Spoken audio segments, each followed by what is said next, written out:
Makabaka. Repay me. Ding ding che. No way if you have the guts, come and hit me, Makabaka. You wretched creature. Do you think I can't do anything about you? Ding ding che. High school students should focus on their studies. Instead of daydreaming about playing on their phones all day if you can get into high university, I will repay you, Makabaka. Fine. Just wait for me. Watch as I get into high university and make you soar. You really have never encountered the underworld. Jif, ding ding ke, pff, Zhang Leyan furiously typed away, while the woman on the other end of the phone grew increasingly smug, mockingly urging him to come on. Once upon a time, it was merely out of goodwill. She had claimed she was starving, her father's gambling debts exceeding 300, with siblings preparing for exams and volunteering at school. Without hesitation, he had sent her the money he'd been saving for a new phone, a sum of 1,000 yuan. To be precise, it was 1,000.79, every last bit of his savings. He thought, if she ever has money in the future, she would repay him. If not, consider it a gift. Truly, he was like the legendary Guangong, embodying righteousness. Yet now, he regretted it immensely, for he had truly acted foolishly. Who could have imagined she would become so ungrateful? Now that she had money, she refused to repay. Instead, she preached to him about focusing on studies rather than playing games on his phone. It infuriated him. They had met through gaming, and now she dares to tell him he shouldn't play games. 3 years. 3 years. They had known each other for 3 years. And only today did he see her true nature. Indeed, it is said that one can know a person's face, but not their heart. Ding ding che. Good night. Makabaka. After sending this final message, she immediately logged off. Zhang Leyan slammed his fist on the bed. Damn it. Still no money returned. With just 2 months left, his current grades could actually allow him to get into high university. It wouldn't be that difficult, just a 10 or 20-point improvement would suffice. 2 months is ample time. However, does he truly need to journey to the distant high city for a mere 1,000 yuan? But of course he must. Though it is merely 1,000 yuan, it represents the fruits of his labor, painstakingly scraped together. 1 year, a full year. A meal in the cafeteria costs 5 yuan for a vegetarian dish, 6 for 2 vegetarian, 8 for a meat dish, and 10 for 1 meat and 1 vegetarian. Don't ask about higher prices. He hadn't seen those in ages. He could only afford 2 vegetarian dishes, sometimes just 1, saving 3 yuan each day. He had grown so thin. Every weekend when he returned home, his mother would remark how he looked like he hadn't eaten meat in ages. He had saved for an entire year. His hard-earned money, ridiculed by this wretched creature. Did she think he couldn't succeed? Did she think he was powerless? Wretched being, just wait for me. That infuriating ding ding che. My mother is indeed correct. One should not trust a woman's words. I have come to this realization, dear mother. Glancing once more at my phone, a notification appeared. Your storage space is running low. Damn it. Meanwhile, in a dormitory at Hainan University, a girl named by Ninxua donned a pristine white dress, her slender legs swaying gracefully, adorned with immaculate snow-white socks. She set her phone aside, a smile gracing her lips, and lazily turned over. For reasons unknown, she found great joy in conversing with him, unable to suppress the upward curl of her lips, a sensation she had never experienced before. She did not genuinely believe he would travel to Hainan University. After all, his home was inland, and traversing such a distance to reach the coast was akin to crossing an entire nation. However, she harbored a hope that he would indeed come to Hainan University just to meet her. He had sent her photographs, which she had coaxed him into sharing. He was rather a handsome little brother, and quite amiable, offering his assistance without hesitation during her most challenging times. Yet, his temper left much to be desired, often demanding repayment. My family runs a business. How could I possibly be short of a mere 1,000 yuan? Oh, that little brother. I am merely looking out for your best interests. Focus on your studies in high school, especially during this crucial period. With only 2 months until the college entrance examination, what if you do not perform well? There will be time to play afterward, after the exams. I shall accompany you daily, right? In truth, she had also sent him photographs. However, that could not be deemed a deception. Thus, she shared pictures of her roommate instead. Indeed, When they exchanged photos, she employed a false image. Hence, she referred to it as a trick. Of course, this did not imply that she was unattractive. Rather, it was due to her striking beauty that she refrained from sharing her own image. The reasons for her hesitance were manifold. Fearful he might be a creep or that his feelings toward her might shift. Yes, indeed, when they first met, she was the one who felt indifferent. Growing up with a proverbial golden key, the children around her had always gravitated toward her. Ironically, this sheltered upbringing meant she had never encountered a peer who would challenge her or jest with her. Her inner self was quite simple. She was not as refined or noble as others perceived. She was merely a cheerful, intellectually curious girl, occasionally entertaining less wholesome thoughts. Yet, everyone insisted on bestowing upon her the title of goddess, a label she did not appreciate. This, in turn, created a sense of distance between her and others. Only he was different, for he was unaware of her status and merely an online acquaintance. He spoke to her casually, as one would with a friend, often referring to her as an idiot. Initially, she did not comprehend, feeling dazed and bewildered. Was he insulting me? Later, upon understanding the implication, she felt a mix of embarrassment and indignation. Could it be that he dared to insult me? Later, she began to grasp the nuances of their exchanges, playfully retorting with expletives such as fool. Of course, all of this transpired in the virtual realm, where anonymity reigned supreme. Who would have imagined that a goddess could utter such vulgarities? Even fewer knew that her profile picture was that of a toy car. After approximately 2.5 years of acquaintance, during her freshman year, she finally expressed her curiosity about his appearance. All these words were learned from him. Subsequently, she resorted to using a fabricated photograph. It has been nearly 6 months since then. Just a few months ago, her family underwent some upheavals, and she candidly revealed that they were in debt. However, this debt was remarkably trivial for her family. Who could have anticipated his unwavering loyalty? Suddenly, she found herself reluctant to repay him. Chapter 2. Just you wait. In June, as soon as the results are released. Makabaka, just you wait. You'll see how real I am, and then you're finished. Pretentious, I'll make you sore. GIF Makabaka. Image. Makabaka. Call more people. Don't blame me for hitting women. Bai Nianxue could hardly suppress her laughter. She was aware he was merely joking, as his speech style had always been this way. Excitedly, she clicked on the image. College entrance examination total score, 623. 623. With this score, admission to Haida is surely secured. Makabaka reply. Don't tell me you're not there. Tapping, Bai Nianxue bit her lip, striving to contain her excitement, yet she could not hide her joy and promptly responded. Ding ding. Had I known you were this brilliant, I should have just ordered you to get into Huaqing from the start. Makabaka, what do you mean? You're not Haida. Zhang Leyan, in a state of despair, sat up abruptly. What was the point of his efforts over the last 2 months? Wasn't he at all to reclaim the hard-earned money from before? Ding ding, if I'm not there. Bai Nianxue suddenly felt mischievous. Makabaka, goodbye. Woman, Makabaka, from now on, I will not believe anything you say. Our trust has come to an end. Let us part ways and forget each other. Bai Nianxue chuckled softly, and the 2 remaining roommates in the dormitory, hearing the commotion, poked their heads out of the mosquito net, bewildered as they exchanged glances. What was that noise? Was Shueshua laughing? Ding ding, just kidding, I'm here. Do you really want to come to Haida? Makabaka, I've already scored. Why would I go to Haida? Pay me back. Makabaka, pay me back. You better do it, or I want come. Bai Nianxue continued to giggle, entirely unaware that her 2 good roommates were eavesdropping with perked ears. That is something I definitely can't repay. Bai Nianxue murmured. Ding ding. Let's talk about it. When you come, what if you're just pretending and deceiving me? Makabaka.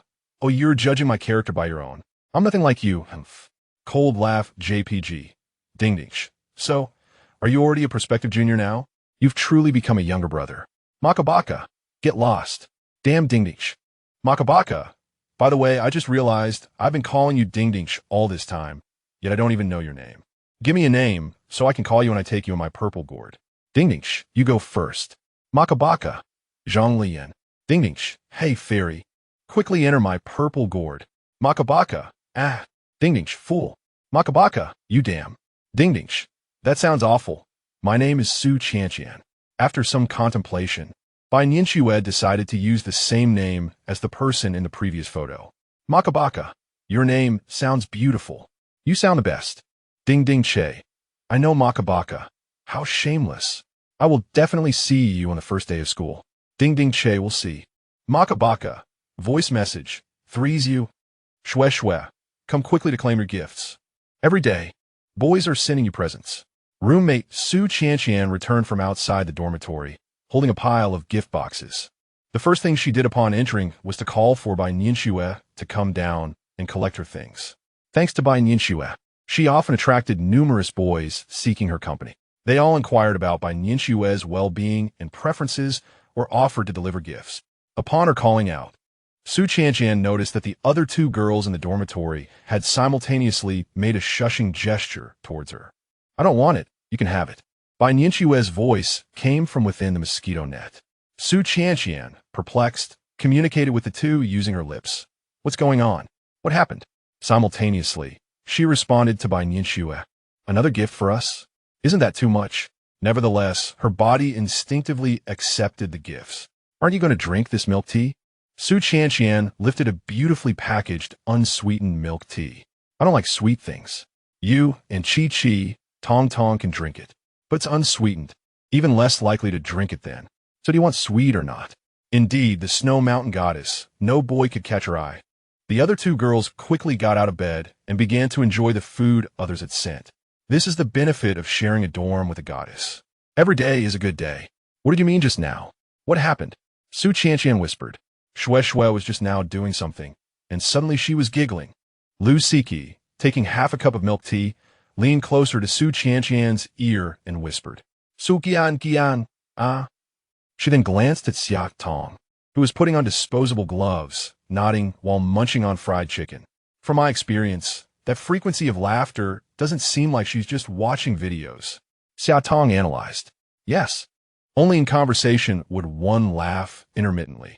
Lu Siki and Xiak Tong exchanged high fives. Su Qianqian's eyes sparkled. So, who is this divine being? Did you hear that? It was just a guess. There is certainly nothing there. But honestly, it's quite possible. I can feel the hormones in our dormitory surging. We definitely can't, but Lu Siki raised an eyebrow. Ah, just from one laugh and you're all enchanted? Su Qianqian smirked. TSK. It depends on who is laughing. Your laughter is certainly different. That laugh of Shue Shue's sweet and delightful. Even through the screen, it's captivating. Don't insult anyone. Su Qianqian huffed in indignation. She tossed the chicken nuggets back into the box when suddenly, Bai Nianxue poked her head out from behind the mosquito netting, smiling as she said, Qianqian, there's something I need to tell you. Su Qian, who had discarded the chicken nuggets and was sipping her milk tea, quickly spat out the half-finished drink. Shue, I absolutely refuse to share the stage with you this time. It's not that, Bai Nianxue replied. Then, please enlighten me? Su Qianqian responded, her tone cautious, as she fiddled with the milk tea straw. It was understandable for her to feel this way, considering the last time she had shared the stage with Bai Nianxue, the audience had cheered solely for her. Despite it being a duet, she felt more like a mere backdrop than a participant.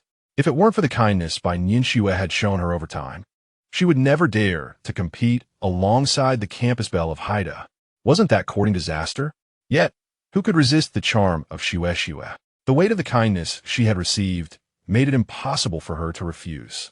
Well, how should I put this? Bai Nianxue pondered for a moment, extending her delicate foot from the bed and stepping down. Come with me outside. I'll explain as we walk. Chapter 3. Is he handsome? As the two exited the dormitory, the remaining pair within exchanged wide-eyed glances. The moon hung round and luminous in the night sky, casting a silvery glow upon the ground, reminiscent of a delicate veil worn by a maiden, swaying gently. What troubles you, Shue? As long as it's not about taking the stage, I will certainly assist you, Su Qianqian remarked, continuing to sip her milk tea, evidently still haunted by the psychological shadow cast upon her from her previous stage experience. Qianqian, let me tell you, please don't be upset. Su Qian zet ponde, Hugh. Son, have some fruit. Tomorrow, Mommy will take you to buy a phone. Zhang Mu, Guameli, entered Zhang Leyan's bedroom, holding a platter of fresh fruit, her tone gentle and her smile warm. At that moment, her maternal radiance rivaled that of the days leading up to the college entrance examinations. All right, Zhang Leyan replied, getting out of bed. Have you decided which university to apply for? Guomei inquired with concern. High University, Zhang Leyan stated candidly. High University? That's quite far, Guomei frowned. Her worry evident. Yes.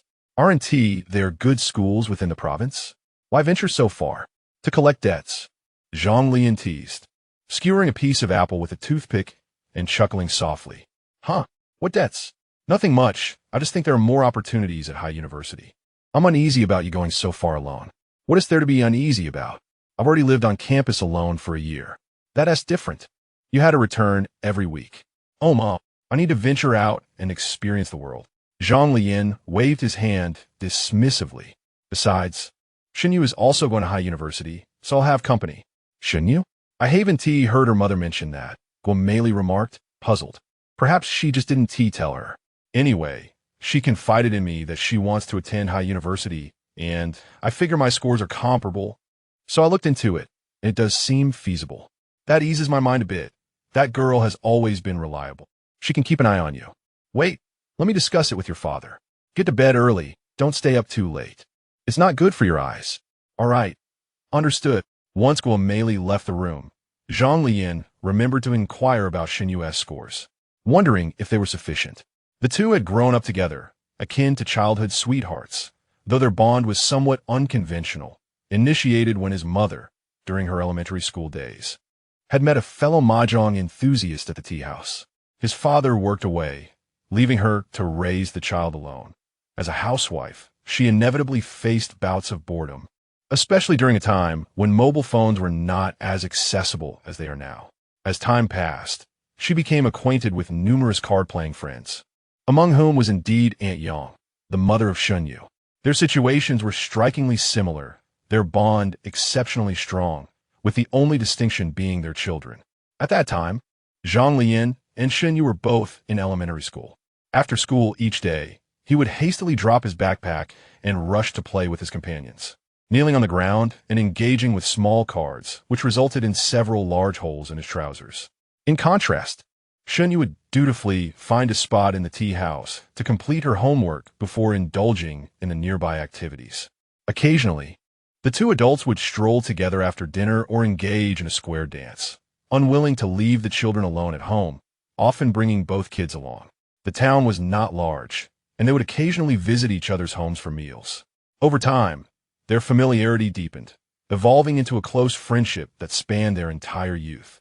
From elementary school through to their high school graduation, although they attended different middle schools for a period, their connection remained unbroken, and eventually, they found themselves enrolled in the same high school, albeit in different classes. Shenyu consistently excelled academically, a source of reassurance for those around her, while Zhang Leyan's performance fluctuated dramatically, at times surpassing Shenyu, but at others languishing near the bottom of the class. He held no concerns regarding Shenyu's academic achievements. However, Shenyu's reason for applying to High University was her longing for the sea. Zhang Leyan countered, if you go to the sea, you'll become a salted fish, as the sea is filled with salt. Makabaka, how did you do? Shizuku, 641. Makabaka, you're truly something. Shizuku, what about you? Makabaka, 723. Shizuku, how can you criticize me? I've worked hard for 3 years while you've been playing alongside your studies. Nonetheless, Shenyu felt a sense of joy, impressed by his capabilities, as he claimed he would indeed attend High University. Shizuku, are you prepared to apply to High University? Makabaka, of course. When I say I'll go offline, I mean it. Shizuku, Makabaka, what about you? Haven't you told your mother yet? Shizuku, I just spoke with her. Makabaka, great. Let us go together then. You can help me out. Shizuku, I can call for help. What? You borrowed money from an online acquaintance using my photo. Su Qianqian sputtered her milk tea. Bai Nianxue pursed her lips and returned smile. So he came to our High University to seek repayment? Shue, how could you do such a thing? You should pay him back. Bai Nianxue shook her head, refusing to repay. What will you do if you don't pay him back? He'll come to pursue you. Su Qianqian grasped Bai Nianxue's shoulders and shook her vigorously. If I repay him, he might not come. Huh? Su Qianqian's features contorted in confusion, struggling to comprehend Bai Nianxue's line of thought. What does it mean if he returns the debt, he won't come back? Wouldn't it be better if he just didn't come back after settling the debt? Su Qianqian, do you really want him to come and hit you? No, I mean hit me? Oh dear, you don't understand. He's just joking. Bai Nianxue brushed off Su Qianqian's hand, thinking it impossible that he would travel all the way to Haida just to hit her, even if it were a joke. Deliberately refusing to repay a debt would surely tarnish one's impression in his eyes, wouldn't he it? Su Qianqian touched her delicate face, fretting with concern. She was genuinely afraid of being hit. She hadn't even experienced love yet, and now she might be subjected to a real confrontation. His appearance. Doesn't he seem like that of an aggressor? Bai Nianxue felt somewhat swayed by the conversation.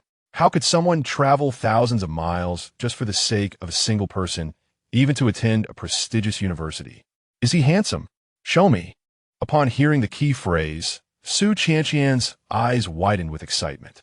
Chapter 4. Off to Haida. Be cautious on your journey. Avoid indulging in junk food. And refrain from staying up late playing video games. As a young man, take special care of Xiaoyu along the way. At the bus station, Zhang Leyan and Shenyu pushed their luggage while Guomei patiently offered her advice, akin to mothers everywhere.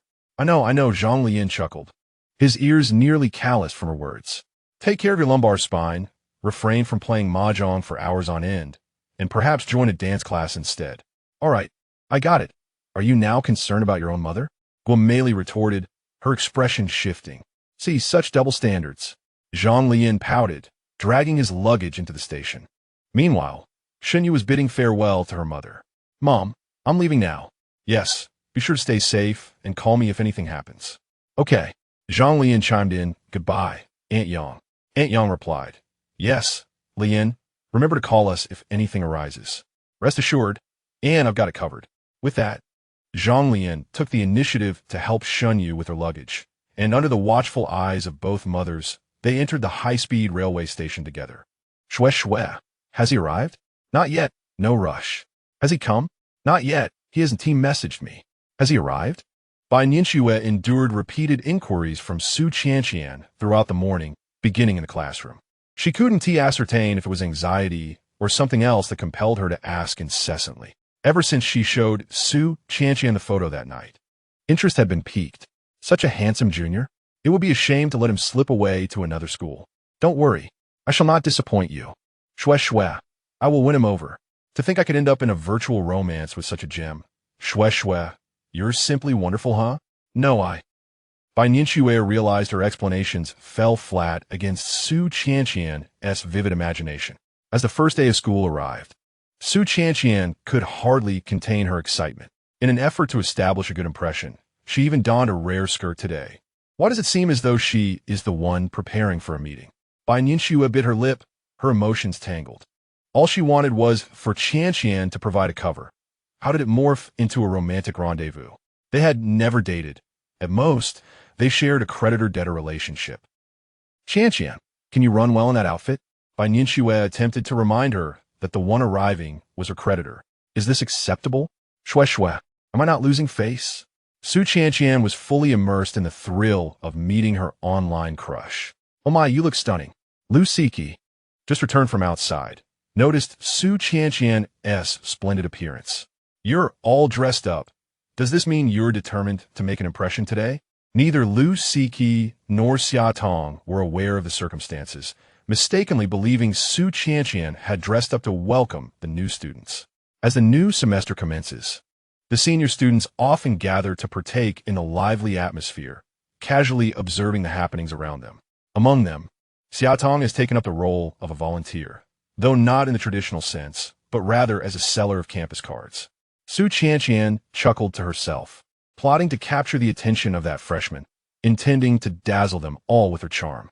Lu Siki, however, harbored little interest in such festivities. She removed her shoes, preparing to recline comfortably in bed. She turned to Bai Nianxue and inquired, are you going to Shue? Bai Nianxue glanced at Qianqian, her expression troubled. Well, I suppose I'll take a look. Had she known Qianqian would be so enthusiastic, perhaps she should have borrowed from Chi-Chi. Oh, You should be cautious, lest you be mistaken for a freshman, Lu Siki remarked with a laugh, then nestled into her mosquito net. Otherwise, those volunteer boys might chase after you. Bai Nianxue replied, should I wear a mask then? But wouldn't that just lead to more misunderstandings among those who already know me? Ding dong, an incoming message notification. Maka baka, huri. I'm almost there. Bai Nianxue smiled slightly. Let's go, Qianqian, it's about time. Su Qianqian's eyes sparkled with excitement. All right, I'll carry it. Upon exiting the high-speed rail station, Shenyu's luggage was entirely handled by Zhang Leyan. She merely bore a backpack and managed the navigation. Now that they had arrived at the school, she noticed his clothes were completely soaked as he attempted to reclaim his belongings. Don't worry, I'll take it to the dormitory. I promised your mother, and with such a heavy suitcase, what could you possibly manage? Zhang Leyan was not inclined to allow her to usurp his efforts. Having carried it this far, what say little more? As they reached the school gate, they proceeded to check in according to their respective colleges. Zhang Leyan belonged to the mechanical engineering department, while Shenyu was enrolled in computer science. Thus, they momentarily parted ways.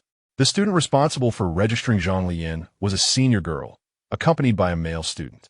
Behind them stood a bespectacled middle-aged man, presumably a faculty member and likely to be their advisor for the next 4 years. Upon seeing Zhang Leyan, the senior's eyes brightened with warmth as she gently guided him through the registration process. Her finger poised over a signature line, as if she feared he might not know where to sign. Could I possibly be unaware of where to place my name? It's such an ample signature space. Nonetheless, Zhang Leyan courteously expressed his gratitude and adhered to the senior's instructions, subsequently adding a contact for a class group. Soon, he completed his registration and made his way back to Shenyu, who was still in line, as their college had a greater number of students. In the interim, Zhang Leyan messaged Dingding to inquire about their whereabouts, exclaiming in jest, I've been waiting so long that the flowers are wilting. Panda emoji. My sword has long been eager and restless. When it was Shenyu's turn, she followed the senior's instructions meticulously as she registered. Soon after, she was warmly welcomed by the senior students. It had been quite some time since the School of Computer Science had encountered such a charming young lady. Several volunteers from the department instinctively approached when they noticed Shenyu registering. The registration form displayed her contact information and name, which piqued their curiosity. Oh, Shenyu, Jr.? The name on the register was passed around among the boys for a quick glance. Hello, Senor, Shenyu replied politely. You're from Jingnan? Quite a distance to travel here. Yes, indeed. Which dormitory are you in? We can escort you there. Oh, no need, it's all right. We're just volunteers. Besides, let us exchange contact information. If you need anything, feel free to ask us. No, it's fine, we're all from the same department. Just add each other. Indeed. Senior, I have many questions. How about you add me? Zhang Leyan's voice emerged from behind the group.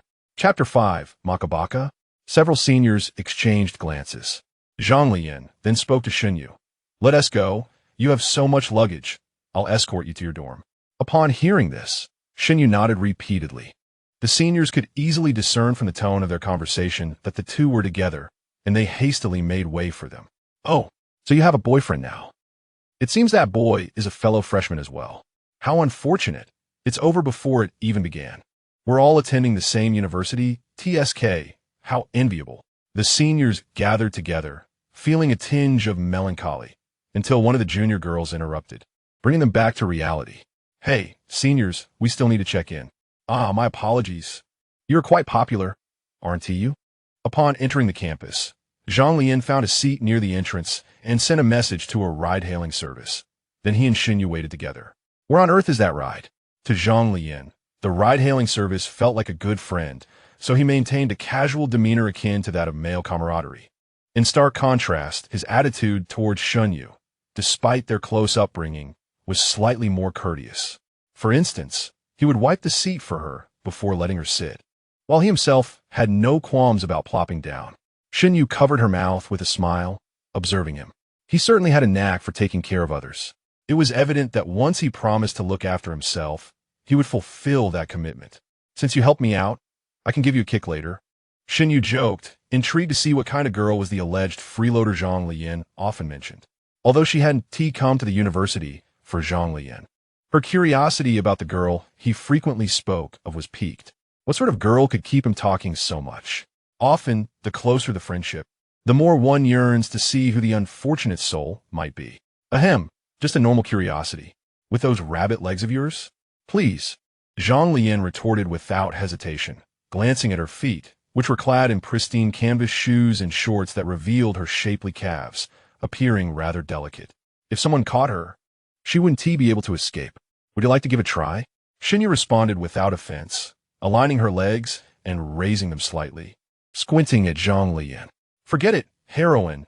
Your elusive kick is formidable. Zhang Leyan quickly conceded, waving his hands in surrender. He couldn't withstand such treatment from a girl. Quite the peculiar preference. The two continued their playful banter on the bench, while numerous freshmen passing by cast envious glances at them before moving along. A match made in heaven. Let us momentarily set aside the fact that Zhang Leyan is quite handsome. In the village of 8, Xinya has long been recognized as a little beauty.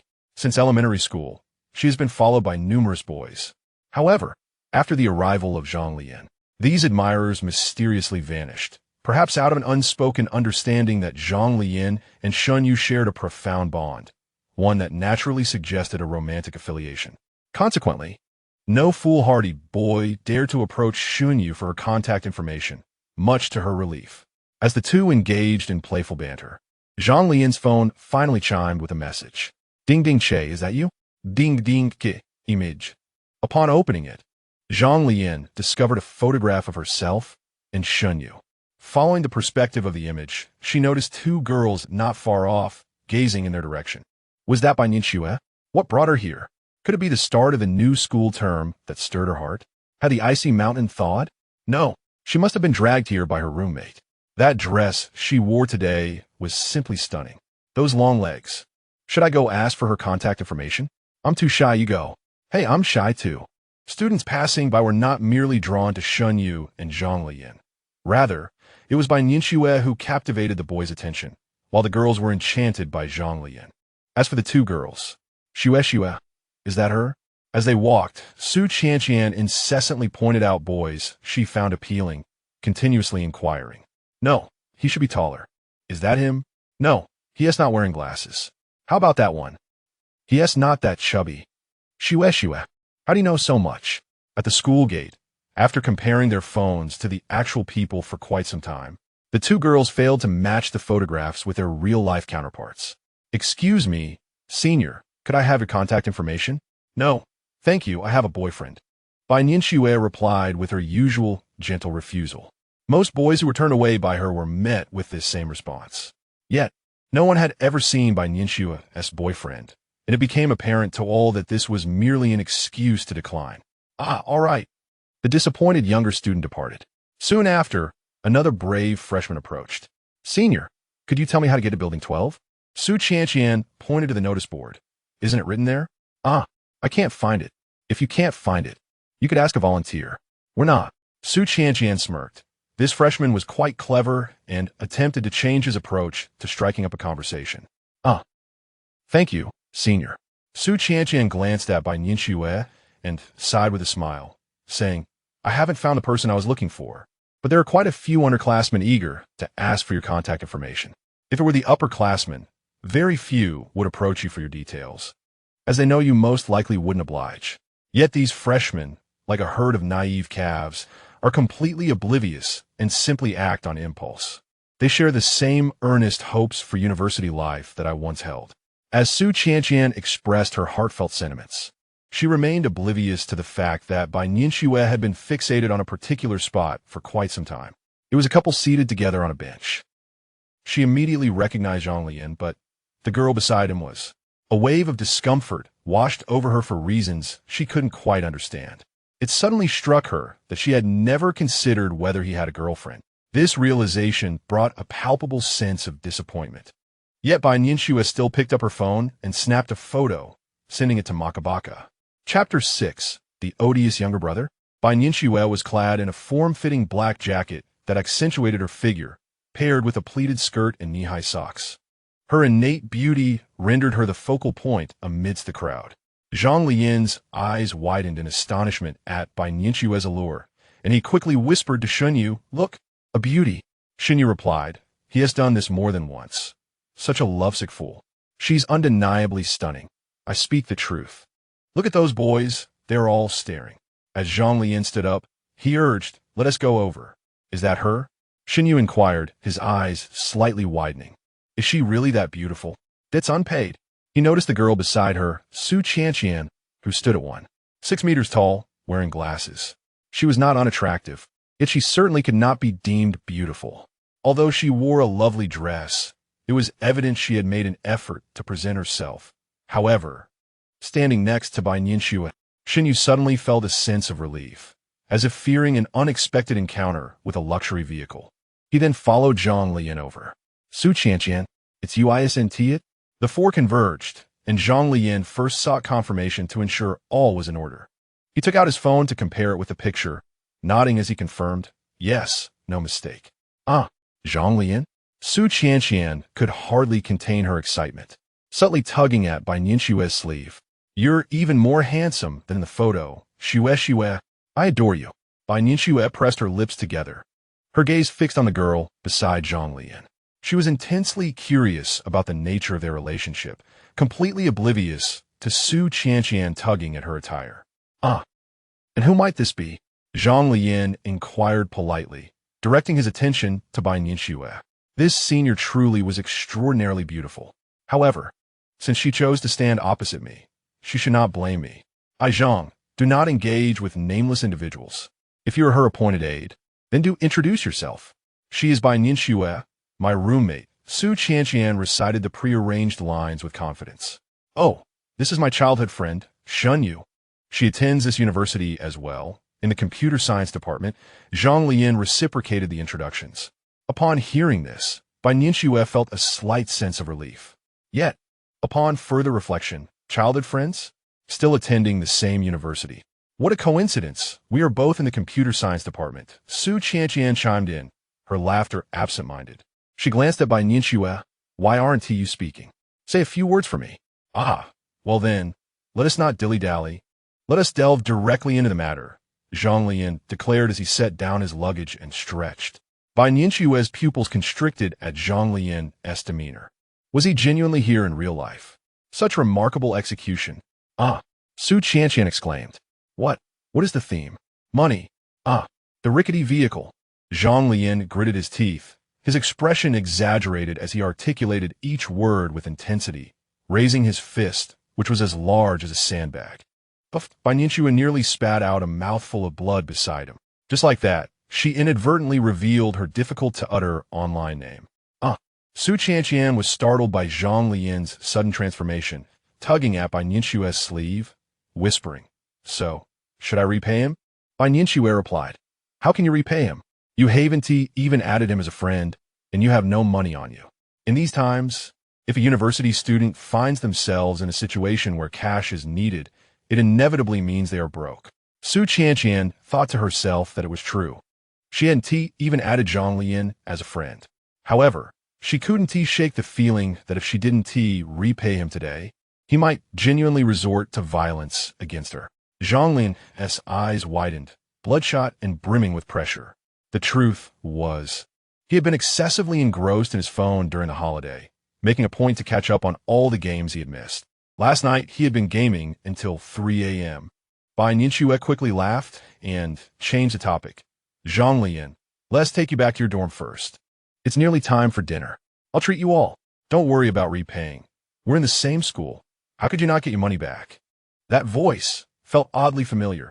Bai Nianxue had spent relatively little time gaming with him on voice chat, but it wasn't he entirely absent. Zhang Leyan had some recollection of her, though he couldn't place it immediately, only sensing a familiarity in his heart. Despite the significant differences in Su Qianqian's voice and demeanor, he merely attributed it to the stark contrast between online interactions and reality, not pondering further. Zhang Leyan, who was already inclined to jest among friends, although indeed seeking to collect his debt, felt no urgency. How could he let her off so easily? Shouldn't he extract a bit more from her? In this unfamiliar environment, having a recognized senior would certainly be advantageous. Since the beautiful senior had spoken up, how could she possibly escape? Just as Zhang Leyan was about to relent, Shenyu suddenly tugged him back, saying, "Let us head to the dorm first. I am hungry." "But didn't you just eat instant noodles in the car?" Zhang Leyan asked straightforwardly. Shenyu rolled her eyes, pinching him. "Ouch, all right. Let's go to the dorm." Zhang Leyan acquiesced, following Shenyu's lead. "So, how do we get to Building 12? "Let us go. We'll take you there," Bai Nianxue replied with a faint smile, addressing the uncertain Su Qianqian. Her plans had been disrupted. Originally, she had anticipated his arrival as an individual, believing that the dual synergy between herself and Qianqian would facilitate a harmonious interaction. However, to her astonishment, he arrived accompanied by a childhood companion. This unforeseen presence evoked an unsettling sensation within her, as if Zhang Leyan's sudden shift in demeanor was not prompted by her words, but rather by his own hunger, akin to a declaration of possession. Meanwhile, Su Qianqian, who had initially entertained the notion of meeting her boyfriend alone, now wore an expression of bewilderment. How had it truly come to feel like a debt collection? After escorting Shenyu to her dormitory, Zhang Leyan thoughtfully carried her suitcase upstairs, leaving his own suitcase temporarily downstairs.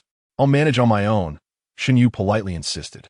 Zhang Leyan fixed her with a piercing gaze. "Are you trying to play the hero?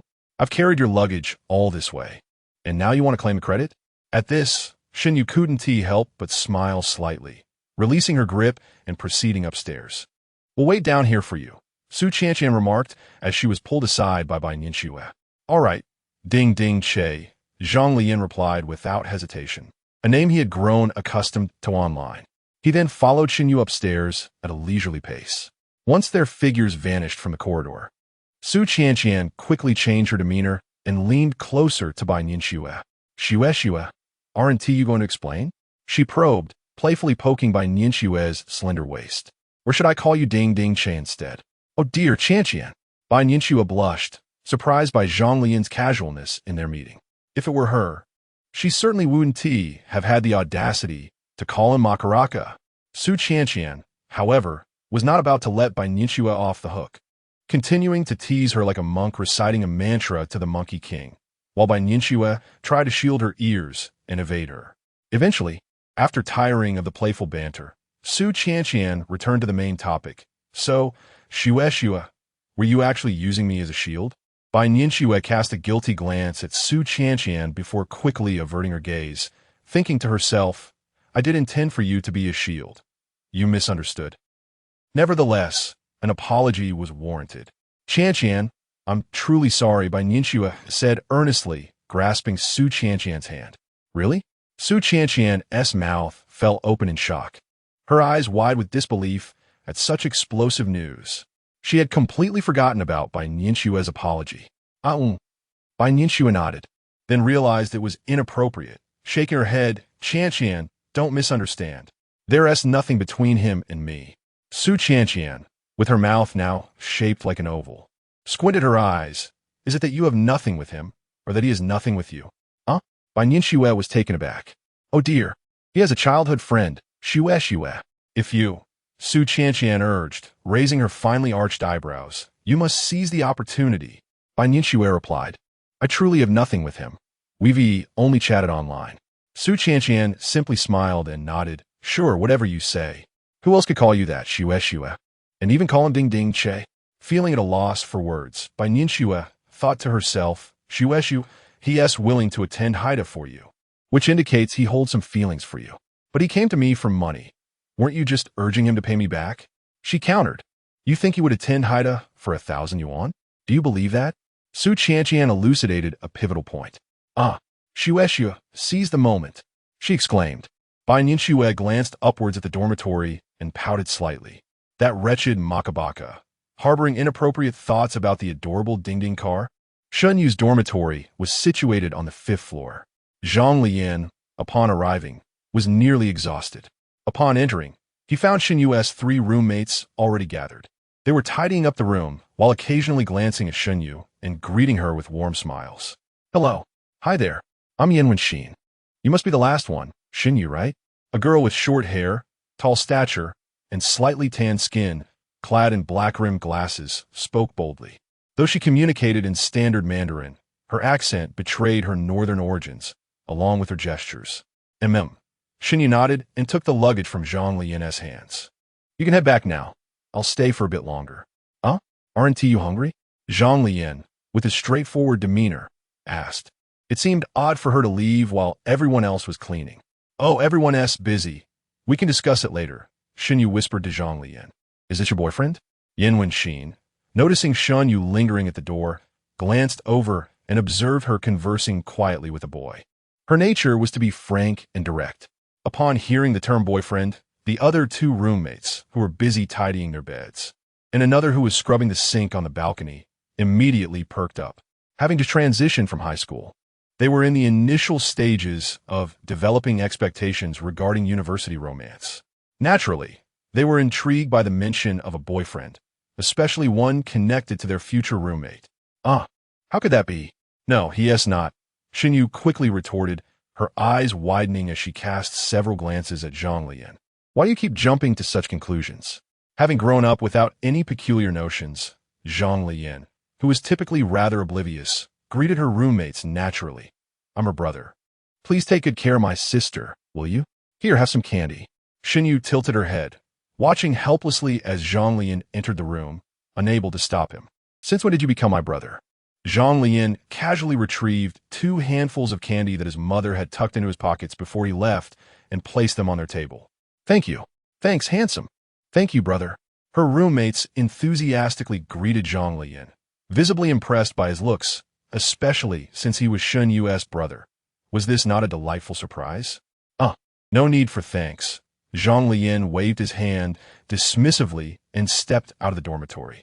Having taken advantage of Shun Yu's situation, he left with a casual remark. Take good care of yourself, sis.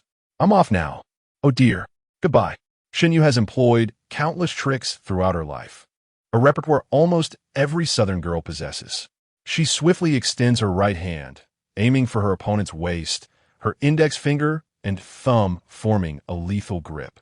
With a brief but effective twist, she seizes the tender flesh at the waist, executing a rapid 180-degree muscular transformation before retracting her hand with astonishing speed. The impact delivers an overwhelming critical strike, leaving her adversary momentarily stunned, unable to react. Such ferocity. Zhang Leyan clutches his waist, only to be met with the sound of the dormitory door slamming shut. How disheartening. Zhang Leyan shakes his head, rubbing his injured side as he descends the stairs. Meanwhile, Su Qianqian exclaims, but he has a childhood sweetheart. Shue shue. You cannot remain passive.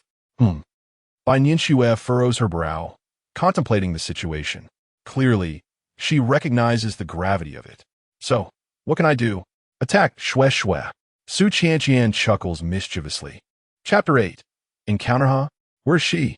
After descending the stairs, Zhang Leyan discovered that the cunning ding-ding car had mysteriously vanished. Qianqian had an unexpected matter to attend to and would arrive later. Let me take you to the dormitory first. Bai Nianxue, noticing Zhang Leyan had come down alone, suddenly felt that Qianqian's decision was rather wise. Oh, that wretched ding-ding car.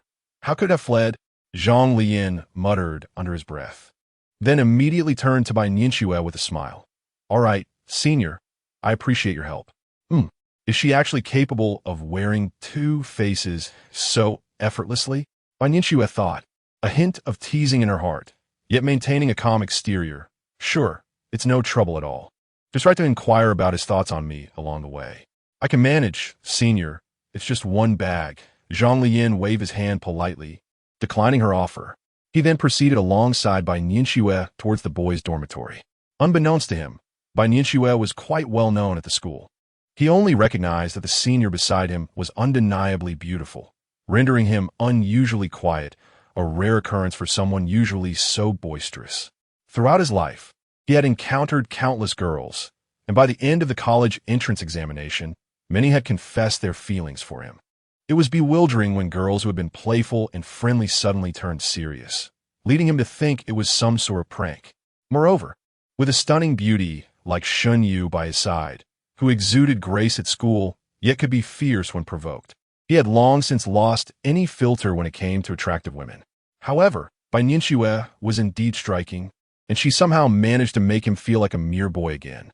The atmosphere along the way was rather silent, which made him feel somewhat uncomfortable, prompting him to mutter again, "That wretched ding-ding car."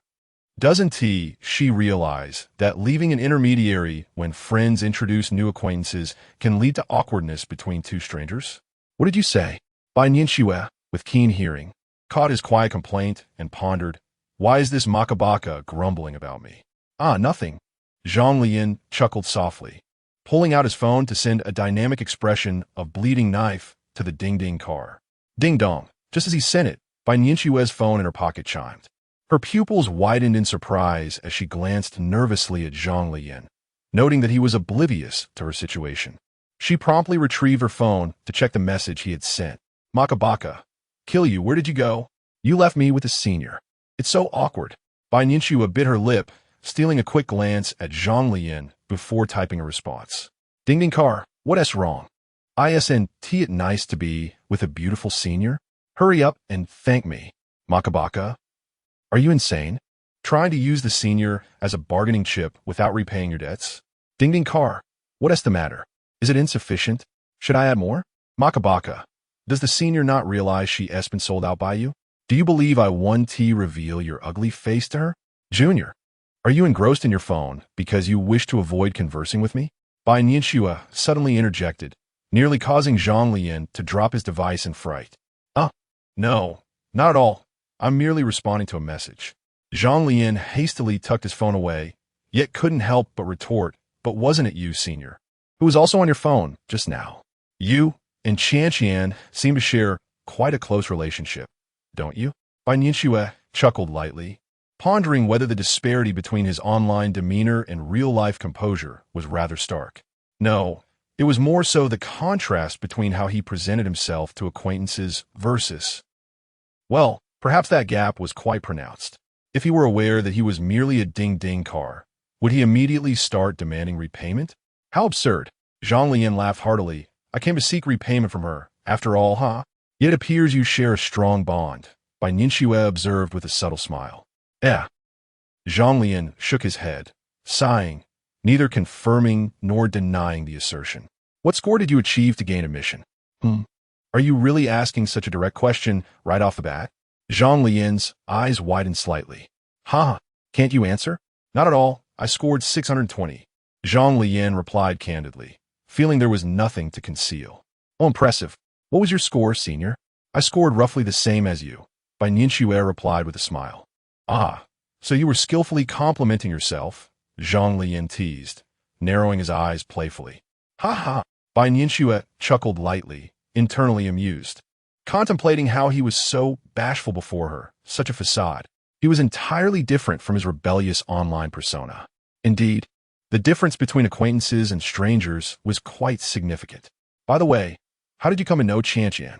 She often mentions you." Bai Nianxue continued her inquiry. She mentions me? Is she criticizing me?" "Not at all. She speaks well of you." Zhang Leyan, taken aback, blurted out, "Really? She can praise me? That debtor who never repays her debts. A debtor who never repays." Bai Nianxue felt as if struck by a thunderbolt. "I met her in a game. She was quite inexperienced and attempted to take my resources, so I scolded her, and she retaliated." Zhang Leyan chuckled, reflecting on how amusing it was that their initial acquaintance stemmed from a quarrel. Bai Nianxue was surprised he remembered so vividly, suddenly gazing at him with wide eyes.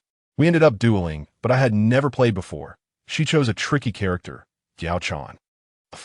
However, it was a best of 3, and I eventually banned Diao Chan, after which she could no longer defeat me." Bai Nianxue's eyes widened slightly, astonished that he would fabricate a story. "If I recall correctly, during the best of 5 series, it seems you didn't win a single game, did you?" "No, to be precise, we played around 10 games in total. And had I not let him win one, he would have remained obstinate. However, Qian mentioned that she emerged victorious, didn't she?" Bai Nianxue's piercing gaze fixed intently on Zhang Leyan, rendering him somewhat uneasy. "How could she possibly defeat me? It's utterly inconceivable."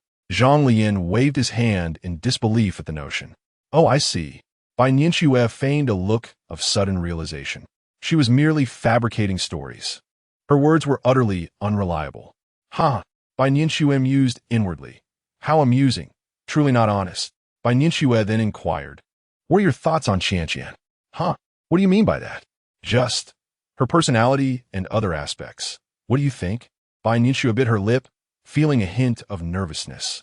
Ah, senior, you wouldn't be an undercover agent sent by her, would you? Chapter 9. Transforming like a face Zhang Leyan, possessing a keen intellect, swiftly unraveled by Nianxue's intentions. Although Bai Nianxue claimed she was not an undercover agent sent by Su Qianqian, she was, in fact, her own undercover operative. No, not all, I'm just a rather inquisitive roommate. Bai Nianxue quickly blinked her eyes twice, tucked a strand of hair behind her ear, and averted her gaze. Oh, I see. Zhang Leyan understood that he could not gossip about others behind their backs, especially when the senior before him was a close friend of the person in question. Had this been among a group of true friends, he would have spoken freely. Everything is quite fine, except for the matter of repayment. Everything else is quite good. Bai Nianxue. Such an obvious platitude. We have arrived, senior. Will you be going up? Zhang Leyan inquired. Do you want me to go up? Bai Nianxue hesitated to ask. Then, since you mentioned it, let us ascend together, Zhang Leyan replied with a light chuckle. Haha, pardon my intrusion, senior. You are too courteous. Following the dormitory number provided in the report, Zhang Leyan gracefully escorted a beautiful girl into the male dormitory. Many new students, busy moving their belongings, cast envious glances. Who among them could boast of such a stunning senior accompanying them? Why did all the good fortune seem to befall others? If only I had such luck. A few campus cards would be a small price to pay. As Zhang Leyan passed by, Bai Nianxue followed suit, leaving behind a trail of fragrant air. Meanwhile, a boy in the dormitory, engrossed in cleaning, glanced up in astonishment, with heads popping out of rooms to steal envious glances. Some bolder souls approached, disregarding Zhang Leyan, to request Bai Nianxue's WeChat. Senior, I would like a campus card too. I am not the one processing cards, Junior. Bai Nianxue smiled wryly. Oh, then could I have your contact information, Senior? Bai Nianxue had not encountered such scenarios in quite some time. Turning to Zhang Leyan. Brother, could you assist me? Zhang Leyan. He noticed Bai Nianxue was fervently blinking at him. He had not anticipated this side of her. Initially, her bringing him along had seemed like a favor, yet now it appeared he was the one needed. Apologies, everyone, but would you care for a brother like me? Zhang Leyan had often shielded Xinyu from unwanted advances and was adept at his role. He confidently approached the boys, standing tall and imposing, possessing some martial skills due to his father being a police officer. This background provided him the confidence to adopt such a straightforward approach to fend off admirers. Seeing this, the new student, who had bravely approached, merely retreated, their eagerness dampened by the realization of the barrier before them.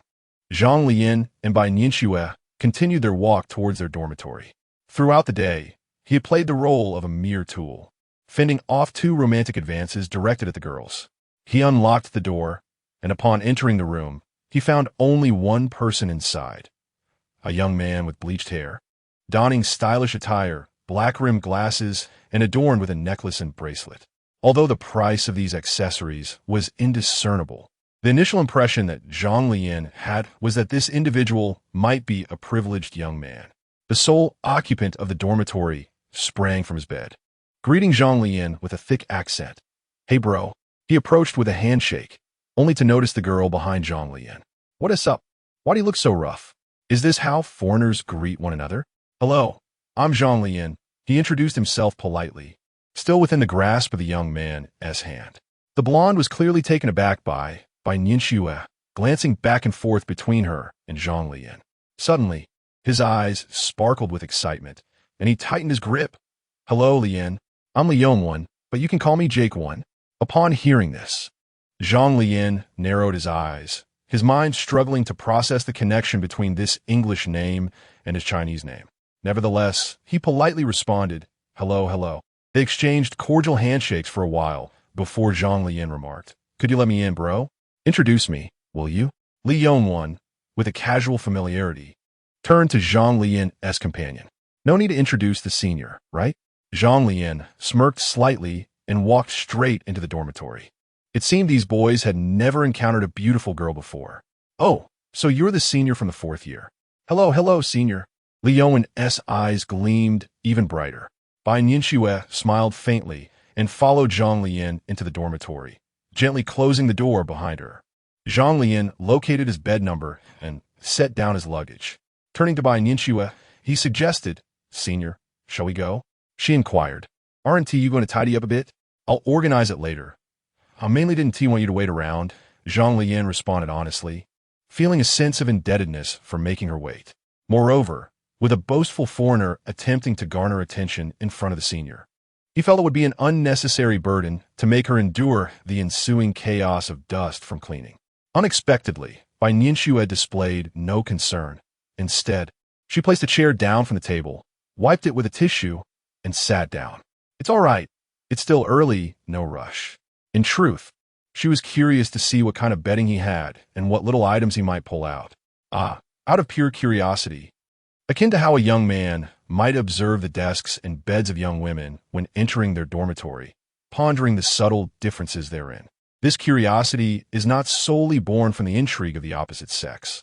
There exists within Bai Nianxue a hint of ulterior motive, particularly as Zhang Leyan remains oblivious to her true identity. A distinct advantage, a promising opportunity. With this advantage, she must magnify her prospects. Zhang Leyan squinted thoughtfully, his lips pursed in contemplation. It was the first time he found himself at a loss on how to decline a girl's advances. "Speak up. Why is it so difficult to express your thoughts when faced with someone so aesthetically pleasing?" Mustering the courage to converse as he would with any other girl is essential. Ding dong. A message from Ding Ding Che arrived. "I have a little matter to attend to, so please enjoy your time with my sister for now. Later, I shall treat you to a sumptuous seafood feast outside the school." "Oh dear, a seafood feast. Am I truly the type to be easily swayed by mere food? Would I abandon a dear friend's companion without a second thought? A friend of a friend is, after all, my friend too." "Very well then, senior, do take care to avoid dust and keep your attire pristine." Chapter 10. Does the senior sister want to make the bed? Shinyu, your brother, is quite handsome. Indeed. Does he have a girlfriend?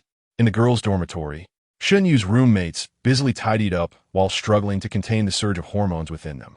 "He's not my brother," Shinyu murmured, her head down as she arranged her bedding, feeling a twinge of vanity. Despite his apparent sloppiness, he undeniably attracted the admiration of many girls, a fact she was acutely aware of. "Oh, not your brother, then?" Yan Wenxin's eyes sparkled with intrigue. "Boyfriend? Oh, no. Where are your thoughts leading you?" Shinyu exclaimed, her forehead practically steaming. "What is your relationship, then? Can we just be friends?" Shinyu asserted with conviction. "We grew up in the same place. How could a normal friendship exist between a boy and a girl?" Gao Hongli interjected, adjusting her glasses. She was a slender girl with a high ponytail. "Wait, you both are from the same place?" "Yeah, childhood sweethearts." "Well, sort of." "Oh, that makes it even more perfect. What are you all imagining now?" Shinyu's lips twitched. Merely contemplating the prospect of enduring 4 years with such gossip-prone roommates made her want to laugh. Getting married to someone from the same place, someone familiar. After graduation, they could return home together, simply rent a place, and enjoy their little life together.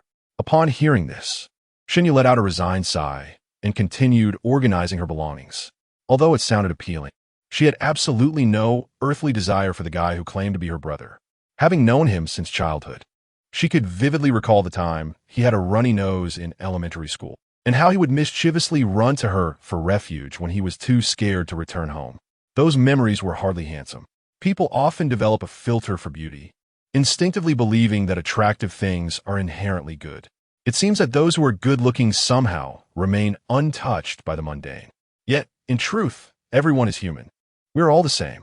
Even a wealthy individual driving a Lamborghini has to deal with cardboard boxes, and even the most beautiful person must eat 3 meals a day. Let them indulge in their fantasies of a non-existent future. When Shunyu was absent, Bai Nianxue indeed felt freer to express herself. At least when talking to Zhang Leyan, she would unconsciously tease him as if she were conversing with him online. It was an instinctive habit, one she didn't even fully realize. He couldn't help but feel a twinge of envy as he glanced at his neighbor's tidy workspace. "No need for a senior. I can manage myself," Zhang Leyan asserted, organizing his desk with determination.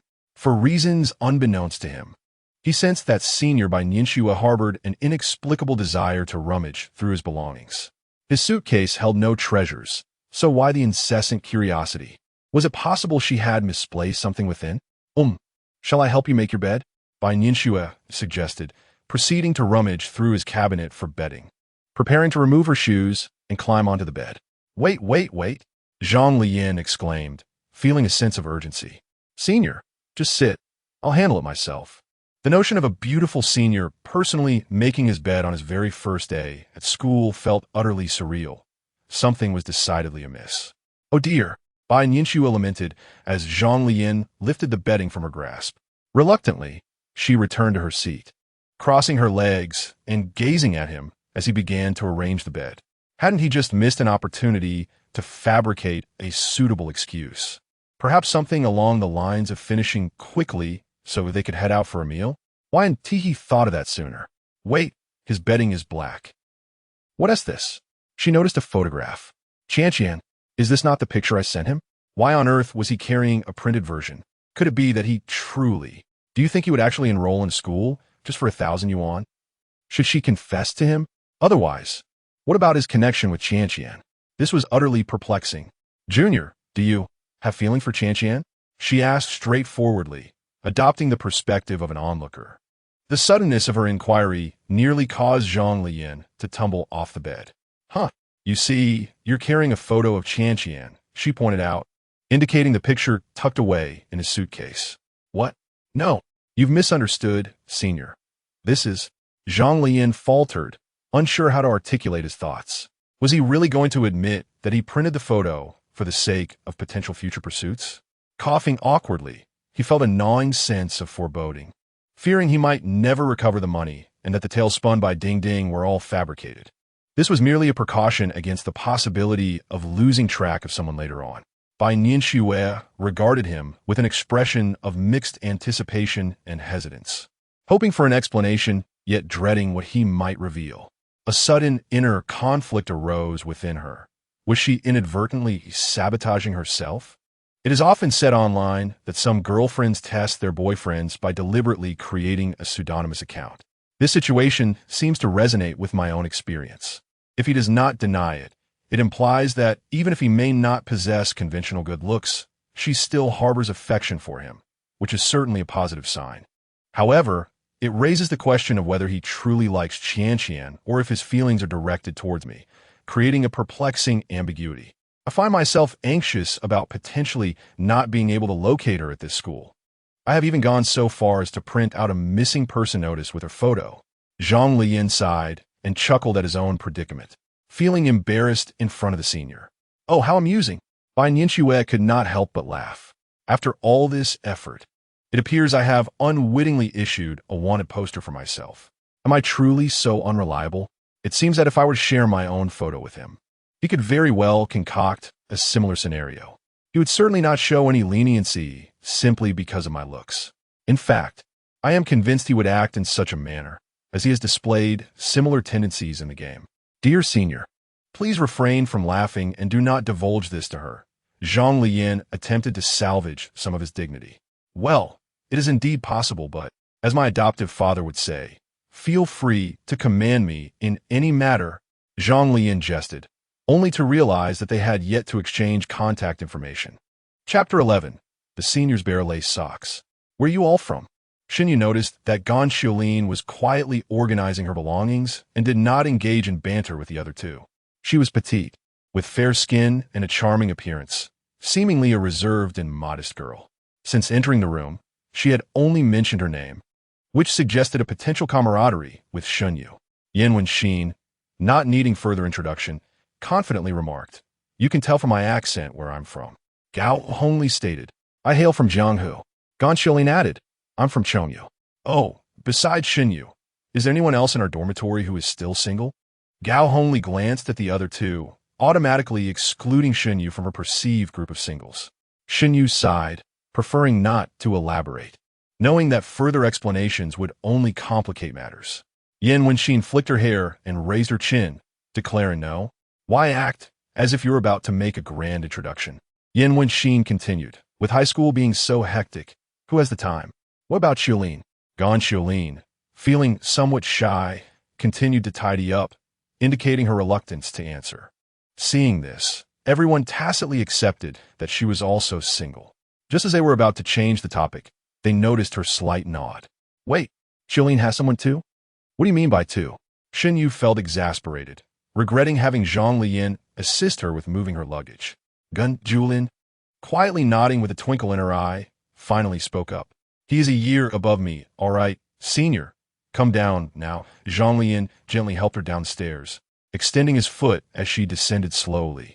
While putting on her shoes, Bai Nianxue cautioned, I've hidden it in the corner of the bed for you, be careful. The school doesn't allow power strips on the bed. I suggest you get a bed curtain, so the matron won't see your belongings. Oh, okay. Zhang Leyan felt a bit shy, experiencing a sense of awkwardness for the first time in front of a girl. He was busy plugging in the socket below, while the senior had already climbed onto the bed without him noticing. She helped him pull up the power strip.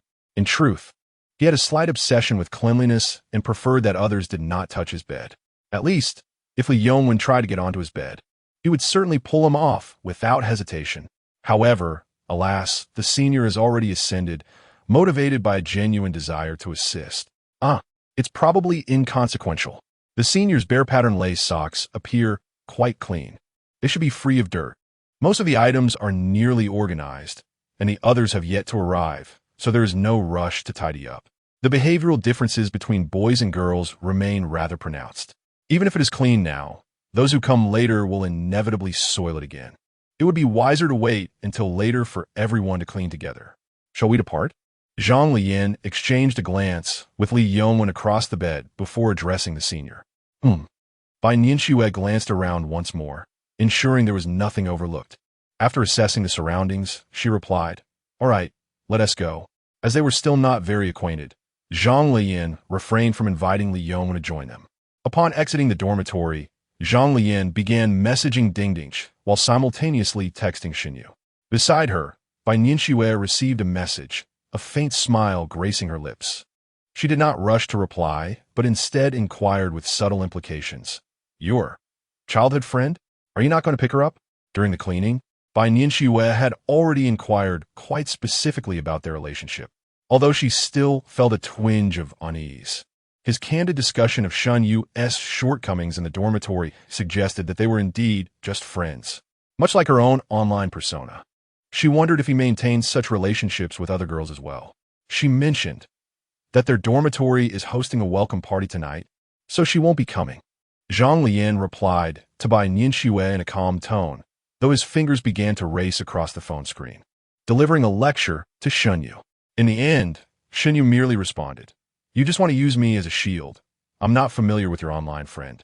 So I want to go. She had always been reluctant to overly involve herself in others' gatherings, possessing a keen sense of propriety, unlike certain individuals. Oh, then I shall ask Qian why she hasn't arrived yet.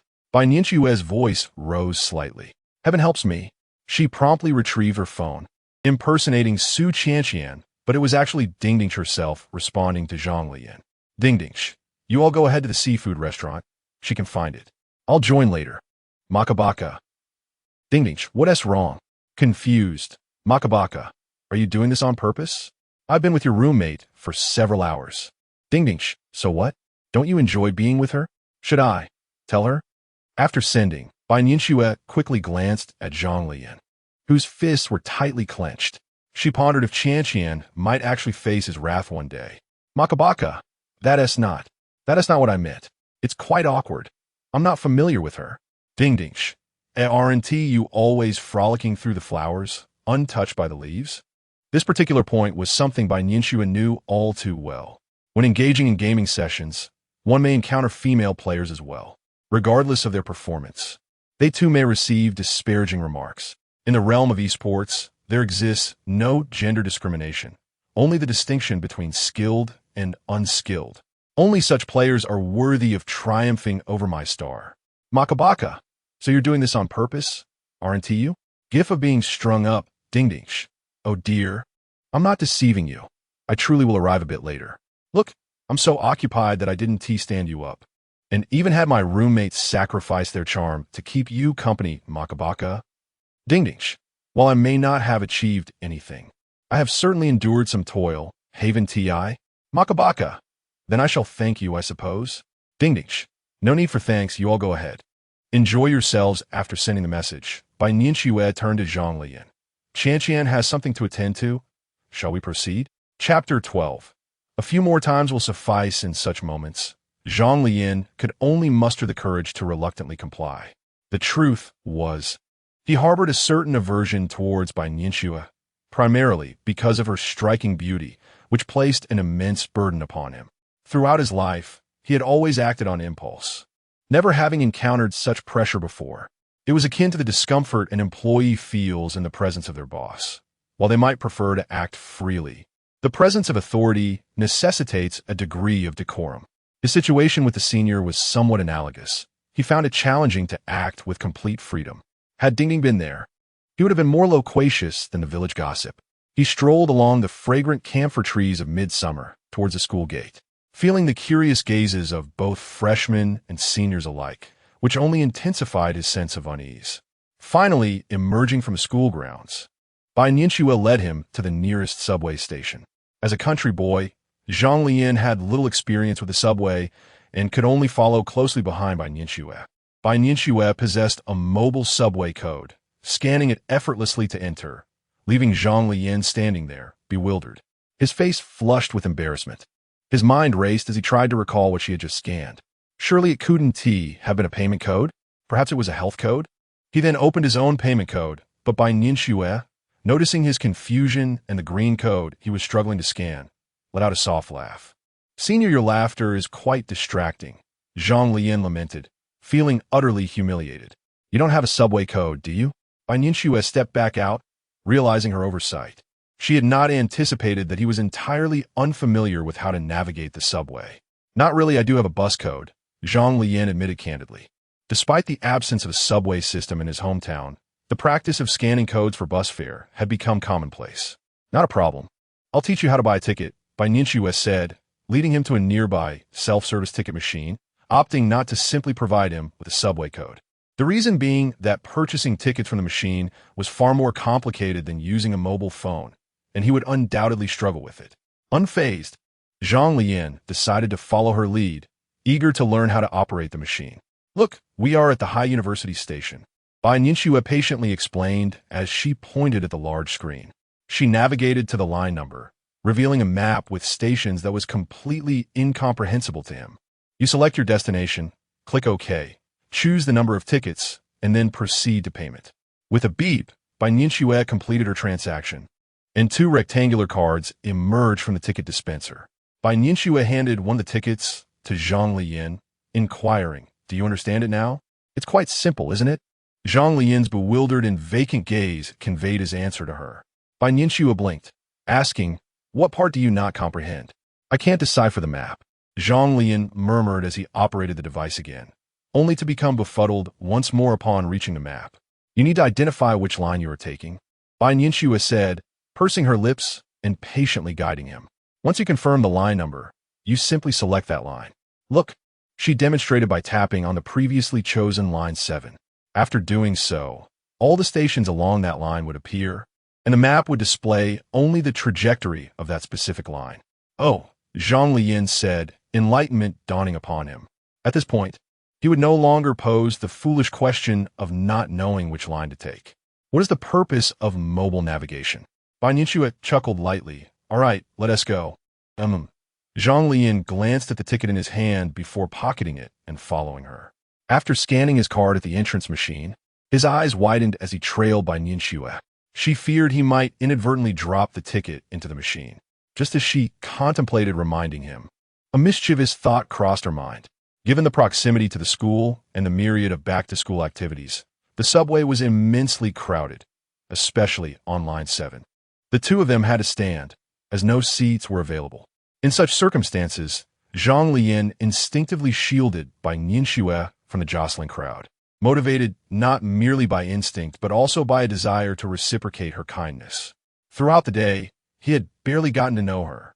She had replaced the shuttle to escort him to his dorm, made his bed, and scurried around with him, even purchasing subway tickets. Although the tickets were inexpensive, just a few yuan, Bai Nianxue had shown him considerable care despite their brief acquaintance. Furthermore, with her beauty, it was evident that many would pursue her. Yet she chose to accompany him, a mere junior. What leverage did that shuttle possess over her, compelling such obedience? The thought of the shuttle irritated him. As they traversed station after station, the crowd ebbed and flowed, and Zhang Leyan and Bai Nianxue found themselves in a corner. Leaning against the door, Zhang Leyan instinctively sought support. "You can't lean there, Junior," Bai Nianxue cautioned, almost absent-mindedly preventing him from leaning against the door. The door might open. "Don't lean there, come over here." She tugged at his shirt, adopting a tone akin to that of an elder sister caring for her younger brother, and graciously offered him her spot against the corner. "Lean here. This spot is safe," she said gently. The space was only ample for one person. So Bai Nianxue grasped the handrail and stood in front of him.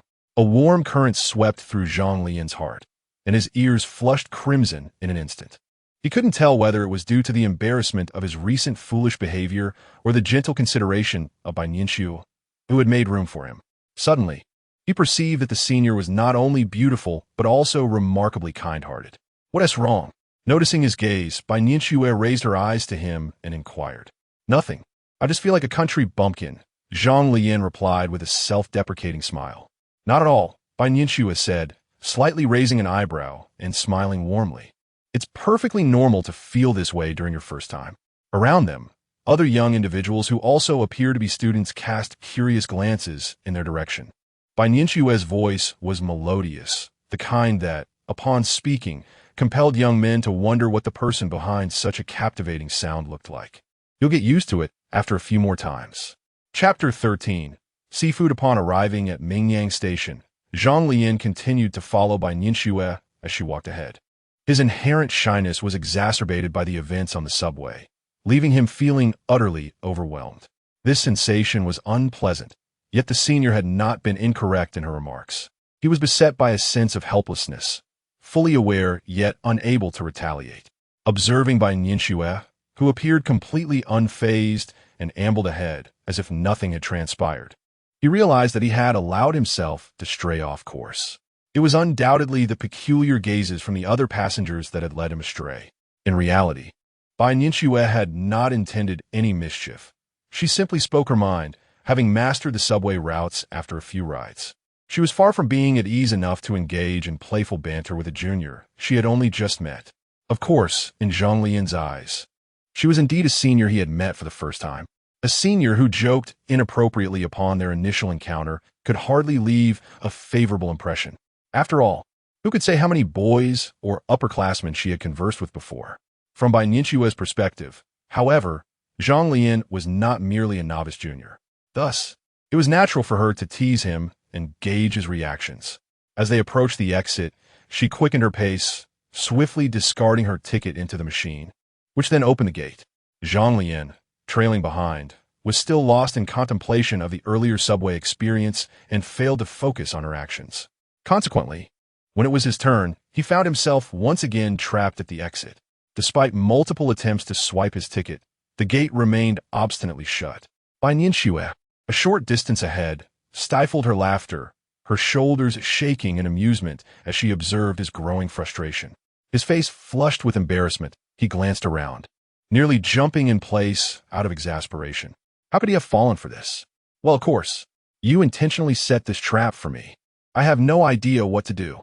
Zhang Leyan could only look helplessly at Bai Nianxue. Noticing his gaze, her eyes glimmered with mirth as she approached him. I can't get out, senior. Zhang Leyan chuckled, while inwardly grumbling. You're laughing far too loudly. You need to insert your ticket. Bai Nianxue finally explained the exit procedure. Oh. Following her instructions, he swiped his ticket again, and the gate opened successfully. Let us go. All right, today, I've embarrassed myself more than in all my 3 years of high school combined.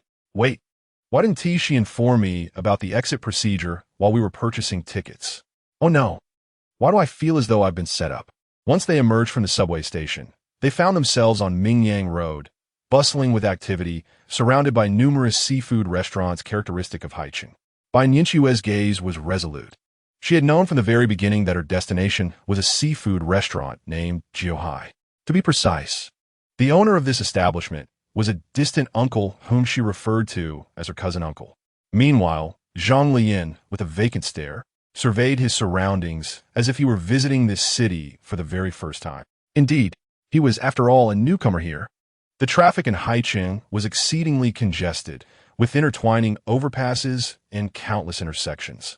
Every few meters, there was a crossroads or an overpass, with vehicles so densely packed that even electric scooters could scarcely navigate through. Zhang Leyan could guarantee that if his senior were to abandon him here, he would be utterly lost despite having navigation assistance. Wait, how many overpasses had he crossed just now? Oh no, where's the senior? A certain senior, hiding away, was secretly observing. Watching Zhang Leyan's bewildered and innocent expressions filled her mischievous heart with immense satisfaction. Which junior could she toy with in such a manner? A plaything, enjoying the sight of him glancing around, not keeping close, just see how she would abandon him. At that moment, Zhang Leyan, standing on the overpass, took out his phone and began messaging. Soon, Bai Nianquo's phone vibrated. Upon checking the source of the message, she realized it wasn't even a message sent to herself first. Instead, he had messaged Ding Ding Che first. Makabaka. Oh no. It seems I've lost my senior. Who lost whom? Well done. You really are full of nonsense. Only then did he send a message to her. Senior, where are you? Please come back and save me. Bai Nianquo glanced once more at the figure on the overpass, pouting slightly. For some inexplicable reason, she felt a twinge of jealousy. But then she pondered, was she truly feeling jealous of herself? Typing, she wrote, I'm on my way, sorry about that. After sending the message, she felt that such a phrase made their relationship seem distant, so she deleted it. After a moment of indecision, uncertain of how to respond, she decided to simply go back. Suddenly, Zhang Leyan, still hesitant on the spot, caught sight of a striking figure below the overpass. Here, Bai Nianquo waved her hand. Upon seeing her, Zhang Leyan rushed down eagerly. This time, make sure to stay close. Bai Nianquo smiled gently, her warmth akin to the dewdrops of spring, offering Zhang Leyan a sense of redemption. Ah, okay, Zhang Leyan scratched his head awkwardly, completely unaware of how many times Bai Nianquo had teased him. Still foolishly feeling shy and apologizing. Sorry about that, senior. Look, you should be thanking me. Bai Nianquo struggled to suppress her smile. There's no need to be so formal with me. It's quite normal to get separated in such a crowded place. Just don't stay too far from me. Come a bit closer, or you can hold my hand. Huh? Hold? Hold where? Never mind. I'll hold your hand instead. Bai Nianquo directly reached out to grasp the crossbody bag slung over his shoulder. Zhang Leyan found himself being pulled forward, as if guided by an invisible hand. The seafood restaurant was not particularly crowded, primarily due to its seemingly upscale decor. However, when Zhang Leyan approached the seafood tank and beheld the price tags, he was astounded. This was not merely an illusion. The prices were indeed exorbitant. Would indulging in such a meal lead him to financial ruin? Oh, wait. Wouldn't it be the case that Ding Ding Car would foot the bill? He must ensure he consumed enough to justify the 1,000 yuan spent. Feel free to scoop whatever you desire, Bai Nianquo said, handing him a net, her tone reminiscent of an elder sister caring for her younger brother. I'm not sure. You choose, senior. I'll just sit over there, he replied, feeling a bit timid when it came to taking the initiative. Zhang Leyan had never dined here before and was uncertain of what was delectable. Trusting his senior entirely, he relinquished the decision to her. All right, Bai Nianquo responded with a light laugh. Yet, as they walked, Zhang Leyan quietly urged her, choose the expensive ones, senior. Chapter 14. The Dilly-Dallying Karma? Indeed, does Makabaka possess such a multitude of schemes?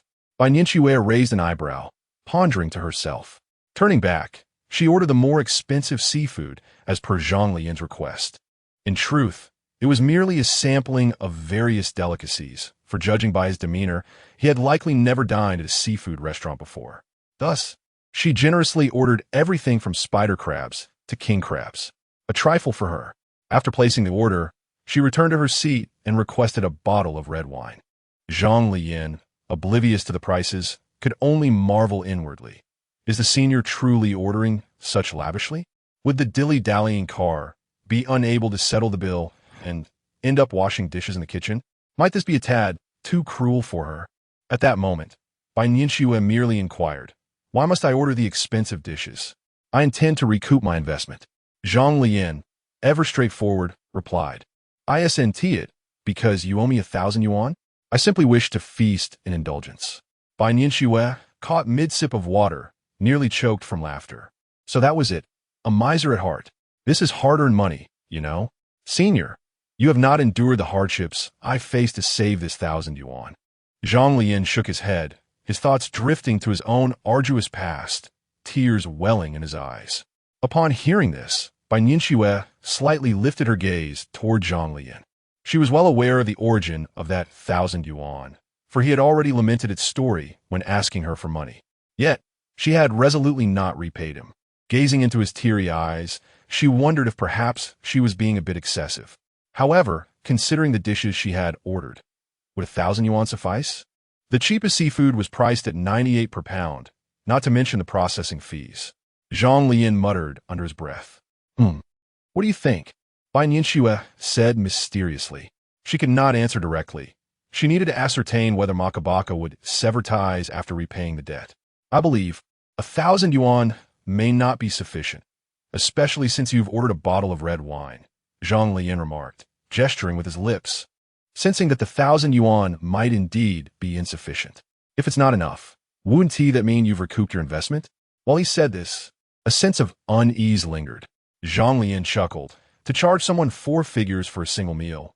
What kind of family operates like this? After such a meal, he feared he would lose face in demanding the money again. Would he have to avoid her in future encounters? Surely, he would lose the chance of friendship altogether. Well, Qianqian's family is quite affluent, so you need not worry about that. Oh, indeed. I almost forgot about that, Zhang Leyan recalled, remembering her family owned a company. Why should he be so finicky? What a scoundrel! How dare they not repay their debts? I shall feast upon you until I reclaim my mental anguish costs. Then let us order an additional 2 pounds. Ha ha ha. That should suffice, lest it goes to waste. I'll have the proprietor fetch a bottle of 82 Lafite. Laughter echoed in the air, and before long, the seafood dishes began to be served. Zhang Leyan found himself restless, repeatedly messaging Dingdingsh, inquiring about her whereabouts, as nearly half an hour had elapsed. Dingdingsh merely urged him and his senior to start eating, assuring him she would arrive. The phrase "I will come" felt oddly insincere to Zhang Leyan, who was gripped by a strong premonition. Could it be that this person was setting a trap for him? Wait, could it be? Red bean paste? Was his senior actually a pawn in this scheme? What if she had led him to an extravagant seafood restaurant, only to leave him ensnared?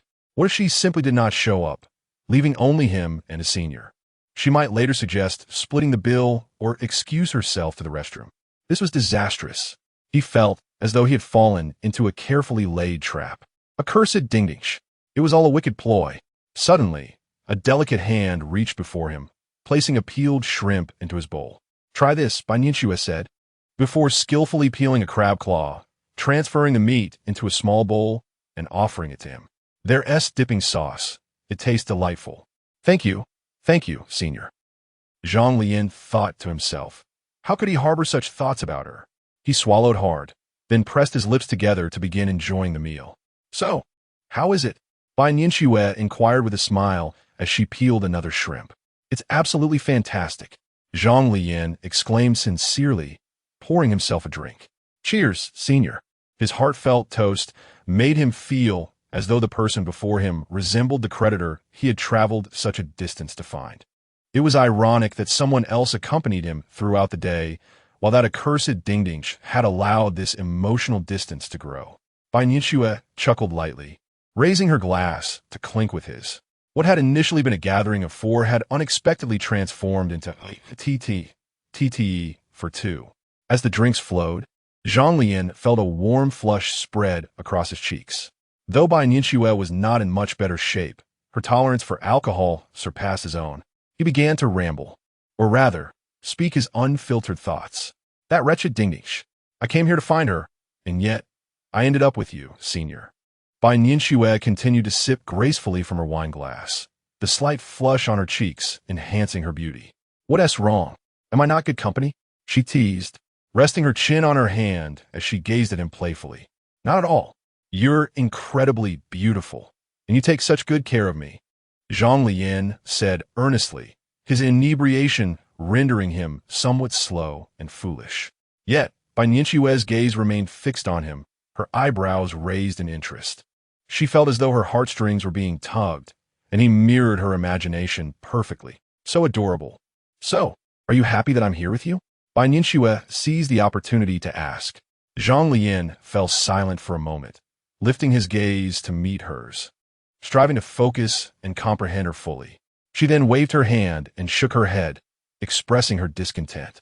Hearing this unexpected response, Bai Nianxue was equally astonished. She considered herself quite attentive, yet it seemed that her efforts had not met satisfaction. Anxiously, but with a tone akin to soothing a child, she inquired, "Why is that? Is there something my senior did not accomplish well?" "No, you are not her." Suddenly, as if struck by a meteor, Bai Nianxue's eyes widened in disbelief. "Well, what? You are not." Chapter 15, The First Night. "Who is she?" Bai Nianxue furrowed her brow, feeling anxious as the unexpected appearance of Shen Yu had already unsettled her. Now another one like her has emerged. Don't tell her that this university harbors someone he is seeking. It would be unbearable if she learned that he has a beloved here. She would be utterly devastated.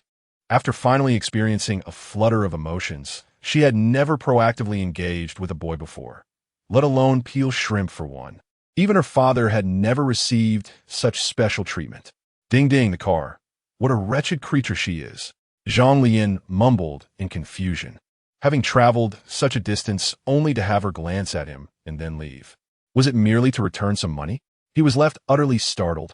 Upon hearing this, Bai Nianxue felt a strange mix of joy and a twinge of jealousy. Wait, is she feeling envious of Qianqian? Oh no. It seems she is truly experiencing her own jealousy.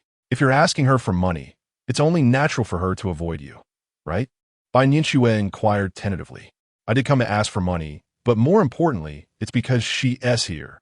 Bai Nianxue bit her lip, blinking in disbelief. You, like her? What? Impossible. Zhang Leyan suddenly fell silent, staring blankly at Bai Nianxue. She owes me money and hasn't returned it. How could I possibly like her? She holds my hard-earned money, and that changes everything.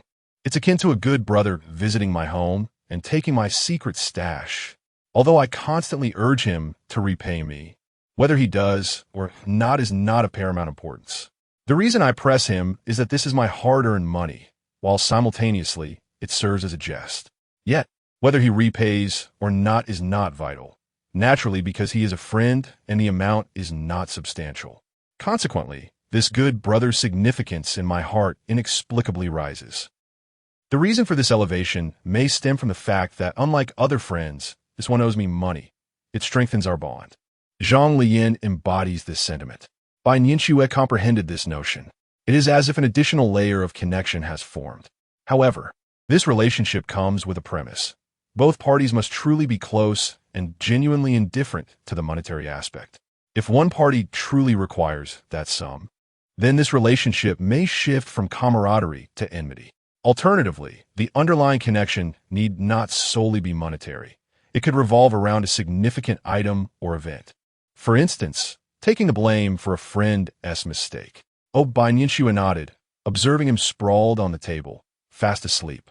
She suddenly whispered to him, "Actually, ye medingdingke." Huh? Zhang Leyan's head shot up at the sound. Her eyes widened as she fixed her gaze on Bai Nianxue. Bai Nianxue felt her heart stop. It was over. Wasn't he supposed to be utterly inebriated? The next moment, he exclaimed, "How could you be?" Zhang Leyan chuckled like a carefree child before collapsing into slumber. Dingdingsh, a bespectacled girl, was quite the sight. Bai Nianxue, having consumed alcohol, spoke rather bluntly, inadvertently revealing the term he had used upon seeing Su Qianqian's photograph. Although he had refrained from uttering that term subsequently, it was a name that, if spoken, would genuinely infuriate Bai Nianxue. He had previously coaxed her with great effort to calm her down, yet now he had unwittingly let slip this long-buried title. Bai Nianxue frowned slightly as she gazed at the unconscious Zhang Leyan. Though it wasn't directed at her, it still stoked her annoyance. However, his drunken demeanor was not intentional, and speaking without thought was quite common in such a state. The term, after all, was indeed a fact. At that moment, the inebriated Zhang Leyan attempted to salvage the situation. "I'm sorry. Please don't be angry. I didn't mean it that way. I'll help you level up. Just don't be upset. My words are typically straightforward. You know that well enough." With a soft chuckle, Bai Nianxue felt her heart melt. He could even express an apology in his drunken state that mirrored her earlier anger. Was this fear ingrained in his very being?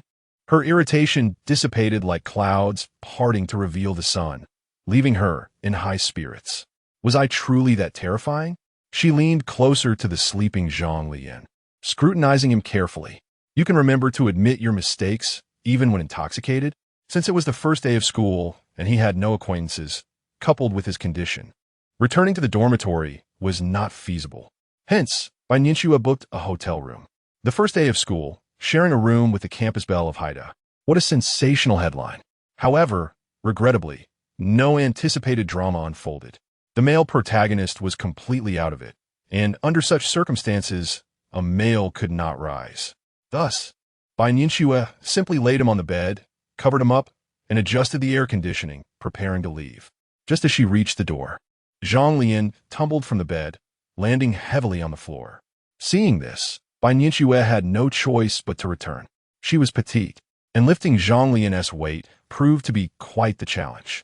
After much effort, she managed to hoist him back onto the bed, only for him to roll around and assume a contorted posture. Bai Nianxue shook her head, muttering, "Next time, you absolutely cannot get drunk again." As she spoke, she exerted herself, but, in a moment of weakness, collapsed onto Zhang Leyan. Up close, she noticed his long eyelashes and his delicate nose, reminiscent of a girl's beauty.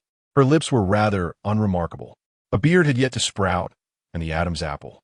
She, bewitched by her own thoughts, reached out her hand, intending to poke. Yet, halfway through her motion, she suddenly awakened. "What am I doing? Am I also intoxicated?"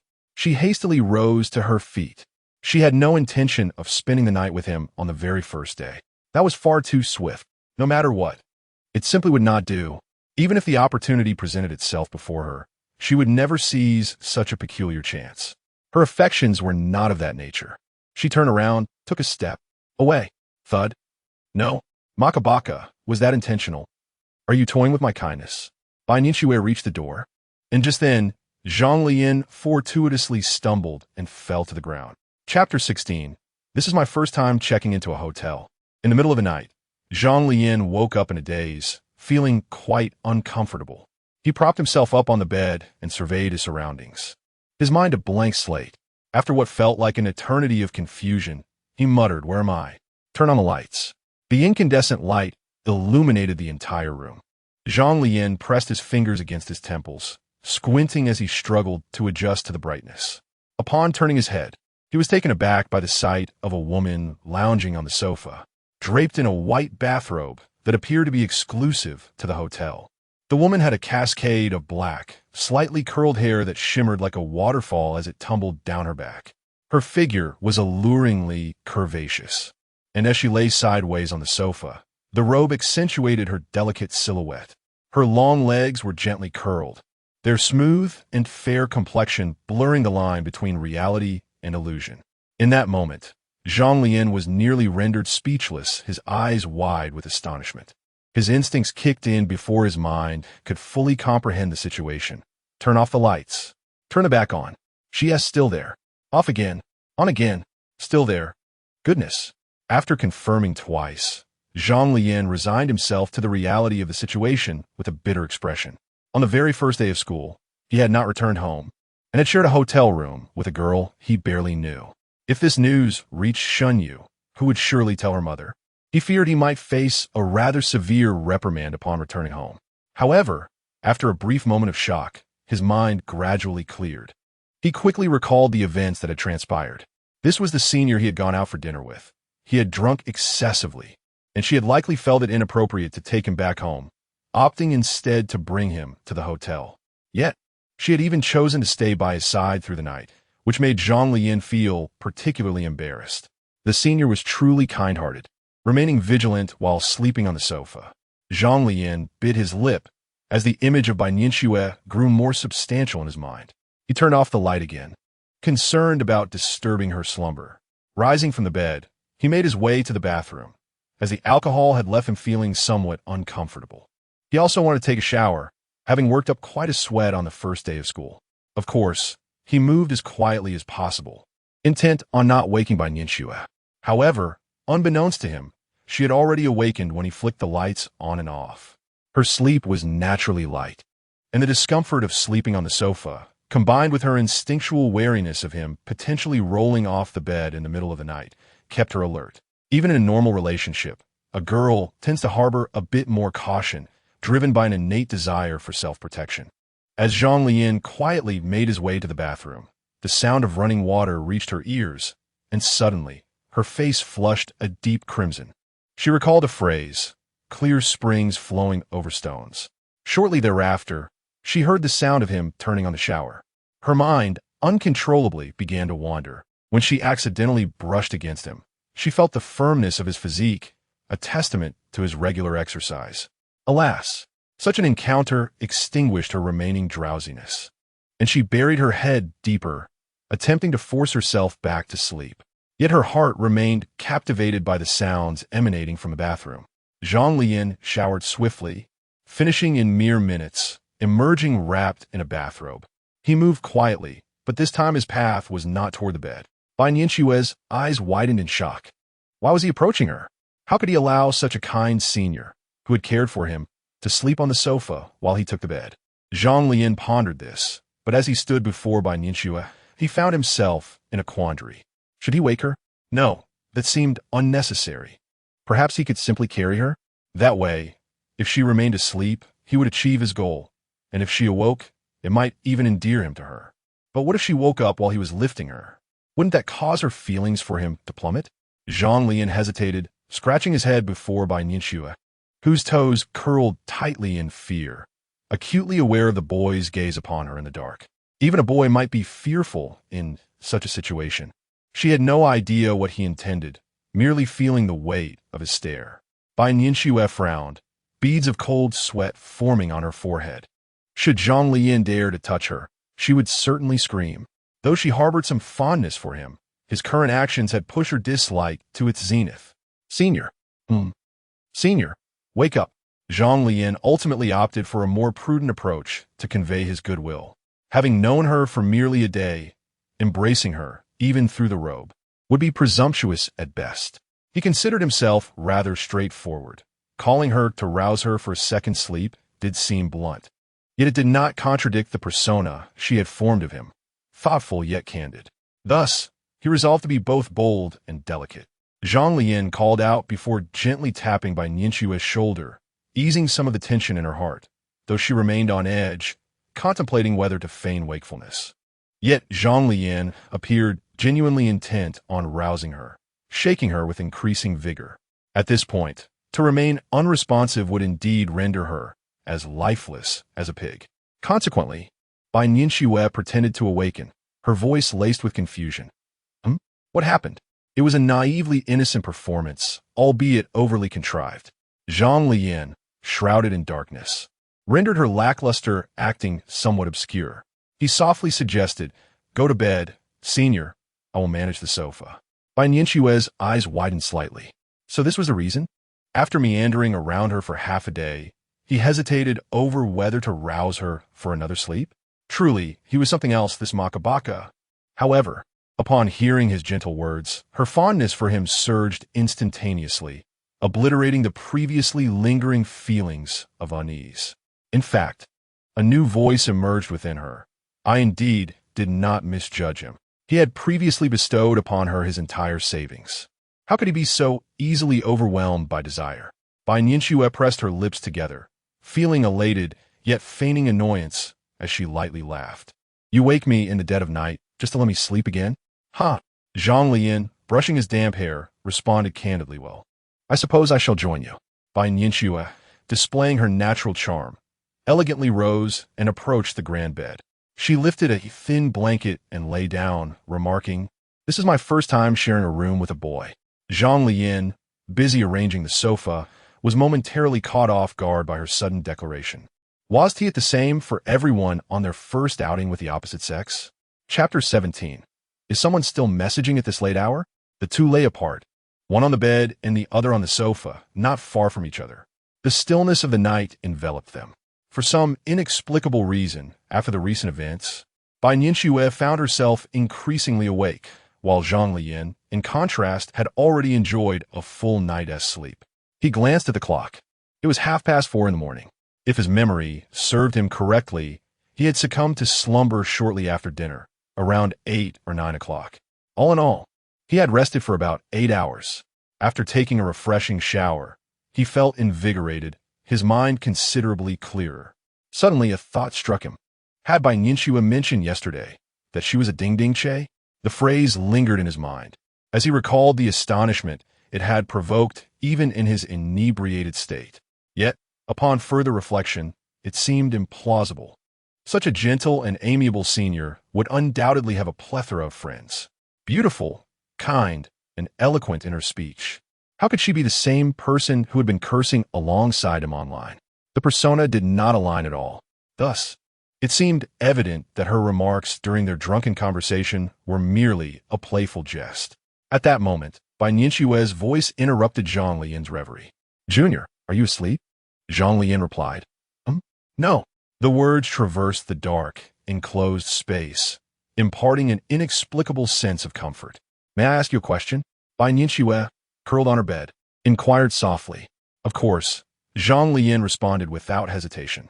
His demeanor reflected a respectful attitude towards his benefactor, while he maintained a distinct perspective towards the enigmatic ding-ding che.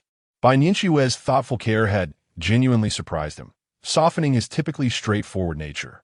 However, this was only evident in the private atmosphere shared between them. He remained a straightforward young man with other girls, yet that did not imply he was gay. It was entirely normal to exhibit gentlemanly shyness in the presence of such a gentle and beautiful senior. Bai Nianxue turned slightly, the rustling of the blankets distinctly audible across the short distance. The tickling sensation seemed to resonate within his heart, causing his pulse to quicken involuntarily. Did you really come to Haida specifically for money? Bai Nianxue had countless questions she wished to ask, yet during their previous conversation, her intoxication had clouded her mind. It was akin to the difference between being in an examination hall and outside of it. Now that Zhang Leyan was sober, she felt compelled to inquire. "Well, that's more or less accurate," Zhang Leyan replied candidly. Although he valued the connection with a senior he could converse with on various topics, I believe it turned out to be a fortuitous circumstance. Bai Nianxue, lying on her bed, widened her eyes slightly. "What do you mean by getting along well? In what sense?" Upon uttering the question, she nervously bit her lip, realizing how nosy she sounded. Nevertheless, Zhang Leyan continued to respond to her inquiries.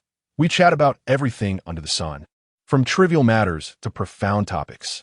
I engaged in an online conversation with my senior, ding-ding che, and we found ourselves able to converse for hours on end. It was an incredibly comfortable interaction. How can I describe this sensation?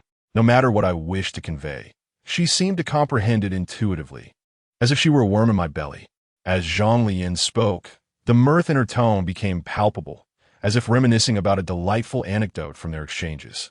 Bai Nianxue, listening from her bed, nodded along with an expression of glee akin to a thief who has successfully uncovered a secret.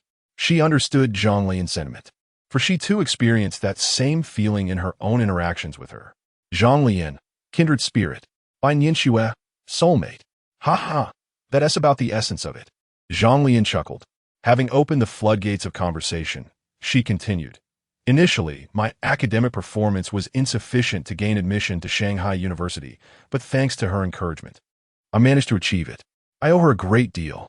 However, she insisted that you accompany me for a day, so do ensure she receives her due reprimand upon your return." Bai Nianxue listened with great interest. "Yes, certainly, but what if I cannot overpower your soulmate?" "If I cannot, then I too am at a loss." Zhang Leyan laughed. "For her family owns a company, and she has several bodyguards at her disposal." "Oh, you actually know that?" Bai Nianxue replied with surprise. "She mentioned it to me, and thus, dear senior, you see, it is utterly detestable that those whose families run companies fail to repay their debts.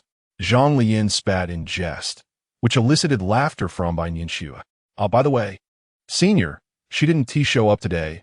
Allow me to transfer you the money for the seafood restaurant. At this moment, Zhang Leyan suddenly remembered that they had yet to settle the dinner bill. One cannot criticize others for being deadbeats while becoming one themselves. No need for that. Ding Ding Che has already taken care of it. Bai Nianxue quickly interjected. What? She covered it? Yes, her uncle is the owner, so we are acquainted. Oh, I see. How much did we spend? Zhang Leyan inquired, primarily curious to determine if they had recouped their expenses. We probably spent around 3,000 yuan. Bai Nianxue provided a conservative estimate, though the actual amount was nearly double. So much? Haha. Does that mean Ding Ding Che has suffered a significant loss? Zhang Leyan laughed heartily and promptly sent a mocking message to Ding Ding Che in the middle of the night.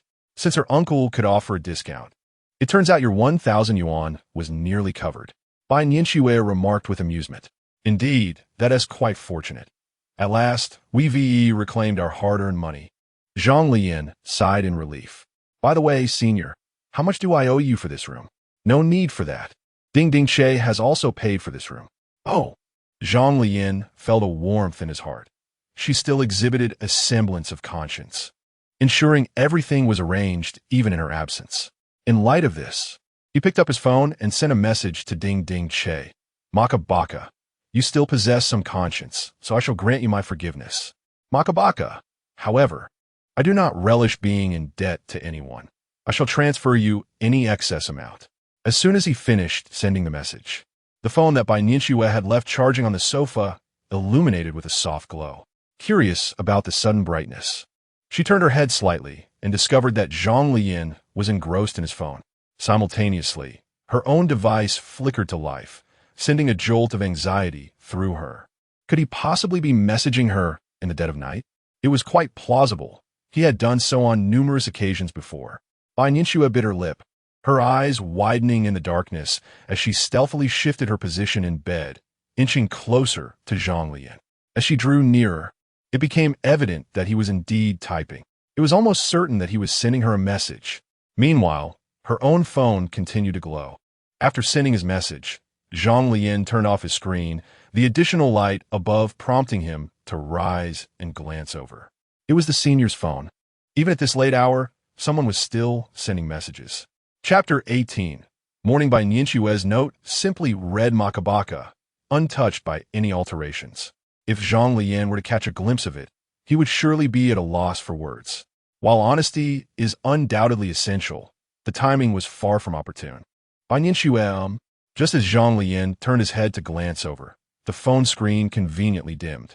He remained oblivious, startled instead by the sudden, loud exclamation from Senior Bai. Well, what's wrong, Senior? Could you pass me your phone? Bai Nianxue seized the opportunity to speak, her mind racing with doubts. He didn't see it, did he? Surely not. Oh, okay. Zhang Leyan obediently unplugged the charging cable and tossed his meticulously designed black plush phone case to Bai Nianxue. Senior, aren't you going to sleep? It's so early. Upon hearing this, Bai Nianxue was suddenly jolted into realization. Indeed, it was only 4:30 a.m. She ought to be peacefully slumbering. What did she need the phone for? This seemed rather like a clumsy attempt to conceal her intentions. How much distrust must she harbor to feel uneasy enough to keep such a valuable item nearby, even in sleep? And no, it's just, I need to set an alarm. The rest was left unspoken. She hoped he wouldn't pry into her reasons for needing an alarm. Bai Nianxue's ability to think on her feet was commendable. Oh, okay. Zhang Leyan didn't press further, nor did he contemplate much. After all, he also set alarms from time to time. Beyond merely interrupting pleasant dreams, what other purpose could such a device serve? In truth, those who are truly capable of rising early need not rely on alarms at all. It appeared that Senior was quite the kindred spirit.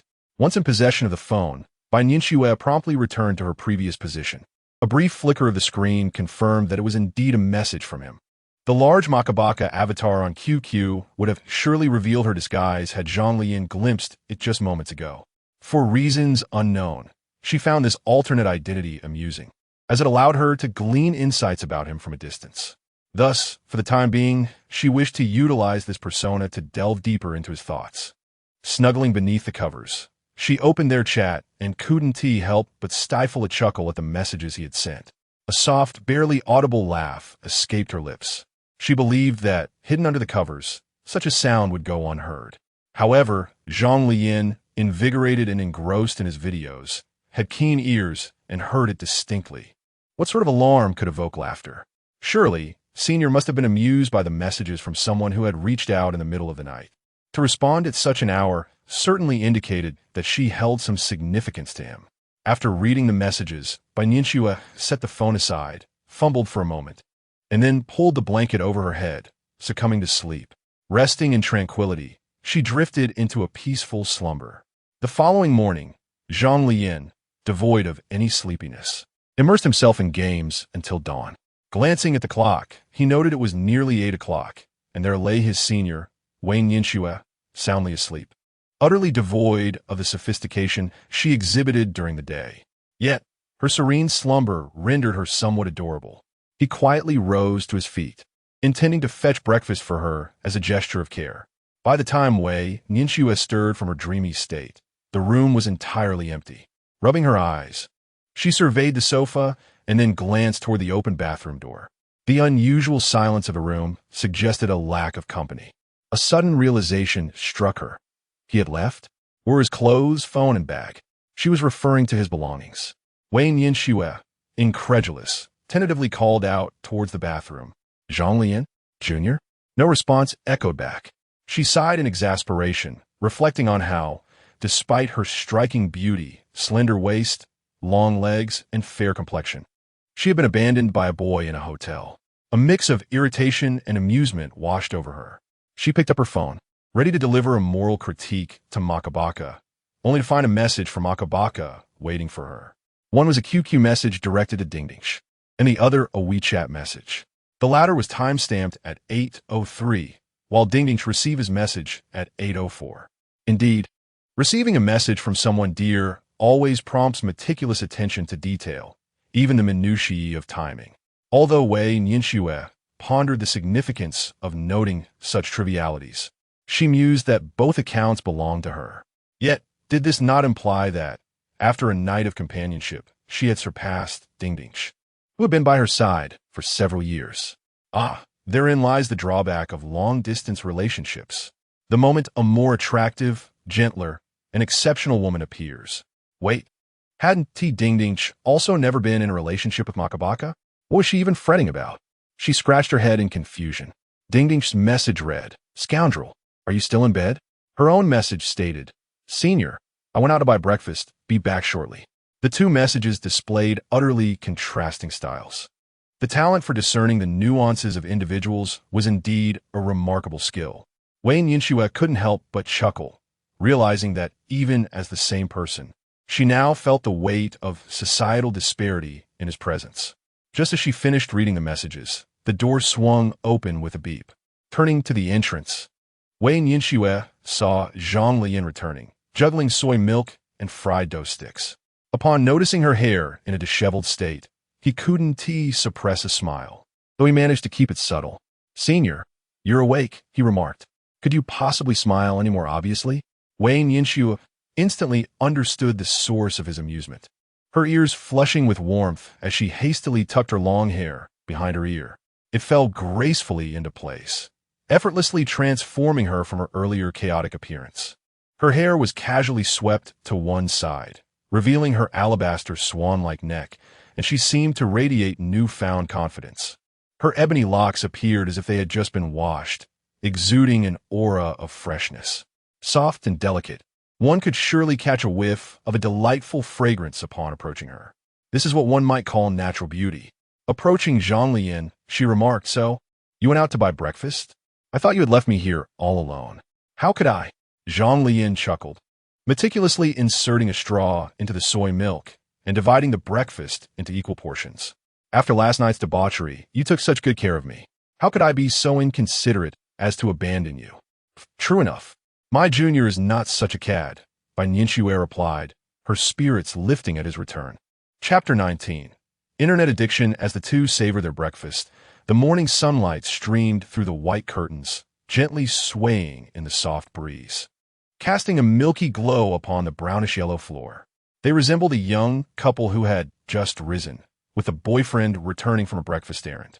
"I want to be returning to the dorm on the first day of school," Zhang Leyan remarked, seeking to initiate conversation. "Well, who told you to drink so much red wine when your tolerance is so low?" Bai Nianxue replied with a smile.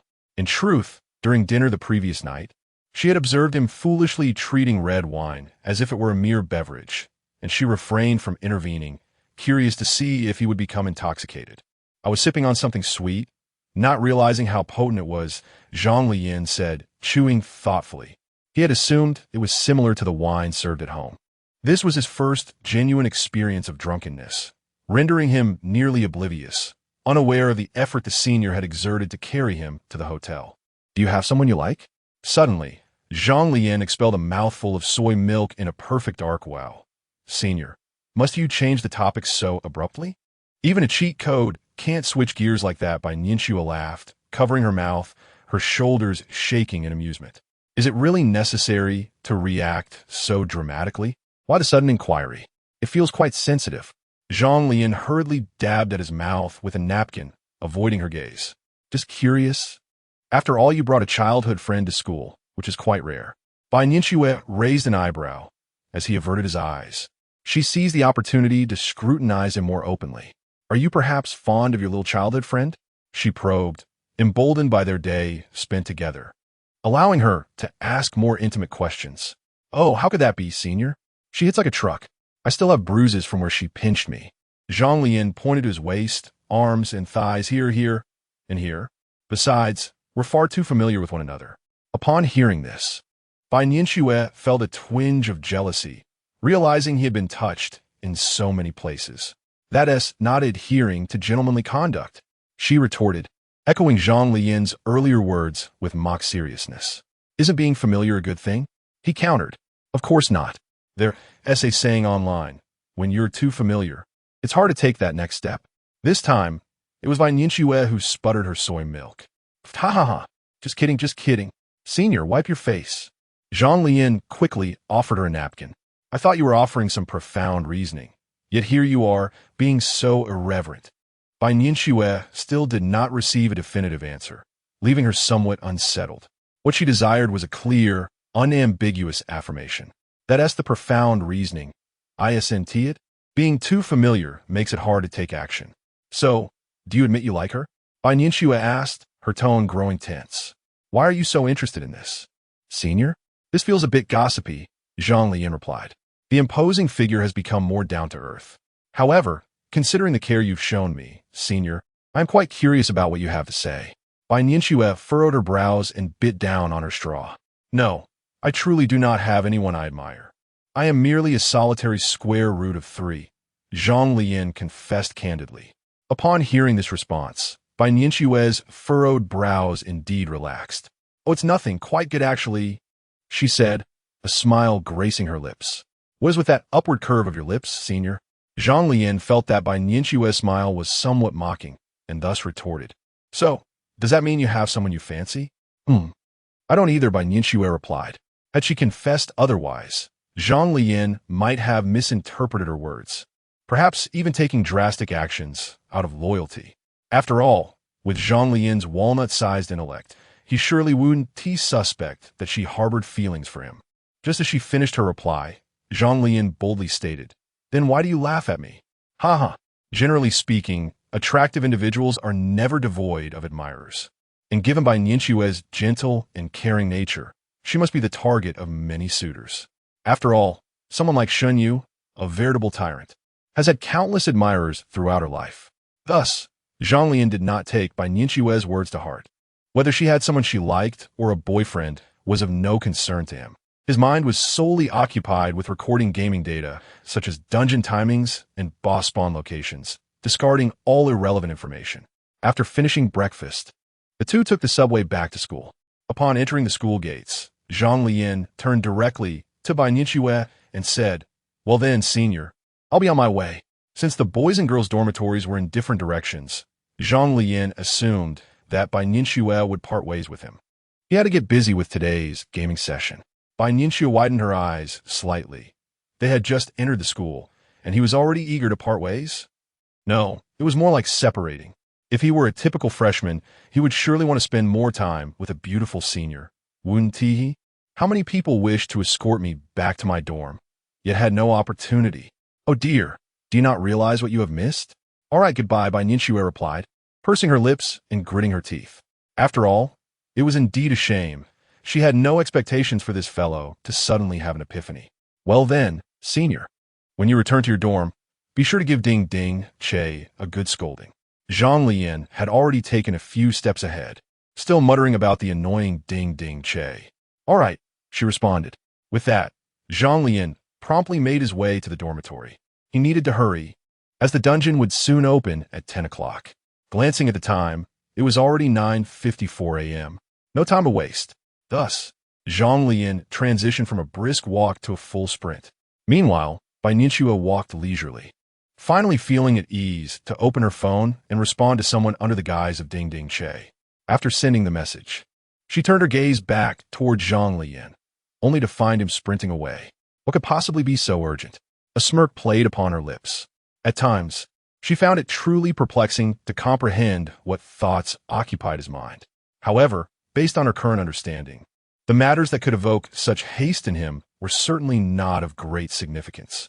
Most likely, it could only pertain to a game. Chapter 20. The 404 boy band. Upon returning to the 404 dormitory, all the members who had been absent the previous day had finally arrived. Early in the morning, one of the guys had just come in, while the other two remained sprawled on their beds, still languishing in slumber under the warm sun.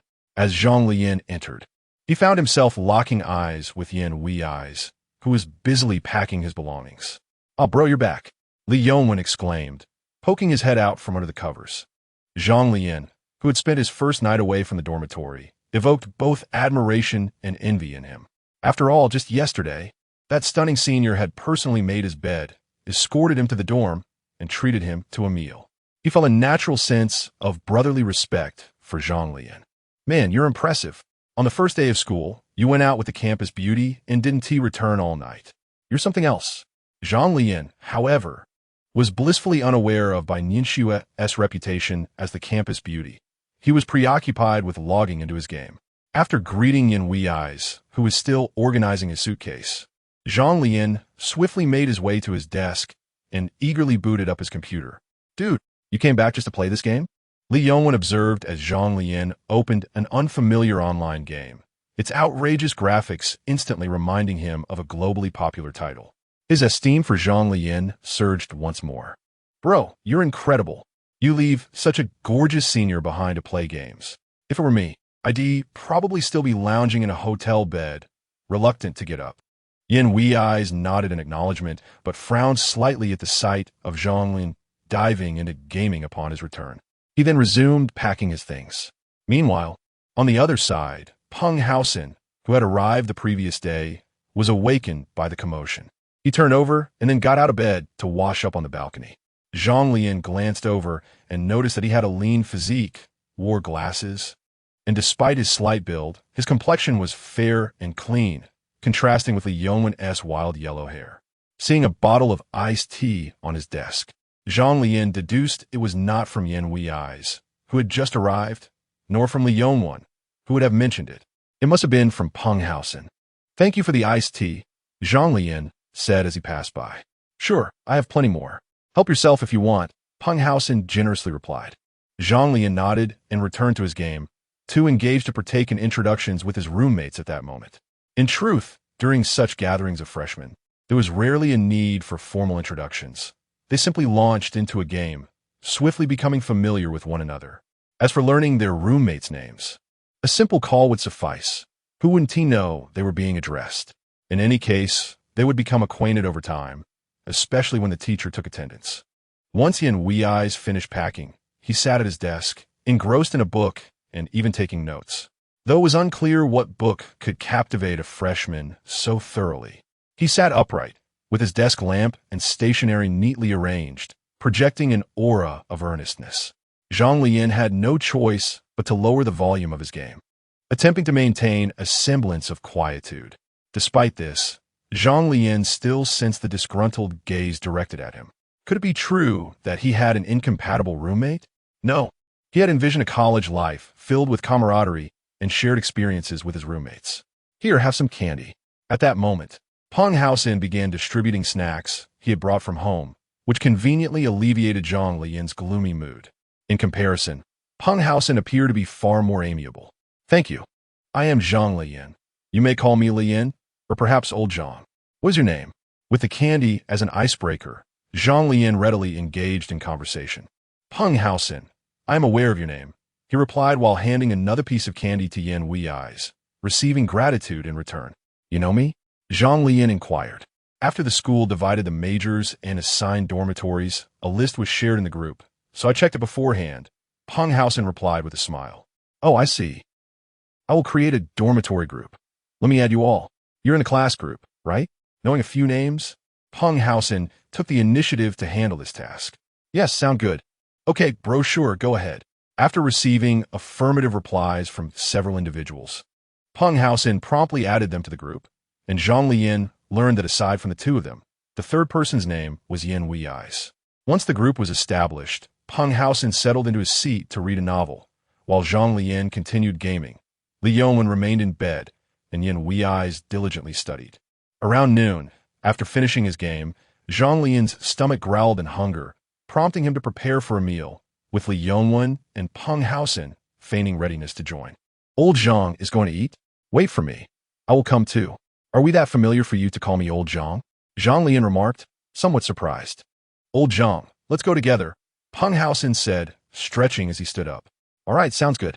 After saying this, Zhang Leyan glanced at Yan Wei's, who was still engrossed in his studies, hesitating whether to invite him.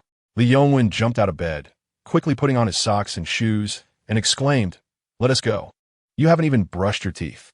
Zhang Leyan exclaimed, eyes wide with astonishment as he watched Li Yongwen tousle his hair into some semblance of order. How can one be so carefree? His expression mirrored that of an elderly man on the subway. And Peng Haosin's neat and tidy desk indicated that he was also a boy who appreciated cleanliness, albeit a bit more robust in build. It's not important, Li Yongwen said, stepping forward to open the door. As long as my hairstyle remains intact, I shall be free-spirited. Zhang Leyan pouted, suddenly recalling that he had indeed bonded with him just yesterday. As they neared the exit, Zhang Leyan and Peng Haosin exchanged glances at Yan Wei's, and Zhang Leyan entrusted this task to Peng Haosin. After all, he was the one who had shared candy and drinks, providing him with an advantage, at the very least. Yan Wei's would greet him with a smile, and Zhang Leyan was not one to expend effort on diplomatic endeavors. Moreover, Yan Wei's had initially revealed an unfavorable aspect of his character. Li Yongwen, rather carefree, seemed oblivious to this fact, as he had already reached the corner of the corridor stairs, turning back to see why Zhang Leyan and Peng Haosin had not yet caught up. After a while, Yan Wei's and Peng Haosin emerged from their dormitory together. If you wish to join us, why not make a move? Must you wait for someone to call you? Zhang Leyan listened at the door as Peng Haosin invited him to dinner, suggesting it was the first occasion for everyone in their dormitory to gather. In an instant, he sprang to his feet, finding the situation amusing, as he suspected Yan Wei's might possess a hint of eccentricity. Thus, the male ensemble of Dormitory 404 embarked on their inaugural outing. Chapter 21. Last night upon returning to the dormitory, Bai Nianxue was immediately confronted by Su Qianqian. The typically aloof and indifferent Nianxue had, astonishingly, not returned home the previous night. Ding ding car? Su Qianqian raised an eyebrow, teasingly inquiring. Bai Nianxue's expression stiffened at the mention of that term, feeling embarrassed as if she were desperately seeking a hole to burrow into. One night, Nianxue. There is no need to be in such a rush, is there? Su Qianqian continued to revel in the unfolding drama, especially since Nianxue had previously used her as a shield. Pushing Su Qianqian aside, Bai Nianxue settled into her seat. Rest assured, Nianxue, Tong Tong, and Siki are both absent. Su Qianqian followed closely behind. Given the personal nature of the matter, Bai Nianxue had always avoided discussing it in front of the other two, and Su Qianqian was not foolish enough to betray her trust. Upon hearing that they were alone in the dormitory, Bai Nianxue sighed in relief, her eyes sparkling with mischief. Hey, Su Qianqian instantly transformed into a mischievous imp. Did something happen? What are you talking about? Bai Nianxue retorted, her smile growing ever more pronounced. But you went to a hotel on your first night together. Su Qianqian blurted out. She had assumed that their relationship had progressed to a significant level and that the previous night had merely solidified their bond. Bai Nianxue felt her cheeks flush at Su Qianqian's misunderstanding. Don't say such things. He was just drunk and couldn't return. Oh, so you were drunk too? Su Qianqian pressed on, leaning on the table with a teasing grin. Bai Nianxue protested, I wasn't tea. Well, if you weren't, you took care of him all night. Snow, you're in trouble. You've fallen in love. Su Qianqian exclaimed as if she had just uncovered a monumental secret. From the moment she had heard Zhang Leyan utter such an odd nickname the previous day, she had sensed a juicy gossip brewing, and now it seemed. My goodness, Nianxue had indeed blossomed. It was hard for her to believe. The normally frigid and distant Bai Nianxue had secretly harbored feelings for Zhang Leyan all along, a sentiment that had lingered due to the special connection he evoked in her. Yet, being so openly confronted by Su Qianqian left her reluctant to admit it. As she playfully waved her hands, we're just friends, don't say such things. However, Su Qianqian was not convinced and continued joking, come on. Tell me how far things have progressed between you two. Have you confessed to him? You're not planning on having me shield you from him, are you? I'm afraid he might grab me by the neck next time we meet. As she spoke, Su Qianqian playfully patted her own cheeks. Recalling how fierce Zhang Leyan had seemed when he encountered her yesterday. Nothing happened. Bai Nianxue stuck out her tongue, casting a glance at Su Qianqian. Bai Nianxue, So Qianqian, no way. You still need to assist me. Bai Nianxue preemptively informed Su Qianqian. Although they have yet to arrange a subsequent meeting with Makabaka, a second encounter is inevitable. She had not yet devised a way to confess to Zhang Leyan. Thus, she chose to give Su Qianqian a heads up, knowing she might be of use at any moment. Su Qianqian clutched her chest, lamenting, this is how you, Xue, treat me as a mere tool. Qianqian, the power of Bai Nianxue's coquettishness is overwhelming. As Su Qianqian's eyes widened, her inner defenses crumbled instantaneously. The crux lies not in whether I will help you. I genuinely feel he might strike me. Su Qianqian wrapped her arms around herself, speaking delicately. Bai Nianxue, he won tea, I promise. She was quite confident in this regard, aside from his penchant for jest. Bai Nianxue, moreover, after dining last night, you no longer owe him anything. He has no reason to. Oh, Xue, you truly are love-struck. Su Qianqian pouted, both apprehensive of Zhang Leyan and finding the current Bai Nianxue rather unfamiliar. The former Xue would never discuss a boy in her presence. Huh? Did it happen? No, right? I'm trying to discuss serious matters here. Bai Nianxue finally grasped the situation, stammering. Alas, fine. Who asked the best? After all, Su Qianqian placed her hands on her hips, feigning a dramatic stance. Since Xue has brought this up, she must agree, even if it means climbing a mountain of blades. With the risk of being struck eliminated, she had little to fear. Qianqian is the best. Bai Nianxue embraced Su Qianqian's slender waist, who affectionately patted her head. Such scenes occur solely between girls. Imagine two boys attempting such a display. When will you confess to him? Matters like this are manageable for a brief period, but if prolonged, it could become problematic. Though she had never been in love, she was well-versed in idol dramas. The protagonists in those stories often find themselves embroiled in misunderstandings. What? You have concealed your identity from me for so long. It turns out you were deceiving me all along. I never wished to see you again. Then follows a series of dramatic reconciliations. She certainly did not want to witness Xue chasing after her husband later on. Although Zhang Leyan appears somewhat intimidating, he is undeniably handsome. Otherwise, she wouldn't be so infatuated. Ahem. Just imagining Bai Nianxue, with her lovely face, angrily declaring to Zhang Leyan, Makabaka, I shall no longer heed you. Such lines are quite delightful. I relish them. She merely wished to be a devoted admirer from the sidelines. Yes, I understand. I will speak to him as soon as possible. Rest assured. Bai Nianxue was well aware of her situation. She could not continue deceiving herself indefinitely. The sense of betrayal she experienced yesterday was quite unsettling.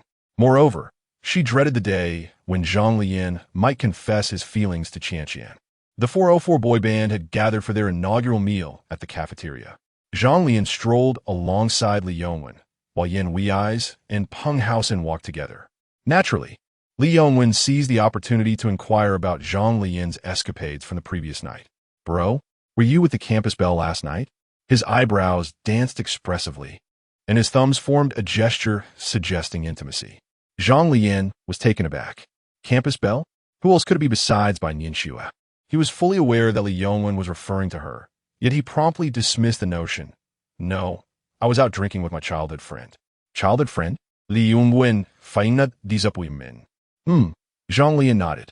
He wished to avoid any unnecessary misunderstandings with Bai Ningxue, as such gossip would only become more convoluted with each retelling. Thankfully, no one was aware of his outing with the senior. At that moment, the significance of having a childhood friend became apparent. "Zhang Leyan," a melodious voice rang from the cafeteria counter not far away. Xinyu and her roommates had just made their entrance. Chapter 22. The boy band meets the girl group Xiao Yuer. "Xiao Yuer, is that your boyfriend?" As she busily served herself food, Yan Wenxin, who was already holding a tray, unabashedly remarked upon noticing Zhang Leyan and his companions.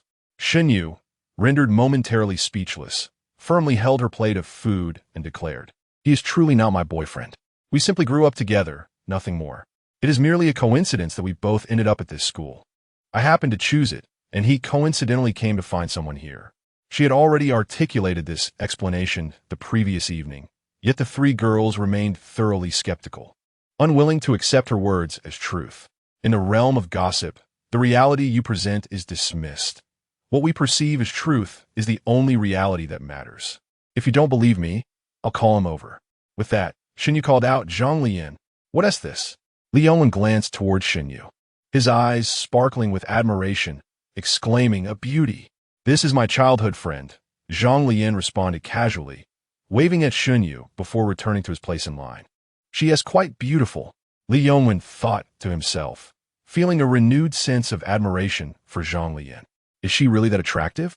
"She is just all right," Zhang Leyan remarked, rubbing his waist as memories of her fierce demeanor made him wince. "So you went out drinking with her last night?" Li Yongwen's forehead creased with disbelief. "And you didn't come home?" Zhang Leyan shrugged. "What is the big deal? She even stayed at my house during the New Year." "Wow." Peng Haosen and Yin Wei's overheard the conversation, both of them intrigued. Having just emerged from the confines of high school, where interactions were often stilted, their interest in beautiful girls was natural. Even Yin Wei's, typically reserved, found himself asking, "What is her major? Does she have a boyfriend?" Zhang Leyan answered truthfully, "Computer science." "And of course, she doesn't have a boyfriend. She believes she hasn't found the right one." "Ahem, well, old Zhang, what do you think of me?" Li Yongwen said, patting his chest and adjusting his attire, still sporting a pair of flip-flops. "What do you fit in for?" Zhang Leyan raised an eyebrow. After finishing their meals, the four boys made their way to join Xinyu and her group, benefiting from Zhang Leyan's connection. As they mingled with the girls on their first day at the school cafeteria, the four boys and four girls shared a table, seamlessly engaging in conversation. Zhang Leyan announced, "We have a class meeting tonight to pick up our military training uniforms. Training begins tomorrow." His and Xinyu's manner of conversing was characterized by an easygoing nature. "We went to the instructor's office yesterday to collect ours, so we wouldn't have to attend the meeting today," Xinyu replied, then shifted the topic back to her initial reason for summoning Zhang Leyan, clarifying, "So, are you my boyfriend?" Uft, uft, uft, uft. Led by Zhang Leyan, the four boys burst into laughter. "What on earth?" Zhang Leyan furrowed his brows. "What are you talking about? Are you trying to kill me? How malicious." While Aunt Yang might not hold anything against him, Uncle Shan was quite familiar with his father and could easily replace him in delivering the gentle reprimands of the seven wolves. "See? I told you we are merely childhood friends." Xinyu waved her hand, addressing Yin Wenxin and the others. In response, Yin Wenxin sought further confirmation from Zhang Leyan. "Are you truly not in a romantic relationship? It seems like your connection is." "Of course not." Zhang Leyan wiped his mouth. "I am her brother. If I dare to date her, I might as well kiss my life goodbye before I even set foot in my home." I might find someone waiting at the door with a crowbar. Oh, that's not the case then. We must have misunderstood, Yan Wenxin said, feeling a bit embarrassed. You're not my brother either. Xinyu felt the need to reiterate, as Zhang Leyan was still trying to take advantage of her. I am merely 2 months older than you. Hey, you little brat. Before Zhang Leyan could finish his sentence, a rabbit's leg unexpectedly kicked him from below. Such short legs could still pack quite a punch. Zhang Leyan was compelled to silence his feet. Observing this, Li Yongwen and his companions couldn't help but chuckle at the antics of the two. However, since they were not in a romantic relationship, things were easier to navigate. With a capable brother-in-law like Zhang Leyan around, one could certainly take advantage of that.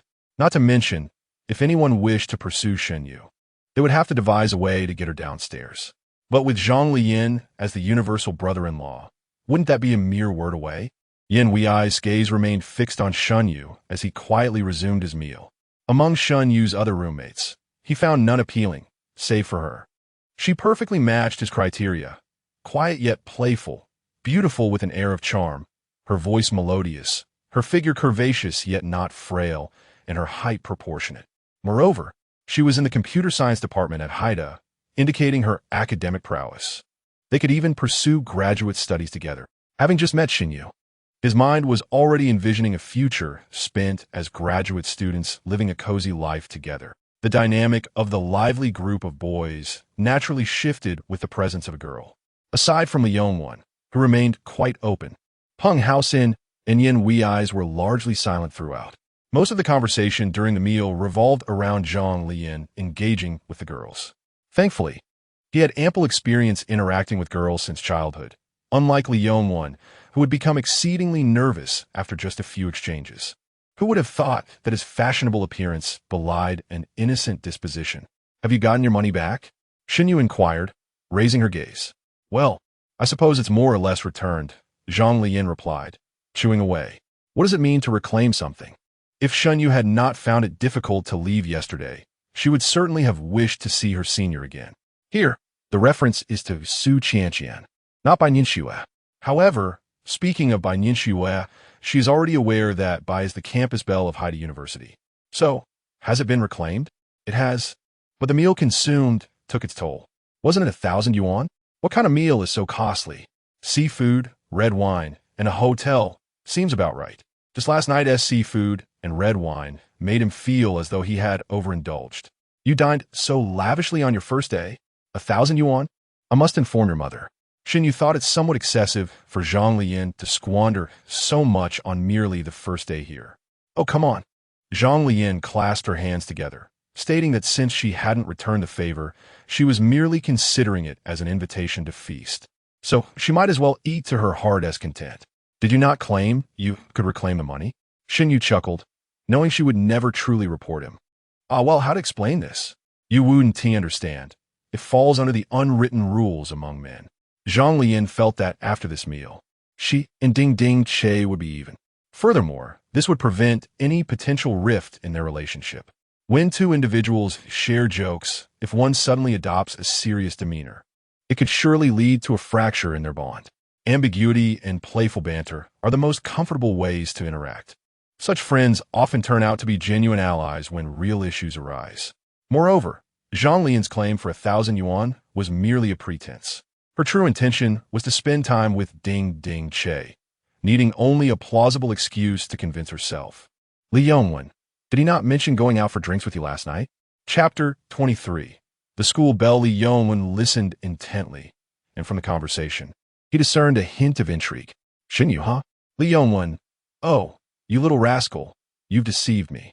Zhang Leyan rubbed his forehead in exasperation. He claimed he went drinking with me? Xinyu detected an unusual tone and immediately inquired further with Li Yongwen.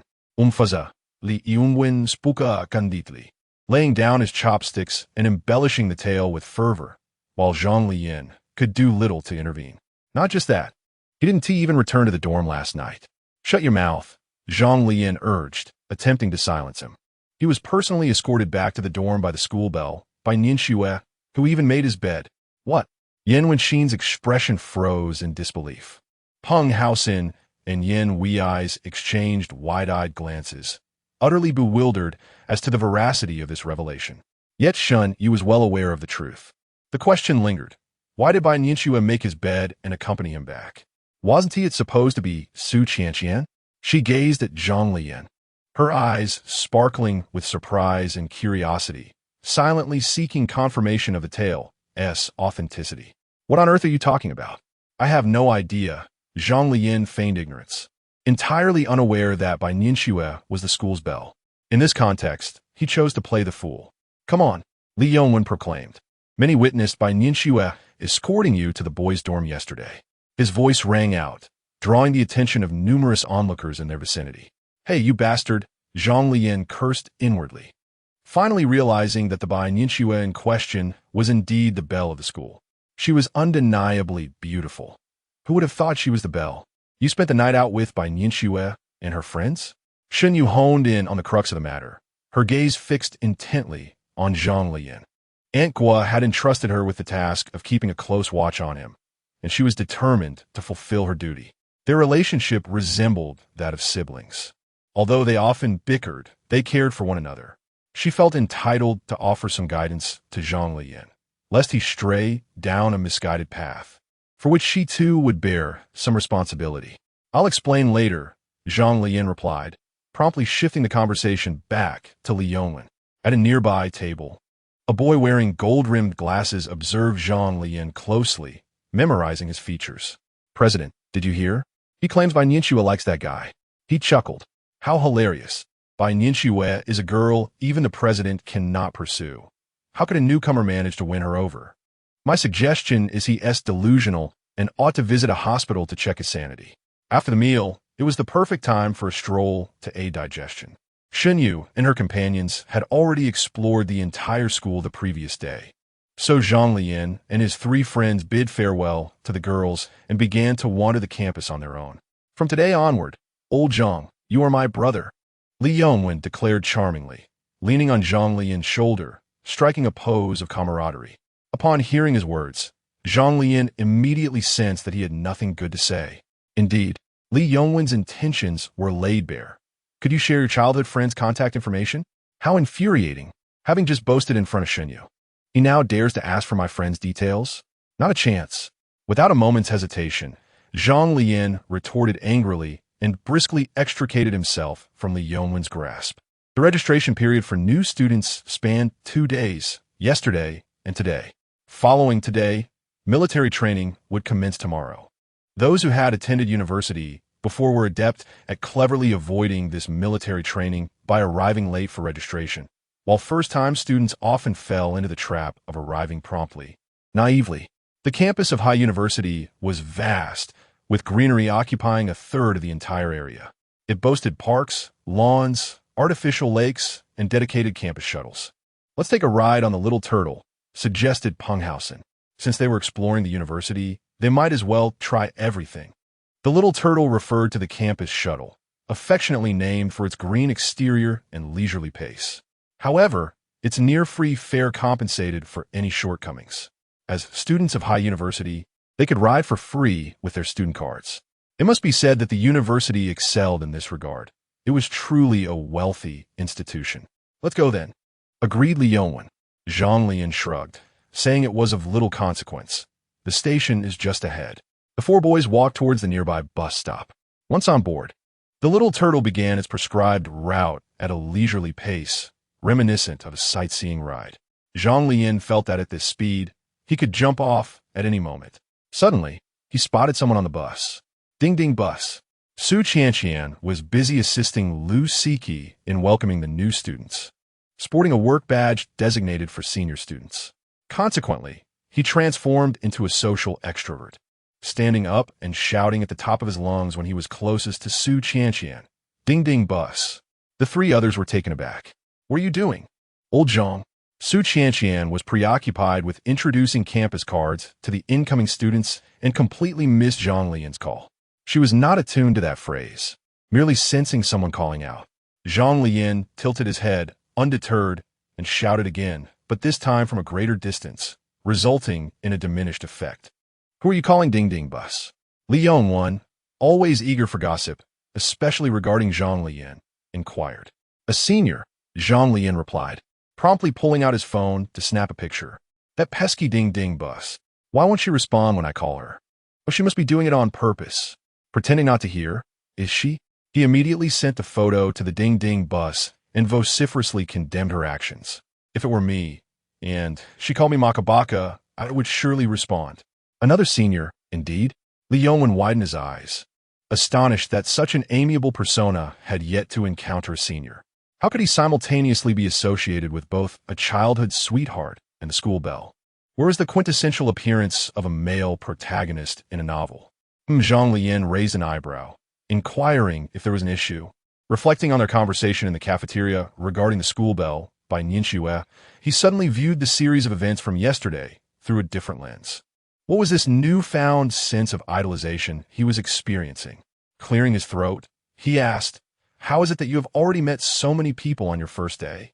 "There are just two," Li Yongwen replied, "but including their roommate makes it seem like more." Zhang Leyan then remarked, "By the way, did you say that by Nianxue is the belle of our school?" Chapter 24. A close call by Nianxue was engrossed in her reading at the library. Do not misconstrue her intentions. She was merely perusing extracurricular literature, not diligently studying. After receiving a message from Zhang Leyan, she took a considerable time to notice it. However, the message did not come directly from Zhang Leyan, but rather from Akabaka. Most likely, it was another request for her to log in, or perhaps an urgent desire to meet. After all, she had merely made an appearance yesterday, only to vanish thereafter. As thoughts swirled in her mind, Bai Nianxue opened the message from Makabaka. Makabaka! Image, Makabaka. Pretending not to hear? You little rascal, Bai Nianxue.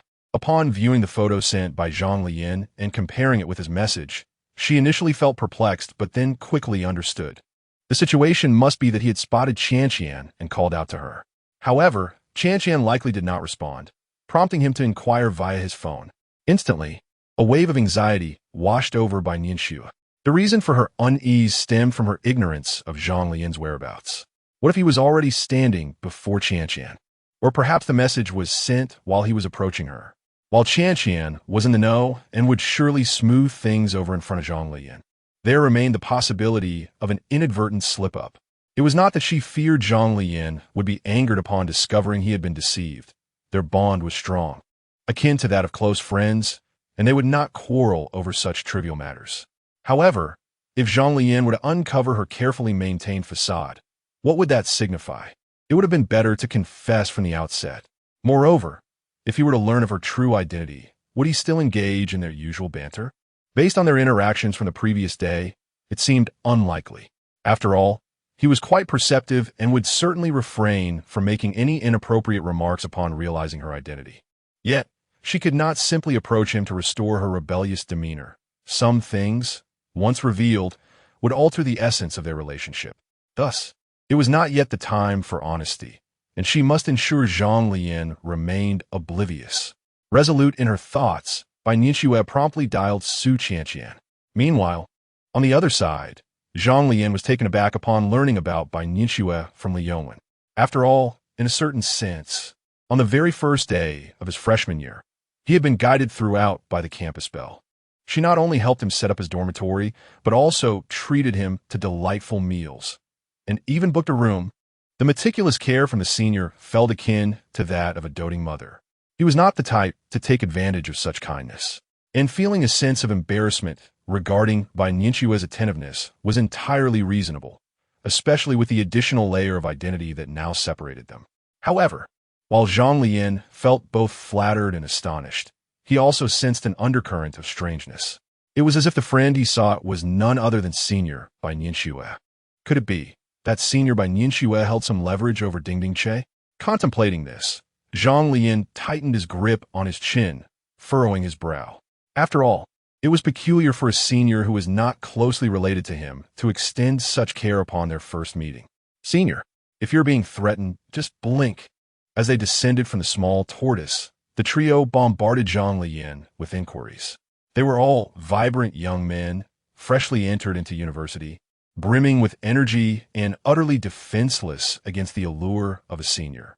Yet Zhang Leyan was familiar with only two, Dingding Che and the illustrious senior, who certainly had no shortage of admirers. Thus, his His only recourse might be to sell Ding Ding Che, and even then, these three might not find it appealing. As they walked, Zhang Leyan received messages from both the senior and Ding Ding Che. Ding Ding Che merely concocted a convenient excuse, claiming he hadn't heard anything due to being preoccupied, suggesting Zhang Leyan should scram. The senior, on the other hand, inquired about his plans. He sent an abstract emoji to Ding Ding Che while composing a gentle message to the senior. His current plans included gathering with everyone on the first day, dining in a night market, and perhaps singing karaoke later. Without a second thought, he relayed this information to Bai Nianxue.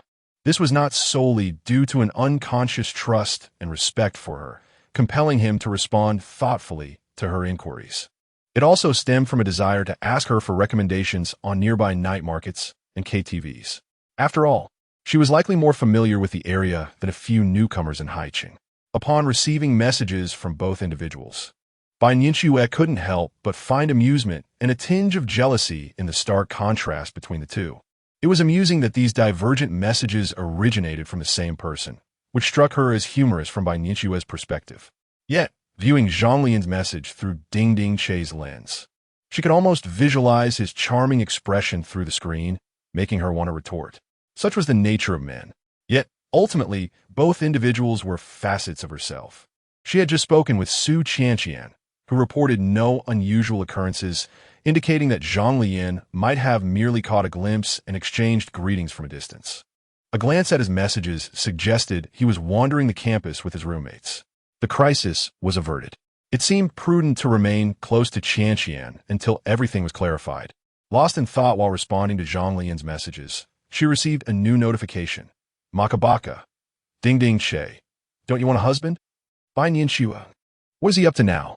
Rapidly, she tapped out 3 words on her screen, sending them to Zhang Leyan. Ding Ding Che. The other party quickly replied. Makabaka. If you want a husband, I shall send one to you shortly. Is this where we are now, already playing matchmaker? Bai Nianxue responded. Ding Ding matchmaker. Makabaka. Hey, let me tell you, the 3 in my dorm all stand at 1 meter 80 tall and handsome. Each one a gem, good-looking and charming in conversation. Ding Ding, nonsense. Makabaka, did I perhaps overestimate your tolerance, GIF? Bai Nianxue gazed at the screen, pressed her lips together, and a smile graced her face as she typed a response. Ding Ding, before you introduce anyone, let me ask you something first. Chapter 25. The Invitation to Feast Ding Ding Che. Since you wish to play matchmaker, you must introduce me to a remarkable beauty in return, right? Makabaka. Makabaka. If we're speaking of remarkable, then it can only be me. Masaka. You scoundrel. Ding Ding Che. You vomit. Vomit, Makabaka, with a bloody knife. In the afternoon, Zhang Leyan and a few companions finished exploring the school and took a moment to rest upon the seats in the sports arena. The venue offered snacks and equipment, albeit at a cost. The group spent the entire afternoon engaging in a spirited game of basketball, during which their camaraderie flourished, and they began affectionately referring to one another as Big Brother. Particularly, Li Yongwen, who appeared to be quite affluent, brazenly pilfered food from the others. Zhang Leyan's bottled water, Yin Wei's hand-grabbed pancake, and Peng Haosen's Odin. He showed no disdain for their offerings. Drinking was one thing, but he even shared the same mouthful. Eating was another, as he audaciously bit into the very places where others had already nibbled, and he slurped his noodles with abandon. This behavior led the trio to silently distance themselves from him. Goodness, could it be that he harbored some peculiar fetish? The only thought that crossed my mind was a saliva obsession. Disturbing. After finishing their game, following the recommendation of Senior Bai Nianxue, the 4 found a bustling street stall to enjoy dinner. As soon as their orders were placed, they slouched comfortably in their seats, the day's exertion having nearly drained their energy. With the military training outfits already distributed and the prospect of training the following day looming, their spirits were rather subdued. Consequently, the atmosphere at the table grew somewhat quiet, with only occasional exchanges of words, overshadowed by the boisterousness of the adjacent table. After a while, once the dishes arrived, the group began to drink, and the mood lightened slightly. Li Yongwen kept glancing over at the other tables, and it was typically around this time that the idea king would concoct a rather dubious suggestion. Old Zhang, Why not invite Senior by Ninshu out for a meal? Zhang Leyan nearly spewed his beer across Li Y's face. Are you out of your mind? TSK Li Yongwen clicked his tongue, gesturing for the others to glance at the neighboring table. The trio peered over, only to find a group of university students dining together. Nothing particularly noteworthy. Hey, there are women. Women, Li Yongwen exclaimed, throwing up his hands and widening his eyes. After an entire afternoon of physical activity, our yang energy is too strong, you understand? Not a single woman in sight. The three looked at him in silence, forcing a smile. Well, previously, they had suspected he might be gay at this moment. However, this revelation seemed rather promising. However, do not gaze at me. It is utterly implausible for me to invite the senior out. Have you all lost your minds? Feeling utterly vexed, Zhang Leyan raised his right hand defensively, incredulous at the sight of Li Yongwen and the others glancing in his direction. Look at the other tables. They all have girls, Peng Hausen remarked, raising an eyebrow and pouting. Try that silent act one more time, and see what happens. Zhang Leyan retorted, turning away. Old Zhang, we are at a loss here.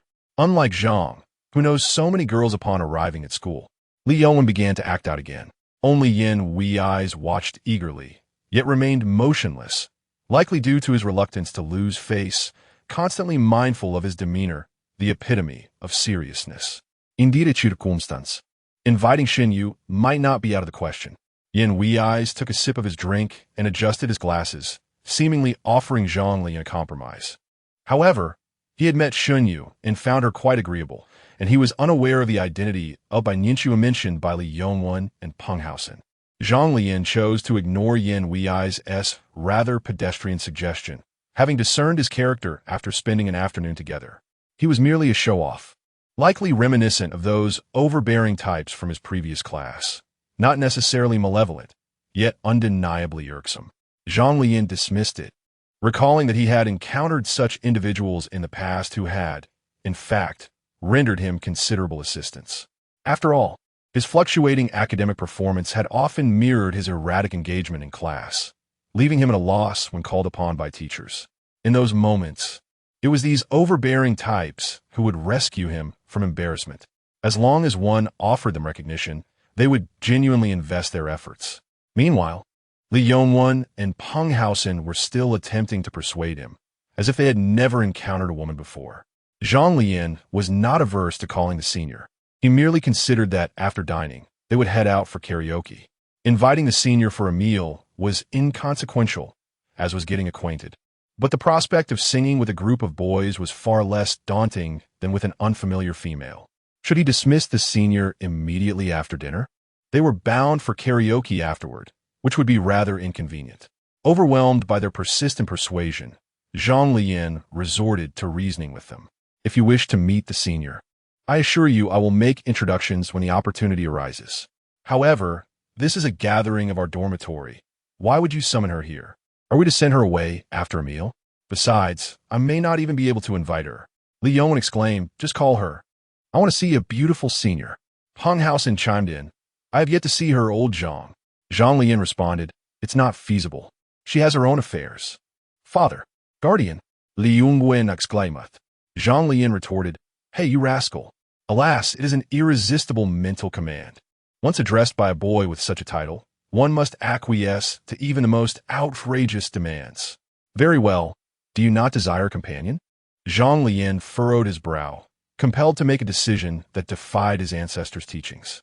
Upon hearing this, the two brightened, their eyes sparkling with excitement, their heads nodding vigorously like rattles. I shall call my friend out. Her presence will not affect me in any way. However, let me be clear, if she does not come, it is no concern of mine. The two nodded in agreement. Zhang Leyan then opened QQ, sending an invitation to Dingdingsh. To him, Dingdingsh was an old acquaintance, allowing him to maintain a confident demeanor, even in the KTV, free from any sense of awkwardness. This distinction lies between familiarity and unfamiliarity. Although senior sister by Ninshu was amiable, there remained an invisible barrier of unfamiliarity. Coupled with the natural attraction between the sexes, no one wishes to appear foolish in front of such an attractive individual. Furthermore, Since he had not heard from Dingding since their last encounter yesterday, it was entirely reasonable to invite her out. Surely she wouldn't stand him up again. Meanwhile, on the other side, Bai Nianxue, who was about to dine with Su Qianqian, received a message from someone. Chapter 26. Assault on the Rear. Makabaka, come out for dinner. Makabaka, hurry, I'll treat. Upon receiving Zhang Leyan's sudden invitation, Bai Nianxue recalled what he had previously mentioned about going out to sing with his roommates in the evening. He had not invited her then, yet now he was extending an invitation to Dingding. It seemed he felt too unfamiliar with her to be at ease. However, the fact that he chose to invite Dingding brought a flicker of joy to Bai Nianxue's heart, as it suggested that Dingding was currently closer to him than she was. She certainly intended to go. She was quite curious to witness his rather boisterous singing. Moreover, it would be rather inconsiderate to keep turning him down, especially since he had traveled a considerable distance to attend this school, largely due to her presence here. Although, truth be told, he would hardly have much to say if she declined. Nonetheless, she felt compelled to inquire. Dingding, who else is coming? Makabaka, just my roommates. You missed out last time, so it's a good chance to meet them. Who knows, you might find someone to your liking. Dingding, oh, so you're playing matchmaker now? Makabaka, all right, just hurry over. I'll send you the location. Zhang Leyan exhibited no reservations when it came to Dingding, casually making arrangements and promptly sending her the location, urging her to hurry lest the food run out. Of course, this was all predicated on his ignorance of Dingding's true identity as Bai Nianxue. As she glanced at the cheeky message Zhang Leyan had sent, Bai Nianxue clenched her fist and gritted her teeth, feeling a potent mix of frustration and the desire to confront him, tempered by an inability to do so. It must be said that Zhang Leyan could be quite infuriating at times, managing to ruffle the feathers of the typically gentle Bai Nianxue. Over the years of their acquaintance, he had brought her to tears more times than she could count. In other words, the reason Zhang Leyan left such a lasting impression on Bai Nianxue was largely due to his refusal to coddle her. Rather, he would bombard her with playful banter that often left her questioning her own sanity. What the hell are you doing? Is that a major move aimed at thin air? Can you even manage to miss like that? The miracle walker is still farming in the jungle. This was also a significant factor in Bai Nianxue's transformation, making her more mischievous to the point of becoming quite the rascal herself. Regarding Zhang Leyan's comment about coming to experience her reality, she had always known he was just joking, yet she never anticipated he would actually show up. Otherwise, she would have never resorted to using Qianqian's photo, as she merely wished to maintain a pure friendship. However, balancing two identities simultaneously while enjoying the experience felt rather peculiar. She couldn't exactly confront him herself, so she reluctantly passed the burden on to Qianqian. Yet, she felt uneasy leaving such a responsibility in absentia. Thus, she had no choice. Even if Zhang Leyan did not send a message, she was well aware of his whereabouts, as she had recommended both the food stall and KTV to him. Bai Nianxue turned and abruptly assigned the unexpected mission to Su Qianqian. Me? Confront him? Su Qianqian subtly elongated her neck, her eyes widening in disbelief as she pointed at herself while gazing incredulously at Bai Nianxue. Just give him a light tap, Bai Nianxue suggested, demonstrating with a gentle pat on Su Qianqian. When performing, one must be thorough, otherwise the truth will inevitably come to light. She required Qianqian to serve as her cover, naturally needing to clarify the nature of their relationship. I am willing, but you must protect me, Xue. I trust you. Su Qianqian's brows furrowed, her features contorting into a comical expression. At this moment, she felt as though she was merely a pawn in Bai Nianxue's play. Although she had been unsettled by Zhang Leyan's bloodshot appearance the previous day, his act of helping her with her suitcase suggested he was not a bad fellow. Rest assured, Bai Nianxue chuckled at her expression, confidently patting her chest. The two proceeded towards their meeting point. Have they arrived yet? Li Yong inquired, nibbling on his food while urging them along. During their conversation, they also speculated on the appearance of the girl Zhang Leyan had invited, a question that was unavoidable among boys. Zhang Leyan simply suggested they wait and see for themselves, believing that Dingding's looks were acceptable, though he did not place much emphasis on appearances. After all, he had maintained a comfortable rapport with Dingding online for several years, as close friends. He felt no need to comment on her looks. Any inquiries regarding her appearance were deemed unnecessary. They should be arriving soon. Zhang Leyan glanced at his phone. As long as Ding Ding had not explicitly declined, it was an implicit acceptance. He had no intention of introducing anyone. He merely sought to alleviate his friend's eagerness. Given that he and Ding Ding were good friends, it was inevitable they would interact over the next 3 years, so a brief introduction seemed harmless. However, if a romance were to blossom between Ding Ding and any of them, that would indeed be a fortuitous outcome. After several rounds of drinks, Li Yongwen's keen eyes spotted Bai Nianxue approaching the restaurant, accompanied by a girl. Hey, old Zhang, that's your senior, he exclaimed, poking Zhang Leyan excitedly in the side, akin to an exuberant puppy. Huh? Zhang Leyan followed his gaze, and to his astonishment, there were Ding Ding and Bai Nianxue together. What the? They came together. He muttered, impressed. Well done, old Zhang. Impressive. Paying house in, and Li Yongwen assumed this was all orchestrated by Zhang Leyan, showering him with compliments. Zhang Leyan felt a mix of pride and embarrassment. His gaze wandered as he took a sip of his drink, pretending to cough to ease the awkwardness. He then promptly stood to greet the two. The restaurant was quite crowded, making it likely that they would struggle to find each other outside. However, Bai Nianxue spotted the tall Zhang Leyan immediately. Upon seeing him emerge, she tightened her grip on Su Qianqian's hand, offering her encouragement once more. Don't be afraid. Go for it. Su Qianqian responded. Huh? What? What kind of fierce words are you saying, Shue? Don't worry, he is quite timid. Su Qianqian tugged at the corners of her mouth as she gazed up at the towering figure of Zhang Leyan, who stood nearly a foot taller than her at a staggering height of 1.8 meters. Could he truly be associated with cowardice? Had the senior also arrived? Zhang Leyan exchanged brief pleasantries with the two, and although the arrival of the senior took him by surprise, he was nonetheless pleased to see Bai Nianxue. He then led the way, engaging in light-hearted banter with Ding Ding, jesting that if they didn't hurry, the food would be gone. Such familiar jokes were typical among old friends. Bai Nianxue offered a gentle nod and a smile before turning her attention to Su Qianqian, exchanging fervent glances. She was acutely aware that Zhang Leyan's words were directed at Ding Ding, not Su Qianqian. In light of this, it was only fitting that Ding Ding should respond appropriately. Thus, she could only signal Su Qianqian to take action, urging her to be bold. After all, during their online interactions, they had engaged in verbal sparring more than once. Given Su Qianqian's assertive nature, it was clear she would not let Zhang Leyan's quips go unchallenged. Hence, action was the only recourse. Meanwhile, Zhang Leyan continued to laugh heartily, blissfully unaware of the impending assault aimed at his backside. In the next moment, he felt a sudden impact on his rear. Chapter 27, a crisp and melodious sound echoed, causing not only Zhang Leyan, but also Bai Nianxue, who had subtly gestured for Su Qianqian to take action, to pause in bewilderment for a moment. The instruction was not to slap his posterior. There were countless other areas to choose from. Why the buttocks? This. Does it not constitute an act of indecency?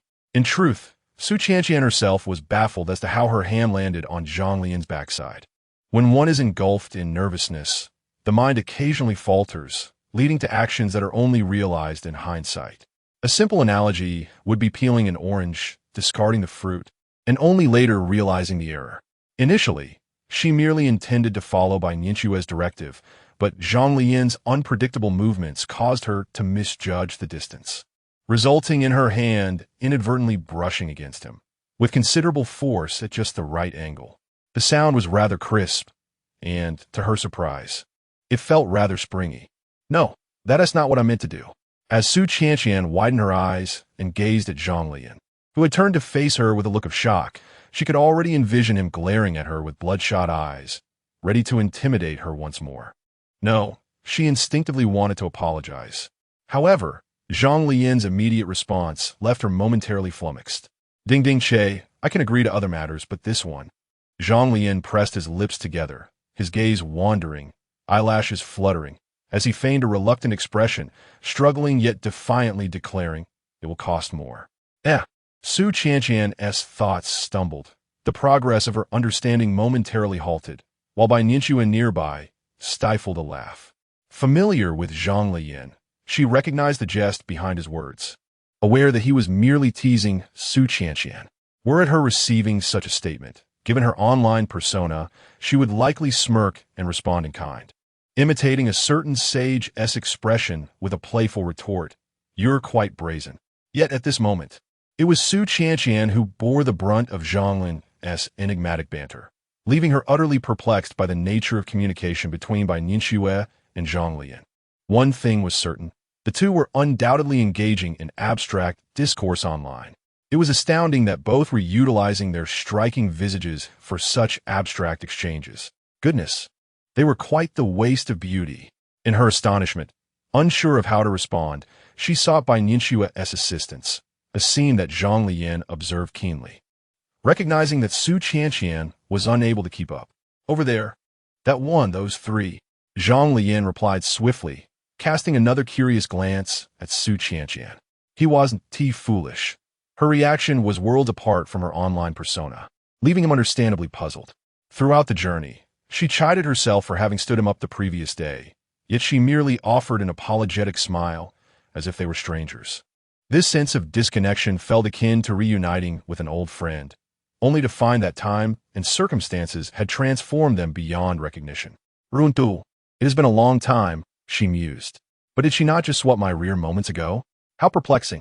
Could it be that she suffers from social anxiety? A bold front online, yet timid in reality? As the three young men seated at the table prepared for the arrival of the two young women, they instantly transformed into attentive hosts, summoning the waiter and introducing themselves with great enthusiasm. What was initially a modest gathering of four male friends had suddenly blossomed with the presence of the two senior girls. The arrival of Bai Nianxue, the campus belle from their school, captivated them. They found her even more enchanting in person than in the photographs they had seen online. In the presence of attractive females, young men often exhibit peculiar behaviors, akin to peacocks displaying their plumage in a zoo, striving to capture the attention of the ladies nearby. This tendency was particularly evident during their high school years when a girl would stroll past, prompting exuberant shouts and strange antics, such as elbowing a friend or stacking their books in playful competition. Cease your foolish courtship displays immediately. However, the primary reason for their exuberance lay in their collective buoyancy, including Yan Wei's, as they basked in the dominance of their male camaraderie, in a setting where the male presence outweighed the female. Shyness due to mere conversation would seem rather ineffectual. Thus, even the more reserved Yan Wei's managed to contribute to the dialogue. Meanwhile, Zhang Leyan continued to engage in lively conversation with Su Qianqian, yet the responses he received were increasingly lackluster. This only solidified Zhang Leyan's belief that she truly was socially anxious. As Su Qianqian's responses dwindled, Zhang Leyan felt compelled to tease her further, relishing the opportunity to exploit her discomfort. "Hey, I saw you selling cards at the school gate this noon. I called out to you, but you didn't respond. Were you ignoring me?" "I didn't hear you," Su Qianqian replied. Zhang Leyan squinted slightly. "Really? I was shouting quite loudly. Everyone else heard me." Li Yongyuan and Peng Haosen chimed in. "Oh, so you were a little busy, huh?" "Ha! No, I truly didn't hear you. I was preoccupied," Su Qianqian responded, smiling amidst their banter. Casting a furtive glance at the quietly seated Bai Nianxue beside her, her heart was racing with an urgent plea. "Speak, Shueshu." She was genuinely apprehensive that one misstep in her words might expose Bai Nianxue, which is why she had been so reticent. Yet, Zhang Leyan incessantly engaged her in conversation. And the crux of the matter was that she had no inkling of the past exchanges between Bai Nianxue and him, leaving her to respond with awkward laughter. Meanwhile, Bai Nianxue, grappling with her own turmoil, pretended to maintain her composure as she sipped water, engaging politely with Yan Wei's and the others. Although she yearned to assist Qianqian, she found herself utterly incapable of doing so. She could only hope that Qianqian would manage to hold her ground. As these thoughts swirled in her mind, Zhang Leyan, taken aback by Su Qianqian's response, waved his hand with a chuckle, saying, "All right, Ding Ding, after all this time, you're actually this socially anxious?" With that, he opened his phone and sent a message to Ding Ding. "Zhang Leyan, check your phone." Both were taken aback. Su Qianqian immediately turned her gaze toward Bai Nianxue. What was she looking for? She had no idea what Zhang Leyan had sent. Chapter 28. Is Shui really foolish? The reason Zhang Leyan allowed Su Qianqian to look at his phone was simply to spare her discomfort. Since she was socially anxious and reluctant to speak, he accommodated her by conversing through the device. He would never impose the expectation that she must change in front of so many people. Rather, he believed in letting things unfold naturally. Furthermore, he was more accustomed to engaging in seamless conversations, like those with Ding Ding, which felt exceptionally comfortable. In contrast, this peculiar method of interaction left him feeling somewhat estranged and uneasy. However, upon hearing Zhang Leyan's sudden remark, Bai Nianxue lost her composure. She immediately stood up and exclaimed to Su Qianqian, "I need to visit the restroom." "Qianqian, would you accompany me?" Okay." Su Qianqian's expression shifted dramatically, akin to an animated sticker, as she promptly rose to follow. The two departed, leaving the table with the remaining four. To Zhang Leyan, this posed no issue. Once the girls had left, the conversation at the table swiftly transitioned back to topics of interest to the boys. The three of them regarded Zhang Leyan with admiration, their expressions filled with respect. The reason was obvious. He had managed to call two girls at once. Moreover, one of them was the senior they most wished to meet, Bai Nianxue. Impressive, old Zhang. You really pulled that off. Incredible, old Zhang. By the way, old Zhang. Foster father, what is the contact information for senior Bai Nianxue? Zhang Leyan retorted, "Look at your faces. Ha! How ridiculous." On the other side, in the restroom, the two girls were engaged in conversation. "What did he say, Shui?" Su Qianqian inquired. Observing Bai Nianxue as she checked her phone, her curiosity piqued.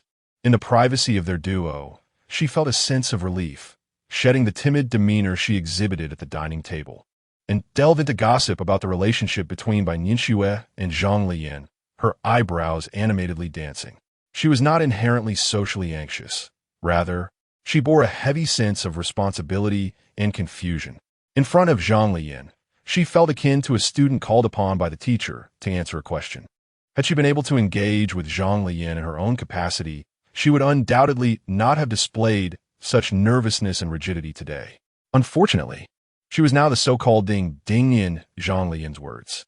Nevertheless, despite her anxiety, she found the earlier scene at the table, where Shui appeared flustered and unsettled, rather thrilling and entertaining.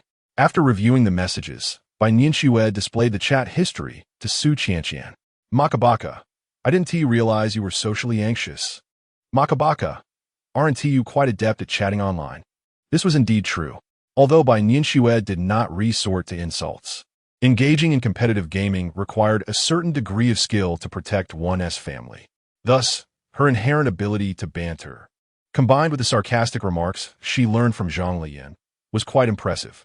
For instance, one might wonder if your left cheek is glued to your right, with one side being shameless and the other brazenly audacious. More than once, Zhang Leyan observed her laughing quietly while gaming, and in those moments, she would inevitably join the banter. However, in reality, Bai Nianxue maintained an admirable demeanor, rarely clashing with others, which meant no one had witnessed her confrontational side. In other words, while Zhang Leyan may have misjudged Ding Ding's social anxiety, it is true that Bai Nianxue, in the vastness of the online realm, could indeed be fierce. Yet in the tangible world, she remained a timid little shrimp. Bai Nianxue was now prepared to share her chat history with Su Qianqian. After all, given Qianqian's behavior at the dinner table and her audacious smack on Zhang Leyan's backside, Bai Nianxue felt a twinge of apprehension. She needed to clarify her friendship with Zhang Leyan, even if that portrayal diverged somewhat from her true self. However, considering the circumstances, it was best to set aside any preconceived notions Qianqian might have had, especially since she had been inadvertently drawn into this situation. First, Bai Nianxue aimed to elucidate the nature of her bond with Zhang Leyan. As she reviewed the chat history and articulated their unconventional, playful relationship, Su Qianqian's lips pursed inward. An expression of bewilderment etched across her face. She had speculated about their connection and wondered if Bai Nianxue's online persona leaned toward the abstract. Yet she was taken aback to discover the depth of their friendship, forged through playful banter and mutual teasing. The reality of their dynamic starkly contrasted with her previous notions of a typical couple. gazing at Bai Nianxue's slightly flushed cheeks and her shy demeanor, which reflected her embarrassment. It became evident that humanity had yet to fully uncover the layers of Bai Nianxue. She cast a glance towards Zhang Leyan and his companions. Although their situation did not align with her personal preferences, the thought of Bai Nianxue and Zhang Leyan's faces together sparked her curiosity. While Zhang Leyan was easy to envision, Bai Nianxue's confrontational side was something she yearned to witness. The idea of their playful yet sweet interactions, reminiscent of a classic frenemies trope, was somewhat nostalgic. Yet she found herself genuinely eager to see it unfold. Thus, with newfound determination in her eyes, she clasped Bai Nianxue's hand and declared, "Shuishua, I understand now. Leave it to me. I promise not to let anything slip." Bai Nianxue bit her lip and offered a brave smile, having just disclosed her online identity to her roommate. At that moment, she felt as though a part of her soul was laid bare, akin to being stripped of all defenses. In essence, the things she and Zhang Leyan had shared, their playful exchanges, were akin to the browsing history of a young man, secrets that must be taken to the grave. She has now confided in Su Qianqian, merely hoping that she won't make any mistakes and can manage things in her absence, ensuring that no further complications arise. "Well, Shue, why don't you just go ahead and do it?" Su Qianqian remarked with a playful smile as she observed Bai Nianxue sending a message to Makabaka. When she first heard the affectionate term ding ding che from Zhang Leyan's lips, she immediately sensed that their relationship was unusual. This unusual bond led her to entertain peculiar thoughts, prompting her to encourage Bai Nianxue to pursue her feelings. The words she spoke then were largely tinged with jest and teasing. Yet, when Shue confronted her own playful remarks later, she remained ambiguous, never fully admitting to anything. However, upon grasping the complete picture now, she has come to realize a singular truth. Could it be that Shue genuinely believes, as she once claimed, that her relationship with Zhang Leyan is merely platonic? How naive! Even a fool could discern her profound affection. What sort of close friend would care about such trivialities, hiding behind a facade? And why would she implore others to shield her from Zhang Leyan, seeking protection? This is simply Shue's way of approaching Zhang Leyan under a convenient and justifiable pretense. To put it in simpler terms, Bai Nianxue's actions resemble those of a child. Boys tend to pull girls' hair playfully to garner their attention, while girls might sneak glances at the boys they like when they think they aren't being observed. Shue's current behavior is unmistakably indicative of her feelings. Chapter 29. Something feels off, as if a different person has emerged. The two return to their seats, playfully jostling one another. Bai Nianxue merely cast a glance at Su Qianqian, who, after their recent conversation, a veritable trial by fire, now regarded Zhang Leyan with a different intensity. Her gaze bore an assertive quality, as if she wished to undress him with her eyes. With his striking looks and towering height, it was amusing that his online persona was Makabaka. He was indeed a whimsical young man, much like Nianxue herself. Yet, should they gradually reveal their true selves? It was hard to discern such depth at first glance. However, in comparison, Nianxue exhibited a more pronounced contrast. The thought of her typing out curses was utterly unfathomable to Su Qianqian. Moreover, she had never witnessed Nianxue playing video games. It was astonishing how well she had concealed her true nature. Su Qianqian bit her lip, her eyes darting between the two at the table, resembling an ant on the verge of bursting with excitement, her smile radiating the quintessential Annie warmth while she held her tongue. "What else with that expression? You look like you need to use the restroom," Zhang Leyan remarked, abruptly placing a napkin before Su Qianqian, his voice low enough for only them to hear. "Is there no paper in the bathroom?" Su Qianqian's expression froze. This time, rather than holding back, she instinctively turned to Zhang Leyan, her fist clenched in frustration. There was no denying it. She was genuinely angry. Observing her reaction, Zhang Leyan immediately feigned innocence, retracting the napkin. "I was just joking. Look at you." He then added, Come, ding ding, let me pour you some wine." Su Qianqian managed a slight smile. Just moments prior, while messaging on her phone, Bai Nianxue had already smoothed over the situation. With that, their interactions seemed to flow without issue. Although Zhang Leyan had a mischievous streak, He was careful not to genuinely upset the girls. He understood the importance of moderation. Besides, Ding Ding had always treated him well, and their camaraderie was solid. Thus, Zhang Leyan poured what was actually orange juice for Su Qianqian, presenting a light-hearted scene. Meanwhile, Bai Nianxue observed Zhang Leyan serving Su Qianqian a drink. Would she feel discomfort? Certainly not. Could it be that she was unaware of her feelings for Zhang Leyan? Impossible. From the moment she sought his company at Haida, or rather, from the instant he offered her assistance, she had already developed an affection for him. Otherwise, she would not have dined alone with him, nor spent a night in his company. Ever since she learned he was single, she had been attempting to draw closer to him. Thus, seeing Zhang Leyan pour a drink, she calmly extended her hand, raising her glass toward him with a smile. "Junior, pour me a glass too." "Of course," Zhang Leyan replied, mimicking a waiter's tone with a grin. "Haha, waiter, we want some too." Peng Haosen chimed in. Li Yongwen echoed, "Here, here. Why don't you all go somewhere else?" Zhang Leyan retorted with a playful smirk. After their meal, the four planned to go karaoke. Bai Nianxue, though eager to witness Zhang Leyan's singing prowess, opted out with Su Qianqian due to the overwhelming presence of boys. In the presence of unfamiliar faces, both she and Qianqian found it difficult to relax. It would have been ideal if they had a private suite for just the two of them. Zhang Leyan, however, was not one to hinder this notion. As long as Ding Ding was around, he felt somewhat at ease.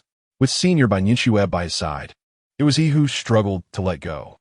The burden of maintaining his idol persona was something he felt compelled to uphold in front of her. Meanwhile, the other three insisted on calling the two girls to join them. "Slow down, Senior," Zhang Lin subtly addressed Bai Nianxue. Bai Nianxue nodded, responding with a gentle smile. Zhang Leyan then cast a lingering glance at Su Qianqian, surveying her from head to toe, ultimately giving her a dismissive pout. Those who understood knew exactly what he meant. Su Qianqian clenched her fists, perplexed. Zhang Leyan slipped away, while Bai Nianxue stifled a laugh beside her. After crossing the traffic light and returning to the brightly lit neon streets near Haida, Bai Nianxue and Su Qianqian finally turned back. At that moment, Zhang Leyan and his three roommates were no longer visible, having disappeared in the direction of a KTV. It was then that Su Qianqian shed her fade. "Shue, your dynamic with him is truly impressive."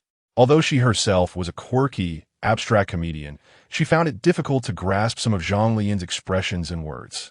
It was akin to the last look he had given her, one imbued with a hint of coldness, a touch of sarcasm, and a layer of indifference. From it, she could only decipher one phrase. What a joke. Yet, she could not muster the kind of faux anger that Bai Nianxue suggested. She simply could not handle it.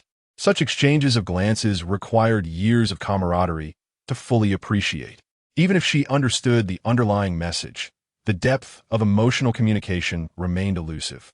Thus, she was certain that Zhang Leyan could sense this disconnect as well. However, Bai Nianxue was in high spirits, unperturbed by Zhang Leyan's interaction with Qianqian. On the contrary, she perceived a reflection of herself in his actions towards Su Qianqian. Those words and gestures were beyond Qianqian's comprehension, yet they resonated deeply with her. The last look Zhang Leyan had given, in the eyes of an outsider, indeed bore the weight of jest. Yet for two close friends, it held far more profound meanings. For instance, look at your demeanor. TSK. Perhaps it's best to let it be. There's no hope. Let the senior take you back. How embarrassing. I won't take you out of play anymore. Useless, of no value. Between two boys, it truly reaches a point where they exchange insults, and amidst the banter, laughter erupts. Even a mere glance exchanged, separated by several seats, can elicit a mutual utterance of, followed by a fit of uncontrollable laughter. It's as if, through the din of the classroom, their gazes intersect, reminiscent of the celestial moment when the world was born, akin to the creation of Adam. The thought of casually uttering to a good buddy, only to see him stare blankly with wide eyes, provokes an irresistible chuckle. Thus, to be precise, Bai Nianxue and Zhang Leyan share a rare symbiotic madness. "It's amusing," Bai Nianxue remarked with her lips pressed together. I can't comprehend." Su Qianqian seemed drained. "How do I appear? Did I reveal any cracks?" It's fine," I can chat with him on my phone. He won't suspect a thing. Although aware of their interactions, Su Qianqian is, after all, not by Nianxue, and some reactions and responses still fall short. However, by Nianxue is unperturbed. Given Zhang Leyan's generous nature, he surely won't notice these minor details. As long as they can converse on their phones, all will be well. Meanwhile, Zhang Leyan felt a profound discomfort. Just moments ago at the dining table, interacting with Ding Ding felt akin to being with a stranger. There was not a hint of mutual understanding, where uttering a single word would prompt the other to complete his thoughts. That sense of ease and profound tacit understanding was absent. She knew nothing. She couldn't even grasp his intentions, and even misinterpreted them. It was as if she had transformed into someone entirely different. Chapter 30. Are there still masters? KTV. In a private room, the three young men, whose enthusiasm had waned due to the absence of female company, instantly liberated themselves upon arriving at the singing venue. String together your eggs, my eggs. Li Yongwen brandished the microphone, flamboyantly dancing before the television, completely remixing the lyrics of the current song. Fueled by alcohol, the group had melded into a raucous camaraderie. Get lost, damn it. Do you dare to be even more outrageous? Where's my knife? Fortunately, the senior girls did not show up. These three divine beings. Zhang Leyan observed as Peng Haoxin and Yin Wei's pressed the flamboyant Li Yongwen down onto the sofa, his lips twitching in response. Glancing at their song list, it was either Ultraman or GG Explosion. Well, what nefarious intentions could male college students who enjoy these cartoons possibly harbor? After their singing session, the four brothers returned to their dormitory. According to their ages, surprisingly, Li Yongwen was the youngest, while Peng Haoxin was the eldest. Thus, Peng Haoxin assumed the role of the elder brother, Li Yongwen the youngest, Zhang Leyan the second eldest, and Yin Wei's the third. Except for Zhang Leyan, who had barely drunk due to by Nianxue at the dining table. The other three had indulged to the point of inebriation, immediately collapsing onto their beds for rest upon returning. Only Zhang Leyan remained, as he had yet to complete his gaming tasks. His first action upon entering the dorm was to log in. He had already finished the day's daily quests in the morning, but sometime dungeons activated only at night still awaited him. Not only did he log in himself, but he also summoned Ding Ding to join him. The two often played numerous games together. Aside from the widely known Honor of Kings, they had ventured into various other games. They even played in 1-1 together. This was due to Zhang Leyan's fondness for nurturing-type online games, akin to Legend, which rewarded gear without excessive spending, prompting him to invite Ding Ding to play alongside him. In turn, Ding Ding would have him accompany her in 1-1, as they were both nurturing genres. Upon logging in, Zhang Leyan promptly sent Ding Ding his map coordinates. Hurry over. Before long, a striking male character adorned in golden armor, with enormous crimson wings that overshadowed the very map, appeared at the dungeon entrance. He strode directly to the female character controlled by Zhang Leyan. The disparity in strength between them was immediately evident. When he initially created his character, Zhang Leyan had chosen arbitrarily. He selected the female character purely for her aesthetic appeal, never anticipating that the arrow he shot in jest would later strike true to his heart. At the outset, Zhang Leyan had been able to rely on his prowess as an experienced player to assist the novice, Ding Ding. As time passed, having surpassed the 40-level threshold, Ding Ding directly resorted to spending money to acquire several legendary-grade pieces of equipment, thereby catapulting his combat power far beyond that of his dedicated peers. Furthermore, the various outfits, spirit pets, and mounts within the game all contributed to enhancing combat capabilities, and Ding Ding left no stone unturned in this regard, ultimately becoming the top player in terms of strength across the entire server. In the world chat, passers-by often expressed envy, commenting on how no one was willing to team with the two, especially since they were both female players. Some would inquire if they could join in, as higher difficulty dungeons offered more substantial rewards upon completion. However, no one seemed to ponder the nature of their relationship. In many MMORPGs, players have the option to marry, unlocking special couple dungeons for additional rewards. Ding Ding proudly bore a crimson title above his head, a century of harmony, signifying that he had indeed taken a virtual spouse. However, the bride was not Zhang Leyan, but rather a player named Xia, who controlled a slender, agile female assassin ranked among the top 100 in combat power on the server. Zhang Leyan was well aware of this. During their grand wedding celebration, she had managed to acquire numerous coveted items. She also seized the opportunity to mock him, asking, "So, where's your wife? Is she not online?" They were waiting at the entrance of a dungeon when she posed the question. Zhang Leyan completed quests almost daily and had encountered Xia on several occasions. Yet they had never engaged in meaningful conversation or even added each other as friends. The reasons were manifold, including a desire to keep her identity as a male player hidden and to avoid interfering in Ding Dingche's relationship. The principal reason, however, was that Ding Dingche's wife rarely logged in, typically only appearing on Sundays, and even then, she would vanish by nightfall. It was not difficult to surmise that she might be a school student. Today, coincidentally, was Sunday. Perhaps she had logged in earlier, but now it was already evening. "Don't worry, I'm calling her," Ding Dingche messaged Zhang Leyan. Meanwhile, Bai Nianxue had only just found the time to log in and play the game today. If it weren't for Zhang Leyan's timely reminders, she would likely not have bothered with it at all. After all, she had become invincible, able to dispatch all monsters, including bosses, with a single strike, rendering the gameplay rather dull. The sole exception was Sundays, when she could interact with her virtual spouse and enjoy the couple dungeons. Upon logging in today, she immediately spotted a message from her wife. The moment she read it, her composure faltered. "Yuxia, 90354 Baisha. Which major are you in at Haida?" Baizhe was the moniker Bai Nianxue used in the game. "Yuxia, 90414. I got in a Haida. Can we meet?" The rain falls softly as the clock strikes 14:05:35. "You have yet to log in. Surely, you will not remain offline." At 14:06:03, Rain asks, "Why not add me as a WeChat friend? It's been so long, and you haven't yet." The message continues, "Add or not add." In that fleeting moment, Bai Nianxue felt her head spin. To her astonishment, it was not merely one individual seeking her out, but rather, her little spouse appeared to be a girl. A wave of panic washed over her. Zhang Leyan had previously cautioned her against developing any emotional ties. Yet she had dismissed the warning, convinced that she could never be interested in someone of the same gender. But Rain was oblivious to this fact. Bai Nianxue felt a deep sense of guilt, for she had never even added Rain on WeChat. She felt as though she were a heartless person.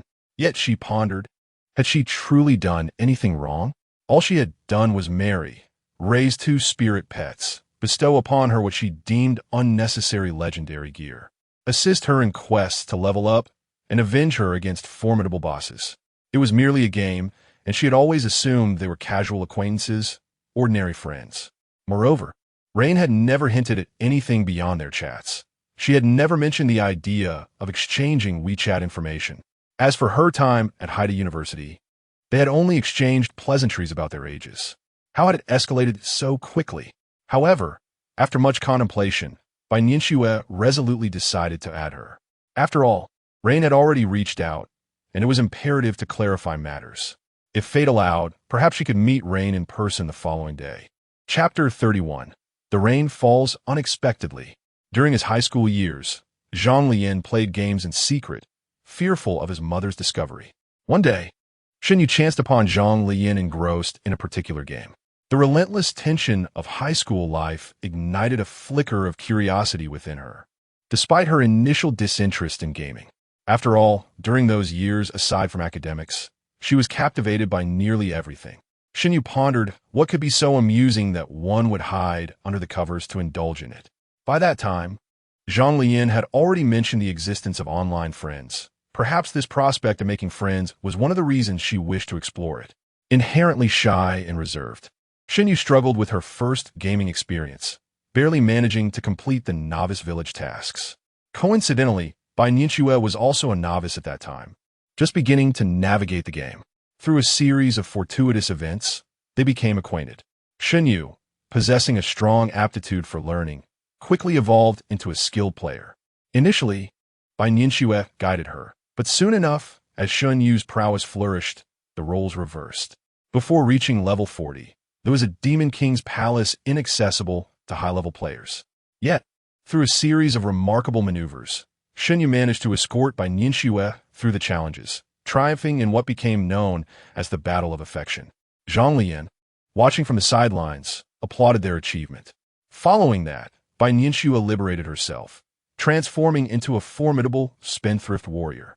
It was during this time that Shen Yu first experienced the joy gaming could bring. However, her academic responsibilities limited her playtime, confining her to weekend escapades. Moreover, she harbored a secret.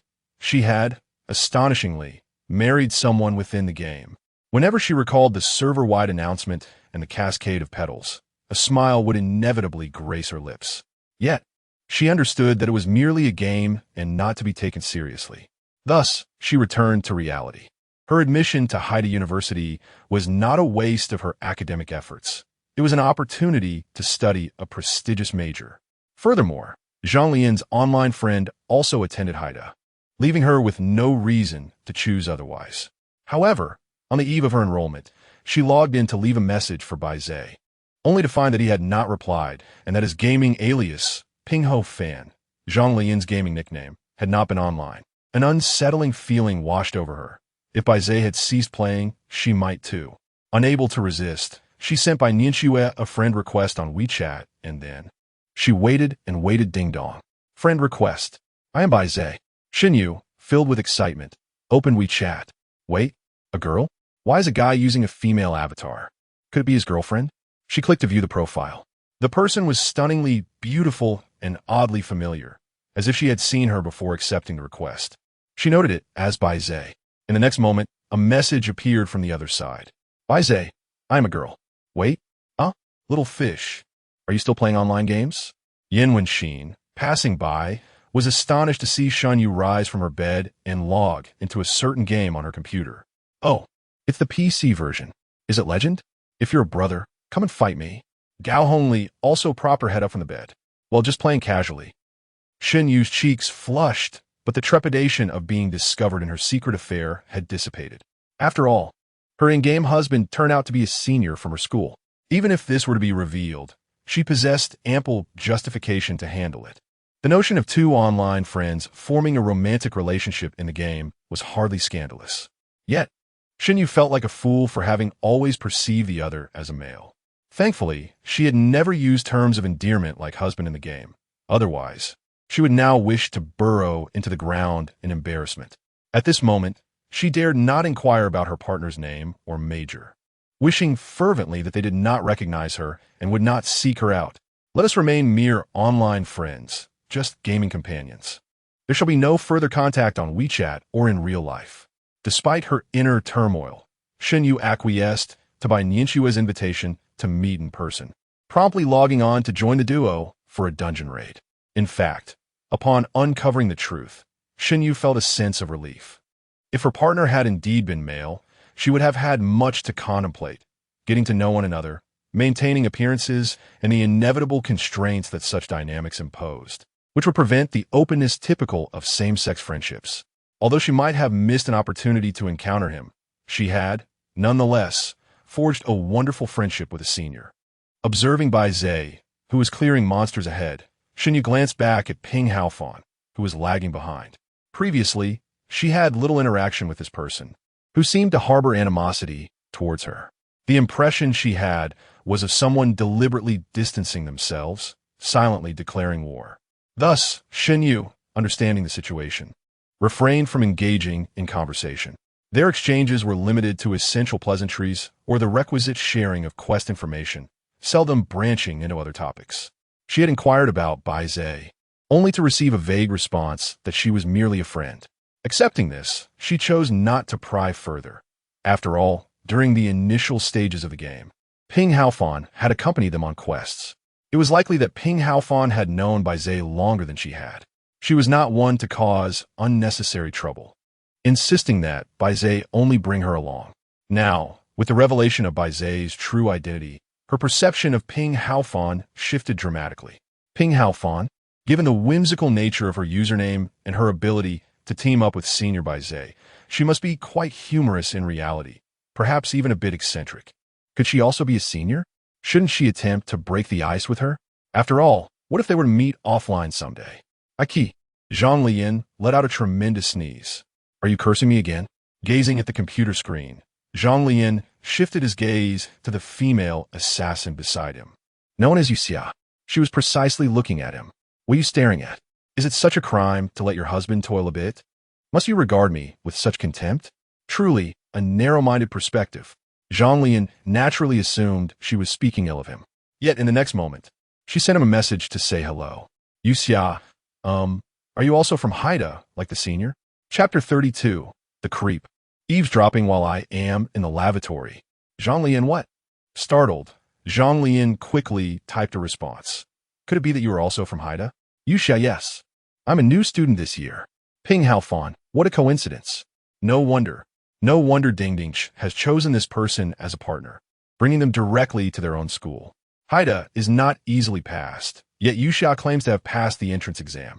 In an instant, Zhang Leyan understood. Yuxia must be a top student, at least not inferior to himself. As a student, the ingrained habit of assessing others based on academic performance was deeply rooted in him, and Zhang Leyan felt a tinge of respect. Poor girl, she has been manipulated into such a state by Dingdingsh. While chatting with the other party, they discussed the possibility of meeting up soon, as well as the fact that Dingdingsh was a girl. Although Zhang Leyan refrained from mentioning it directly, it seemed that the other party was already aware. With this knowledge, he no longer had to worry about saying something amiss. Oh, wait. As the conversation progressed, Zhang Leyan realized another issue. He glanced at Dingdingsh, who had distanced herself from the two and was now engaged in a solo battle against the boss. It turned out that he had come to find Dingdingsh, and so had Yuxia. This Dingdingsh, is she fishing online? Luring everyone to Haida? What a cunning trickster. How much has she pocketed from school? Throughout the arduous process of battling the 9-tier dungeon, it was almost entirely by Nianxue who charged ahead, while Shenyu continued to chat with Zhang Leyan. Through their conversation, Shenyu discovered that this senior was not hostile towards her at all. After spending time together, it became evident that this senior, known as Ping Haofan, was quite easy to get along with. However, the Haida campus was vast, requiring a bus to traverse its expanse. They had initially planned to meet soon, but then recalled that the upcoming 2 weeks would be filled with military training. Haida's military training was notoriously rigorous, making it difficult to take leave, and it was likely that they would have no time during that period. Thus, Yuxia suggested, after the military training, let us meet up. Senior, will you join us? She had completely regarded the cold, pale-skinned player Ping Haofan as a senior from Haida. Zhang Leyan, oblivious to any oddity, simply replied, Ping Haofan, okay. Senior? Are you referring to Dingdingsh?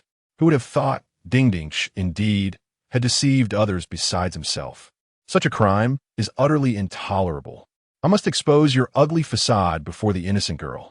After finishing the game, it was already past 10 o'clock. Time to retire for the night. Once in bed, it would be time for the daily gaming session. The clock was ticking, and the tasks were pressing. At the very least, he needed to earn some performance points for the week. Zhang Leyan logged in and immediately called for Dingdingsh. However, this time, Bai Nianxue did not log in right away, as she was still busy messaging Shenyu to confirm their meeting. In contrast to Zhang Leyan, this newly emerged netizen had little to conceal, and it was simply impossible for Su Qianqian to act on her behalf. Yet, Shenyu stated that she had already arranged with Zhang Leyan for the 3 of them to meet after military training. How could this be permissible? Wouldn't that lead to complications later on? What if Zhang Leyan insisted on heading to an internet CAF for gaming? Qianqian was utterly inexperienced in such games.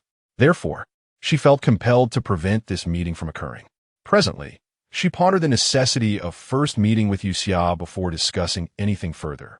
She believed that a face-to-face explanation would surely encourage cooperation from the other party. Although Shanyu was unaware of the senior's insistence on meeting, she acquiesced, and they agreed to convene at the school CAF, with a specific time to be determined according to Shenyu's schedule. Just as she managed to sort out matters with Shenyu, urgent news arrived from Zhang Leyan. Apart from pressing her to log in and discuss her recent actions, there was an underlying message. This secret was something she would relish for a lifetime. Finally logged in, it was already 11 p.m. when Bai Nianxue came online. Zhang Leyan immediately activated her microphone. Bai Nianxue, as always, muted her microphone, as it was quite late and she didn't wish to disturb others' rest. Aren't you supposed to have military training tomorrow? Is it absolutely necessary to play this game tonight? Bai Nianxue typed. She was aware that Zhang Leyan had spent the day wandering the campus and singing karaoke. How did he possess such vitality? Military training is a trivial matter, Zhang Leyan replied, glancing at the dormitory where Li Yongwen seemed busy with his phone. Yan Wei's was engrossed in a book wearing headphones. And Peng Haosen was engaged in some gaming antics. Despite the late hour and the impending grueling military training, their demeanor suggested they were unfazed. Bai Nianxue continued typing. Shall I assist you as a marksman? Zhang Leyan responded, What? Think twice before you speak to me. What role am I playing? Bai Nianxue retorted. Their circumstances were somewhat different. It wasn't a matter of competing for the central position. Rather, it was a contest over the role of support. The reason being, the individual occupying the central role bore the weight of leading their team to victory. In duo matches, synergy was essential, requiring a combined effort greater than the sum of its parts. Thus, the one responsible for the central role would endure greater fatigue, particularly in higher-stakes games, where even the slightest mistake could result in a double elimination. Previously, they had alternated roles, each taking turns to support the other. This time, however, it was Zhang Leyan's turn to be in the central position. At present, he used the earlier incident as an excuse to play tricks, and Bai Nianxue found herself obliged to indulge him, as if appeasing a child. Zhang Leyan exclaimed, You're actually flirting with another girl? Heavenly deity, you two-timing woman. Bai Nianxue could only roll her eyes, both exasperated and amused, and went along with him. What support role do you wish to play? Zhang Leyan replied. What else could I play? It must be Yao. I've already reached a gold rank with you. Bai Nianxue suggested. Then I shall take on the jungle role. Suit yourself. Just don't let me fall behind, Zhang Leyan remarked. I'll just step away for a moment. The gentle sound of a flowing spring echoed softly. Bai Nianxue, her cheeks flushed with embarrassment, hastily removed her headphones to ascertain the situation. Silence enveloped the room. Fortunately, it was nothing alarming. One might have thought she was engrossed in something scandalous. Without delay, she began typing a message to Zhang Leyan. Bai Nianxue, have you gone to the restroom? After finishing, Zhang Leyan returned to the balcony to wash his hands. His phone had been placed there, but the restroom door was ajar, thus allowing the sounds to reach Bai Nianxue. Upon seeing her message, Zhang Leyan realized that the noise from his earlier visit had indeed been rather pronounced. Was it not soundproof? As a newcomer to the dormitory, he felt a touch of embarrassment and acknowledged his lack of familiarity with the surroundings. However, such a response was uncharacteristic of the playful banter usually exchanged between Zhang Leyan and Dingdingsh. He dried his hands and opted for a more spirited reply. You pervert! How dare you eavesdrop on me in the restroom? Your transgressions have doubled. Chapter 33. The Grand Pot. Oh my heavens. I only fell asleep past 2 last night. Is 2 o'clock considered late? I stayed up until 3. You all are quite impressive. Yan Wei's smirked, noting the heavy dark circles under their eyes as they compared their late-night escapades. He had turned in the earliest, around 1. Ants. Zhang Leyan interjected with his hands on his hips, his dark and bloodshot eyes giving him an eerie appearance. You're this one. Li Yongwen and Peng Haosen simultaneously gave a thumbs up to the creature who had managed only 2 hours of sleep, genuinely astonished. We are this. This is our squad, right? Yes, F1, that's our class. As they approached, the entire formation was nearly assembled, leaving them to stand at the back. Due to Zhang Leyan's absence on the first day, he was unfamiliar with any faces in the class, merely scanning past them hastily. However, the girls in the class gazed curiously at the F4, all sporting dark circles, as they made their way over.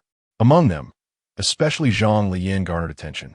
He was indeed handsome, albeit with pronounced dark circles that made him appear somewhat intimidating. He must be the Zhang Leyan who was absent the day before yesterday. It seems so, though the impression was faint. The F4 group arrived at the end of the line, all looking rather disheveled except for Yan Wei's, who appeared slightly better off. They all hung their heads low. Yet, Li Yongwen seemed somewhat revived upon spotting a pretty girl from their class. Elbowing Zhang Leyan, He began the introductions. Look, look, this is the one, Ruan Qilin. Isn't she adorable? Zhang Leyan merely responded quietly, without even glancing her way. TSK. The second one is out of luck, Li Yongwen clicked his tongue, then nudged the left side where Peng Haosen stood. All right, you've seen her. What now? Are you going to make a move?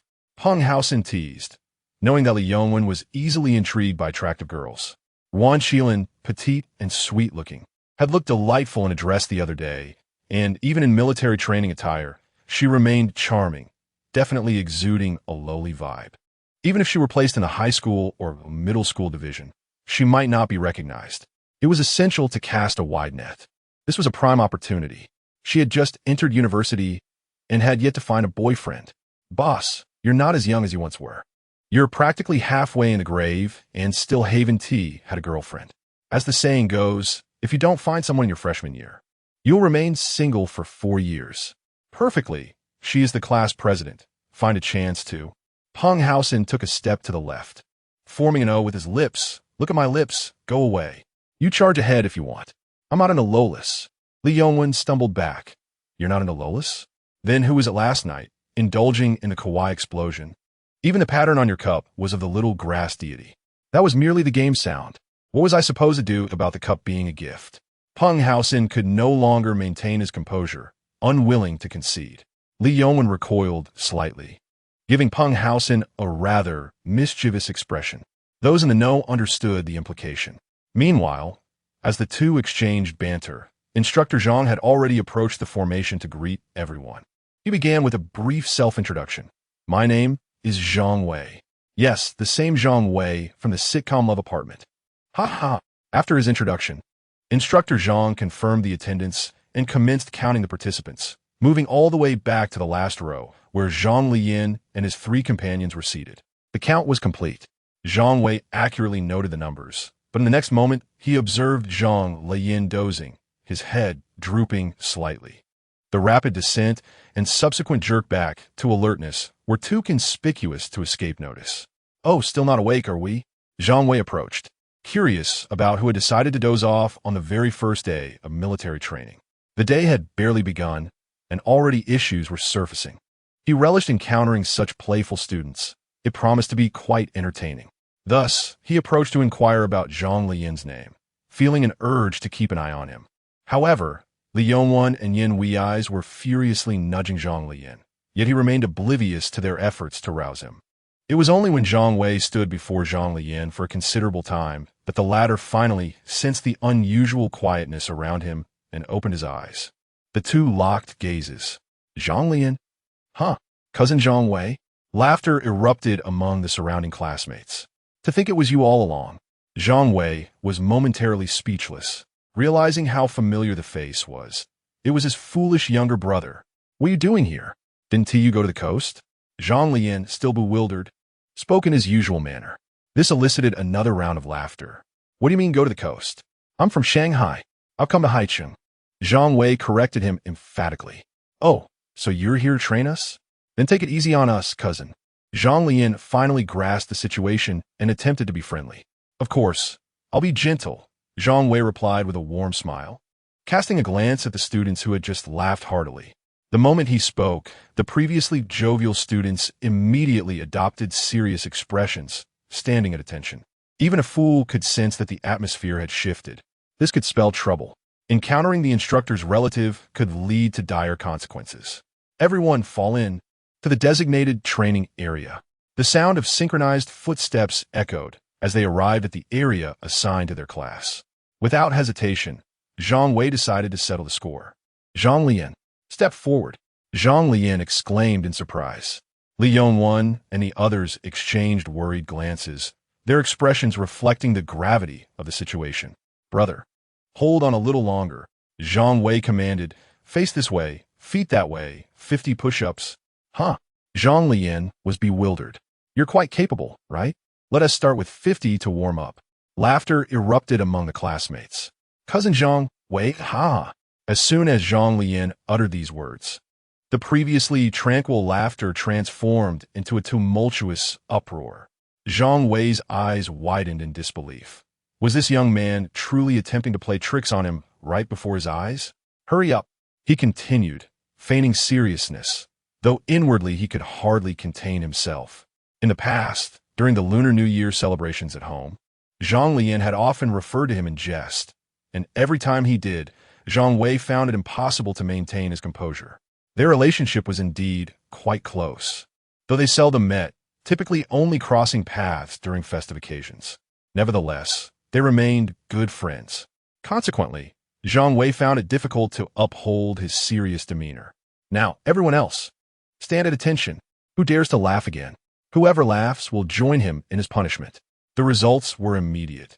The entire formation fell into a profound silence. The only sound left was that of Zhang Leyan obediently performing push-ups at the front of the formation, his face rapidly turning crimson. Chapter 34. The senior doesn't need a card to treat us to milk tea. Zhang Leyan possesses remarkable physical fitness, having been raised in a family with a military and police background. Consequently, he has undergone rigorous training since childhood, rendering him unmatched among his peers. His boundless energy and exceptional stamina make 50 push-ups a trivial task. However, upon completion, Zhang Leyan stood up on the spot. Zhang Wei, looking at him with irritation, remarked, "Did I tell you to get up?" Zhang Leyan replied, "Another 50. Habitual punishment." Pouting slightly, he recalled the countless times he had been disciplined in this manner during his youth, only to find that academic pressures had eventually curtailed such training. Now, he was confronted with the same routine once more. Yet, under the circumstances of military training, he had no choice but to heed the instructor's orders. As Zhang Leyan faced another punishment, someone in the ranks could no longer suppress a chuckle, resulting in a soft snicker. Zhang Wei immediately took note. Who was that? Stepped forward. Li Yongwen, biting his lip to stifle a grin, stepped forward, exclaiming, reporting, "What is your name?" Li Yongwen. Join him. Yes. Li Yongwen walked to stand opposite Zhang Leyan, their heads nearly touching as they began the exercise together.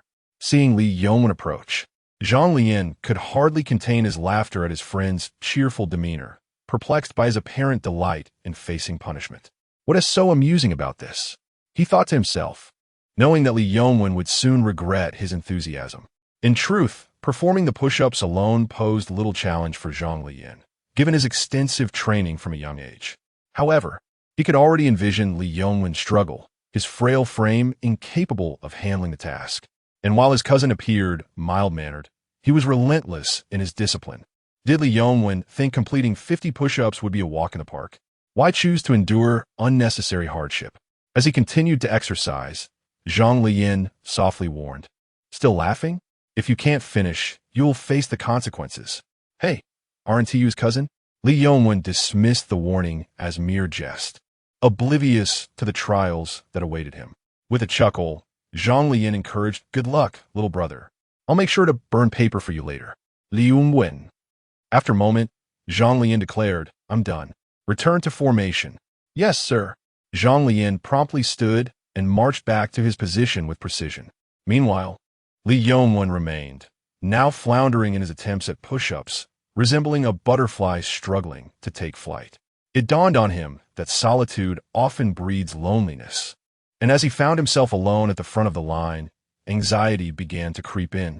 And so, the nightmare had only just begun. "Is this how you perform push-ups? Do it again. I'll count, and you'll do one for each count. 1, 2. You can't even manage 3. Very well. Here's a new punishment. Run 10 laps."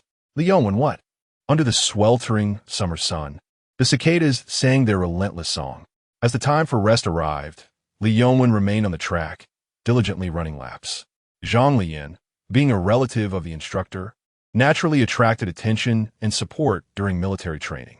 Thus, in the realm of opposing the instructor, Zhang Leyan was undoubtedly a legitimate figure, commanding a loyal following. Known for his vengeful nature, he ultimately fulfilled expectations by stealthily approaching Zhang Wei from behind and plopping down onto his cousin's head. Consequently, the group was rewarded with an unexpected 10 minutes of additional rigorous training. Look at that. It's only the first day of military training, and someone has already brought water. And you? Zhang Wei pointed to a female classmate, who was none other than Ruan Qilin, mentioned by Li Yongwen earlier that morning. In just half a day, Several senior students had already delivered water to her. Such a demure girl, indeed, possesses an innate ability to capture the hearts of boys. Zhang Leyan, however, remained unconvinced. He had encountered many genteel girls, yet none maintained their refinement after genuine interaction. The most compelling example was Shunyu, with whom he had grown up. Though she was often referred to as the quiet princess in the region, when it came to confrontation, her gentility was nowhere to be found. You don't have anyone bringing you water either. Zhang Leyan remarked with a chuckle. I'm not like you. Zhang Wei retorted, a classic response. I'm not interested in girls. Zhang Leyan waved dismissively. At that moment, Li Yongwen completed 10 laps, drenched as if he had just emerged from a shower, and staggered back. Before he could report to Zhang Wei, a senior girl approached him with water in front of many onlookers. Oh, look at that. Zhang Wei raised his chin, indicating that he could finally take a break and spend some time with his girlfriend. After all, during rest periods, girls sought him out, and, as an instructor, he would not add to the students' burdens. On the contrary, such moments typically granted leniency. Zhang Leyan remained silent, watching intently, as this was news to him. Just last night, Li Yongwen had been talking about needing to call out to girls, yet today he had one right at his side. What was going on? Why had he concealed this until now? Zhang Leyan left Zhang Wei's side, following Li Yongwen back to the rear of the line, where Peng Haosin and Yin Wei's began to interrogate him. To their surprise, the answer was, a campus card. Haven't you all gotten one? Oh, right. Why didn't my senior bring me one? You need to ask her. She would definitely bring it. So that was the case. After all this time, it was merely a matter of reciprocal benefits. Understanding this, Yin Wei's felt a sense of relief, his earlier discontent dissipating. After all, it seemed unjust that Li Yongwen, who was notoriously careless about hygiene, had someone bring him water when he had none. Upon closer inspection, it becomes evident that the water delivery service extends beyond just Li Yongwen and Ruan Qilin from his class. Students from other squads have also received the thoughtful gestures from their senior peers. It stands to reason that, apart from individuals like Ruan Qilin who rely on their beauty to garner attention from the boys, the underlying motive for most boys and girls delivering water must surely be linked to the acquisition of a campus card. This form of reciprocal benefit is likely to occur but once. Yin Wei's, having come to this realization, felt an inexplicable sense of disdain as he observed other boys in his class receiving water from their senior girls. One by one, they were receiving handouts to boost their performance while calling out senior with such enthusiasm. Unlike himself, who had initially procured a campus card solely for convenience, he had never considered requesting water from senior. To feign such a display in front of so many people was truly superficial. Peng Haosin, the senior who helped Peng Haosin get his card, arrived at the front of the squad, pushing a cart laden with an entire case of mineral water. This was a door-to-door delivery. To his surprise, even though he and T called for it, the senior still brought him water and inquired about his squad. Thank you, senior. Goodbye, good luck. How stingy. At least others received a large bottle of iced tea, while he got merely a bottle of Nongfu Spring.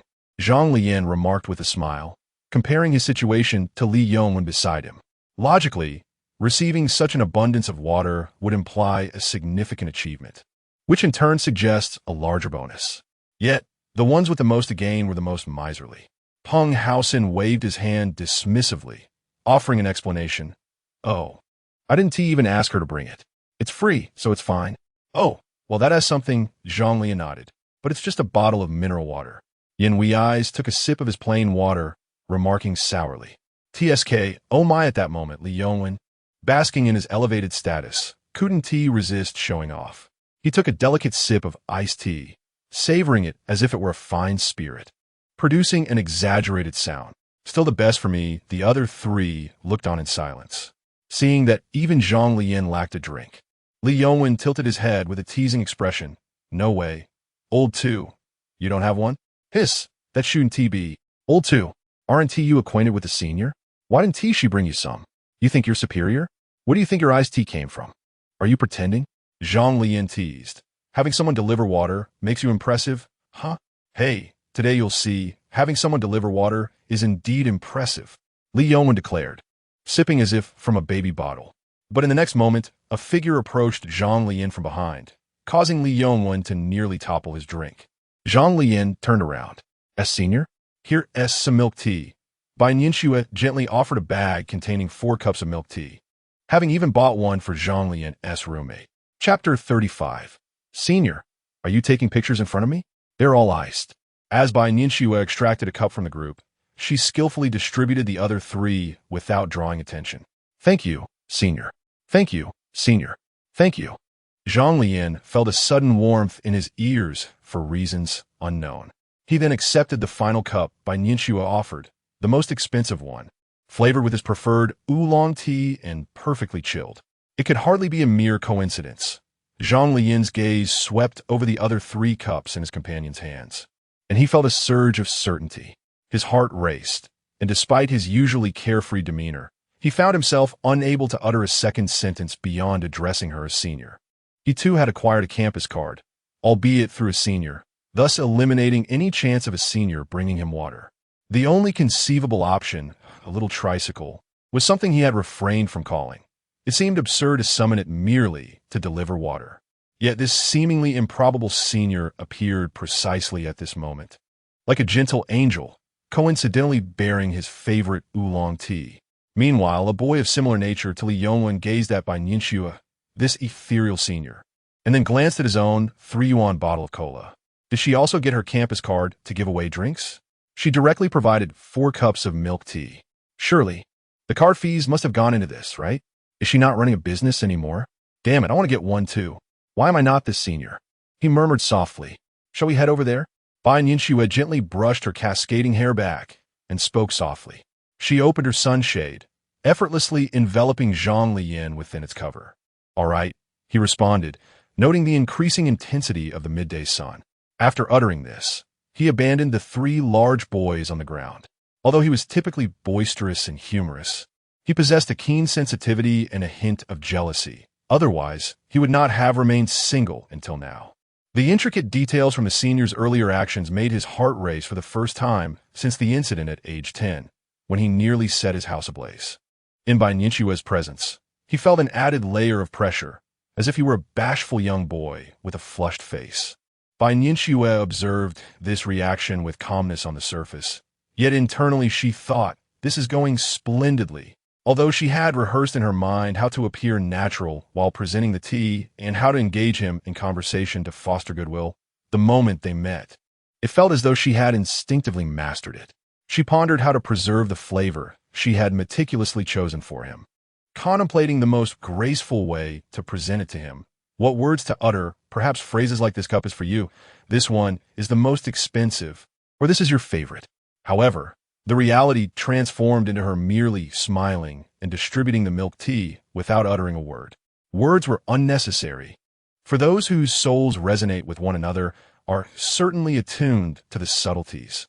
From Zhang Leyan's reaction, it was evident that he had perceived her thoughtful intentions without her needing to articulate them. They stepped aside to the shade of a tree, momentarily escaping the sun's glare.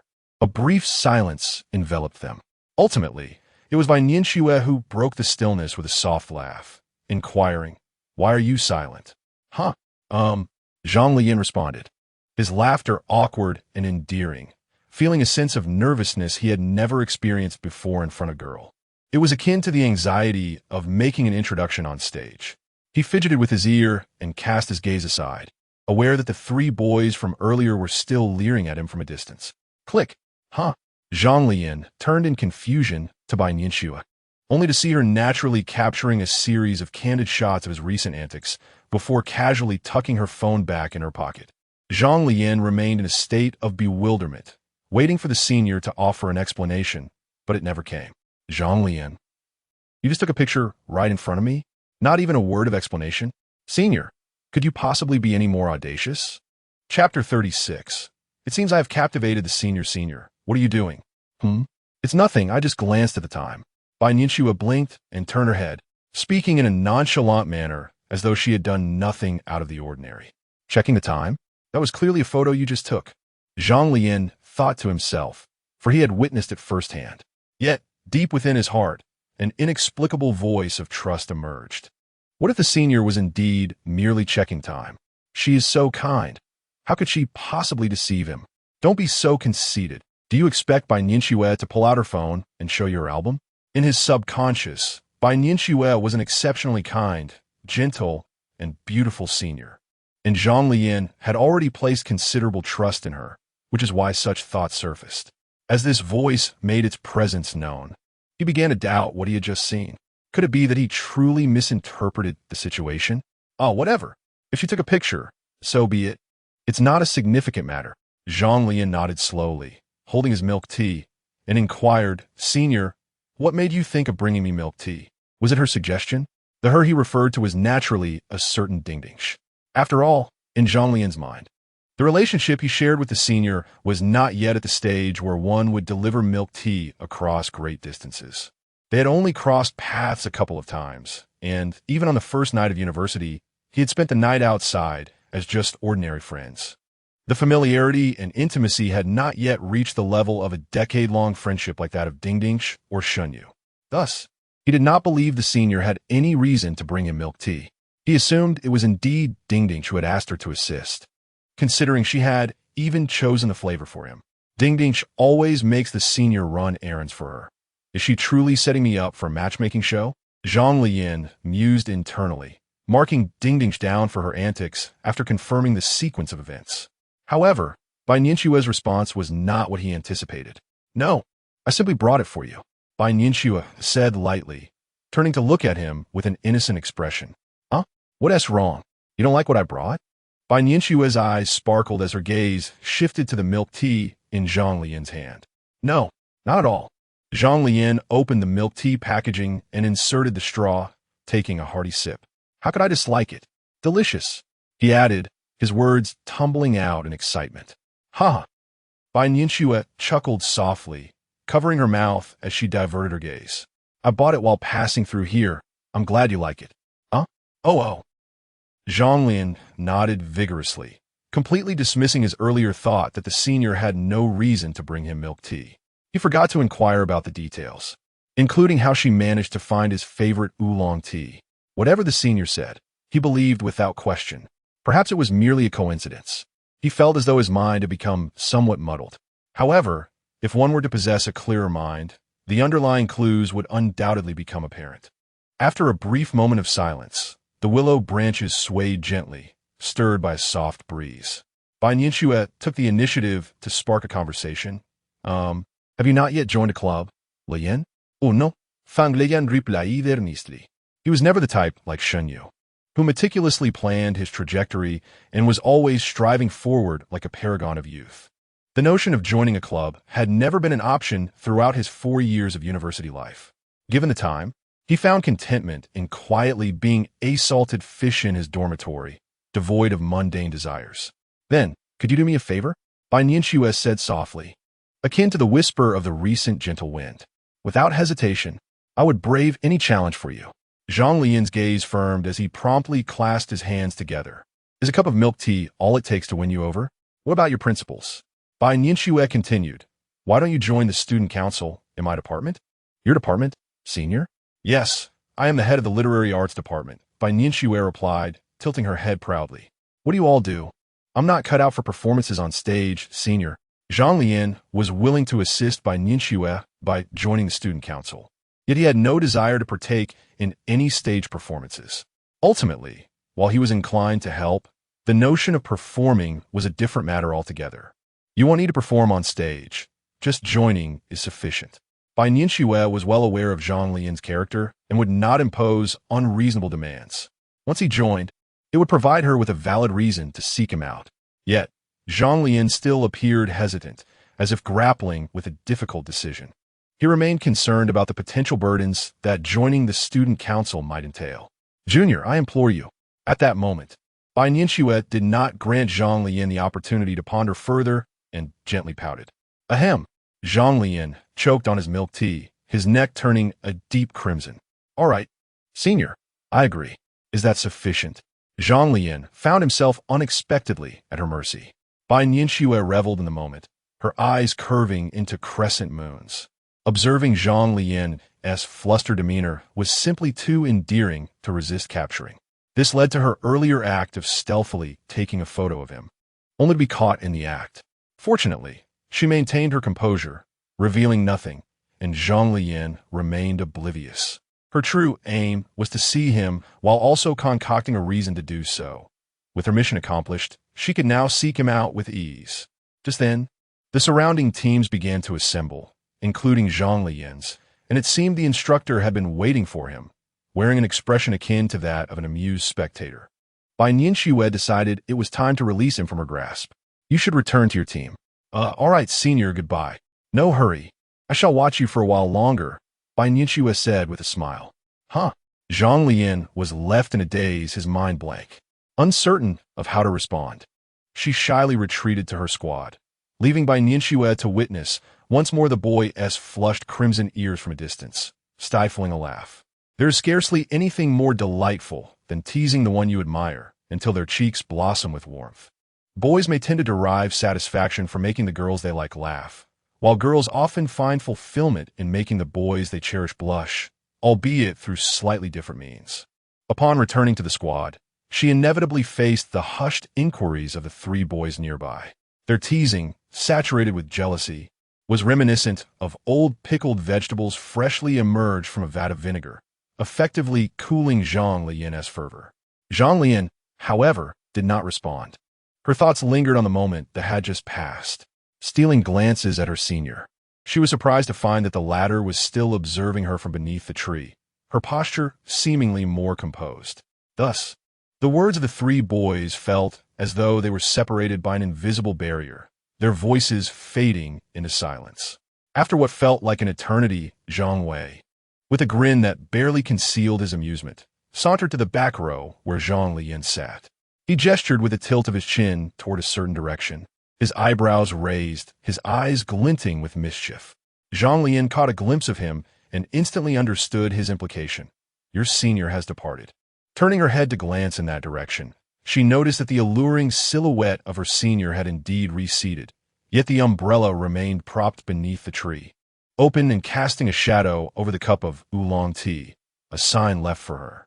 But in the next moment, Zhang Leyan stepped forward. Did I not instruct you to move? Chapter 37. Meeting in person. As the afternoon military training concluded, Bai Nianxue arrived at a CAF on the commercial street, eagerly awaiting Shenyu. The two had yet to reveal their true identities online, leaving them unaware of each other's true selves. However, the anticipation of meeting an online acquaintance for the first time inevitably stirred a hint of anxiety within them. Although Bai Nianxue had met online friend before, this occasion marked her first meeting under her genuine identity. Shenyu, feeling the weight of her nerves, even took the time to return to her dormitory for a refreshing shower and a change of attire before heading out. After a day of rigorous training, the scent of perspiration lingered heavily upon her. Despite the fact that she would be meeting a girl, she was determined to present herself in the best possible light. Shenyu approached everything with a sense of earnestness, a hallmark of her character. Upon entering the CF, she swiftly spotted a figure with long hair leaning against the window, clad in an elegant light yellow outfit, with strikingly long legs adorned in white socks and pristine white shoes. The silhouette alone suggested that the senior must possess a captivating fragrance. Relieved that she had changed into a fresh ensemble, Shenyu exhaled softly. Observing how beautifully the senior was dressed, she, as a fellow girl, could easily discern that the other had made an effort for this meeting. Clearly, the senior had taken this encounter seriously, or rather, it should be referred to as a face-to-face meeting. With measured steps, Shenyu approached, taking deep breaths to steady her nerves. As she neared Bai Nianxue, she tilted her head to catch a glimpse of the other's face and cautiously inquired, "Are you Bai Zhe?" Upon hearing her voice, Bai Nianxue turned, a flicker of surprise illuminating her eyes. "Yes," she responded. This surprise stemmed from the genuine nature of their encounter. Yet in the next moment, as she recognized the face before her, that surprise morphed into sheer shock. Indeed, it was shock, absolute and profound shock. Her mind went blank, and her thoughts became muddled. How could the person standing before her be Shenyu, the childhood friend of Zhang Leyan? She had meticulously plotted how to discuss their gathering, while keeping her relationship with Zhang Leyan a secret. But now, it turned out that the very person she was meeting was not only acquainted with Zhang Leyan, but was also quite familiar with him. Oh dear, what a twist of fate. The two online acquaintances she knew were now intertwined in such an unexpectedly intricate manner. Had she known, she would have asked Qianqian to help her handle this particular online friend. You're not, huh? Xinyu, sharp-witted, quickly processed the revelation upon seeing the other's face. Her virtual partner in the game was none other than the school's renowned flower, the senior. In that instant, an indescribable sensation began to brew within her heart. It was as if her initial curiosity, akin to the thrill of unboxing a mystery gift, had transformed into genuine affection, compelling her to see what lay within. Regardless of the outcome, she was prepared to embrace it. However, the previous night, she had received a message indicating that the mystery gift had been sent to the wrong recipient, suggesting that the outcome might not be as favorable as she had hoped. Who could have anticipated that this mistakenly sent blind box would contain an epic and ultimate collection from an entirely different series, complete with a hidden variant? If it were the senior sister, perhaps it wouldn't be entirely out of the question. Xinyu blinked twice, quickly discarding the thought that had just crossed her mind. It seemed that the senior sister was the very roommate of Zhang Leyan's online acquaintance who owed him money. What a coincidence! To think that she and Zhang Leyan were acquainted in real life. And now she had fortuitously met a pair of close friends who were also familiar with each other in reality online. Such a fantastical turn of events. If she were to share this with Zhang Leyan, he would likely find it hard to believe, wouldn't he? Xinyu expressed her disbelief. Well, please, have a seat, Bai Nianxue said, shifting to make room, her mind racing to devise a strategy. In truth, she could simply deny everything and immediately message Qianqian to come to her aid. However, given that Qianqian was acquainted with both Zhang Leyan and Xinyu, would that be a bit too surreal? Yet, the reality was what it was. Although this thought flitted through her mind, Bai Nianxue swiftly dismissed it. No, Qianqian was entirely unaware of the situation. Calling her over would serve no purpose. Moreover, as another female, Xinyu would undoubtedly be much harder to deceive than Zhang Leyan. It seemed, the only option was to speak the truth. Xinyu softly expressed her gratitude and took a seat beside Bai Nianxue. The two of them, both extraordinary young women, created a fleeting tableau by the window, one exuding a slightly cool elegance, the other a gentle tranquility, akin to a pair of sisters.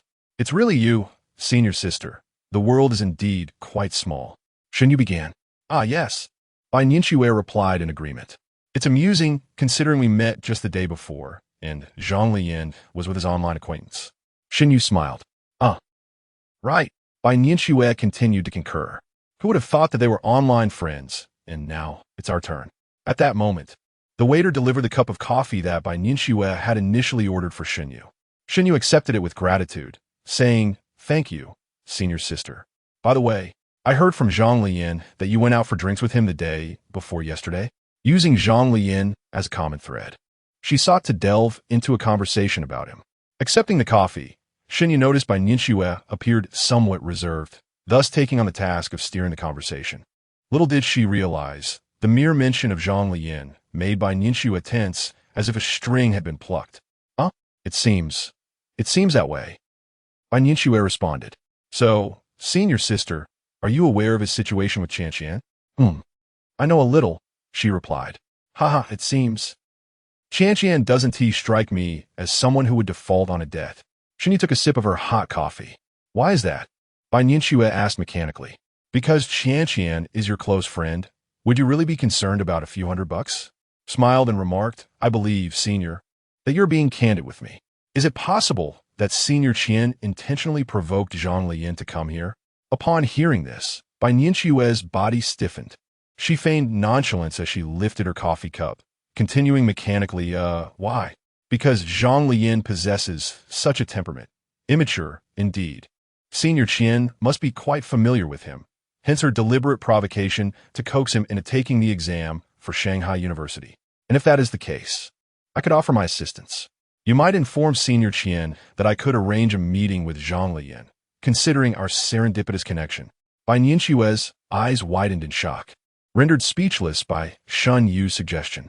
This was disastrous. It appeared that Shunyu had unraveled her thoughts completely. Moreover, she mentioned a meeting? Wouldn't that expose her true identity? How could she dare?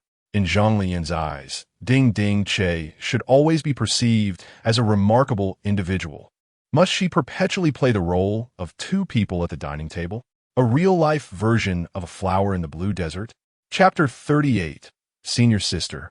Everything else is acceptable, but this is absolutely unthinkable. Oh dear. Let me go. I wish to return to my slumber. Come on. The recruitment for clubs is only open for these 2 days. Once this opportunity passes, it shall not return. I refuse to go. I barely slept 3 hours last night. You are pushing me to my limits. In the evening, the closest teaching building to the commercial street is the club building, which also houses the broadcasting station. And the recruitment for clubs takes place in the spacious area directly in front of this edifice. As it is the beginning of the first year and the commercial street attracts the largest crowds, historically, club recruitment has always been held here. Zhang Leyan was dragged to the bustling recruitment venue by 3 companions. The thought of joining a club was utterly out of the question for him. It simply would not happen in this lifetime. Moreover, he had already promised the senior sister earlier in the day to join the student council, and that recruitment had yet to commence. He was essentially being forcibly brought along to witness the commotion. Seizing this moment to join a club with a plethora of female members could potentially lead to a change in his relationship status. Wouldn't it? Li Yongwen steadfastly adhered to his mantra of pursuing women, with every endeavor aimed at attracting them. Peng Haosin, on the other hand, appeared indifferent, merely coming to observe the excitement, and he needed to assess the situation before deciding whether to join a club. Yin Wei's had a clear objective, intending to join a club related to his major to participate in competitions and earn accolades for credit. Each of the 3 had their respective goals, except for Zhang Leyan. However, due to the earlier incident with the senior sister delivering milk tea, the trio could not possibly abandon their good friend to return to the dormitory alone. What if they returned late and faced dire consequences? Thus, they persistently dragged Zhang Leyan along to the club recruitment. Hey, take a look, Li Club. It's about gaming. Don't sleep, Peng Haosin urged, supporting Zhang Leyan while pointing at the club that piqued his interest, attempting to rouse him. Yet, the effect was minimal. Having slept so little and being thoroughly exhausted by his cousin S' antics earlier that day, he was utterly spent. Why does the youngest seem so energized? Yin Wei's remarked, propping Zhang Leyan up, as Li Yongwen had already dashed towards a gathering of girls near the Hanfa Club. Clearly, despite both having been worn out, the difference in stamina was apparent. Let us buy him a cup of coffee, Peng Haosin suggested, noticing a CAF not far off. Sure, let the youngest go buy it, Yin Wei's replied, nodding to indicate that Li Yongwen should be the one sent. Peng Haosin glanced at Li Yongwen, who was already engaged in lively conversation with a beautiful young lady, and grimaced. This fellow seemed to have no need for coffee to invigorate him. Forget it, let us go. We'll leave him be. The 3 proceeded to the CAF together. At that moment, Bai Nianxue and Xinyu had yet to depart. Bai Nianxue occasionally glanced out the window, pondering how to initiate a conversation. Xinyu recounted amusing anecdotes, occasionally touching upon matters concerning Zhang Leyan, which diverted Bai Nianxue's attention. However, when she spotted a familiar figure approaching the CF, her previously scattered focus sharpened instantly. This could spell trouble. If Xinyu were to catch sight of Zhang Leyan, she would undoubtedly introduce herself. Although it appears from Xunyu's conversation that she is unaware that the game Pin Hao Fan is Zhang Leyan's creation, the moment they meet, the likelihood of her exposure would escalate dramatically. Even if Xunyu were to mention something about that game, Zhang Leyan could easily catch on. For instance, if Xunyu were to say to Zhang Leyan, I met my senior through gaming. Isn't that a coincidence? Zhang Leyan might respond, really? Which game? Xunyu would then reply, to which Zhang Leyan could exclaim, I play that game too. What's your username? Let's team up. Xunyu would respond, sure, I'm called Yuxia, and my senior is called Baizhe. Zhang Leyan would certainly be taken aback by this revelation. The occurrence of such a scenario is highly probable. Hey, Zhang Leyan, senior, what a coincidence. At that moment, Xunyu, who was seated nearby, spotted Zhang Leyan outside and pointed her out. Let me reintroduce you to him, she said, attempting to rise. However, she was unable to stand, as Bai Nianxue grasped her hand firmly. Shen was taken aback. Bai Nianxue's delicate hand was holding her. This is unacceptable. This cannot be happening, Senior. I am straight. What is wrong, Senior? Shen Yu dared not turn a face Bai Nianxue, her mind flashing back to their past encounters within the game. In the game, her senior had always treated her exceptionally well, saving the best items for her, guiding her through quests, and assisting her in battling foes. They had even completed numerous couple dungeons together, raising 2 spirit pets, and upon reaching the official level, they could have a child. Yet, while her senior had reached the required level, she herself had not. For this reason, her senior had seemingly provided her with many experience-boosting gifts to help her level up. Though they were merely virtual children, even if fabricated, they held significance. Do they not? Moreover, why did her senior only confess her true gender in the end? Was it not simply a matter of time before the truth was revealed? Could it be that back then, her senior had urged her to have children? Everything seems to fall into place. The more she pondered in that direction, the redder Shen Yu's face became. No, she is not inclined that way. Her senior cannot be. No matter how attractive she is, it cannot be. She bit her lip. No, that's not right. Senior, you are so beautiful. Surely you have no shortage of admirers, right? Perhaps we should just leave it be. Bai Nianxue, taken aback, exclaimed, You cannot just decide that before I even say anything. Bai Nianxue suddenly panicked, as Zhang Leyan had now come within 10 meters. She was within clear sight. All it would take was a glance upward for him to spot her. Why can't it be? Bai Nianxue's voice carried a hint of urgency, but to Shen Yu, it sounded like a question, an expression of bewilderment at societal norms. Shen Yu's eyes widened in disbelief. Was it not glaringly obvious that it was unacceptable? What more could there be to discuss? I haven't even said anything yet. Bai Nianxue insisted. That's simply out of the question, Senior. Shen Yu rose to her feet, her brow furrowed. In the face of Bai Nianxue's unwavering stance, she felt compelled to be equally resolute, for just moments ago, she had been an ordinary girl. Bai Nianxue was bewildered. She could not comprehend what was amiss. What was it that was deemed unacceptable? Had she overlooked something crucial? Why had Shen Yu suddenly become so agitated? Could it be that upon seeing Zhang Leyan, she had recalled some oversight of her own? Had she deduced the truth? Do you understand what I mean? Bai Nianxue inquired tentatively. Hadn't Shen Yu just mentioned something about not deceiving oneself? Was she truly that astute? Had she grasped it so swiftly? Yes. Shen Yu shyly cast her gaze downward, offering a slight nod. Bai Nianxue pressed on. Well then, just this once, would that be acceptable? Shen Yu shook her head gently. I'm sorry, Senior, but I truly appreciate your kindness. I will remember it always. I can agree to other matters, but this is simply not possible. Chapter 39. Good night, Junior. Why does that sound so strange? Bai Nianxue felt a peculiar sensation.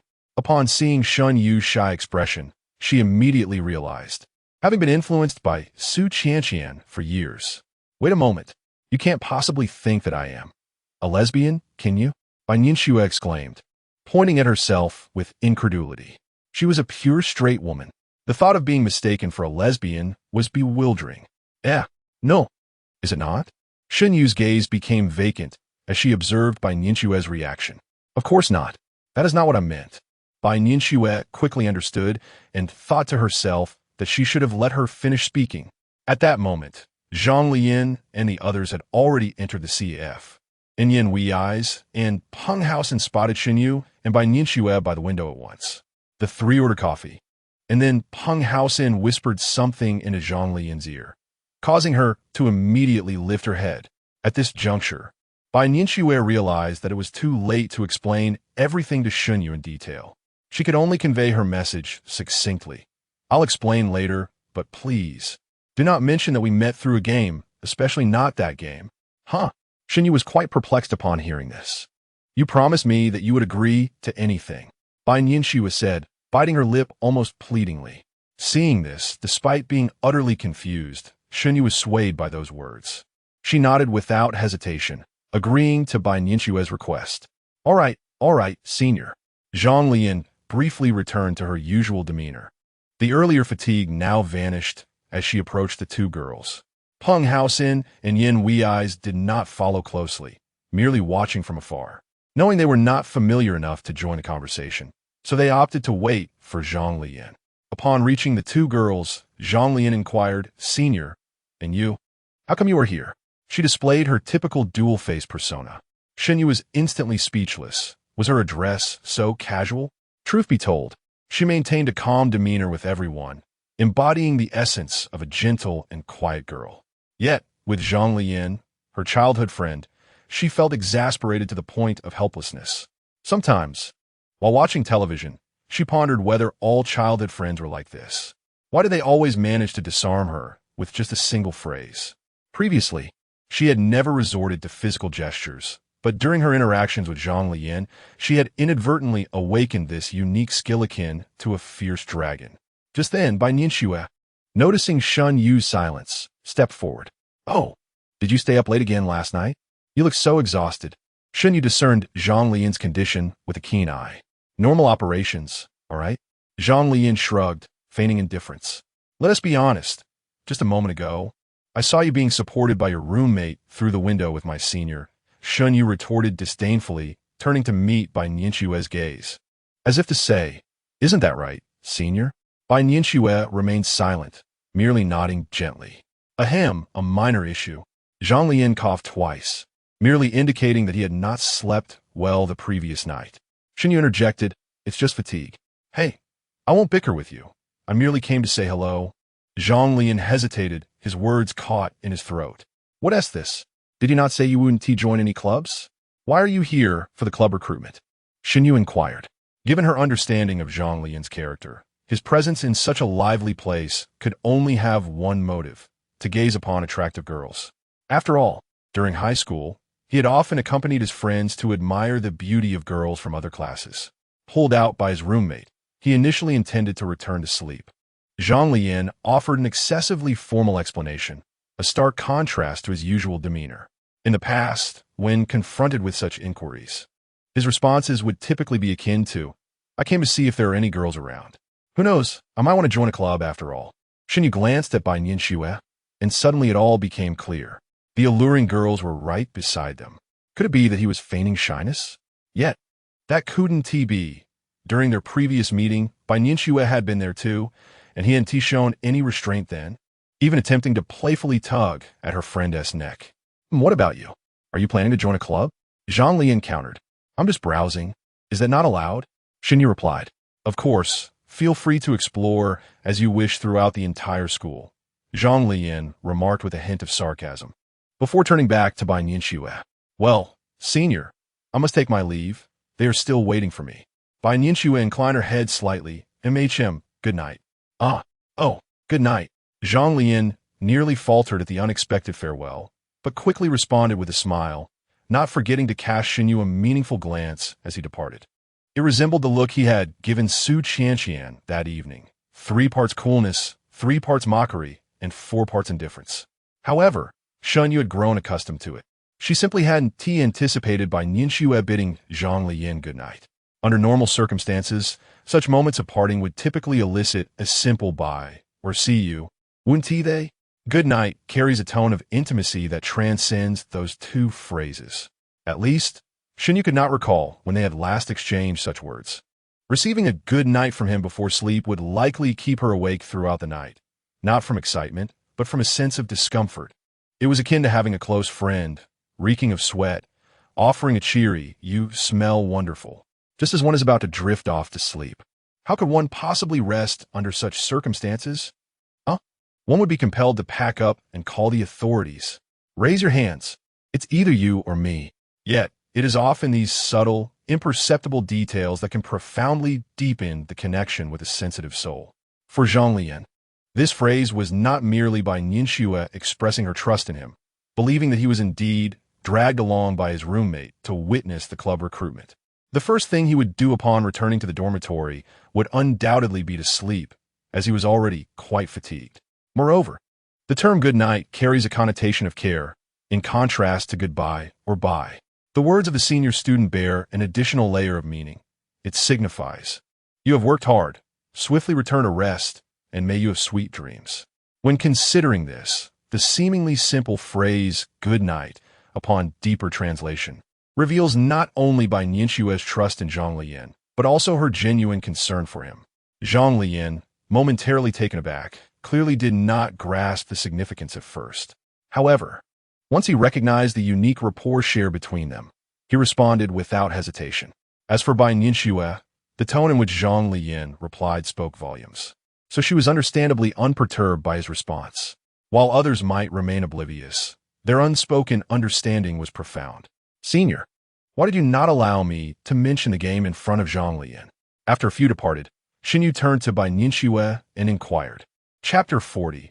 A conversation with Xinyu. Bai Nianxue pressed her lips together, hesitating for a moment before deciding to share the entire sequence of events with Xinyu. There was no escaping the situation.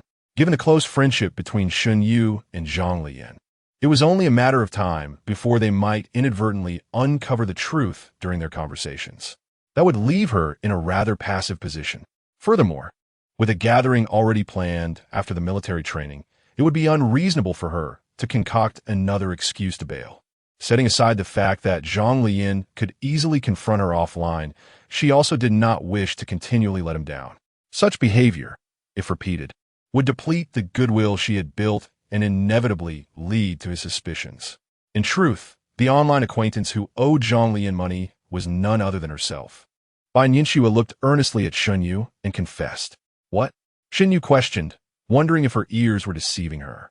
The person you saw before was actually my roommate in disguise, Bai Nianxue explained, her hands clasped in apology. I never expected that the person in the game would coincidentally turn out to be you.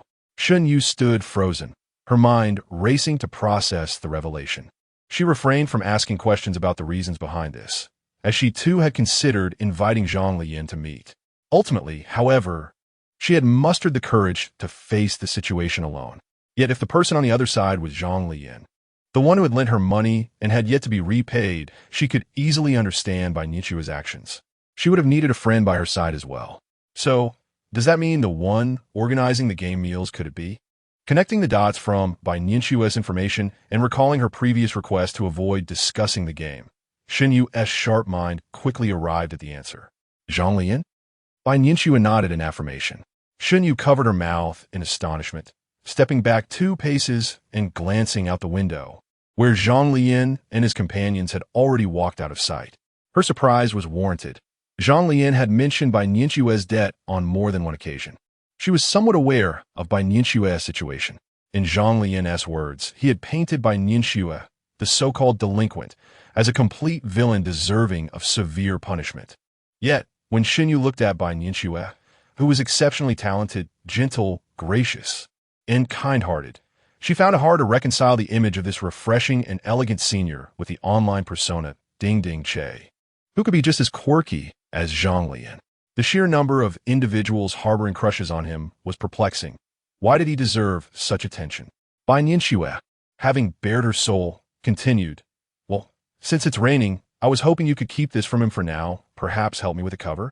Xinyu's eyes sparkled with suppressed excitement, clearly unable to resist the allure of gossip. All right, Bai Nianxue replied, again clasping her hands together. Ah, so this is what transpired. I had thought you were. Upon recalling her earlier erratic thoughts, Xinyu chuckled. Yet, her curiosity remained piqued as she inquired about Bai Nianxue and Zhang Leyan. Bai Nianxue candidly shared all she knew with Xinyu, who consequently learned every detail about the 2 individuals. Armed with this newfound knowledge, Xinyu reciprocated by divulging every embarrassing anecdote she could recall about Zhang Leyan from his childhood, including his reluctance to be seen while bathing and his shrewdness in utilizing his New Year's money to persuade his cousin to complete his winter break homework. Thus, the 2 quickly grew close over this exchange, engaging in lively conversation as if they had entirely forgotten they had originally met to connect in person. Rest assured, senior, I shall remain silent, Xinyu assured her. Now fully aware of the circumstances, she was naturally inclined to side with Bai Nianxue and offer her assistance. After all, Bai Nianxue was, in the gaming realm, the benevolent Bai Zhe who had treated her well. With the senior in need of support, it was only fitting that Xinyu stepped forward. As for Zhang Leyan, She merely thought it fortunate for him to find himself in such a pivotal moment with a senior like her. Truly, the threads of fate wove together in an inescapable manner. Thinking of Zhang Leyan, Xinyu recalled his rather unrefined demeanor when interacting with Bai Nianxue. Being quite familiar with Zhang Leyan's behavior, she rarely observed him exhibiting such amiable restraint. Could it be that they were both experiencing a mutual spark? Suddenly, an illuminating thought struck her, as if a weight had been placed upon her shoulders. "Thank you, Yu Xia," Bai Nianxue affectionately addressed her by Shun Yu's online moniker. "Please, call me Xiao Yu. It feels more endearing," Xinyu replied. "Then you shall refer to me as Xiao Shui." "Haha, I think I'll stick with calling you Jia. That works too." "So, about our gathering after military training?" Xinyu inquired. "Perhaps we can invite Qian, and I'll accompany her," Bai Nianxue mused, already formulating plans in her mind. "Okay," Xinyu replied, winking and gesturing an okay sign. The following day, Zhang Leyan, having forgotten to return Bai Nianxue's umbrella, arrived at the formation wielding her sunshade. Unbeknownst to him, he had carried the umbrella all the way to the formation, where it became an object of ridicule among his peers, who among the male populace would be caught using a sunshade. Yet this was Zhang Leyan, and anyone with functioning eyesight had witnessed the scene yesterday when Bai Nianxue delivered him milk tea. Hence, his use of the umbrella today drew collective disdain from the onlookers. What a show-off. What? Is using an umbrella somehow different? Peng Haosen scoffed as Zhang Leyan approached. Indeed, this umbrella is quite useful.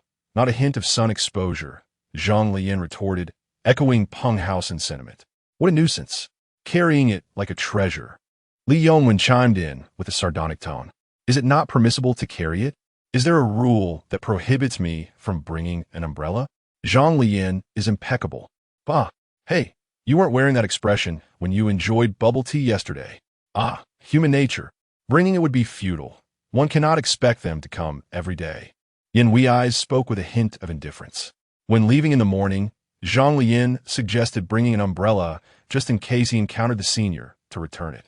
What if, like last night, they crossed paths? Zhang Leyan dismissed the thought. For some reason, he always harbored a strong premonition, akin to the anxiety of childhood examinations, wondering if he would achieve commendable results. Even merely sitting in his seat would evoke a tremor throughout his being, a sensation of impending success. Today, he felt that same premonition. Was the senior passing by again? Perhaps bringing along 4 cups of bubble tea? Zhang Leyan found the notion somewhat amusing. Chapter 41, Always Watching You. A line to the right. Forward march. Under the blazing sun, military training proceeded as usual. During this time, Zhang Leyan could not escape the meticulous care of instructor Zhang Wei. In the blink of an eye, much of the morning had passed. In wee eyes, here you go. Thank you, senior. Oh, what is going on? Although it was the second day of military training, seniors were still delivering water, just as they had the day before. Today, it was evidently Yin Wei's turn. Beside them, Peng Haosen and Li Yongwen eagerly probed for details, while Yin Wei's feigned indifference, secretly delighted as he insisted there was nothing significant. In truth, this senior was someone he had sought out yesterday, expressing a desire to obtain another card. Although he had disparaged others for their vanity, he could not allow himself to be left out. Everyone in the dormitory had someone bringing them water. If it weren't for Senior Bai Nianxue buying 4 cups of milk tea yesterday, ensuring he had a drink, he would have found himself in a rather embarrassing predicament. Thus, unwilling to be outdone, he approached his senior to obtain another card. The senior he approached was quite pleasant in appearance. While she did not possess the same elegant charm as Bai Nianxue, she was clearly a polite and ambitious girl from an ordinary family. Xia Tong waved her hand, smiling as she said, "No need for thanks," before tossing her high ponytail and leaving with a flourish. She paid no mind to the jest directed at the junior. However, her peripheral vision caught sight of Zhang Leyan ahead, and she quietly noted this squad. Could there really be such a handsome junior? I must let Xue and Qian see. Unbeknownst to her, Zhang Leyan was utterly exhausted, sprawled on a bench beneath a tree, while Zhang Wei plopped down beside him to gossip. "What about that senior who brought you water yesterday? She is not here today? Perhaps she is class," Zhang Leyan replied weakly. "TSK. Look, that girl, There were several who delivered water yesterday, and today there are even more. The girl Zhang Wei referred to as naturally Ruan Qilin. Logically, the number of people delivering water should decrease after the first day. After all, most seniors only bring drinks once. Yet on this second day, the overall number of water bearers had plummeted by 90%, while the boys delivering water to Ruan Qilin had astonishingly increased by 50%. Typical. They just enjoy their own sentimentality, especially since she has clearly declined their advances. Zhang Leyan kept his eyes shut, maintaining his lethargic posture. Oh, you speak as if you have experience, yet no girl brings you water? Zhang Wei teased. I simply do not care for such trifles.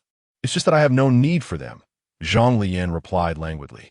Zhang Wei scoffed dismissively, but the next moment, he was met with a swift rebuttal. A few large boys from the squad called out to Zhang Leyan, gesturing towards several girls.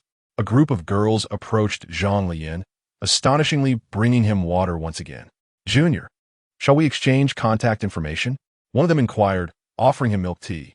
No, thank you, senior. I already have a girlfriend. Zhang Leyan politely declined. Oh, all right then. The girls gradually dispersed, leaving Zhang Wei, who had been watching the whole scene, utterly flabbergasted. Can you believe it? Is this for real? He muttered, astonished. Zhang Leyan, casually brushing back his hair, remarked, I'm just keeping a low profile. When did you even get a girlfriend? Zhang Wei teased. Do I need to announce it to you? Zhang Leyan shot him a sidelong glance. Zhang Wei, sensing his friend's defensiveness, replied, Oh, feeling a bit cheeky, are we? Just wait until I give you a good talking to this afternoon. Hey, just kidding, just kidding. No girlfriend, no girlfriend. Zhang Leyan quickly relented with a smile. It was merely an excuse to turn down the girls. Oh, that is more like it. But what about that senior from yesterday? Why didn't you refuse her? Zhang Wei squinted, tilting his head back. I knew her from yesterday. These girls, I don't. Really? Well, believe what you want. Zhang Wei smirked. Is she coming back today? Not a chance. Do you think people have nothing better to do than come to see me every day? Zhang Leyan replied, his gaze instinctively darting to one direction. She came at this time yesterday. It seems she won TB here today after all. Besides, she doesn't have a secret crush on me. Why would she come back? He pondered how to return the umbrella to the senior. As evening fell, his prediction proved correct. Senior by Nianxue did not arrive. Everyone settled in for the customary singing performances, familiar from their military training. Li Yongwen, the boldest among them, immediately raised his hand to perform an impromptu rap as soon as the instructor announced this segment. His performance was a hit, granting him the privilege of choosing a partner for the next 4 years. This aligned perfectly with Zhang Leyan's first impression of Li Yongwen. He was indeed cut out for rap. After the boys performed, it was the girls' turn. They were comparatively shy and took a while to select their representative, who turned out to be the beautiful Ruan Qilin. Given her striking looks and the popularity she had garnered over the past 2 days, everyone was enthusiastic in their support.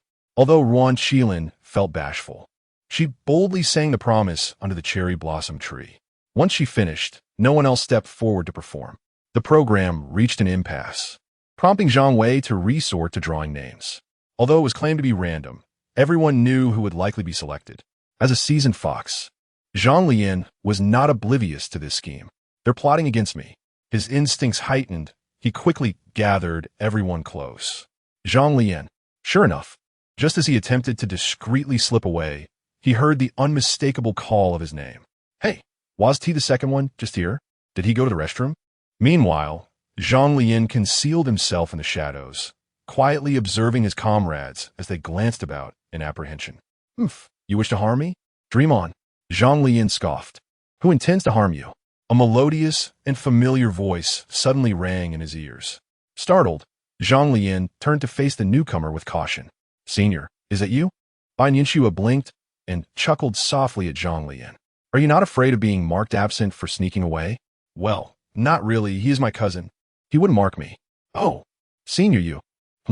Bai Nianxue tilted her head, her eyes sparkling with mirth as she gazed at Zhang Leyan, causing him to sweat in nervousness. When did you arrive? It was the first time Zhang Leyan felt anxious in the presence of a girl. He had never experienced such a sensation before. I've been here for quite some time, Bai Nianxue replied candidly. I've been watching you all along. Chapter 42, A Stroll-am. Zhang Leyan's cheeks flushed crimson, for he had just stealthily slipped out of the line, retreating with an exaggerated posture that had undoubtedly caught the attention of his senior. The implications were clear. She had witnessed his every move. Did you see that? He stammered. Yes, I did, Bai Nianxue replied with a light chuckle, immediately discerning the thoughts swirling in Zhang Lian's mind. Though she feigned a nonchalant demeanor, her heart fluttered with the same affection as before. She found him utterly endearing. Ah! Zhang Leyan turned away, covering his forehead in an attempt to stifle his embarrassment. How mortifying! Had his underwear been exposed? Upon his retreat, Bai Nianxue couldn't help but stifle a laugh, having already witnessed the earlier performances of the first two participants. She had chosen not to call out to him immediately, instead opting to wait beneath a tree, planning to approach him once the day's military training concluded. As fate would have it, she had witnessed the entirety of Zhang Liyan's awkward retreat. Actually, I came to retrieve my umbrella, she said, noticing the weight of Zhang Liyan's idle persona. She hastily offered him an escape from his embarrassment, as this was her intention all along, to leave the umbrella for him.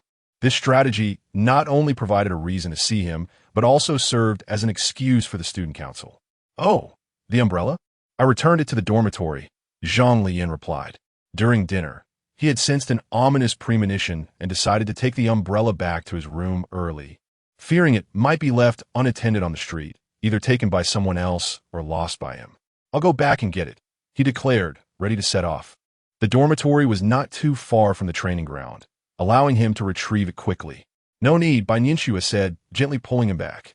There's no rush. But you made the trip for nothing, he remarked. Not at all. Consider it a leisurely stroll, she replied. A stroll. Zhang Leyan mused about the distance. The girls' dormitory was quite far from the boys. Even by bus it would take over 10 minutes. Are you heading back? Bai Nianxue then glanced at the formation, reminding Zhang Leyan. He turned to see his peers already singing military songs and decisively shook his head. I'm not going back. If I return now, I would certainly face the wrath of my own squad. Then, shall we go? Bai Nianxue wanted to suggest accompanying her for a walk, but her shyness held her back. Remarkably, Zhang Leyan seemed to grasp her unspoken intention. Without inquiring about their destination or uttering unnecessary words, he nodded in agreement. All right. The paths of the campus were dimly lit at night, shrouded in tranquility, ensuring that no fellow students would recognize Bai Nianxue and chatter behind their backs. The two wandered along the tree-lined path, aimlessly, not heading toward either dormitory. As they strolled along the tree-lined path beside the teaching building, an unspoken understanding lingered between the two, neither daring to bring it up. Zhang Leyan was still unfamiliar with the campus, yet he grasped the essence of meandering aimlessly. He had agreed to walk with the senior, harboring no particular destination, merely relishing the act of wandering. The summer night breeze was refreshingly cool, even in its gentlest caress. The rustling leaves whispered softly. As they walked, students on bicycles sped past, stirring up a gentle breeze. Suddenly, Bai Nianxue broke the silence. Can you ride a bike? Zhang Liyan's thoughts were entirely absorbed in the fragrant air around him, as he took a deep breath. Oh no, he wasn't being peculiar. He was merely checking for any hint of sweat on himself, keen to avoid leaving a negative impression on the senior. After all, he had trained all day and was quite sweaty. To spare Bai Nianxue from any discomfort, he had deliberately maintained a distance of 2 strides between them. Yet, as he inhaled, a delightful fragrance wafted through the air, carried by the very breeze that brushed past. Zhang Leyan turned to glance at Bai Nianxue, who was a head shorter than him, and noticed her sparkling eyes, akin to black jewels, fixed upon him. He was puzzled by her sudden inquiry, but instinctively replied, Yes, I can. The scent emanating from her was simply enchanting. He had never encountered such a captivating aroma from a girl before. Even Xunyu lacked such allure. Bai Nianxue had long noticed the distance between her and Zhang Leyan and observed him as he discreetly sniffed. Did he find her odor unappealing? She had bathed, after all, and hadn't he applied any perfume. Was it the scent of her body wash that displeased him? Perhaps she ought to consider changing it. Can you ride with someone? She inquired, her tone playful. Zhang Leyan chuckled. It depends on the weight. If it's too much, I might struggle. Haha. What about my situation? By Ningxue teased. Zhang Leyan furrowed his brow, feigning deep contemplation. By Ningxue widened her eyes in mock surprise, halting in her tracks. Ha. Of course I can, senior. I was just joking. Now, that's more like it. I must certainly have you take me for a ride sometime, Bai Ningxue said with a sidelong glance at Zhang Leyan, her smile deepening. Sure, no problem. All right, listen to my command. Dismissed. Over by Shunyu, their session had concluded. Xinyu and her roommates were preparing to head to the largest supermarket on campus to procure some additional furnishings for their dormitory. In stark contrast to Zhang Leyan's male dormitory, Shunyu and her fellow girls had transformed their living space to a level of near perfection in comfort. They were acquiring washing machines, electric cookers, mini fridges, and projectors. Everything imaginable, unlike Zhang Leyan and his companions, who had thus far only brought themselves and their luggage. The group made their way towards the supermarket, traversing the same tree-lined path. Soon, they encountered each other face to face. Oh, Xiaoyu, is that your childhood friend? Yin Wenxin consistently displayed her remarkable ability, effortlessly spotting handsome men even in the dark. Xinyu followed her gaze and beheld Zhang Leyan and Bai Ningxue. Under the streetlight, their shadows were stretched out long. Chapter 43. A double-standard senior. Has that ding-ding car been particularly busy lately? Zhang Leyan suddenly recalled that this ding-ding car had not made an appearance for 2 days, which was entirely uncharacteristic of her. Logically, during military training, when one is most vulnerable, this individual should have been sitting nearby, indulging in chilled watermelon while teasing her mercilessly. Yet, she had been conspicuously absent, while the senior had come instead. It felt rather peculiar. Speaking of Su Qianqian, Bai Ningxue instinctively diverted her gaze, casually remarking, she has been busy with volunteer work lately. She must be quite occupied at the shop. Doesn't her family run a company? Zhang Leyan inquired, puzzled. Running a company and part-time work are not mutually exclusive, Bai Ningxue replied with a light chuckle. Oh, Zhang Leyan nodded. She is quite ambitious then. Reflecting on how Ding Ding Car typically splurged on in-game purchases, effortlessly acquiring a 648 diamond monthly pass, yet was now toiling away at odd jobs offline. Zhang Leyan couldn't help but grimace, finding Ding Ding Car's absence from her life both reasonable and speechless. It was precisely the kind of foolishness one would expect from her. Bai Ningxue clearly noted Zhang Leyan's somewhat forced compliment and, despite her calm exterior, felt a surge of indignation, silently questioning Zhang Leyan's underlying meaning. Do you look down upon me, Zhang Leyan? At that moment, Xinyu approached the two with a light-hearted stride. Similar to her demeanor the previous night at the CF, she came over merely to greet them, allowing her own roommates to excuse themselves ahead. Schwer, and you too, Xinyu acknowledged. Zhang Leyan was taken aback. Xiaoyu, Bai Ningxue felt a bit awkward, having been caught alone with Zhang Leyan. After all, they had merely interacted as ordinary friends the night before. Now, under the cover of night, it seemed rather intimate for a solitary male and female. However, after greeting them, Xinyu said nothing further, instead smiling as she took Bai Ningxue's hand, as if they were long-lost sisters meeting on the street. Her gaze toward Zhang Leyan, however, was laced with disdain. What are you doing with my senior? Zhang Leyan was bewildered, unable to comprehend when these two had become so close. Had he missed a chapter? Yet, feeling somewhat familiar with Xinyu, he did not allow her forwardness to fluster him. Instead, he maintained his characteristic double-standard tone from the previous night. What are you doing here? Let the senior go. Just beyond here is the supermarket. Yet you seem to have come specifically to confront Schwer. Bai Ningxue interjected. No, I was the one who, before she could finish her sentence. A subtle glance from Shunyu urged her to remain silent. Given Zhang Leyan's typical behavior, had he not come looking for the senior, he would undoubtedly have sought to clear his name or offer some excuse. However, in the few steps she had taken towards him, she sensed something was off about Zhang Leyan's reserved demeanor, just like those boys who used to adore themselves. Any girl who previously spent time with Zhang Leyan would quickly become his close friend. Thus, it was quite unusual for her to witness Zhang Leyan still not having formed a brotherly bond with any girl after such a long time, especially while carrying a significant idol burden. If her thoughts were correct, This fellow might not even attempt to defend himself this time. As expected, I don't care about your business. Zhang Leyan neither clarified the facts before by Ninxue nor made any attempt at rationalizing. Instead, he humorously sidestepped the topic. Confirmation filled Shen Yu's heart, and her smile grew more radiant. This guy, how could he act so pretentiously before Senior by Ninxue? Something is amiss. Something is seriously amiss. Shen Yu cast another glance at Bai Ninxue, her mind immediately recalling the culprit of Zhang Leyan's incessant complaints throughout his senior year, Ding Ding Che. How it hindered his gaming. How he kept insisting she understand why the flowers bloom red. Curse that Ding Ding Che. Curse that Ding Ding Che. I have early classes. It makes me write papers every day. Shen Yu. Hey, where's your Ding Ding Che Senior? Bai Ninxue. Upon hearing this, Bai Ninxue hurriedly tugged at Shen Yu's hand, puzzled as to why she suddenly brought it up.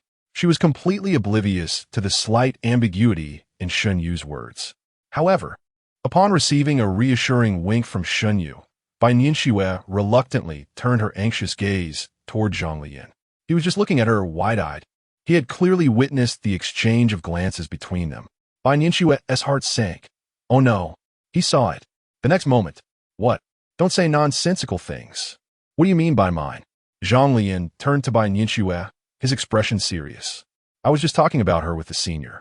Right, senior? Uh-huh. Bai Ninxue's mind reacted swiftly. Oh, Qianqian, she's busy. At this moment, Su Qianqian was in the dormitory. How boring. Is there a handsome guy to play with me? Those with violent tendencies? Stay away. Relieved. She thought Zhang Leyan's wide-eyed expression indicated he had discerned something. Meanwhile, Shen Yu was unable to contain her laughter at Zhang Leyan's nervous demeanor. What a hypocritical facade. Clearly, he was the one who struggled with his gaming skills, constantly needing the senior's assistance during dungeon runs. Yet at school, he incessantly criticized Ding Ding Che while tackling homework. She recalled how on the very first day of school, he had glared at the innocent senior right in front of the real Ding Ding Che. And now, he presented himself with such solemnity, tinged with a hint of shyness and idle burden. I remember, didn't you say you wanted Ding Ding Che Senior to understand why the flowers bloom red? Shen Yu laughed until tears streamed down her face. Bringing up Ding Ding Che again, Zhang Leyan furrowed his brow, utterly baffled by Shen Yu's unusual behavior today. What was the joke? Had she taken something wrong? Why was she spouting such nonsensical remarks from the outset? Moreover, what does it mean that she just exchanged glances with her senior? What on earth is happening? Zhang Leyan, clearly unable to comprehend the situation, merely nodded vacantly in response. What's wrong? Upon hearing Zhang Leyan's affirmative reply, Bai Ninxue also realized what was occurring, her ears quickly turning crimson as she pressed her lips tightly together. Meanwhile, Shen Yu found the situation so amusing that she crouched down with laughter. What has gotten into you today? Zhang Leyan furrowed his brow, resembling an elderly man absorbed in his phone on the subway, quietly observing this eccentric behavior, while also ensuring there was a distance between Bai Ninxue and Shen Yu. Senior, let us leave quickly, keeping our distance from her. She's like a lunatic. Bai Ninxue looked at Zhang Leyan, utterly perplexed. Chapter 44. A girlfriend already? By the way, Senior, please remind Ding Ding to not forget about the gathering. After Shen Yu's commotion, Zhang Leyan escorted the two girls towards the female dormitory, and they eventually parted ways. As Zhang Leyan was leaving, he recalled the gathering. Although he could have mentioned it over his phone, it seemed more convenient to let the senior convey the message. Shen Yu, linking arms with Bai Ninxue, was fully aware of what Zhang Leyan referred to as the gathering, even if he feigned ignorance. However, in the spirit of theatrics, she playfully inquired, "What gathering?" Zhang Leyan retorted sharply, "Mind your own business. Must you incessantly ask? What does it concern you?" Shen Yu blinked and chuckled lightly, unperturbed, simply biting her lower lip and nodding slightly. "All right, just wait." Zhang Leyan questioned, "What? Are you planning to come? You don't even know what gathering it is. Let us see you show up." Shen Yu continued to nod, suppressing her laughter as she observed a red spot forming on Zhang Leyan's nose. "Very well.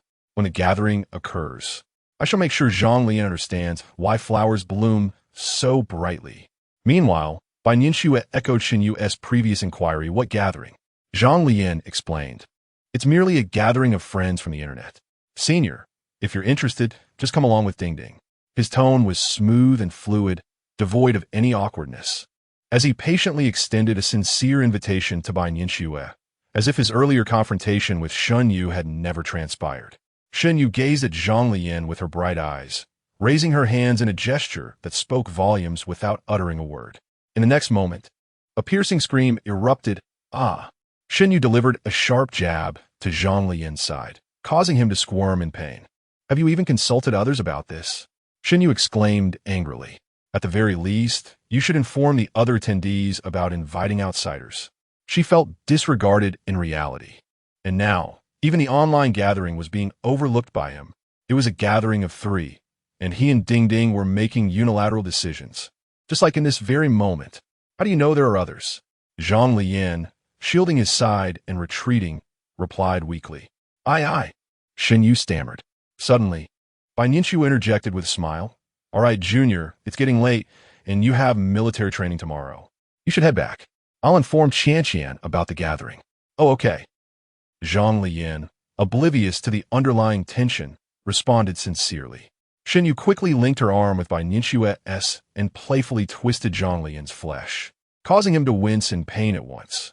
He hastily covered himself and decided it was best to leave promptly.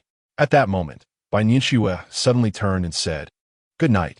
Zhang Leyan instantly transformed into a picture of nonchalance, replying, Good night. It was not until they rounded the corner, their figures no longer visible to one another, that Zhang Leyan rubbed her waist, the lingering pain still sharp and intense. This little fish has certainly grown in prowess. Oblivious to the situation, the two girls on the other side exchanged gleeful glances, thoroughly amused. With Zhang Leyan's words, Bai Nianxue now had a valid reason to attend the upcoming gathering in person. Around 9 o'clock, Bai Nianxue returned to her dormitory. She and Shen Yu were from the same college, so their dorm buildings were conveniently located adjacent to one another. Shen Yu resided in Building 13, while she was in Building 12. The two had just spent quite some time chatting downstairs before heading upstairs. As soon as they entered, they heard Xia Tong recounting her day's achievements and gossiping with Lu Siki and Su Qianqian in the dormitory. She was a dedicated volunteer and a group leader overseeing several subordinates, thus privy to a plethora of information daily. For instance, while delivering water on her electric bike to the younger students, she had spotted several handsome boys. Regrettably, the most attractive one was already taken. Lu Siki lay on the bed, one leg dangling off the edge, having already crossed the threshold into the temporary gossip group established by Xia Tong. The so-called threshold merely indicated that the two would assist Xia Tong when she volunteered. Yet, if they chose not to attend, Xia Tong could hardly hold it against them.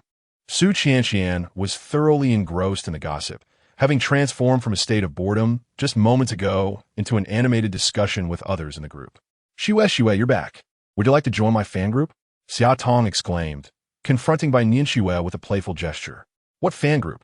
Bai Nianxue replied with a faint smile. This one. Xia Tong opened her phone, revealing a group chat with dozens of participants, presumably all related to the school's volunteer activities. What might have once served as a platform for discussing work had now devolved into a high-end gossip group focused on the new students. Bai Nianxue elegantly bent to sidestep Xia Tong's playful blockade, stating, I think I'll pass. She typically showed little interest in such matters. Zhang Leyan was likely to invite her play games soon, so she needed to freshen up quickly. Just then, Su Qianqian chimed in, Xue. I suggest you join and take a look. Bai Nianxue raised an eyebrow. Why? With a knowing smile, Su Qianqian stepped closer to Bai Nianxue and opened the group chat. There was a file labeled New Student Profiles. It had been downloaded. Bai Nianxue shot a sidelong glance at Su Qianqian. Su Qianqian continued to explore, revealing a collection titled Handsome Guys of the Class of 2025. Bai Nianxue cast another sidelong glance at Su Qianqian, this time also stealing a look at Xia Tong. Finally, she clicked open a set of photographs. Zhang Leyan, male, 19 years old. Character, humorous and cheerful, strikingly attractive, a passionate gamer. There are several military training photos of Zhang Leyan, along with a few candid shots taken before the training, which include details about his college, class, and even his personality. Is this level of detail truly necessary? Bai Nianxue snatched the phone, gazing incredulously at a few images that were not exceedingly clear, yet still quite pleasing to the eye. She realized that she hardly possessed any photographs of her own. Could you send them to me? She whispered to Su Qianqian. I can, but that's not what I intend for you to see, Su Qianqian replied as she scrolled down. Bai Nianxue, perplexed, flipped to the very end, where she found the words "what a pity" in striking red letters. The information clearly stated, alas, officially tested, already has a girlfriend. Chapter 45. The space-foot break. Bai Nianxue's reaction was surprisingly composed, devoid of the shock that Su Qianqian had anticipated upon discovering that Zhang Leyan actually had a girlfriend. She lifted her gaze and looked at Su Qianqian with an air of indifference. What is this official news?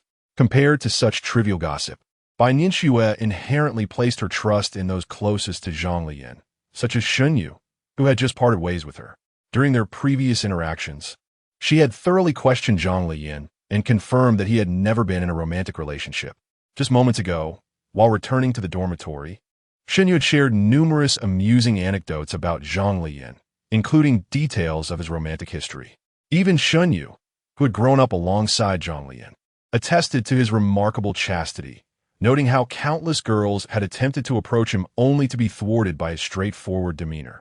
To gauge a person's character, one often observes the company they keep, particularly their friends of the opposite sex. Thus, Bai Nianxue had unequivocally confirmed that Zhang Leyan was indeed single.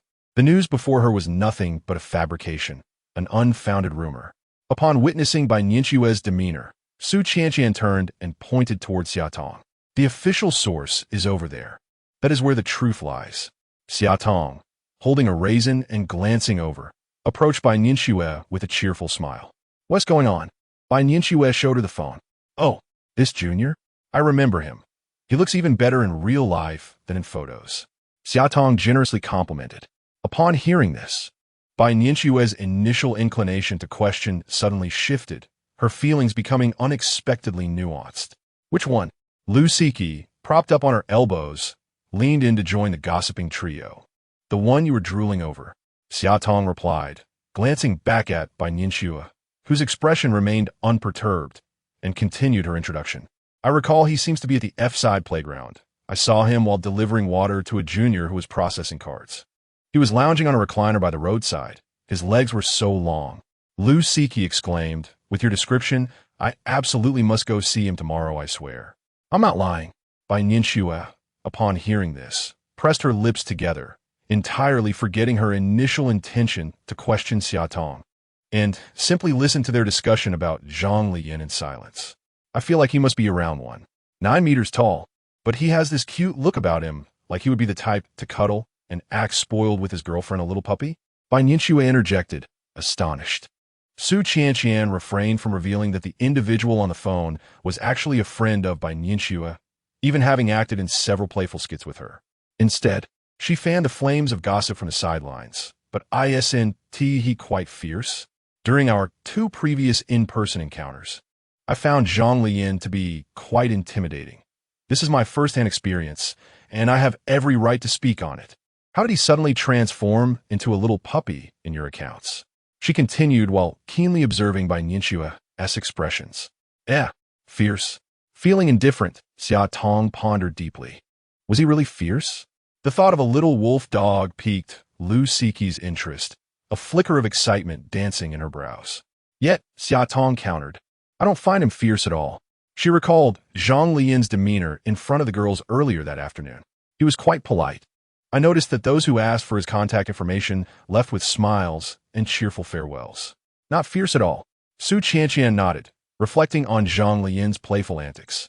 Realizing they were perhaps only directed at her, she glanced at Bai Nianxue, a twinge of concern surfacing in her heart, as I am assuming Nianxue's identity. Could it be that Zhang Leyan's fierceness towards me is actually intended for her, and she still has feelings for him? Could it be that Nianxue harbors a crush?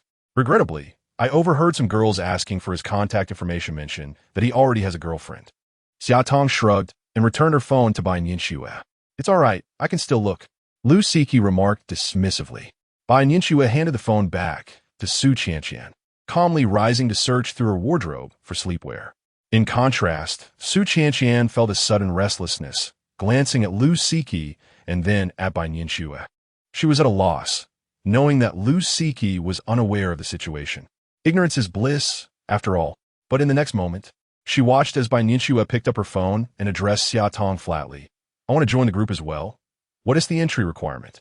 Su Qianqian stood there in a daze. Sure, I'll add you. Xia Tong beamed, chatting away as she initiated the addition. I must say, Nianxue has a discerning eye. Aside from this guy, there are plenty of other interesting stories. After finishing her evening routine, Bai Nianxue returned to her bed, quietly browsing a certain online marketplace. This won't do. It lacks a rear seat. This one S not suitable. The color isn't appealing. This. Does the design seem too peculiar? While perusing, she noticed that the VIP group she had just joined with Xia Tong was still buzzing with excitement late into the night, all discussing the handsome and beautiful individuals of this year's cohort, along with some particularly standout newcomers. After a considerable time deliberating, she still couldn't make a decision. She wished to purchase a bicycle. There were no public bicycles near the school. Even if there were, they lacked rear seats, accommodating only one person. With no opportunities presenting themselves, she resolved to create one. Since there were no bicycles available to ride, she would buy one for herself. This way, commuting would be more convenient, and she wouldn't have to rely on the school bus each day. However, she pondered, why hadn't he reached out to play games with her yet? According to their usual routine, he should have been urging her to log in by now. Could it be that he was tired from their walk earlier? With that thought in mind, Bai Nianxue decided to send a message to Zhang Leyan via her Ding account. In the depths of one's thoughts, what are you up to? Why haven't you come to play with me? In reality, oh, dear Makabaka, feeling a bit under the weather today? Are you managing all right? Meanwhile, a few members of the male dormitory group 404 are vividly enacting a real-life scene of fervor along the tree-lined paths of the campus under the cover of night. Hurry! Hurry! Step on the brakes, step on the brakes. What? Spatial brakes. A formidable force indeed. How terrifying this is. Hey, be careful not to shatter the glass. Crash. Clatter. The sound of shattering glass. What? He is torn through the very fabric of space. Stop tearing apart the void over there. Come and lend a hand, will you? Chapter 46. Do you want one? As Zhang Leyan strolled along the road, he found himself reminiscing about the delightful fragrance of the senior he had just encountered when suddenly, an icy chill enveloped him from behind. A vintage three-wheeled vehicle, reminiscent of his grandfather's era, sped past with the pulsating beats of 90s DJ music. The headlights at the front resembled wise fish eyes, hurtling towards Zhang Leyan in an instant. Zhang Lian's eyes widened in shock, exclaiming internally, "What on earth?" Before he could evade, a leg clad in strikingly bold leggings emerged from the vehicle, forcefully pressing down on the ground. In a moment of peril, amidst the sound of fierce friction, the vehicle came to a halt right beside him. Then, the owner of the vehicle stepped out. It was Lao Yao. Zhang Leyan chuckled, recognizing those leggings as eerily familiar. To his surprise, it was Li Yongwen. Removing his helmet, Li Yongwen playfully flicked his tongue and asked, "What do you think? Is my ride cool or what? Where on earth did you acquire this vehicle?"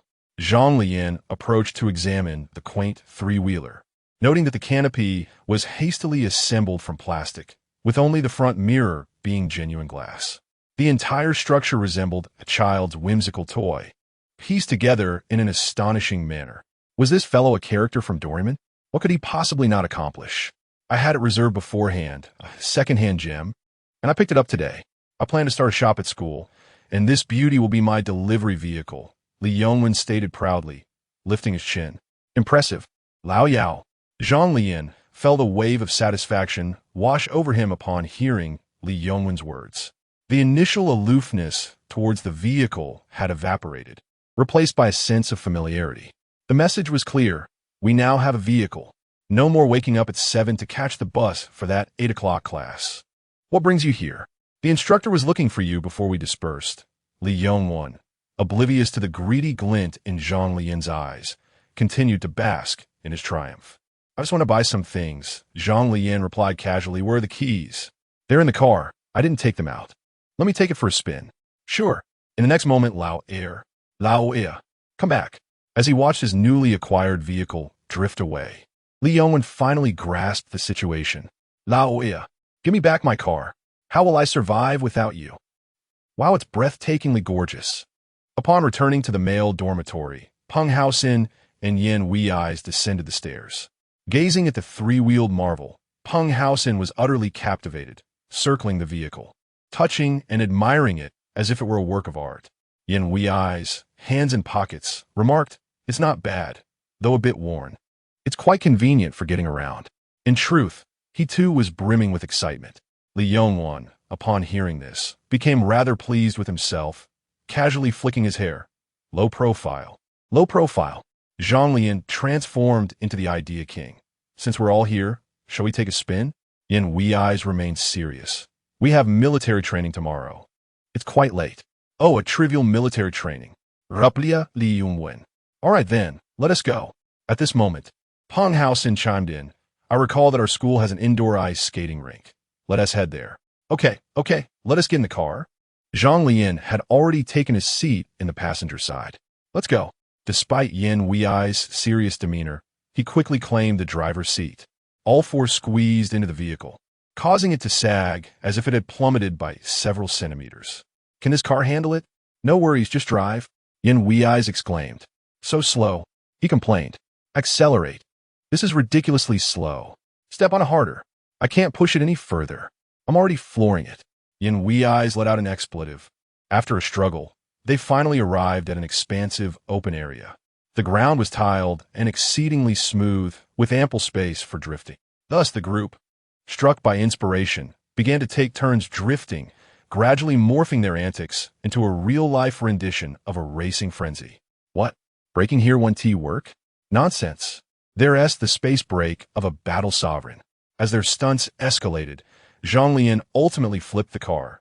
The brakes failed to stop, and the vehicle toppled, trapping him inside like a snail retreating into its shell. Moreover, the car's windows shattered into a million pieces. However, there was no cause for concern. Both he and the vehicle were unscathed. With the assistance of Li Yongwen and the others, they managed to lift the car and successfully rescue the unfortunate Zhang Leyan. On the way back to the dormitory, Yin Wei's continued to drive, while the other three reveled in watching their drifting videos from earlier, particularly the footage of Zhang Leyan's flip. Peng Haoxin and Li Yongwen laughed uncontrollably, declaring they would showcase it on a big screen at his wedding someday. Zhang Leyan, still nursing a sore backside, refrained from arguing with them. At that moment, he noticed a message from Ding Ding Car. Without hesitation, Zhang Leyan sent his racing video to Ding Ding Car. Makabaka. Quiet, I'm racing. Of course. He went to send a video of his crash. However, he mistakenly sent the wrong one. By Nianxue, having received the message, exited the back end of a shopping site and immediately opened the video Zhang Leyan had sent her. It was the entire sequence of his car flip. By Nianxue, initially snuggled in her blankets, erupted in laughter after watching it. What is he doing? How amusing. So wild. Just as she was about to save it, the video was retracted. Makabaka. Sent the wrong one. This is the one. By Nianxue, her eyes sparkling with mirth. Clicked on the next video Zhang Leyan had sent. The video is quite ordinary, featuring him spinning around the venue in a drift, maintaining a high-energy pace throughout. Yet, for some inexplicable reason, Bai Nianxue watches with a smile, clearly delighted. This time, she has learned her lesson. She promptly clicks save before diving into the viewing. After finishing, she immediately messages Zhang Leyan. Did you manage to keep your kidneys intact? Beneath her words lies genuine concern for his well-being. However, on the other end of the phone, Zhang Leyan perceives it as blatant mockery. How infuriating. She has caught him in a compromising position. Makabaka, can you not grasp the essence of the matter? Was I directing you to watch this? Ding ding. All right, truly impressive. Disgusting. Makabaka, I'll make you soar with my flair. Makabaka, have you never encountered a gang before? Bai Nianxue turns over in her bed, chuckling as she types. Suddenly, she shifts her tone and asks Zhang Leyan, do you want one? Chapter 47. Does he not possess merely a face? Without the slightest hesitation, Zhang Leyan acted purely on instinct. Makabaka, I want it. I yearn to be an emperor. It occupies my dreams. I desire it so desperately. Gif Makabaka, what? Are you, wealthy lady, gifting me a vehicle? Bai Nianxue anticipated this response and instinctively considered typing a retort, but paused her fingers mid-air. She intended to extract information regarding the type of bicycle he preferred. Thus, she typed, "It's not entirely impossible if you show a bit more promise." Observing this, Zhang Leyan promptly typed, "Big brother. In the past, I was fond of frivolity, but from today forth, I shall handle the critical tasks while you can rest. Henceforth, I shall no longer penalize you with a cannon or steal your blue buff. I will take charge of the critical hits. You shall take care of lying low." Ding ding. What does it mean to handle the critical hits while lying low? The latter part was comprehensible, yet the former left her puzzled. Despite their prolonged acquaintance, Zhang Leyan often introduced novel expressions that she could not always decipher. Zhang Leyan replied, "It means I'll give you all the good stuff. That's the gist of it. Only a fool would believe that."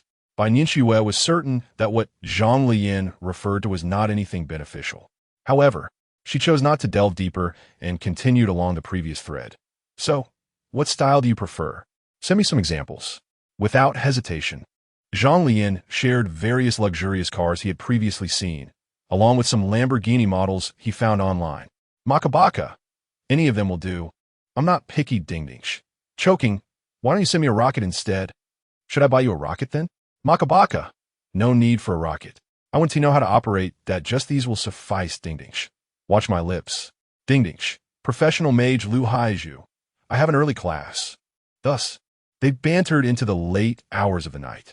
Bai Nianxue finally managed to uncover the type that might please him and promptly placed an order online for a customized bicycle in that style. Since it needed a rear seat, the stylish models Zhang Leyan mentioned were not suitable, leaving Bai Nianxue with no choice but to customize one. During the subsequent days of military training, Bai Nianxue continued to find excuses to visit Zhang Leyan. Almost daily, she would arrive, not only bringing an umbrella, but also chilled watermelon, accompanied by Su Qianxian, and discussing matters related to the student council recruitment, which required Zhang Leyan as preparation. "Oh, that senior keeps coming to find Zhang Leyan. She visits every day. Except for that one day, she didn't tea. She's here daily. How prepared are you for today's interview?" Bai Nianxue inquired with genuine concern. "Isn't there a senior like you? The minister, present?" Zhang Leyan replied cheerfully. Even if I'm here, I must still go through the process." Bai Nianxue covered her mouth with a light laugh, her smile particularly enchanting in the sunlight. "Well, rest assured, esteemed minister, I promise to accomplish the task." Zhang Leyan, feeling slightly nervous, could only feign ease through his words. After days of attentive nurturing, his indifference towards Bai Nianxue's request for assistance had transformed into profound significance, akin to preparing for an exceptionally crucial high school mock examination. Alas, he had become indebted to Bai Nianxue, her generosity weighing heavily upon him. "I prepared for you the questions that may arise during the interview, but regrettably, I have prior commitments today, so you'll have to rely on your own abilities," Bai Nianxue said, handing Zhang Leyan a handwritten note adorned with elegant and clear characters, outlining several potential questions along with their answers. "If I were there, I would have simply ensured your success," she chuckled playfully. Zhang Leyan, with a silly grin, tucked the paper away and replied, "You didn't need to go through all this trouble, senior. It's sweltering outside. You could have just sent it to me on your phone." Upon hearing this, Bai Nianxue nodded affirmatively. "Indeed, how could I have been so foolish?"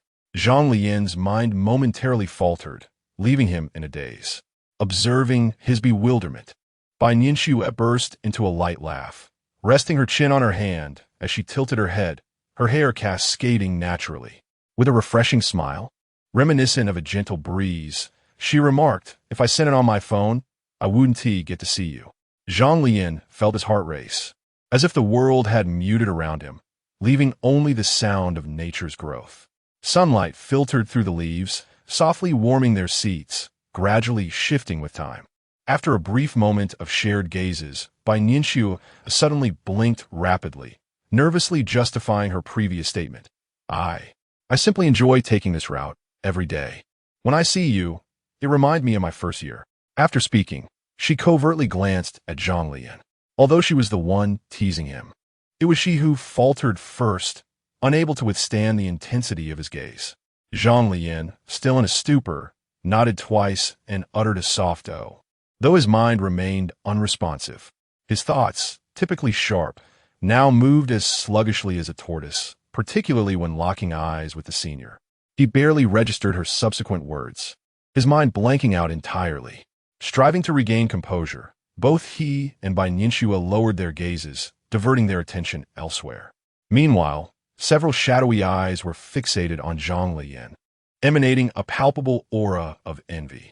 What's going on with that guy? Peng Haosen clenched his fists, baring his teeth as he observed the interaction between Zhang Leyan and Bai Nianxue. Something feels off. Quite off indeed. Li Yongwen fashioned his hands into binoculars, lurking behind a tree like a scout, while passing students regarded him with curiosity. In his heart, Yin Wei's felt a pang of discomfort as he watched Zhang Leyan being lavished with attention from the school belle. He felt both jealousy and admiration, the echoes of his previous words resonating in his mind. It's not as if she would come to see him every day. At that moment, reality felt like a slap in his face. In a single phrase, the essence of Yin Wei's at this moment is a simultaneous fear for his brother's hardships and envy of their luxurious rides. Nevertheless, he remains unconvinced that the school's prominent figures, Zhang Leyan and Bai Nianxue, could truly pose any threat. He remarked casually, "I believe it was senior Bai Nianxue who encouraged the second to join the literary club. Hasn't the club started recruiting new members these past few days? Is that so?" Li Yongwen set aside his binoculars, a look of realization washing over him. "Why didn't you mention it earlier? Didn't you all know?" Yin Wei's raised an eyebrow. "Not all. Well, I could join too. Of course. Just look at my charm, my physique, and my artistic flair." Peng Haosen immediately chimed in, offering his support. Yin Wei's lips twitched. While he felt a pang of jealousy, he could still discern right from wrong. Observing this, Li Yongwen was quick to protest. "Isn't it just a pretty face?" With that, he raised his fist, ready to seek retribution. Peng Haosen quickly intervened. "Calm down, little brother. Stay composed. Our looks may not rival his, but we possess talent. There's no need for confrontation." Chapter 48. Student Council Interview. After Bai Nianxue departed, Zhang Leyan returned to the group. The three immediately pressed him with questions. "Did Bai Nianxue recruit you for the student council?" Zhang Leyan nodded affirmatively. "We want to join too," Li Yongwen exclaimed, resembling a fervent protester. Yin Wei's remained silent, yet his quietude spoke volumes. "Didn't you already join the Hanfu Society?" Zhang Leyan furrowed his brow, casting a peculiar glance at Li Yongwen. He recalled that on the day they left the CAF, when they found Li Yongwen, he had already donned the attire of the Hanfu Society, eagerly assisting the senior in recruiting others. He vividly remembered that during that evening, the Hanfu Society had no male members. It was as if he had stepped into the spider cave alongside Tang Sung, surrounded by senior girls. Unlike Tang Sung, who maintained a semblance of modesty, this fellow showed no such restraint, sitting among the girls with a grin that nearly reached the heavens. Like an emperor, he had no idea how to wear the attire, with several enthusiastic senior girls gathered around him to assist. It is often said that the brave enjoy the world first. His conspicuous presence led to a surge of male recruits for the Hanfu Society, inspired by the attention Li Yongwen received. Unfazed by the remarks, Li Yongwen patted his iron-like chest and declared earnestly, "I possess abundant energy, youthful exuberance. I have strength to spare. Young people shouldn't be overly arrogant," Zhang Leyan cautioned. "Can one truly be called young without a touch of arrogance? Do you truly wish to join?" "Yes, I am eager. I genuinely wish to discern the differences between the student council departments and the clubs. I also aspire to open a store, and joining the student council would facilitate that." Li Yongwen spoke with sincerity, raising an eyebrow. "Very well then." Without reservation, Zhang Leyan produced the note Bai Nianxue had given him. "Recite it in full." There seem to be quite a few people. "No kidding. Have you seen who is in this department?" Yin Wei's remarked with annoyance. Once military training concluded, the group arrived at the teaching building for the student council recruitment. Upon reaching the floor designated for the arts department, they encountered a throng of students and peers lining up for interviews. "Hey, is the senior inside?" From a distance, Peng Haosen, unable to see within, stood on tiptoe and inquired of Zhang Leyan. Zhang Leyan continued to familiarize himself with the questions provided by the senior, committed to fulfilling his obligations. If the senior were inside, I wouldn't need to keep rehearsing these questions. Hey, won't you get eliminated? There's so many people. Peng Haosen, who had accompanied the two merely for curiosity, remarked with a smirk. It seems quite challenging to gain entry. Yin Wei's also shook his head in agreement. Acknowledging the crowd. Rest assured, we have the esteemed minister with us, Zhang Leyan replied nonchalantly. He did not feel anxious in such a scenario. After all, he believed that as long as he performed his duties well, the rest could be entrusted to the senior. If he were indeed to be eliminated, he would know he had made an effort, thus not feeling he had let the senior down. However, this remark was fortuitously overheard by a bespectacled gentleman, Cui Bin, the head of the Student Council's organization department, who had come to observe the recruitment process of the arts department. More precisely, he was there to see by Ningxue. Previously, in the cafeteria, he had caught snippets of conversation among Zhang Leyan and his companions, and days later, their faces still lingered in his memory, particularly that of Zhang Leyan, whose formidable appearance left quite an impression. Now, hearing him discussed by Ningxue and refer to himself as minister, as if admission were a certainty, provoked a cynical smile from Cui Bin. Casting a disdainful glance in Zhang Leyan's direction, he brazenly cut in line towards the entrance. Step aside, form an orderly queue. No shoving. Upon noticing his student council attire, his fellow students promptly cleared a path for him. Meanwhile, on the stage, new students continued introducing themselves, and he nonchalantly settled into a nearby seat. Initially, upon realizing Bai Ningxue was absent, he contemplated leaving immediately. Yet, he extended his hand towards the arts department head, requesting the list of candidates for the interview. He swiftly perused the documents to identify the names of those he had just seen outside. Soon enough, he located the information of both Zhang Leyan and Li Yongwan among the pile of resumes. Upon discovering their rather unimpressive credentials, a wave of derision washed over him. He had anticipated formidable rivals, yet it turned out they were nothing of the sort. Thus, he took decisive action, placing Zhang Leyan and Li Yongwan's profiles at the forefront, effectively allowing them to skip ahead of others. Next, Zhang Leyan. He called out, "Wait, that's not me?" The students who had been in line looked utterly bewildered. Zhang Leyan, positioned at the back of the queue, shared their confusion as he found himself unexpectedly ushered forward. The others, believing this early call to be a stroke of good fortune, narrowed their eyes at Zhang Leyan with expressions of encouragement, whispering, "Wow, is the system really working its magic? Is this the power of backstage influence? No waiting required. Priority this high. This is a sure thing." Encouraged by his family's teasing remarks, Zhang Leyan walked into the classroom, speculating whether it was indeed the senior who had exerted her influence. However, upon entering, he was met with a sea of unfamiliar faces, and the absence of Bai Ningxue was palpable. Could it be that she had warned the others? He pondered. Such overt favoritism might not reflect well. If she holds such authority, couldn't she have simply facilitated my passage discreetly? At that moment, a girl bearing the title of Vice Minister beckoned Zhang Leyan to introduce himself. Nodding, he prepared to follow the carefully rehearsed process, his lips curling into a smile. Just as he was about to speak, he was abruptly interrupted by Cui Bin from across the room. "Why were you laughing just now? Did we amuse you?" Zhang Leyan was momentarily taken aback. "Huh? Shouldn't this be a serious occasion? What were you laughing at?" Cui Bin's interruption left even the other arts department officials present feeling perplexed. This is the recruitment for their literary department. What purpose does he serve as an interviewer? However, due to Cui Bin's position as a somewhat senior member, the few individuals in the literary department remained silent, merely casting puzzled glances at Cui Bin while awaiting Zhang Leyan's response. Chapter 49. No Indulgence Alas. How is it that the question posed by the interviewer is entirely different from those asked before? This inquiry is remarkably pointed. Should I enter without a smile to greet the interviewer, or should I wear a discontented expression instead? Fortunately, it was not I who went in just moments ago. The crowd waiting outside began to engage in fervent discussions. On stage, Zhang Leyan's mind raced as he recalled the potential questions inscribed on the note from a senior. However, this question was not among them. "Senior, Could it be that your information is flawed? Is this an initial pressure test of such magnitude? Thankfully, I often engage in lighthearted games that test my resilience under pressure. Otherwise, I fear others might falter in such a situation. In a moment of inspiration, Zhang Leyan tightened his lips and responded earnestly, "I apologize.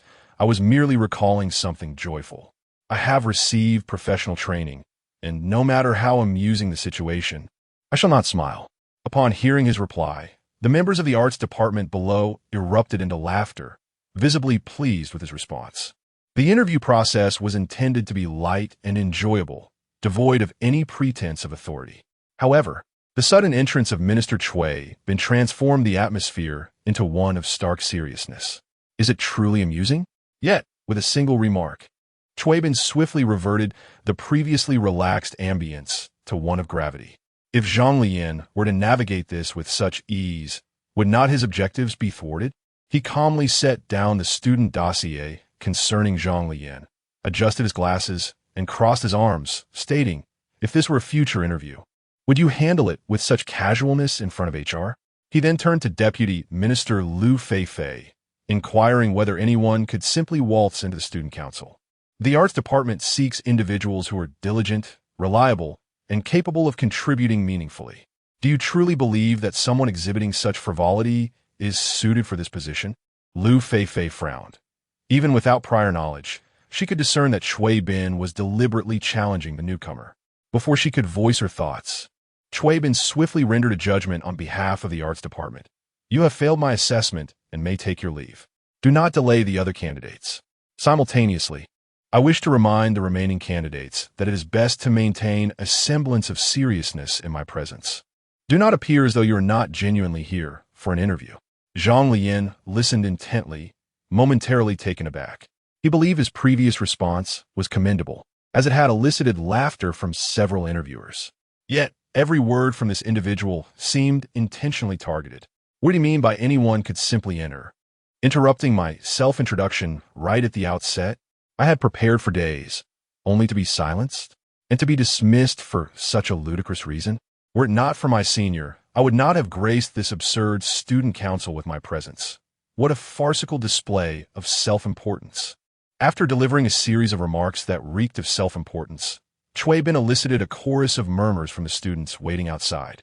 He leaned back slightly and picked up the next document, feigning a glance, fully aware that the next individual was Li Yongwen. Clearly, he was quite pleased with his recent display of authority.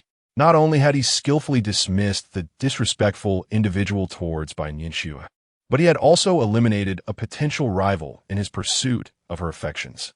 The possession of power is indeed advantageous, allowing one to appoint personnel at will, thereby preventing undesirables from infiltrating. However, after a prolonged wait, Zhang Leyan on stage had yet to depart. This only fueled the flames of his ire, and he forcefully slammed the document onto the table, producing a sharp sound. I said, "Do not delay the next student." Must I repeat myself? You have no right to instruct me. Who do you think you are? Zhang Leyan retorted with palpable anger. He had never understood the concept of yielding for the sake of broader horizons. To him, retreating only intensified his frustration, a lesson gleaned from years of experience in the game. Perhaps, for the sake of ultimate victory, he could tolerate and encourage his foolish teammates. But if the situation escalated to open confrontation, he felt compelled to adhere to the maxim of tolerating no more. Clearly, the outcome of the current situation was already evident. He had been dismissed by this impertinent individual. So why should he endure any further indignities? You think you can dictate terms? What nonsense is this pressure test? You act as if you hold some grand authority, strutting about like a peacock. The onlooking freshmen, originally queuing and eager to witness the spectacle, were left dumbfounded. Yet, they marveled at how Zhang Leyan had so boldly articulated their shared sentiments, having come to see if they could join the student council. Instead, this official had entered and imposed absurd new rules on the proceedings. While his position may not be significant, his arrogance was palpable. Meanwhile, Liu Feifei and several other officials hastily rose to intervene, urging Zhang Leyan to calm down. They had initially formed a favorable impression of him, yet were puzzled by Minister Chui Bin's decision to impose rules in by Ningxue's absence, seemingly to vex the newcomers. The situation had unfolded unexpectedly. They had not anticipated that Zhang Leyan, despite appearing humorous and charming, possessed a volatile temper, unleashing a torrent of expletives in the interview setting. Minister Cui Bin, having served in the student council for so long, had never encountered such a scenario where his authority was so blatantly disregarded. After all, within the student council, it was customary for everyone to acknowledge him with a respectful greeting. Yet, when he finally faced Zhang Leyan directly, he realized that the latter towered over him by a full head, his gaze dark and piercing as he stepped closer, as if ready to deliver a punch at any moment. Such a countenance was one he had only ever encountered among thugs, and being academically accomplished, he had always steered clear of such individuals, out of respect and fear. Unlike Zhang Leyan, who struggled academically in his youth and had a history of altercations with delinquents, his mere display of anger exuded a palpable aura of intimidation, as if he were genuinely prepared to engage in a fight. This was evident during their first encounter, where his bloodshot eyes from a sleepless night further manifested this menacing quality. In essence, Zhang Leyan embodied a dichotomy of humor and cheerfulness when smiling, yet instilled fear when riled. Cui Bin, sensing the tension, began to waver, contemplating retreat. He certainly did not wish to find himself inexplicably dragged into an alley for a beating. However, the thought of losing face in front of so many spectators weighed heavily on him. After all, he was a department head. In his moment of hesitation, he discreetly removed his gold-rimmed glasses and placed them in the drawer beneath the table, fearing they might be damaged should a confrontation arise. The head of the literary department continued to placate Cui Bin, attempting to soothe Zhang Leyan. Yet, Zhang Leyan remained fixated on Cui Bin with an icy glare. "How about this, Junior? Why not return tomorrow for the interview? Let us consider today's encounter as a mere formality," Lu Feifei suggested. Zhang Leyan, of course, would never resort to violence in such a public setting, but the deliberate provocation from this insufferable individual genuinely irked him. Nevertheless, he would not misplace his anger onto others. Instead, he turned towards the exit, stating, "No need. With such an imposing presence, I shall refrain from participating." With that, he departed without a backward glance, leaving Cui Bin to exhale in relief as he slowly readjusted his glasses. Lu Feifei, feeling a sense of regret, wished to say something further, but with Zhang Leyan gone in a huff, she could only sigh in resignation. Meanwhile, with his glasses back in place, Cui Bin, having confirmed that Zhang Leyan had indeed left, seized the opportunity to salvage his dignity, declaring, "The new students these days truly lack any sense of decorum."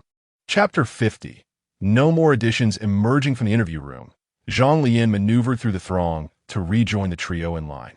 "What happened, second brother?" he inquired. "Oh, it's nothing." The interview head inside was quite the fool. "I'm done with it," Zhang Leyan replied, feeling disheartened. After exchanging greetings with Li Yongwen and the others still waiting, he chose to depart, needing to explain the situation to his senior. Although the interviewer had just informed him that he could return for another interview tomorrow, pride prevented him from returning after being so disparaged. He resolved to inform his senior that he would unreservedly assist in any future endeavors that required his involvement. Upon witnessing Zhang Leyan's dismissal, Peng Haosen turned with a grin towards Li Yongwen. "Since the second brother has been eliminated, are you still going up?" Li Yongwen azita, pondering. "What if I am a chosen one?" Yin Wei Eyes couldn't help but chuckle at this. "Good luck, I'm off." "Hey, what does that mean? Do they all look down on me?" Li Yongwen questioned. "No worries, the boss will accompany you," Peng Haosen reassured, giving Li Yongwen a pat on the shoulder. "Next up, Li Yongwen." "Huh? How did it get to me so quickly?" Li Yongwen exclaimed, bewildered. Although many of the new students had left due to Zhang Leyan's situation, the audience of curious freshmen had increased. Initially, Li Yongwen believed that being called early was a sign of having connections, but now an unsettling premonition loomed over him. "Go for it," Peng Haosen encouraged with a cheerful smile. "Let me see what happens," Li Yongwen declared, wiping his thumb across his nose, assuming a heroic demeanor as he approached the metaphorical battlefield. As the days leading up to military training's conclusion approached, Bai Nianxue, as the head of the arts department, began to oversee matters related to the freshmen's evening performance. Additionally, due to circumstances at home, The necessary funding for the event was often allocated to the student council upon her approval. The organization department was responsible for utilizing these funds to arrange student involvement and performances. Bai Nianxu coordinated personnel and settled accounts in the grand auditorium. After a strenuous effort, she finally found a moment to contemplate Zhang Leyan's potential addition to the arts department, envisioning an opportunity to have him as her personal aide. The mere thought of being able to command him brought her joy. However, upon overhearing discussions regarding issues with new recruitments in the student council and a freshman almost resorting to violence, her curiosity piqued. Approaching the group, she inquired, "Which department are you referring to?" "It seems to be the arts department, perhaps on the 4th or 3rd floor," replied Ding Miao Miao from the organization department. "Ah, Minister Bai, it appears to be your department, or possibly the life department," cautioned Zhang Jing from the labor department. "Is that so?" Bai Nianxue furrowed her brow slightly, turning to seek her phone. "Yes, I heard from someone who came from there that it sounded quite intense." "That freshman was about to throw a punch," Ding Miao Miao chuckled. "That fierce? What was the reason for it?" Zhang Jing inquired, eager for gossip. "It seems to be about establishing rules, which the new student perceives as unfair. Isn't this an abuse of power?" Hu Fan approached with a broom and corrected the situation. Ding Miao Miao immediately cast a warning look at Hu Fan, signaling him to refrain from speaking ill of the head of the arts department in her presence. However, Hu Fan merely shrugged, unfazed by her admonition. Meanwhile, Bai Nianxue, having glanced at her phone, set down her ledger and turned to the three, saying, "I'll head back to check on something." "Oh, that's fine. Leave it to us," Ding Miao Miao replied with a smile and a wave. Yet, she couldn't resist giving Hu Fan a pointed look, as if to say, I'm not under the jurisdiction of the arts department. And our discipline department seldom allocates funds, so I'm not afraid of Bai. We're not the same." In the male dormitory 404, Peng Haosen and Li Yongwen hurried back to their room. "So what's the verdict? You couldn't pass, could you?" Li Yongwen remained silent, both of them wearing inscrutable expressions as they entered. Yin Wei's observed them quietly, whereas the second one. Upon entering the dorm, they noticed that Zhang Leyan was absent. "The second one hasn't returned," Yin Wei stated, having accompanied Zhang Leyan back to the dorm earlier without seeing him upon his return. "If he is not here, you two can drop the act. Did you pass or not?" Yin Wei's inquired curiously. Noticing Zhang Leyan's absence, the two immediately deflated. Li Yongwen plopped down on a seat, suddenly donning a mask of anguish. "Woe is me. They were so ruthless." Peng Haosen, no longer pretending, burst into unrestrained laughter. With the answer of failure confirmed, Yin Wei felt relieved and chuckled. What happened? He was dismissed. Peng Haosen recounted in detail the entire episode of Li Yongwen's rejection. "I feel that person was deliberately targeting me," Li Yongwen exclaimed, slamming his fist on the table in frustration. "I suspect the second one got into an argument with him. He has such a show-off." "Unclear. By the way, where did the second one go? Isn't he gone to find his senior? Has he?" As Zhang Leyan exited the academic building, he fortuitously encountered Shunyu, who was also there to join the student council, specifically the discipline department. They engaged in an open conversation about the situation he had just faced. "So, Bai Nianxue, your senior, invited you to join the department, but you were made to feel unwelcome by her colleagues?" Shunyu remarked with a smirk of schadenfreude. "Indeed, but I'm unsure how to address this. Her department's members are just too I really don't want to join, yet I've already committed. If I do join, I'll have to return tomorrow, then simply don't join." Shunyu raised an eyebrow and smiled. Chapter 51 discusses the necessity of assuming a submissive role. Shunyu's remark stems from her understanding of Zhang Leyan. She has never witnessed him in such a state of indecision, hesitating in a manner that starkly contrasts with his usual decisive and assertive demeanor. It is well known that his thought process resembles that of a stubborn ox. Once he commits to a decision, he never wavers. He avoids unnecessary internal conflict, promptly addresses issues, and retaliates against grievances without delay. These are his hallmarks. Previously, he was resolute in his determination to attend Haida University to secure a specific opportunity, dedicating his entire senior year to studying relentlessly, often lamenting about that elusive chance. This unwavering commitment was equally evident in his gaming pursuits, never deviating from his course. Yet now, he found himself entangled in turmoil over a trivial request from Bai Nianxue. Was he not resolute in rejecting the head of the arts department right there on the spot? Xinyu, seeing through Zhang Leyan's dilemma, deliberately adopted a provocative tone. Well, if I don't join, I can't say anything to the senior. Zhang Leyan immediately shook his head, his motion reminiscent of a rattling drum. During military training, the senior visited him daily, each time discussing matters pertaining to the student council, clearly indicating her investment in the issue. In a moment of impulsive fervor, he had nearly abandoned the endeavor, which would certainly serve as a release for him. It would be profoundly unfair to the senior.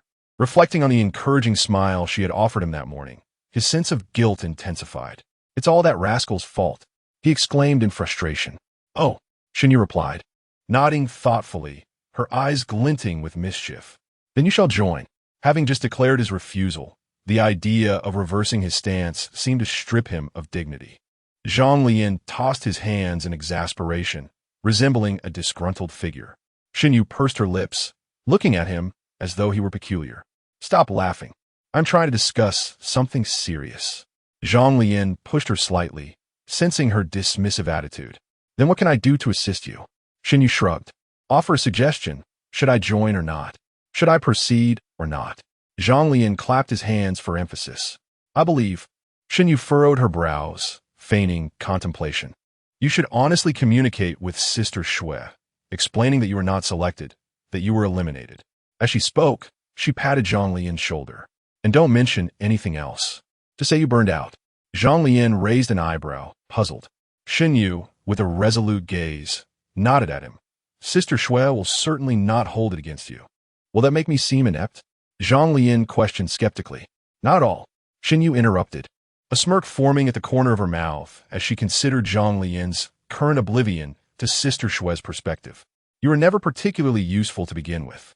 Zhang Leyan was taken aback. Xinyu maintained her gentle smile. I believe Sister Shui's desire for you to join the student council is not predicated on your utility. Zhang Leyan was left speechless. What's happening?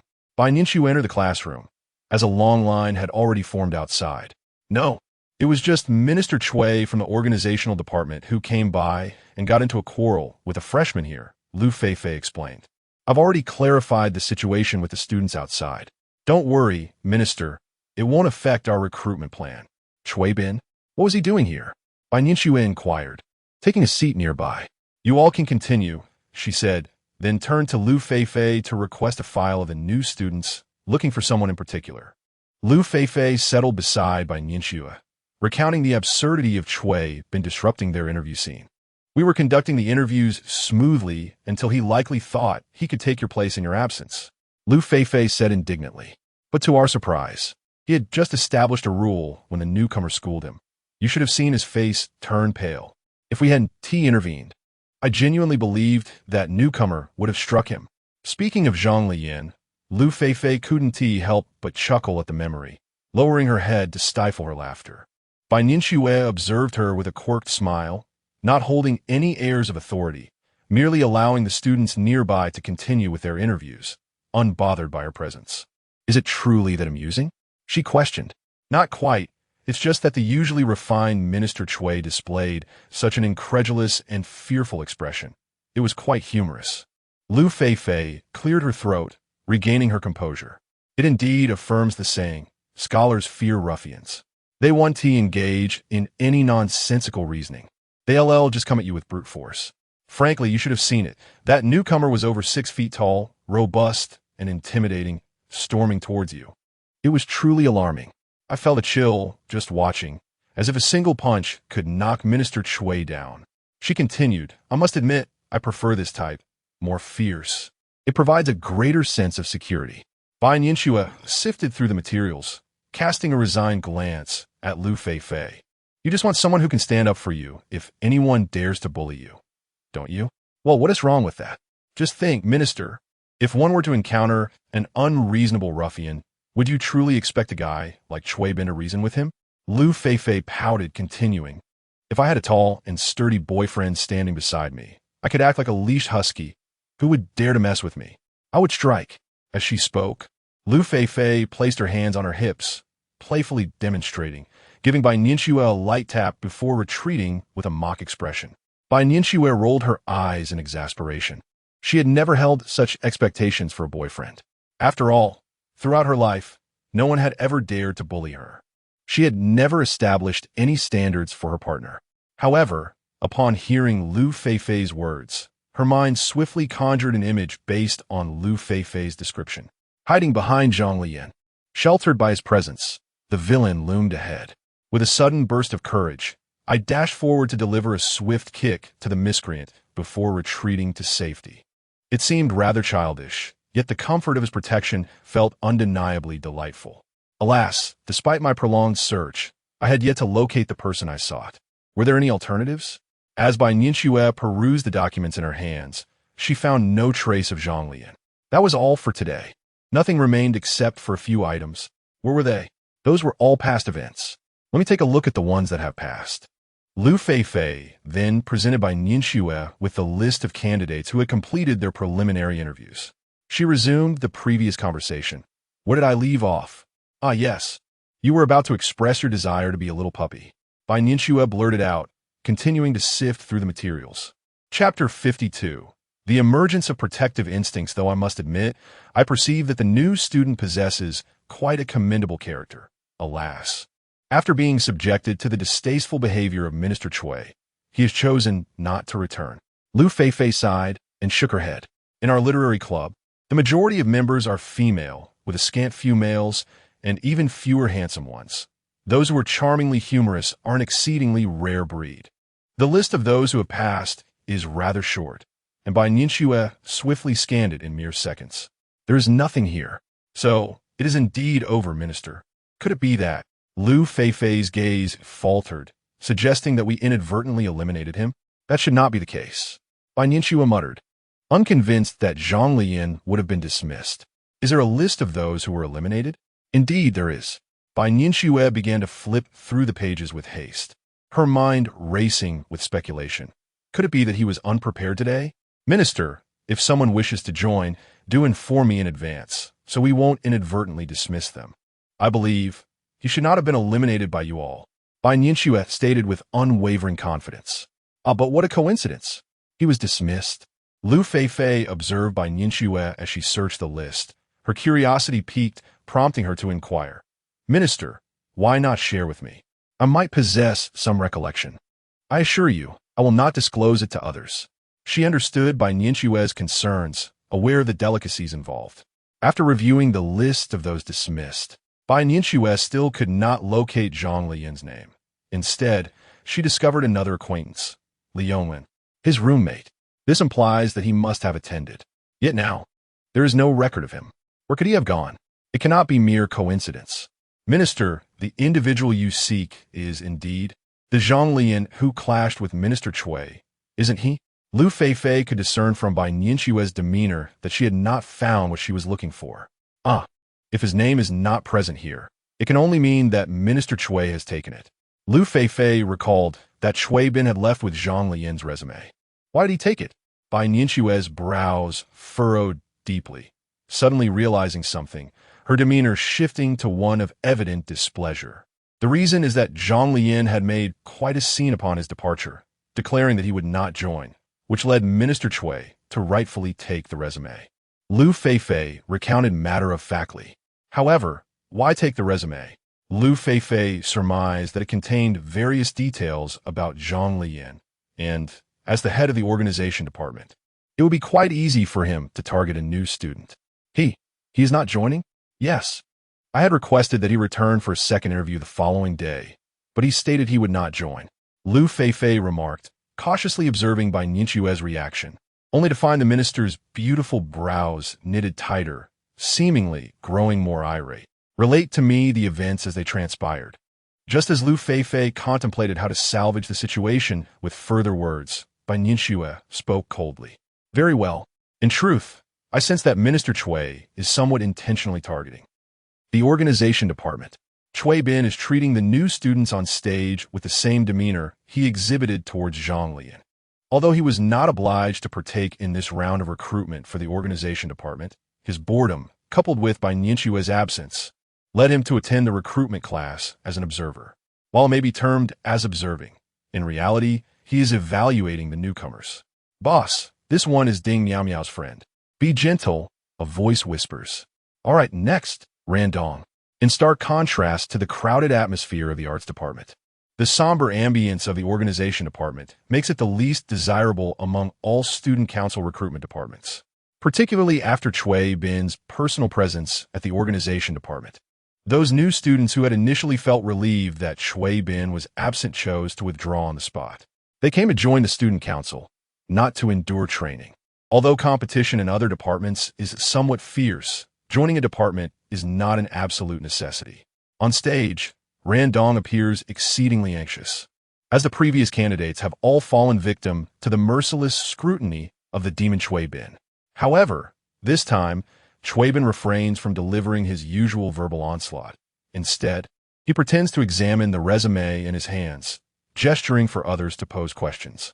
Clearly, due to Ding Miao Miao being a member of his department, he opts to turn a blind eye. This decision results in nearly everyone in the organization department being affiliated with him. Goodness, the Minister Chui isn't asking anything. Is he going easy on them? How can he behave in such a lackluster manner? Observing that Minister Chui genuinely exhibits leniency, Randong finishes his self-introduction with a sigh of relief, a smile beginning to grace his features. He feels that his chances of success are now assured. Well, your qualifications are quite satisfactory. The person in charge exchanges a glance with Chui Bin, receiving a nod from him, and announces approval. Yet the next moment, a graceful figure strides into the classroom. Why are you smiling? Everyone turns towards the entrance as Bai Nianxue quickly walks in, posing this peculiar question immediately upon her arrival. Randong awkwardly responds, Huh? Bai Nianxue proceeds to the front row, snatching the resume from the hands of the organization department staff.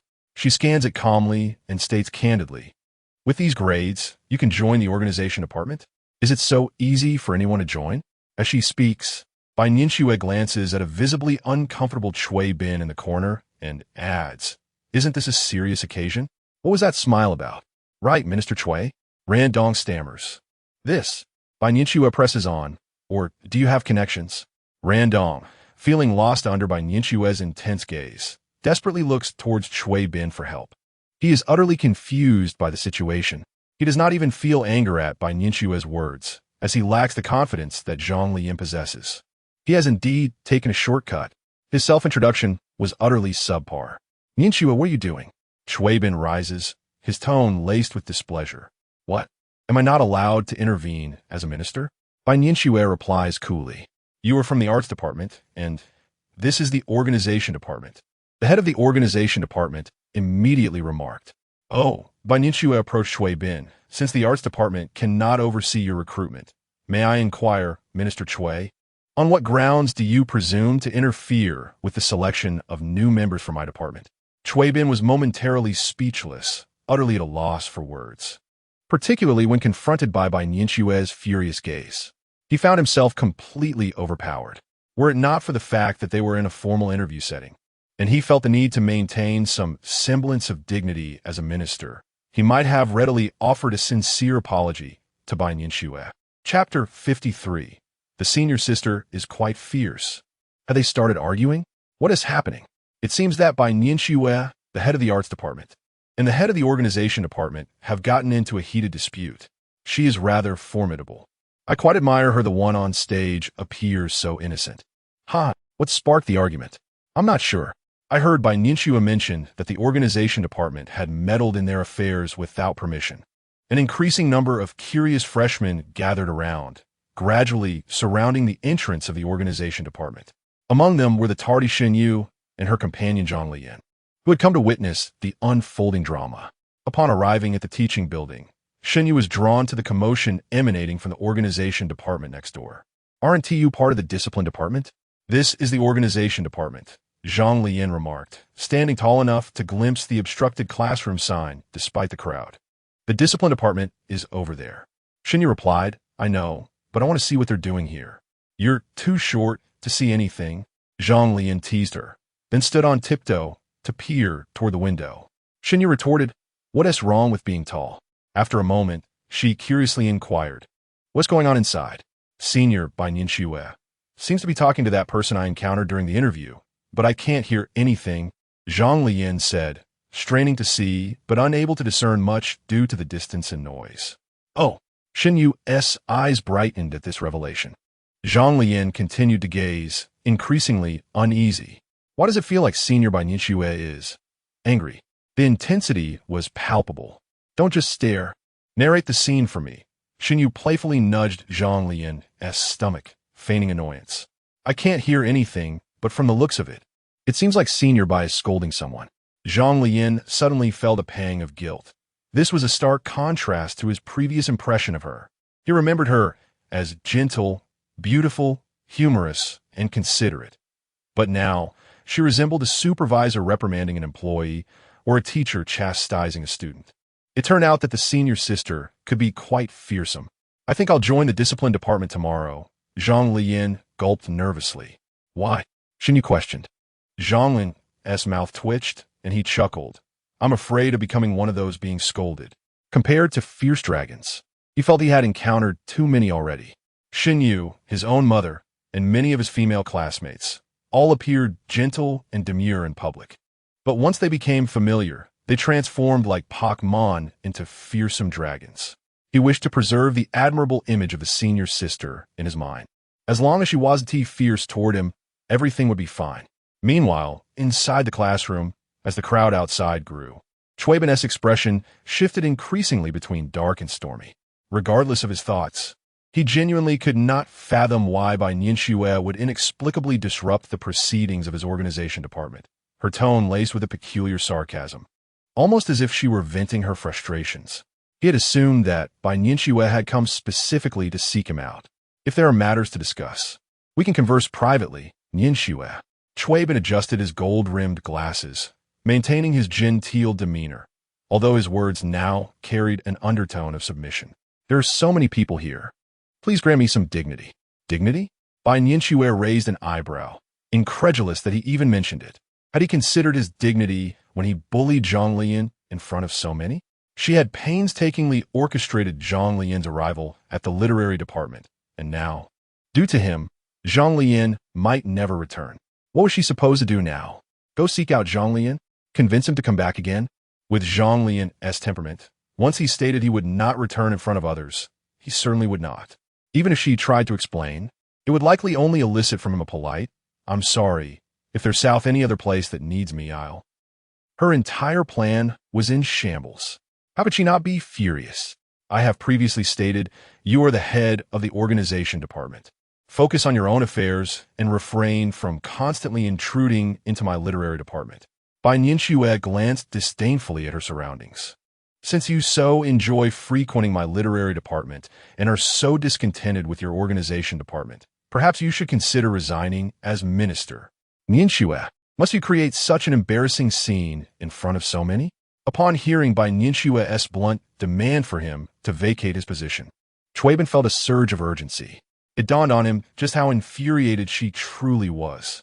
Even when he had previously interrupted her and sensed her discomfort, she had never exhibited such a complete lack of tolerance.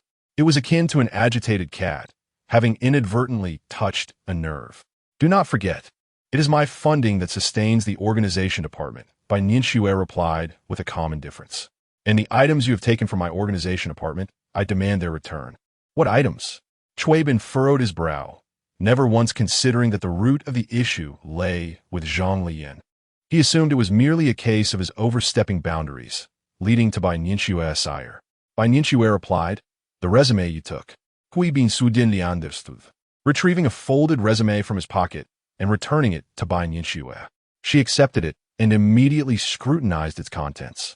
Indeed, it was Zhang Leyan's resume. He had truly been driven away by him. Her tone turned even colder. If you can find a successor, then by all means continue in your position. Otherwise, relinquish it to someone else. With that, Bai Nianxue strode out of the classroom. The classroom fell silent, and Chuibin clenched his fists in silence.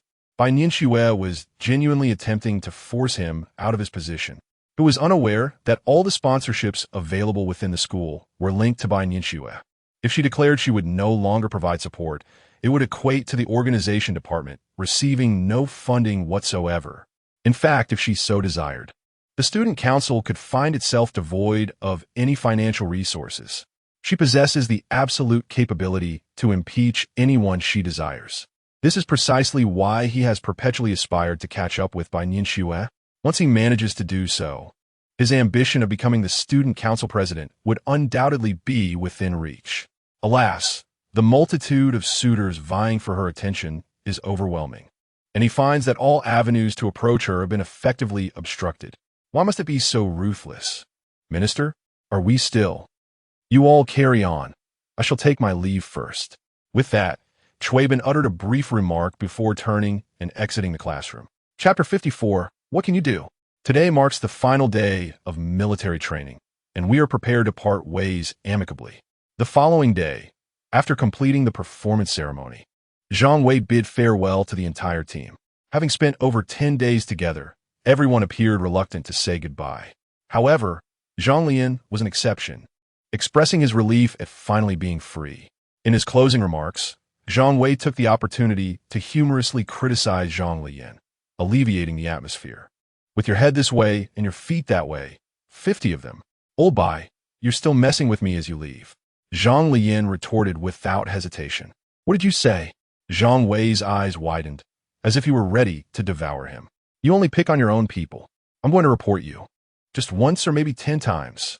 Despite his words, Zhang Leyan's body remained obedient, and he promptly began doing push-ups. Laughter erupted among the team, easing the tension significantly due to Zhang Leyan's playful banter. Ultimately, at the podium for the military ceremony at the front of the playground, the chief instructor called for all instructors to gather, officially concluding the half-month military training. This also meant that Instructor Zhang, who had been training Zhang Leyan, would no longer be present. Only the carefree Zhang Leyan remained in everyday life.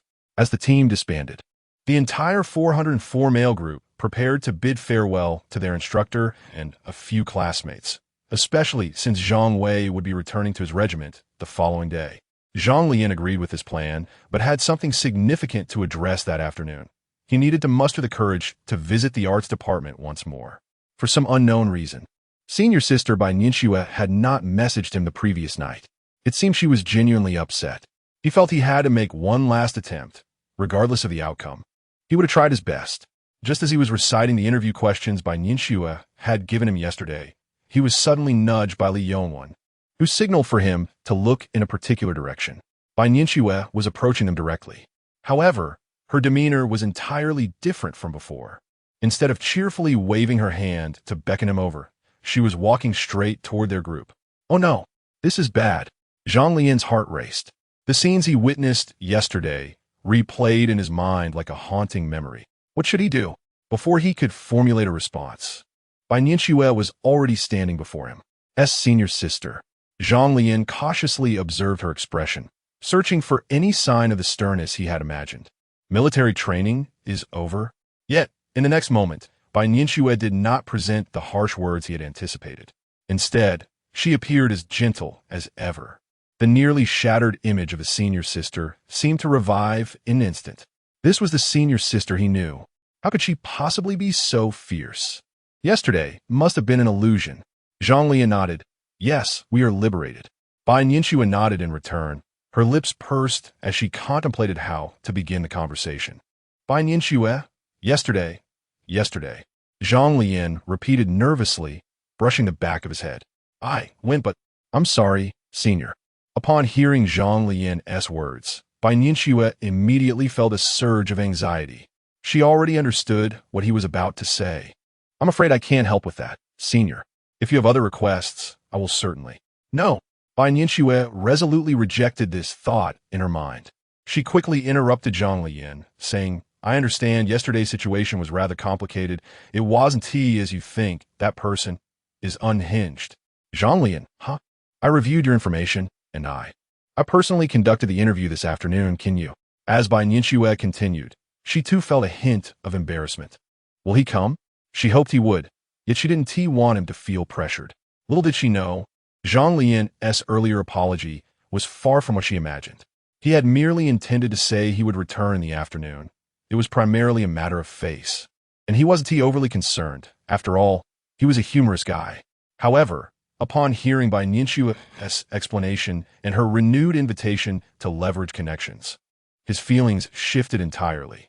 So much so that his tone unconsciously softened. I just wanted to say I did come back this afternoon. I didn't T-pass yesterday, but the person in charge told me to come back tomorrow. Huh? Upon hearing Zhang Leyan's response, Bai Nianxue, like him, exclaimed in surprise. Clearly, their interpretations diverged significantly. The prejudices we hold in our hearts are like mountains. Our perceptions of others are merely reflections of our own perspectives, contemplating how the other might react. But we are not them. Can many things truly align with what we see, hear, and think? Only through action can we ascertain. After listening, Bai Nianxue chuckled softly, amused by her own conjectures, and found Zhang Leyan's adorable reaction equally entertaining. Why would he return today after being dismissed yesterday and feeling so upset? Because of her. How utterly charming he is. Seeing Bai Nianxue smile, Zhang Leyan joined in her laughter, both amused by their own whimsical thoughts. Yet in the past, he had been so consumed by games that he had no time for such fanciful musings. Recently, everything felt so strange. Just seeing the senior made his mind come alive, allowing all sorts of inexplicable thoughts to surface. The two of them shared a light laugh, momentarily forgetting the three little ones nearby, who had silently raised their middle fingers. Could you please consider that there are others around? Paying house and interjected, stepping forward to play the role of an unwelcome presence. The two then managed to mask their embarrassment with a polite smile as they walked together. Li Yuan inquired, Senior, I have heard that it is quite challenging to gain entry into the literature and arts department. Bai Nianxue replied, well, it's not too difficult, but you must possess certain talents. Li Yuan further questioned, then how did Zhang Leyan manage to get in?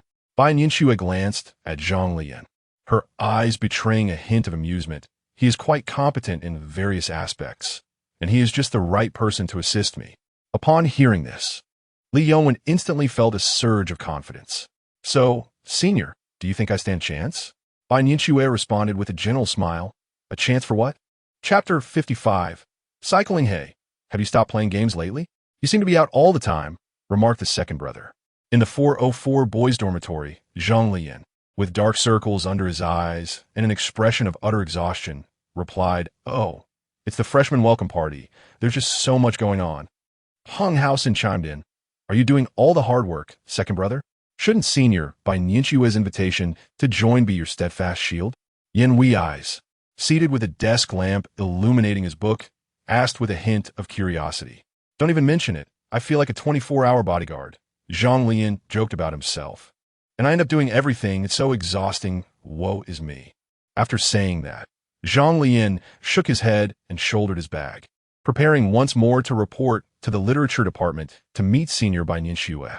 He hadn't touched his beloved computer games in days, let alone chatted with Dingdingsh. The last conversation he had with Dingdingsh was merely him inquiring about the literature department, receiving a light and affirmative response in return. Yet the reality was that his daily workload was nearing that of a department head. Today he was tasked with procuring costumes and props for the freshman welcome party. All right, I won't keep you all any longer. I must be off. Zhang Leyan waved his hand, shouldering his backpack. Will we meet again, Swallow? Shut up. He rolled his eyes and slammed the door shut.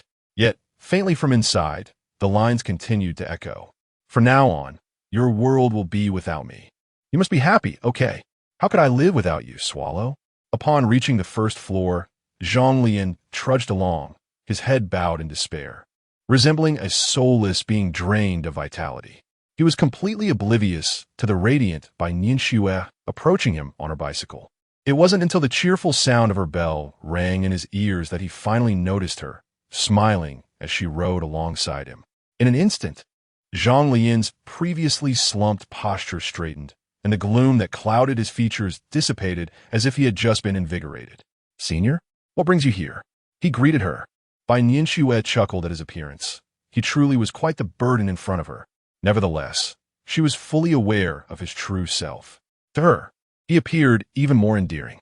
She pedaled her bicycle in front of him, then dismounted and took a seat on the rear, tilting her head to gesture, hop on. Zhang Leyan stood frozen in place, his eyes widening in astonishment as he gazed at Bai Nianxue. This is so cool. Where did you get this, senior? Bai Nianxue laughed lightly, pleased to see such a reaction from him. She knew she hadn't made a mistake. Do you like it? She asked him with a smile. I absolutely love it. Zhang Leyan chuckled, enraptured as he caressed the sleek exterior of the vehicle, which gleamed like a brand new black knight. How could a young man so passionate about motorcycles possibly resist such a blatant temptation? If you like it, I could lend it to you, Bai Nianxue remarked with a smile, gently patting the seat and urging Zhang Leyan to mount the bike. Really? Upon hearing the offer, Zhang Leyan's eyes sparkled with excitement. He couldn't think of anything else. No boy could turn down such a magnificent steed. Following Bai Nianxue's cue, he promptly took his place on the front seat. Of course, when have I ever deceived you? Given how hard you've been working these past few days, Bai Nianxue said, gazing at Zhang Leyan's back, hesitating whether to place a hand on his waist or tug at his shirt. His back was so broad. Perhaps it was better to just tug at his shirt, unaware of the thoughts swirling in the mind of the senior behind him. Zhang Leyan was still savoring the allure of the magnificent steed. Realizing what Bai Nianxue had said, he rationalized to himself, so this bike belongs to our literary club? Yes. Indeed, Bai Nianxue readily affirmed. Wow, the literary club. Impressive, Zhang Leyan exclaimed. However, if you wish to ride it, there's a minor condition, Bai Nianxue added. Huh? What condition? Zhang Leyan turned his head in response, catching a whiff of a unique fragrance that belonged to her, complemented by a new scent of body wash. You need to pick me up? The girls' dormitory is quite far from the literary club, Bai Nianxue stated earnestly, looking at Zhang Leyan's profile with reason and precision, leaving no room for counterargument. Ah, Zhang Leyan stammered, tilting his head skyward as a thought struck him. Bai Nianxue huffed. What is the matter? Is that not acceptable? No, it's not that, Zhang Leyan replied swiftly. I just feel like I might have to juggle several jobs. Bai Nianxue queried. A bodyguard, director, planner, accountant, purchaser, and now a part-time driver? Zhang Leyan teased. Bai Nianxue couldn't help but giggle at the realization that she had indeed assigned him tasks akin to those of a part-time worker.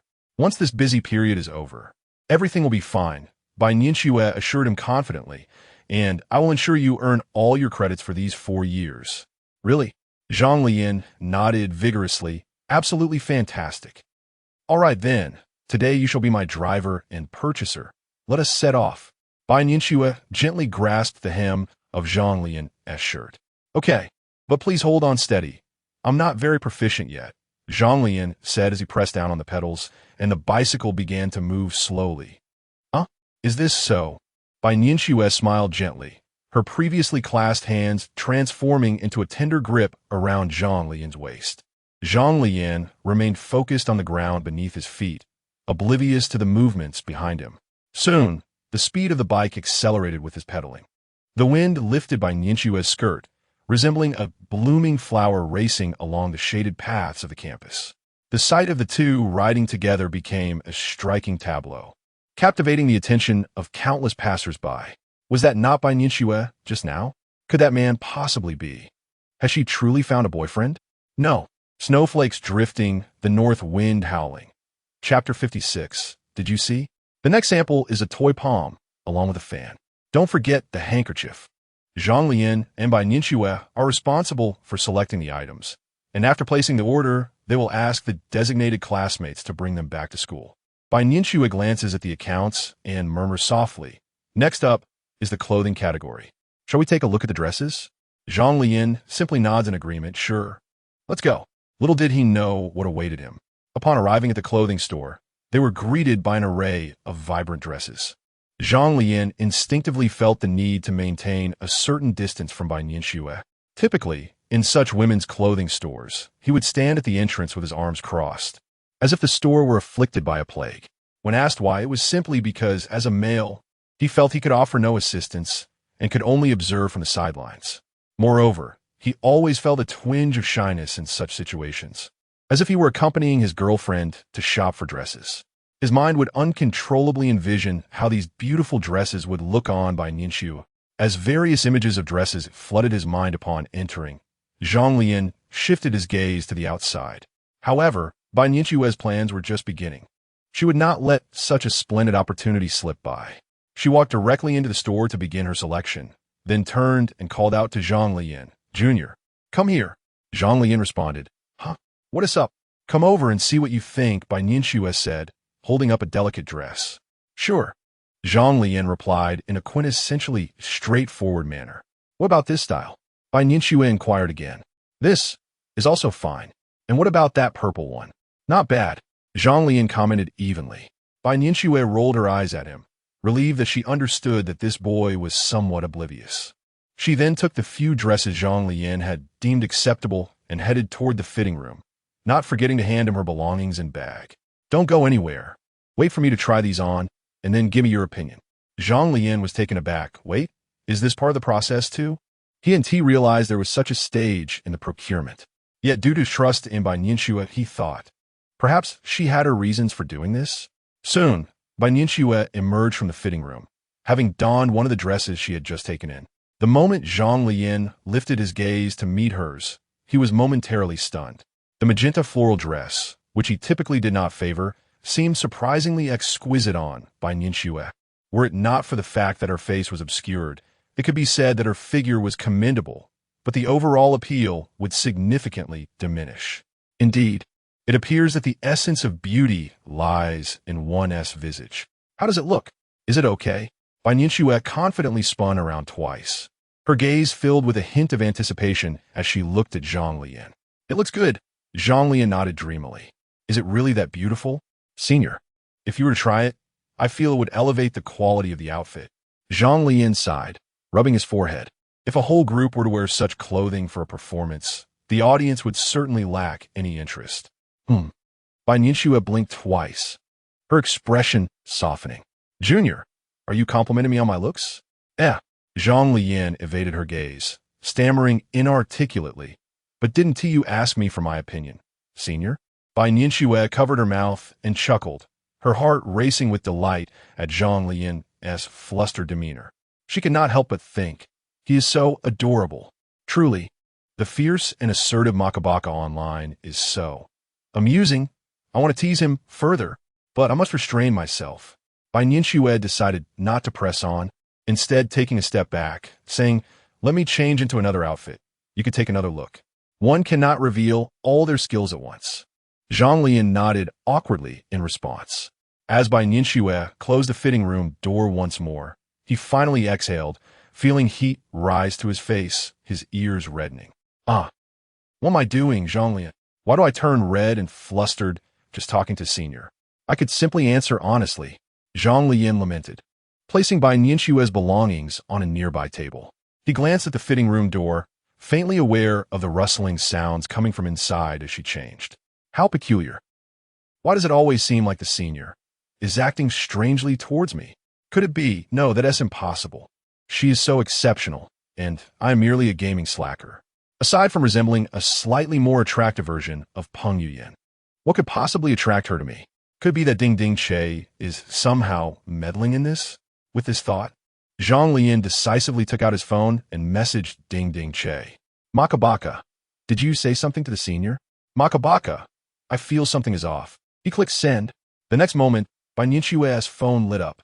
Zhang Leyan's peripheral vision immediately caught it. He picked up her phone to take a glance, which displayed 2 unread QQ messages. Due to nearly being discovered by Zhang Leyan last time, Bai Nianxue had long since made corresponding adjustments to her settings, ensuring she would not worry about such trivial mistakes leading to exposure. Zhang Leyan found it strange. The coincidence felt a bit too uncanny. How is it that as soon as I send a message, her phone lights up? He pondered, just as he was about to verify his suspicion. He decided to send another message to Ding Ding Che to see if Bai Nianxue's phone would receive another message so fortuitously. At that moment, Bai Nianxue emerged once again from the fitting room. Zhang Leyan had no choice but to set aside his phone, utterly captivated by the sight of his Senior donning a dress. This time, it was not the magenta dress from earlier, but rather a soft yellow adorned with hints of green, which accentuated Bai Nianxue's sweet demeanor. What's wrong? Upon opening the door, Bai Nianxue noticed Zhang Leyan's gesture of putting down his phone. She had intended to ask him if she looked good, but was momentarily struck silent, her heart suddenly racing. Observing her reaction, Zhang Leyan felt compelled to respond truthfully. I was just messaging Dingding, and coincidentally, your phone received a message, so I glanced at it. Bai Nianxue's heart constricted. You saw it. Chapter 57. Allow me to sample your. I did not perceive anything. Zhang Leyan hastily waved his hands in explanation to Bai Nianxue's inquiry, the fleeting moment of inspiration evaporating as quickly as it had come. At present, his attention was entirely captivated by the allure of Senior Bai Nianxue. She was truly enchanting. Observing this, Bai Nianxue, momentarily taken aback, stepped in front of Zhang Leyan and glanced at her phone before inquiring, "Does this outfit look good?" Zhang Leyan responded, nodding absent-mindedly. As she naturally picked up her phone and turned back to the mirror, Bai Nianxue gracefully swayed her body, causing the hem of her dress to ripple like waves. How does it compare to the previous one? Without hesitation, Zhang Leyan affirmed, aware that any delay would cast doubt on his aesthetic judgment. This one is even more beautiful. In that instant, Bai Nianxue caught sight of the message Zhang Leyan had sent, and she instantly felt a wave of relief wash over her. She could hardly fathom that he would send any message to Dingding while shopping for props with her. Having not been in touch for several days, she had been relishing their time together, so much so that she had momentarily overlooked it. This nearly led to her exposure once again, but fortunately, she had altered her settings the last time she almost slipped up. He is rather naive. He surely hasn't noticed such a coincidence. He must not be suspicious. Well then, Junior, let us set aside the clothing for now and take a look at the men's section. Even though she believed Zhang Leyan had not detected anything amiss, Bai Nianxue still felt a twinge of guilt and quickly shifted the subject. "Oh, okay," Zhang Leyan replied. Immediately, Bai Nianxue guided Zhang Leyan to a different men's clothing store, encouraging him to select something. However, for Zhang Leyan, shopping had always been a tedious endeavor. Each festive season, although filled with joy, the necessity of shopping was what vexed him the most. Choosing garments had always been a matter of wearing what Guameli picked out for him. This had inevitably shaped Guameli's aesthetic into his enduring style. Fortunately, Guameli possessed an excellent sense of fashion, ensuring that Zhang Leyan, who had been a mischievous child prone to abstraction, mischief, and tears, had never looked unkempt. Thus, upon entering the clothing store and facing a myriad of garments, Zhang Leyan felt overwhelmed. As he wandered among the diverse racks, he merely touched a few items, unable to make a selection. After circling the store without finding a single appealing piece, it was Bai Nianxue's attentive presence that noticed his struggle. "This one won't do. Given your height, you would surely look splendid in something like this," she interjected, preventing Zhang Leyan from opting for a standard black ensemble. Swiftly, she began to assemble an outfit for him. Observing her expertise, Zhang Leyan obediently withdrew his hands and accepted the garments Bai Nianxue had chosen for him. Soon after, he entered the fitting room, while Bai Nianxue settled onto the sofa, ready to offer her counsel. "Ah, how delightful. Next piece. Oh, this one's quite nice as well. On to the next. Ah, this ensemble. It looks splendid. Senior, you look good in anything you wear." Zhang Leyan. Really? In that moment, it resembled a girlfriend selecting outfits for her boyfriend, as Bai Nianxue relentlessly offered her opinions, most of which were affirmations with nods. After all, Zhang Leyan's physique and appearance were quite striking.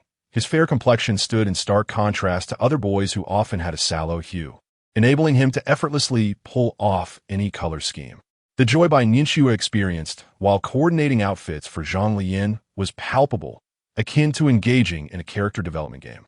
She found herself reluctant to leave.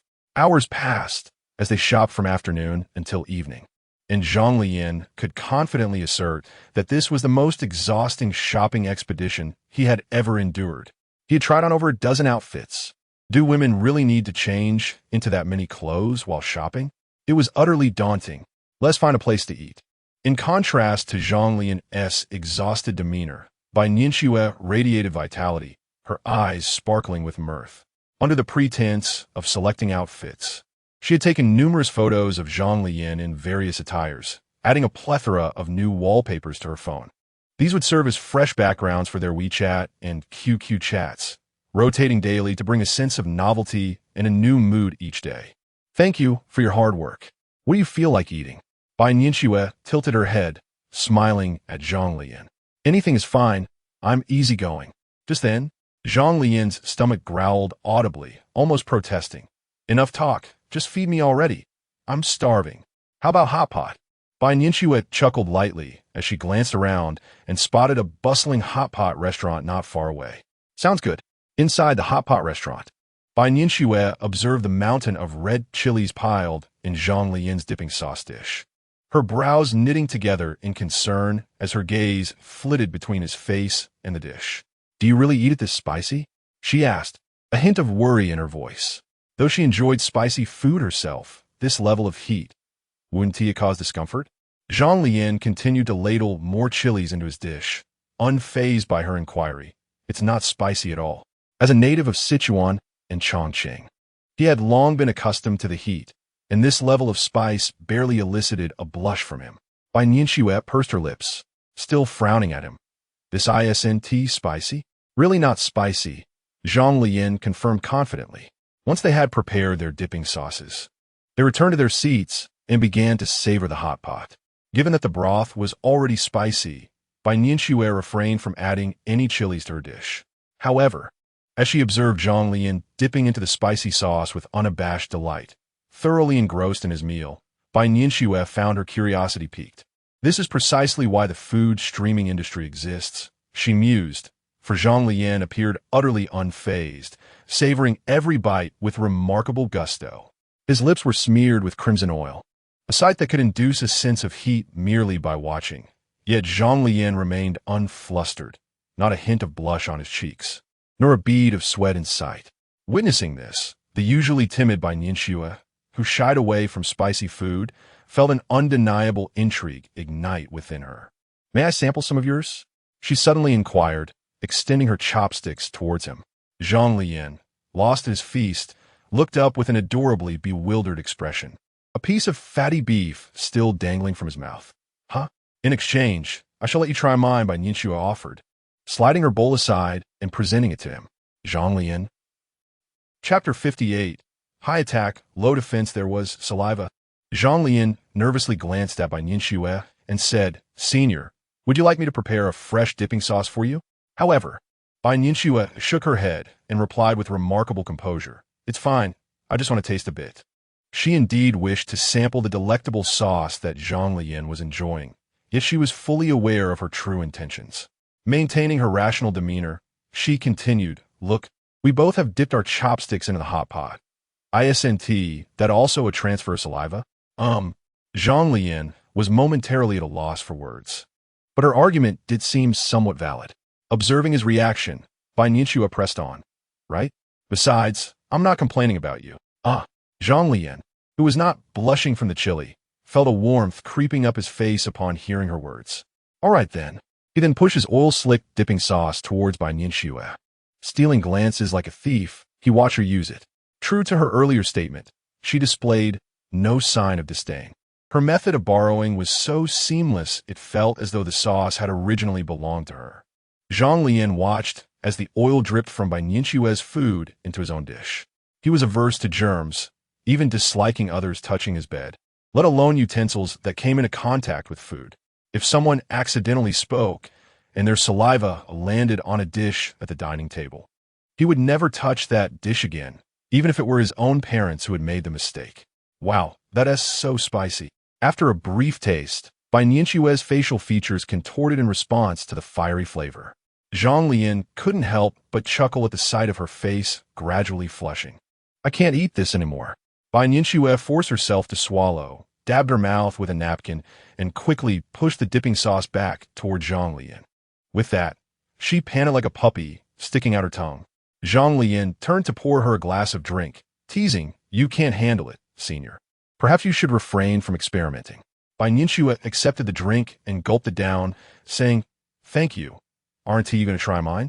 Zhang Leyan glanced at the dish that belonged to her, which she had pushed towards him. To try or not to try? This is akin to an indirect kiss.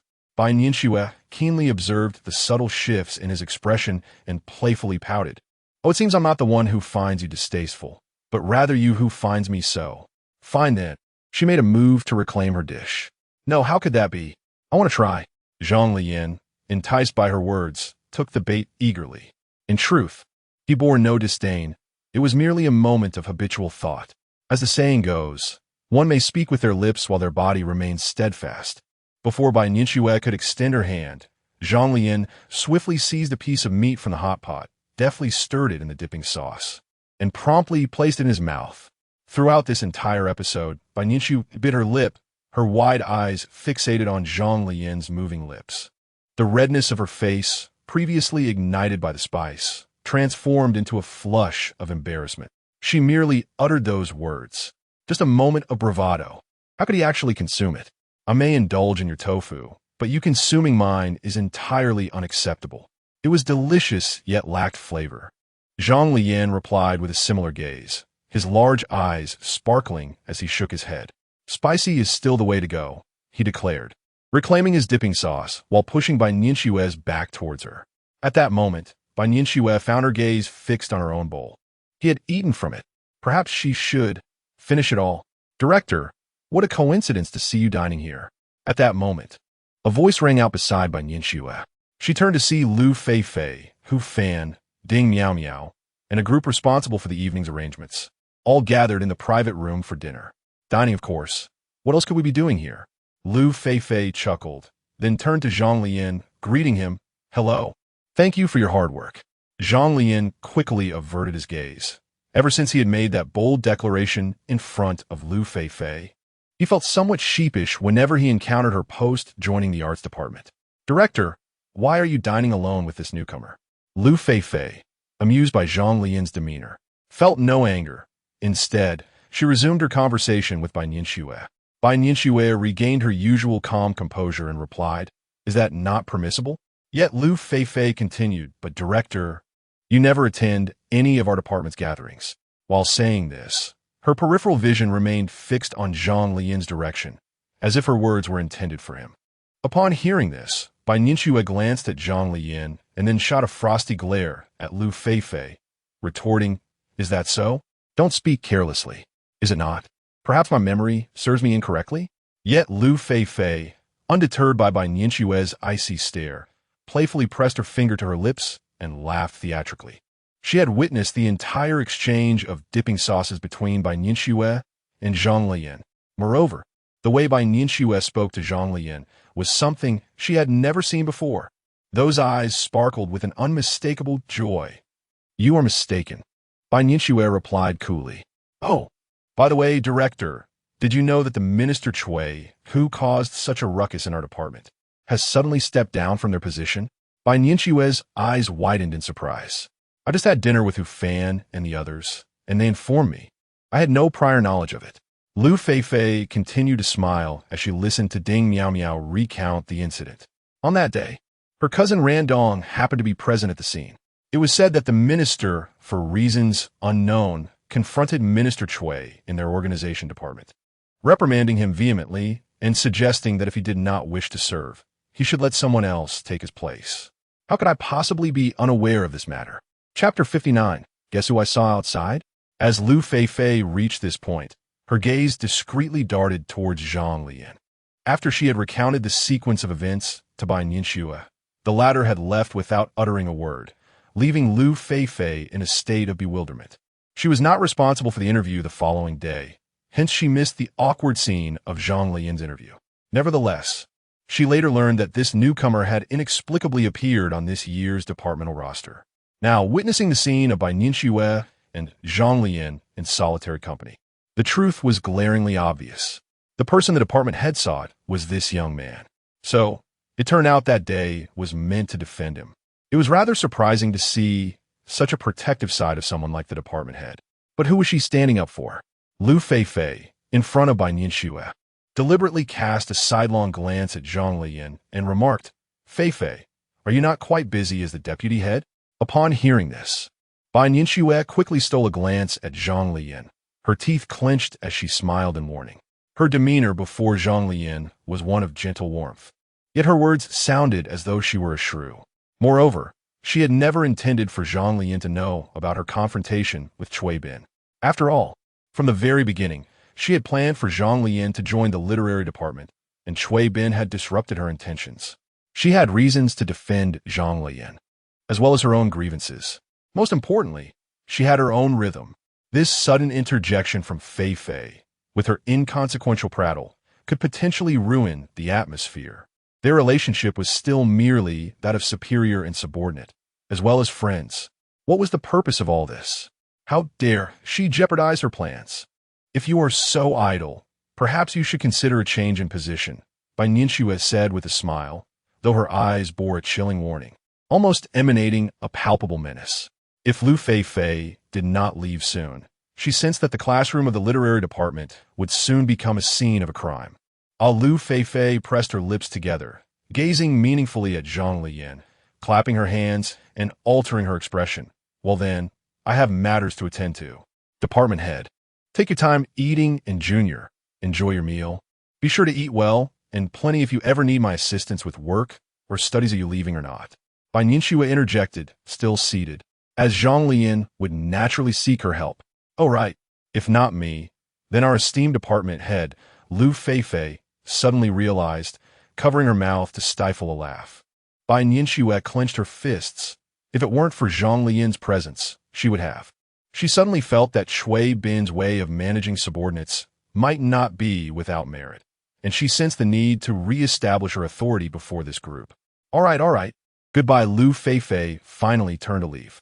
Bai Nianxue took a deep breath, and then suddenly recalled something, cautioning, be careful with your words. Lu Feifei blinked her clear, bright eyes. She understood perfectly well that Bai Nianxue was warning her not to spread rumors. She nodded in agreement. Zhang Leyan said, all right, goodbye. However, as soon as they returned to the private room, Lu Feifei eagerly rushed to the gathering of friends and playfully exclaimed, guess who I just saw outside? A swift change of demeanor was her specialty. In an instant, she cast aside Bai Nianxue's warning. She merely nodded in acknowledgement, but had not truly promised to keep quiet. Ding meow meow, who was it? Our minister, Bai Nianxue. Who fan, what of it? Didn't you say earlier that during the recent recruitment, she had a heated argument with Minister Cui Bin? Now I understand why she was so furious that day. Why? Yes, why? Because of someone, Lu Feifei teased, leaving everyone in suspense. Hurry up and tell us, you tease. Clearing her throat, Lu Feifei finally elaborated. That day, Cui Bin came to our literary department and disrupted our interview, even sending someone away. Afterwards, Bai Nianxue specifically sought someone out. I wondered who she was looking for and why she hadn't informed us beforehand. I thought she was searching for a girl. And then, who fan pressed? Later, when she couldn't find the person in the records, she asked me about it. I told her about how I had sent someone away from Cui Bin, and I was curious as to why she wanted to hear it again. Lu Feifei grew increasingly self-satisfied. Indeed, that person was the one Cui Bin had sent away. The group gasped in disbelief. Is that true? Such a bizarre twist of fate. I mentioned that day my brother was so unfortunate. Bai Nianxue, typically so composed, actually lost her temper and even ran into him. Ding Meow Meow suddenly realized that her brother was not entirely to blame. Really? You should have seen how Bai Nianxue acted earlier. She was anything but composed. Lu Feifei chuckled. It all depends on who she's dealing with. What? Don't leave us hanging. Who is that person? Go outside and see who Bai Nianxue is dining with. Then you'll know. Senior, why did you argue that day? Did that person provoke you?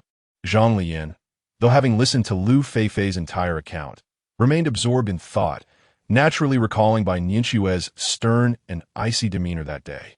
He couldn't draw any conclusions solely from Lu Feifei's fragmented remarks. Even if he didn't have the audacity to confront such matters. Their essay saying about being overly sentimental. Thus, he merely expressed a formal concern. Bai Nianxue set down her chopsticks, contemplating for a moment before stating, he has indeed overstepped his bounds, interfering with the recruitment efforts of the arts department. After uttering this, she recalled Zhang Leyan's earlier words, pondering the meaning of going there to argue. What do you mean by there? She inquired. Zhang Leyan retrieved the ingredients from the pot and replaced them with fresh ones, replying, oh, that day. I just happened to be on site. On site. How fortuitous, she echoed, her surprise evident. Bai Nianxue exclaimed, what? How could you possibly be there? Her excitement was palpable. Chapter 60. Spectacle Zhang Leyan appeared utterly astonished and chuckled. I accompanied Xinyu to an interview. At that time, she was heading to the discipline apartment, and we happened to pass by there. Did you see it all? Bai Nianxue inquired, her delicate brows furrowing with unease. Naturally, when faced with someone she cherished, she wished to conceal any signs of distress. Bai Nianxue was no exception. She certainly did not want Zhang Leyan to witness her fierce demeanor. Zhang Leyan hesitated, fiddling with his ear before finally nodding. I caught a glimpse, but I didn't hear anything. Oh dear. Upon hearing Zhang Leyan's words, Bai Nianxue immediately buried her head, shielding her face with her hands. Her ears, perhaps flushed from the hot pot, were now a vivid crimson. Why did he have to witness such an embarrassing moment? Noticing her reaction, Zhang Leyan, confused, set down the ingredients and awkwardly rubbed his hands together. What's the matter, senior? Bai Nianxue peered at him through her fingers, contemplating for a moment before asking, do you think I seemed very fierce? While uttering these words, her head remained downcast, preventing Zhang Leyan from seeing her eyes. At first, perhaps, Zhang Leyan replied candidly, maintaining his characteristic straightforwardness, even after spending considerable time with someone like Xinyu. But now, I find it quite acceptable. Bai Nianxue's voice rippled with curiosity. What makes you think it's acceptable now? Upon hearing the first part of his statement, she was eager to explain herself, insisting that the previous incident was an exceptional circumstance. She was not fierce, truly. Yet, upon hearing the latter part of his remark, she found herself questioning him instead. Zhang Leyan pondered for a moment before responding, well, everyone has their moments of anger. Having spent so much time with you, senior, I believe you are genuinely wonderful and hardly fierce at all. That incident must have been provoked by someone doing something exceedingly outrageous, right? I would relish the opportunity to confront him. Bai Nianxue was taken aback. He was the one who nearly got me ousted that day. I almost didn't make it into the literature and arts department. Zhang Leyan chuckled lightly. Then let us make it a point to confront him someday. It would be quite the act of retribution. Bai Nianxue burst into laughter, her earlier embarrassment dissipating entirely. Meanwhile, at the end of the hot pot restaurant as corridor, several heads lined up, observing Zhang Leyan and Bai Nianxue enjoying their meal in the corner. The cheerful banter between them struck an odd note, leaving the onlookers puzzled. Who was this young man? Bai Nianxue was dining with him alone? Wasn't he the newcomer who had recently joined the literature and arts department, trailing after Bai Nianxue daily? Quite impressive, indeed. This freshman had managed to captivate Bai Nianxue's attention. If memory serves, Chuibin had been pursuing her since her freshman year, right? Hu Fan nudged Ding Miao Miao, asking. It seems so. When I joined the organization department, Chuibin was already in pursuit, Ding Miao Miao reflected. I always said no boy could follow Bai Nianxue around indefinitely. This Zhang Leyan seems to be an anomaly. Zheng Jing'an, who had been quietly observant, suddenly spoke up like a detective. Lu Feifei, however, remained unconvinced. I don't quite think so. It seems to me. They might have known each other for quite a while. Really? Is it a clandestine romance? They're not even celebrities. Perhaps they're childhood friends? Did they promise to attend the same university? You should really watch fewer youth idol dramas. Or, should we go greet Minister Bai? Lu Feifei replied. You all go ahead. I've already been warned, so I won't be joining. With that, she turned and headed back to the private room. The remaining few exchanged glances undeterred. Shall we go then? Let us go. They decided on a whim, promptly making their way to the table of the two individuals. Hello, Minister Bai. Hello, Minister Bai. Hello, Minister Bai. Bai Nianxue looked on, perplexed, as Zhang Leyan observed the scene with amusement, unsure of what was happening, yet finding it quite entertaining. He chimed in, Hello, Minister Bai.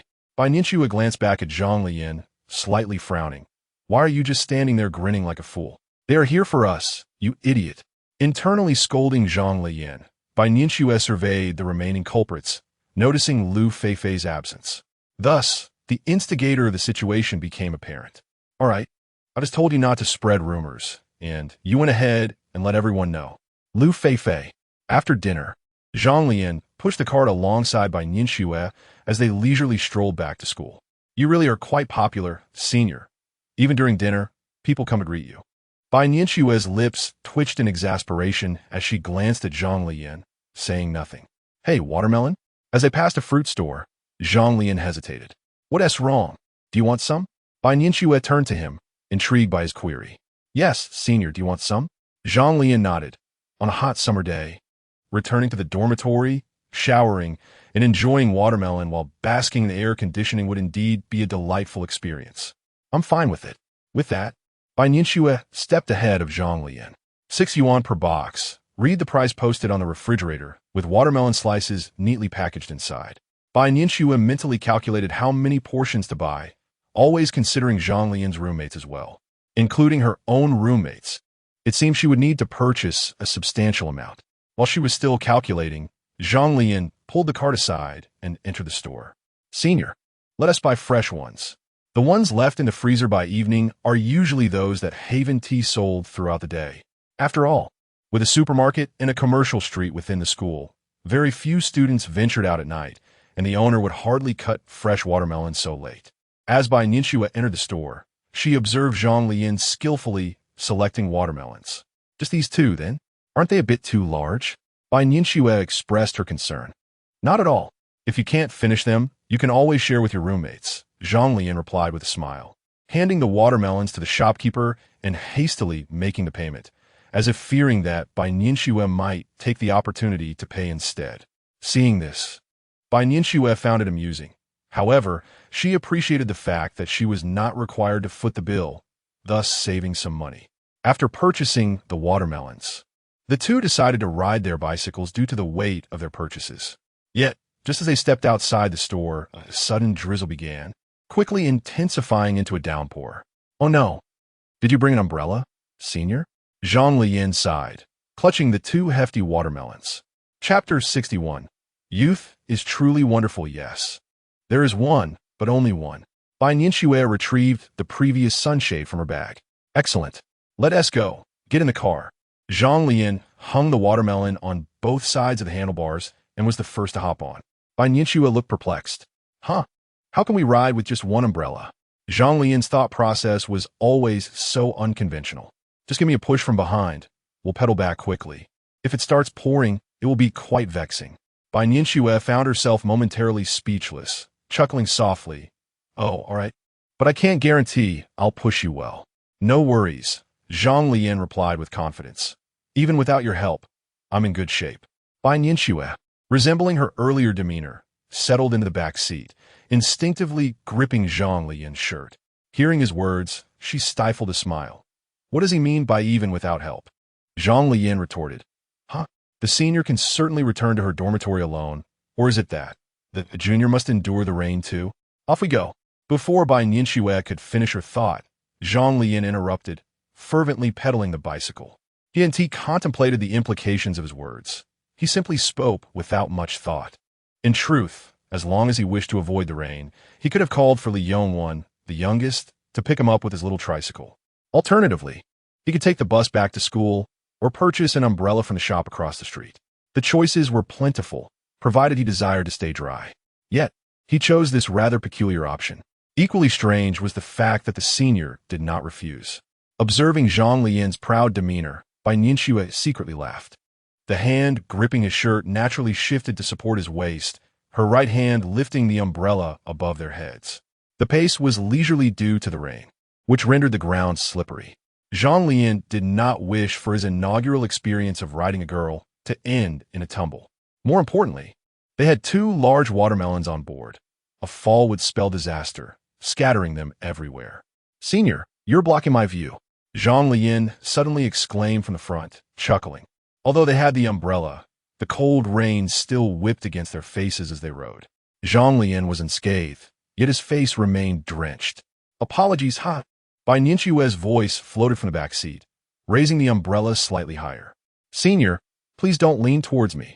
Just manage your own side. If you lean towards me, it obstructs my view of the road. Even the straightforward Zhang Leyan could notice certain details. At times, he could be surprisingly astute. For instance, riding with the sunshade was challenging. While it sufficed for one person, it was rather strained for 2, especially in such a situation. How could the umbrella possibly shield his line of sight from the back seat? The answer was evident. Bai Nianxue, seated behind and holding the umbrella, should have been less exposed to the rain, yet her shoulders were already soaked, revealing her fair skin, as pristine as snow. Upon hearing Zhang Leyan's words, her gentle response remained unchanged as she continued to hold the umbrella. It's nothing. A moment later, Zhang Leyan paused beneath the eaves of the teaching building within the campus. Due to the rain and the time of day, apart from a few third and fourth year students preparing for exams, the campus was dimly lit, and the paths were devoid of pedestrians.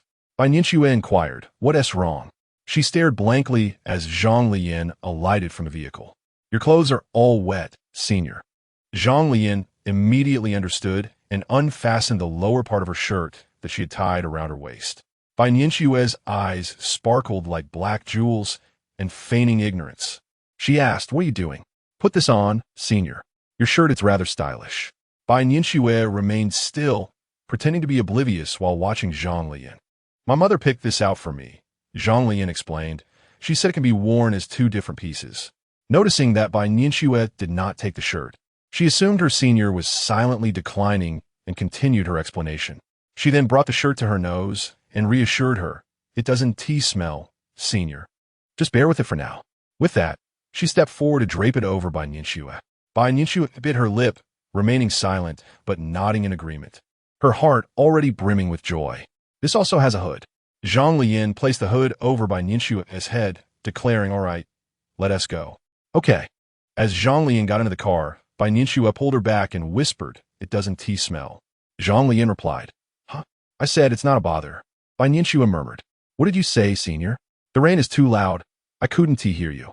I said your shirt smells nice." "Oh." Zhang Leyan kicked the pedal, and the two of them resumed their peaceful journey towards the dormitory. However, someone's ears had already betrayed her. "All right, senior. I have successfully completed my mission, and you are safely delivered."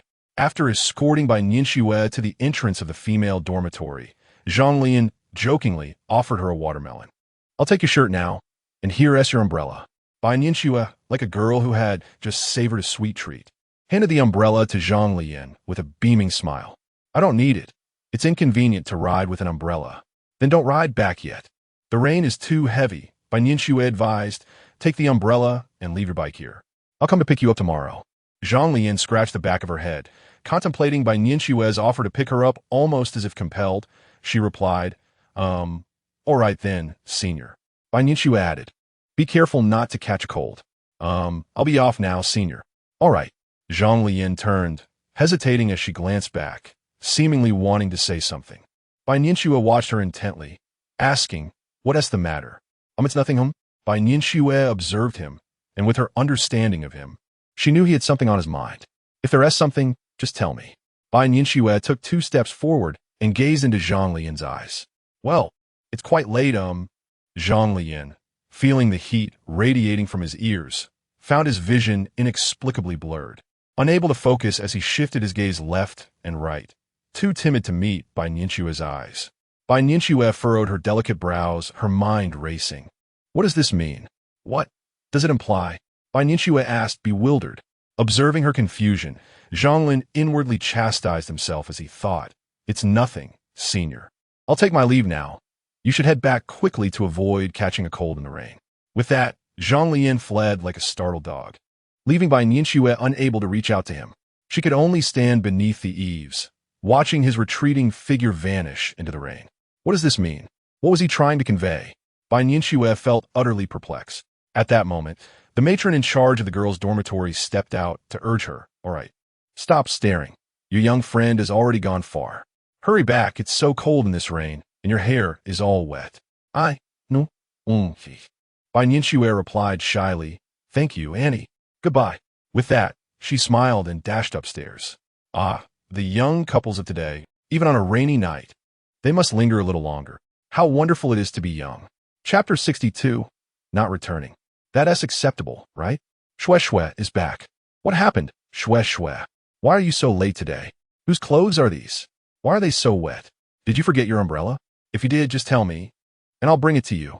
Upon returning to the dormitory, Bai Nianxue was greeted warmly by her 3 roommates. Ignoring their inquiries, she simply handed a slice of watermelon to Su Qianqian, saying, "Enjoy the watermelon." "Thank you, Shue. Hurry, dry your hair. You don't want to catch a cold. Now tell us, where have you been? This shirt belongs to a man. I just went shopping, Bai Nianxue replied, her lips curving into an uncontrollable smile. That doesn't seem right. Is it normal to spend an entire day shopping? You weren't out shopping, dining, chatting, or watching movies all day, were you? No. It was truly just shopping, Bai Nianxue insisted as she dried her hair with a hairdryer. Lu Siki and Xia Tong divided the watermelon among themselves.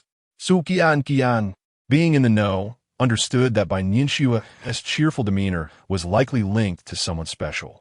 Seizing the moment while Lu Siki and Xia Tong were still occupied with the watermelon, she quietly approached Bai Nianxue, her eyes sparkling with curiosity. Is it Bai Nianxue's eyes were bright with mirth? She didn't nod, but her expression was undeniably affirmative. What about this shirt? Su Qianqian reached for Zhang Leyan's shirt. Don't touch that.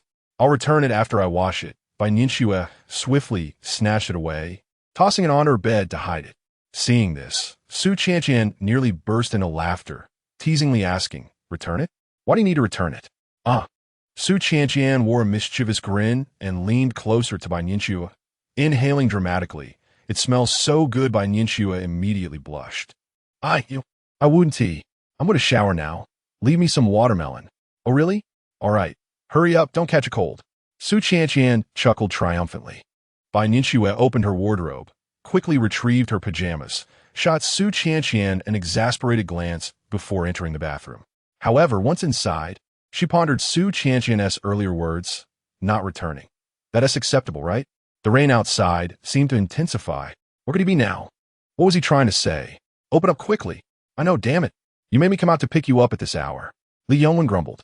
Still dressed in his sleep shorts, his bare calves exposed, Zhang Leyan reflected on his earlier awkwardness, feeling a wave of embarrassment wash over him. He had intended to say goodnight, yet the words had stubbornly stuck in his throat. After all, it had always been others who bid him goodnight, and the previous 2 times had also been initiated by senior sisters. For reasons unknown, when it was his turn to speak, he found himself inexplicably shy and unable to voice his thoughts.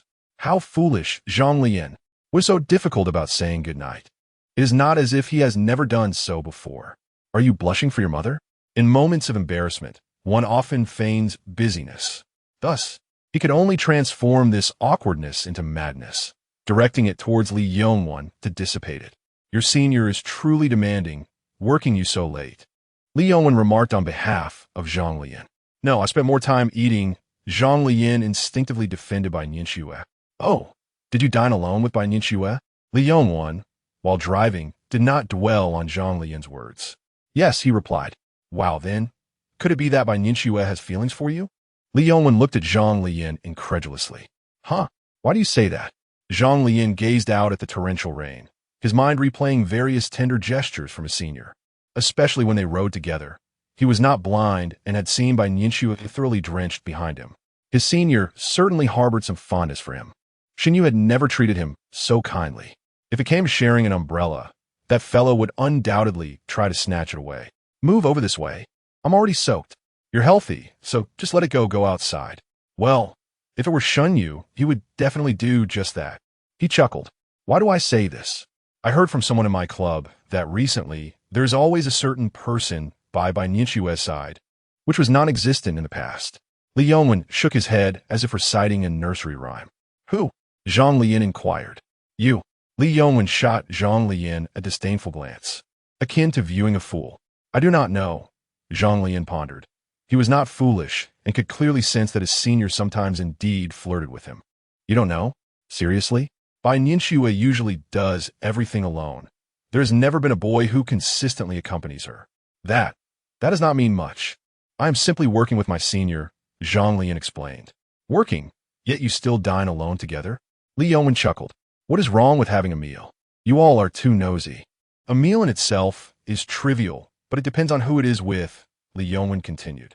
There are many boys in school who pursue Bai Nianxue. You're aware of that, right? How many would wish to dine with her, but cannot? Yet she chooses to dine with you. Prior to this, I heard from the seniors that there is a fellow named Cui Bin in the student council who is pursued by Nianxue for over a year and has never dined with her. Zhang Leyan scoffed. Cui Bin. So unfortunate? Indeed, that Cui Bin is the one who rushed you and me away that day. He is the one pursuing Bai Nianxue. Oh, he suddenly recalled that arrogant figure from the interview scene, resembling a fool. Thus, while others struggle for an entire year without a decent meal, you, my friend, have indulged several times already. Is that so? Chapter 63. Is it the wild rankings? Between dining and delivering milk tea, it is simply delightful. Senior sister is indeed quite wonderful. Zhang Leyan's lips curled into a smile, unconsciously recalling their meals together and the moments spent writing with an umbrella. He mumbled affirmatively to himself. Realizing his thoughts, he met Li Yongwen's lewd gaze, who mischievously raised his eyebrows. Why am I even discussing this with you? Zhang Leyan quickly regained his composure and focused on the road. You rascal, haha, Li Yongwen teased. You're doomed. You've fallen in love, get lost. Zhang Leyan glanced outside at the relentless rain, still clutching Bai Nianxue's umbrella. The patter of rain intertwined with the complexities of his emotions, as he felt for the first time a sense of constraint from Bai Nianxue beyond mere rules. It made him somewhat unrecognizable, as he found himself acting in peculiar ways. Upon returning to the dormitory, he could not escape the relentless inquiries from Peng Haosen and Yan Wei's. However, upon opening the umbrella to dry on the balcony, they understood the situation. They still pursued Zhang Leyan with questions, asking if he had already escorted her back to her dormitory or if he had already won her over. Zhang Leyan chose to ignore them, grabbing a change of clothes and heading to the bathroom for a shower, of course, not forgetting to offer a standard international friendly gesture. All day long with this gossip. Why not go pursue someone yourself? He exclaimed before disappearing into the bathroom. Are you still cursing? Do you want a shower or not? I'll turn off the light. Peng Haosen rushed to the bathroom door, flicking the light on and off repeatedly. Zhang Leyan, damn it! After showering and dealing with the remnants of the snacks devoured by the trio, he returned to bed to rest. Zhang Leyan then noticed a message from Ding Ding Che. Simultaneously, he received a message from Bai Nianxue. Senior sister Bai Nianxue, good night, Junior. Senior sister Bai Nianxue, sleeping gif, Zhang Leyan promptly typed back, good night, Senior.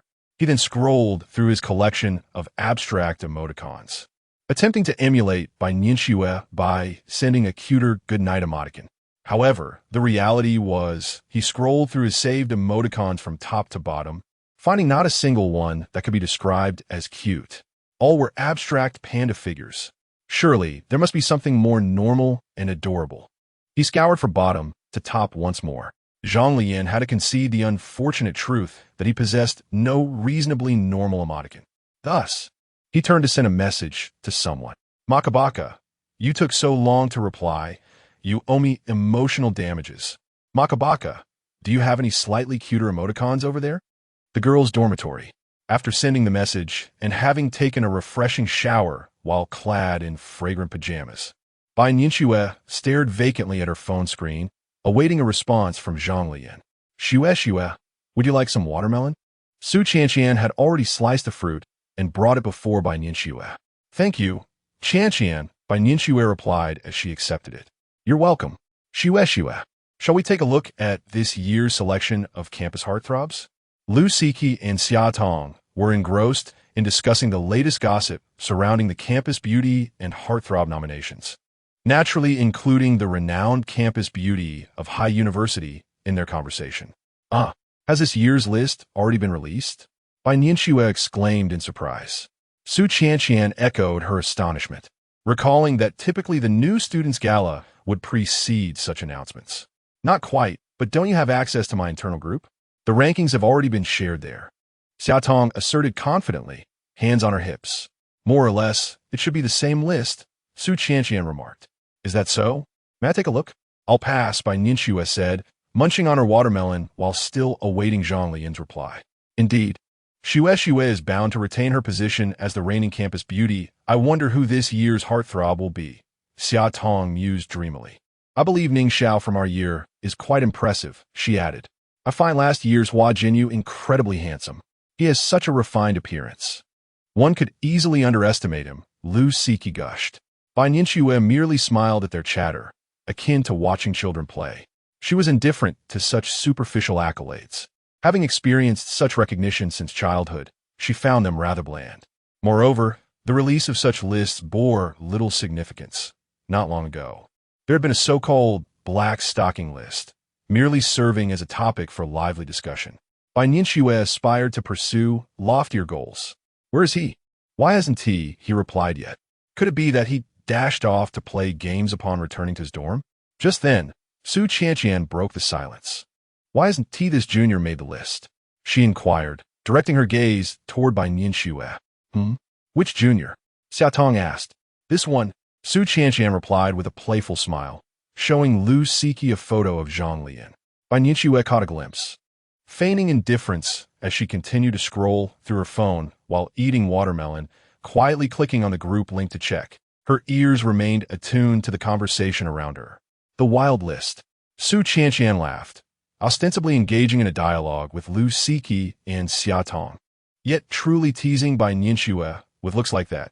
He should at least make the top 10, right? He could indeed make it. But everyone in the group knows he has a girlfriend, so he has basically ruled out, Xiaotong explained. I estimate that when the real list is released, he may just scrape into the top 10, but not much higher. The wild list. He is clearly so handsome. How can they not appreciate that? Su Qianqian joked exuberantly. You're ridiculous. Lu Siki chuckled, bemused by Su Qianqian's antics. It's not bad. He is indeed handsome, but still a bit inferior to the previous one, Xiaotong remarked earnestly. You have no idea of his true worth. Su Qianqian exclaimed, barely suppressing her laughter. He has captivated our Shui. Why are you so fond of this junior? Xiaotong asked, her confusion evident as she gazed at Su Qianqian. I don't care. It's the wild ranking. It is indeed the wild ranking. Xiaotong quickly stepped aside, watching Su Qianqian as though she were a fool. You're crazy. Stay away from me. Noticing that Xiaotong and Lu Siki had both distanced themselves, Su Qianqian feigned nonchalance and turned to Bai Nianxue, saying, Don't you agree? Shui. It's the wild ranking. Bai Nianxue hastily turned off her phone screen, pouted, shot a quick glare at Su Qianqian, and then stood up to ascend the stairs to her bed. You're insane, Qianqian. Upon hearing Bai Nianxue's retort, Su Qianqian became even more animated. Answer me. Look into my eyes. Is it not the wild ranking? Chapter 64. It's because of you, Sister Shueding Dingche. What is up? Busy during the day. Who has the luxury to be idle like you every day? After finally receiving a message from Zhang Leyan, Bai Nianxue, having settled into bed, found herself perplexed by Zhang Leyan's request for cute emoji stickers. Instinctively, she felt the urge to inquire about the purpose behind Zhang Leyan's sudden demand for such whimsical expressions. Ding ding che. Are you sending a message to some girl? Makabaka. Mind your own business. Zhang Leyan, of course, could not reveal to Ding Ding Che how trivial his motivations were. The reason for seeking cute emoji stickers was simply that he wished to send a softer, gentler expression to a girl. However, his abstract thoughts rendered him incapable of selecting even a single appropriate emoji. Bai Nianxue, upon receiving Zhang Leyan's message, realized he had unwittingly exposed himself. She furrowed her brow in contemplation. Who was he intending to send these stickers to? Surely, he could just find any random emoji without investing so much effort into seeking help from others. Was he referring to her? Impossible. She was merely a contact on QQ. If he wanted her stickers, he could only send them to those on his QQ list. Could it be Xiaoyu? That seemed even less likely, as Xiaoyu was already quite familiar with him, much like she was. Sending cute emojis would only elicit a response akin to, Are you out of your mind? Thus, only one possibility remained. There must be a new girl involved. Indeed, it was not outside the realm of possibility. To this day, she had yet to learn much about his life beyond their interactions. How infuriating! Who was this rival vying for a man? Her imagination conjured up an equally remarkable adversary, playing out a melodramatic tale of love and rivalry, and Bai Nianxue's frown deepened. It wasn't until Zhang Leyan sent another message that she snapped back to reality. Makabaka, where are you? Makabaka! If you're not around, I'll just search online. Finding it bothersome, Zhang Leyan had sought out Ding Ding Che, a familiar face, for assistance. Moreover, he had also contacted Shenyu. Familiarity was indeed a useful tool. Having a high-achieving student nearby made it far more convenient than rummaging through textbooks for answers. Observing this, Bai Nianxue hesitated for a moment. She certainly did not want to provide him with stickers to flirt with other girls. Yet, she still typed out, What kind of cute stickers do you need? I have just a few here. Ding ding che. And who exactly are you planning to send them to? A new girl? Ding ding che, my roommate. ISN, Tishi delightful? Makabaka. No. I've just realized that QQ stickers can't be transferred to WeChat. So asking you is pointless. Makabaka. Useless. You become of no help. Just go away. Ding ding che. Bai Nianxue was utterly bewildered. Not only was she feeling discontent over Zhang Leyan's inexplicable request for cute stickers to charm another girl, but she had also received an insult as he departed. In a fit of anger, she retaliated by sending Zhang Leyan a series of abstract emoji stickers to vent her frustration. Under ordinary circumstances, she would certainly not be angry. However, this time, she was genuinely a bit upset. How foolish of me to want to send this to you. Bai Nianxue tossed her phone aside, her lips curling in irritation. Flirting with other girls, yet here she was miffed at herself. Silly Zhang Leyan. Ding dong, in the next moment. The notification sound from WeChat chimed again. A message from Zhang Leyan popped up. Bai Nianxue picked up her phone once more, annoyed, and opened the message. Zhang Leyan. Good night gif. An adorable meme of a classic kitten wearing a sleeping cap. Bai Nianxue's mood resembled a roller coaster. Moments ago, she was on the brink of volcanic eruption, and now she found herself enveloped in a tranquil and serene ambience. As if the night was calm and the lake's surface gently rippled. She lay back on her pillow with her phone in hand, unable to suppress the smile that crept across her face. In her earlier anger, she hadn't considered this aspect. She had thought he was asking for a meme on QQ, which surely could not be intended for her, given that WeChat and QQ did not interconnect. But now, it was indeed meant for her. She had assumed he, ungrateful as he was off to flirt with another girl. Nonetheless, where did he find this meme? Zhang Leyan, you have so many adorable memes. Why is it that the ones you send me are all pandas and dragons? And what about my brother? Xinyu felt a twitch at the corner of her mouth and typed. Aren't all of those from you? My own memes are not so abstract. Zhang Leyan, but you've never sent me any other cuter ones. Xinyu, wasn't that to cater to your taste? Besides, if I send you cute memes, would you find them nauseating? Zhang Leyan, that's true. Xinyu, dragon middle finger. Xinyu, coming to me at this late hour for memes. What is your intention? Who are you planning to send them to? Zhang Leyan, no one. I just saved all of yours for future use, just in case. Xinyu? Zhang Leyan, all right, enough said. I'm off to sleep. Turning off lights, gif. Xinyu, vomiting.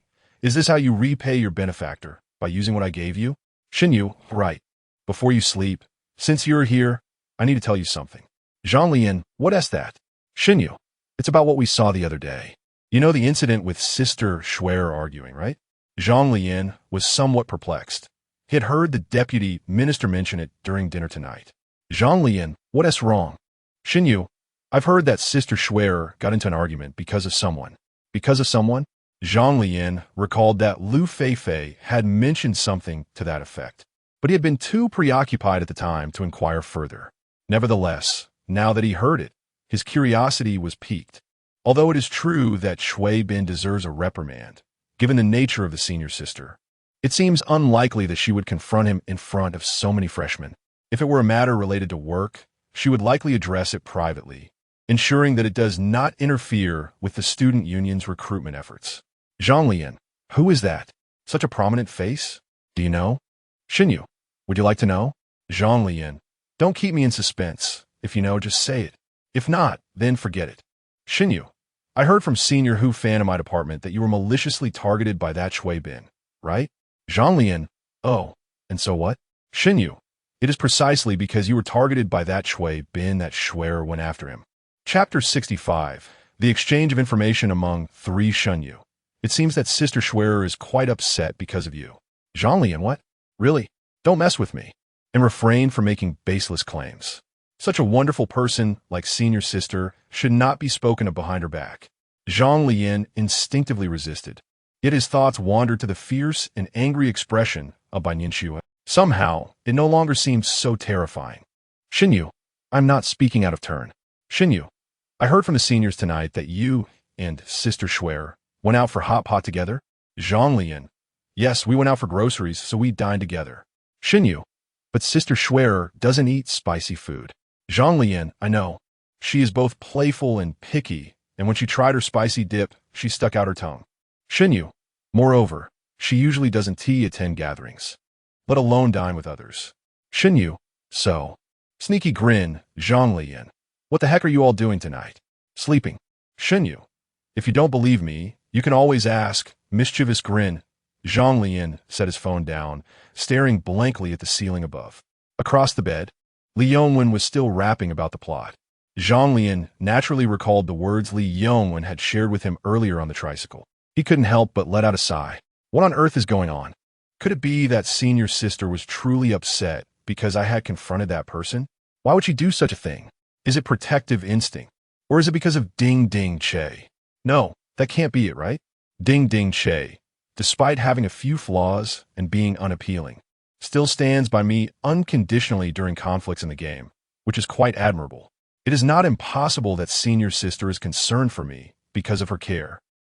Could it be that she intentionally says certain things to senior sister, prompting her reactions? That's plausible. No, it must be that way. It all adds up.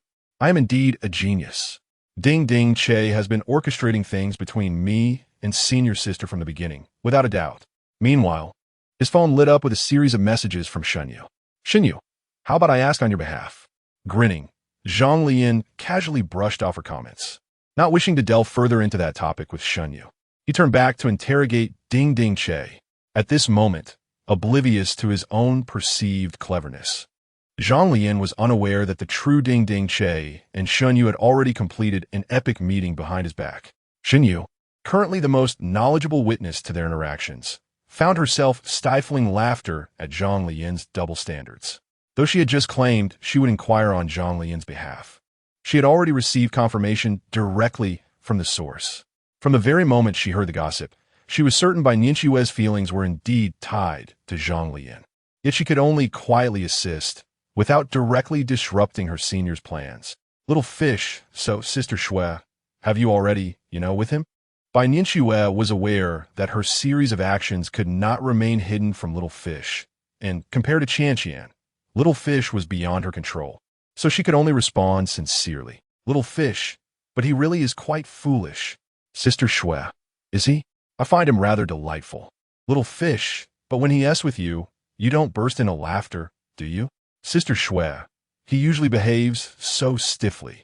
Bai Nianqiue turned over in her bed, her eyes softening with a gentle smile. Yes, I do, but it's always a secret laugh. Little Fish, he doesn't see you, does he? Sister Shui, even if he does, it's fine. I just say I'm so happy that I want to laugh. Little Fish, then he must respond like this, scratching his neck or fiddling with his ears, then chuckle softly and avoid your gaze, not daring to let out a sound. Sister Shui, haha, you've hit the nail on the head. Little Fish, there were times when older girls would flirt with him, and he'd blush and shy away, though internally he was quite pleased. Sister Shui, a Little Fish, by the way, what was that about him asking me for cute emojis? Do you know, Sister Shui? Sister Shui, he asked you for them? Little Fish, screenshots of chat history. Little Fish, I sent him quite a few. Sister Shui, good night gif. Sister Shui, is this one yours? Little Fish, oh, it is mine. So he intended to send it to you. Huh, Little Fish. Seems he is becoming a bit more enlightened by Nianqiue, upon seeing the message from Xinyu, joyfully bounced her legs, swaying with delight. Not enough. She wanted to leap with joy. So, without hesitation, she rolled out of bed and exited the dorm. The three girls who had already settled in the dorm, Su Qianqian and the others, were utterly bewildered. Shui Shui, what could she possibly be doing out this late? Dressed in her pajamas, she stepped out. Arriving at the large balcony in the center of the dormitory, the rain continued to fall, and a cool breeze lifted her skirt. She danced a couple of times on the balcony like a ghost in the night. Thankfully, no one saw her. Little Fish, if it rains these next few days, can we use that as an excuse to delay him for another 2 days? Sister Shui, yes. We can wait until after the new student performance to decide. Naturally, they were discussing the gathering in the game. Little Fish, we could even cancel outright, saying I have something else going on. I actually don't want to expose my identity just yet. Xinyu still wished to playfully tease Zhang Leyan and didn't want to let it go so easily. Although she hadn't yet concocted any new mischief in the game, if Zhang Leyan realized that the rain in the game was caused by her. It would certainly diminish much of the fun. Sister Shui, he sent me a message. Sister Shui, that works too, as long as we don't mention the gathering. We can pretend we're unaware. Little fish. All right, I shall not disturb you any longer. Sister Shui's sly smile. Sister Shui. Goodbye after bidding farewell to Shunyu. Bai Nianxue shivered slightly and hurried back to her dormitory. As she settled in, she began responding to messages from Zhang Leyan. However, due to the nature of their relationship, Zhang Leyan's tone was considerably less formal, starting off with a few abstract emojis followed by, "Have you slept yet? I need to ask you something. Shui, what have you been up to out late at night?" I just went out to return a phone call. Bai Nianxue replied casually, quickly slipping off her shoes and climbing into bed. Oh, since it was a phone call, a somewhat private matter, her roommates refrained from probing further. "We thought you were sleepwalking." It feels like you've been acting rather strangely tonight." Chapter 66. The exchange of information among three returning to the warmth of the bed. Ding Ding Che inquired, "What is going on? If you have something to say, go ahead." Ma Ka Ba Ka responded, "Aren't you and Senior Bai Nianxue in the same dormitory?" Bai Nianxue's eyes brightened. At this late hour, why was he summoning Qian for a conversation about her? Was he planning to speak ill of her behind her back? See, this is where the advantage of having an alter ego truly reveals itself. With a slightly softened tone, Bai Nianxue typed, "Yes, what is up?" Ding Ding Che replied, "Is it because she hasn't responded to your messages, and you want me to convey something for you?" Bai Nianxue was well aware that if one were to act, one must commit fully to the performance. Ding Ding Che continued, "Should I wake her up so she can speak with you?" Ma Ka Ba Ka interjected, "Oh no, that's not it. I was just thinking of asking you something." Ding Ding Che urged, "Then speak up. If not, I'll be going to sleep." Ma Ka Ba Ka replied, "I'm just trying to figure out how to express it. Give me a moment to gather my thoughts." Ding Ding Che remarked, "You really have a lot on your mind," Ma Ka Ba Ka continued. "Right, do you know about the argument Senior had in the student council?" Bai Nianxue's heart sank. Just moments ago, Shanyu had inquired about this, and she could openly discuss it with him. So why was he suddenly asking about Qian instead of her? How should she respond? Perhaps during dinner, he was merely feigning ignorance, yet secretly calculating. Returning to inquire about Qian for confirmation, it was plausible, especially since both Small Fish and he had approached her with questions. They must have received some news. All of this was due to Lu Feifei. Bai Nianxue silently cursed Lu Feifei once more. Ding Ding Che asked, "Do you know something?" Zhang Leyan stared at the cryptic message on his phone screen, slowly forming a question mark. "What is this all about?" Ma Ka Ba Ka replied, "What do I know? I haven't even asked yet." Ding Ding Che urged, "Then go ahead and ask." Ma Ka Ba Ka pressed, "So you're also aware of this matter?" "Yet I haven't heard you mention it." Bai Nianxue was uncertain of what Zhang Leyan intended to ask, so she merely echoed his confusion with a question mark. Ding Ding Che insisted, "What exactly do you want to ask?" Ma Ka Ba Ka retorted, "Didn't you just ask if I knew? Now you claim you don't? Are you out of your mind?" Ding Ding Che commanded, "Stop. My knowledge doesn't necessarily align with what you wish to inquire about. I misinterpreted. Let us start new." "You ask again." Ma Ka Ba Ka took a moment, then asked, "Do you know what the argument with the senior was about?" Bai Nianxue aghast at the tone of Ma Ka Ba Ka's message. It certainly seemed as though he was privy to some information. Ding Ding Che replied, "I don't know. I only know that she had an argument that day and was in a rather foul mood." Ma Ka Ba Ka probed further, "Is that so? Is that all you know?" Zhang Leyan felt a twinge of suspicion. Ding Ding Che's previous remark about knowing something felt quite odd. Could it be that this Ding Ding Che was up to something? Ding Ding Che concluded, "Well, you could simply ask her directly. I can call her for you. She is indeed herself. Even if called upon, it would pose no issue, as she could leverage this to repeatedly validate certain matters and gain Zhang Leyan's trust. At this moment, it presents an opportunity to corroborate her own falsehoods." Makabaka, "Oh, no need. Don't call her senior. Just let me ask you, have you been up to something peculiar?" Bai Nianxue's eyes widened. Wasn't he rather dull? How come tonight he resembles Sherlock Holmes? What I have engaged in is not merely something odd. I am on the verge of creating a Truman Show. Bai Nianxue, increasingly anxious, forced a smile while messaging Zhang Leyan. "No. What could I possibly be up to?" Makabaka, "Because I have heard that the senior is quite aloof.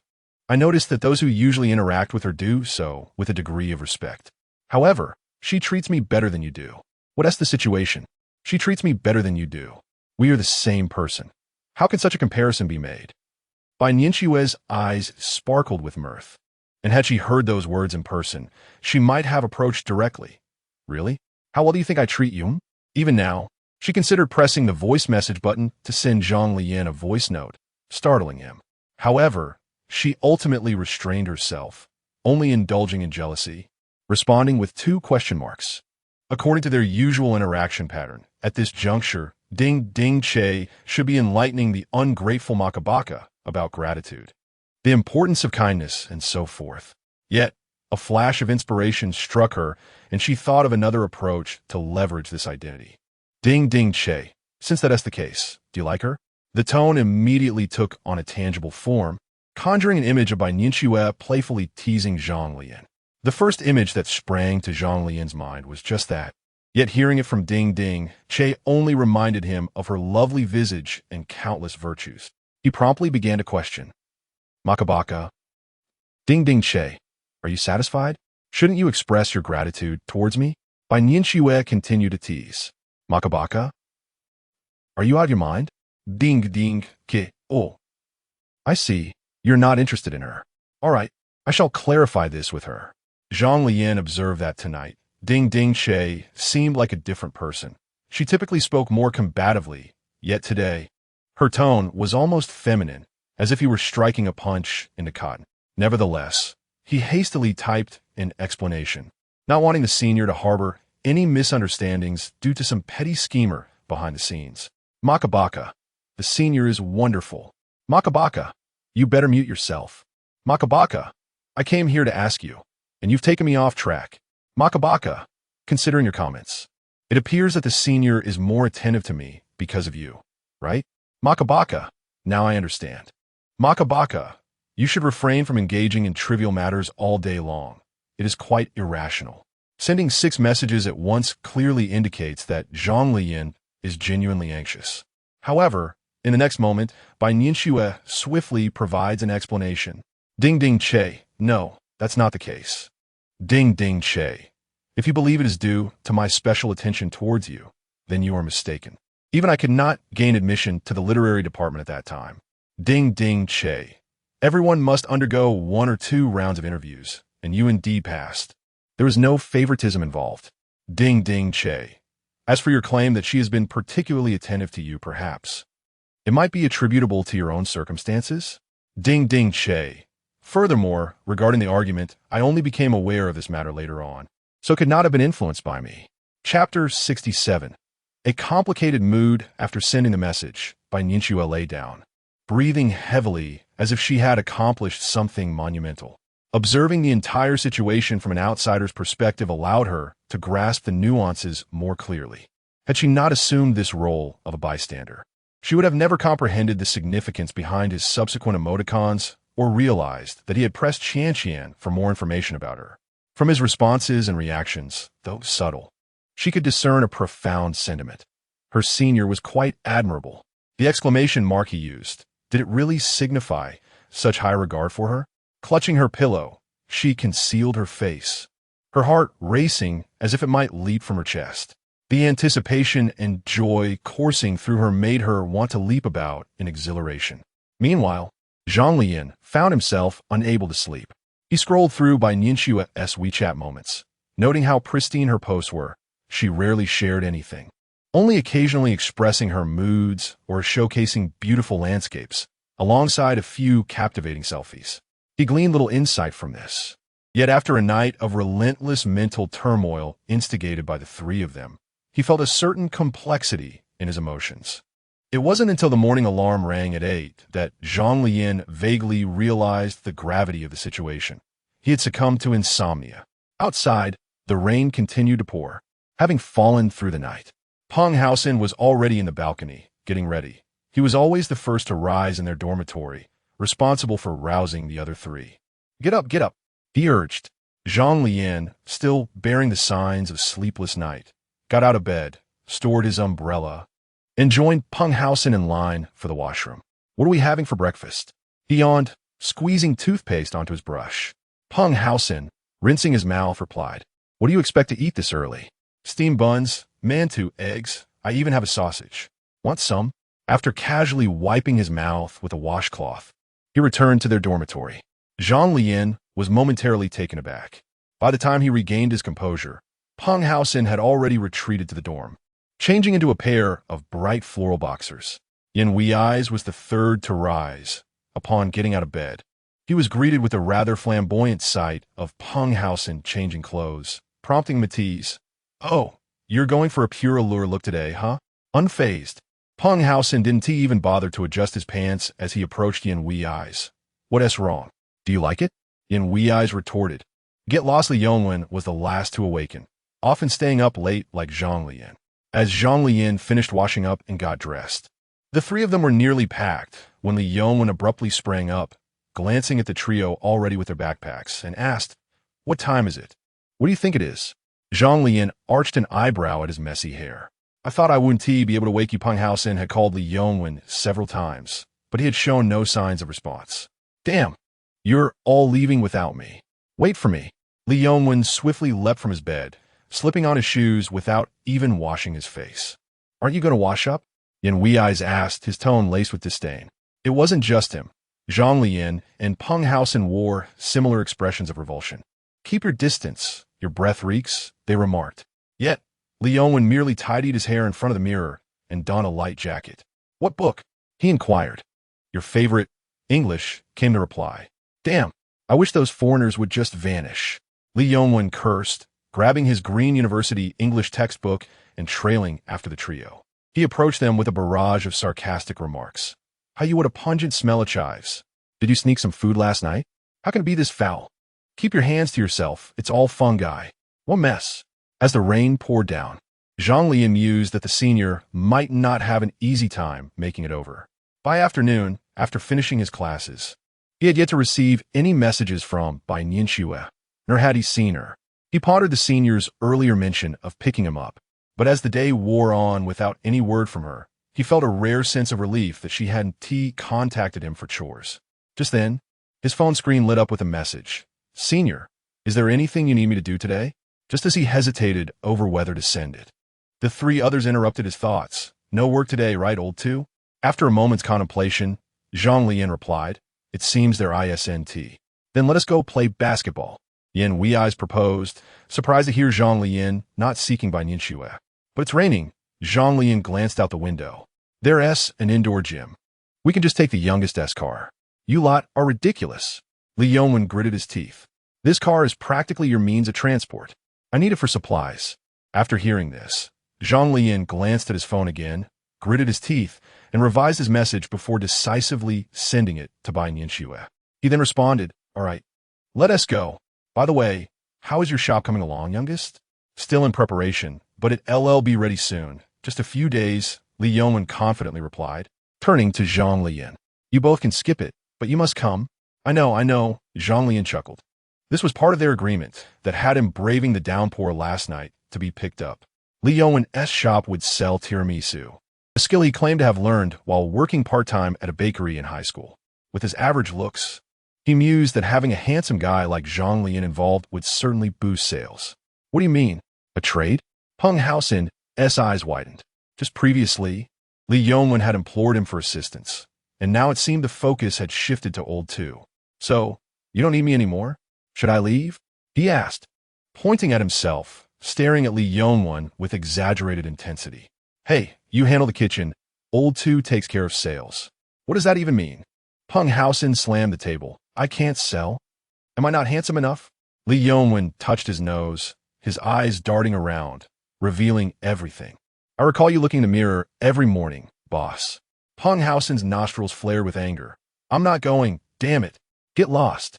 Don't even think about counting on me for help." "Hey, boss Yin Wei's." Chapter 68. What is senior sister doing? Bai Nianxue responded almost instantaneously. The message from Zhang Leyan read, "Senior sister, are you taking a day off today? I'm off to play basketball with my roommates." Although Zhang Leyan was already on his way to the gym with his friends, he still posed it as a question rather than a statement of intent. "I'm going to play basketball. I am requesting a day off. The question implies a degree of soliciting opinion, suggesting a discussion. Discussing implies the existence of an alternative choice. This means that if Bai Nianxue were to message Zhang Leyan while he was en route, requesting him to do something else, he would willingly forego playing basketball. Furthermore, the first half of Zhang Leyan's message was subtly inquiring why Bai Nianxue had not reached out to him today. However, Bai Nianxue did not dwell on this. She merely assumed that Zhang Leyan was seeking her approval to play basketball. How endearing. Without a second thought, she readily acquiesced, sending him a cheerful response akin to comforting a child. Shue, what wrong? Your face is so flushed. Su Qianqian remarked with concern as she returned from outside with some items. Ahem. Bai Nianxue sniffled, seated at her desk in the dormitory, working on assignments. Perhaps having caught a slight chill last night. I warned you about getting caught in the rain and going out for calls at such an hour, Su Qianqian said, walking over to touch Bai Nianxue's forehead, finding no fever. I'm not that fragile, Bai Nianxue chuckled, although she did exhibit some symptoms of cold. Here, these are what your male friends asked me to bring you. Su Qianqian placed several bags on the floor, squatting down to look up at Bai Nianxue. Would you like to have some? Bai Nianxue chuckled softly at the sight. All right, if you want to eat, then by all means. Hee hee. Su Qianqian wasted no time, stating, I told them you wouldn't want any, yet they insisted I bring some for you. Okay, I understand. Just eat it.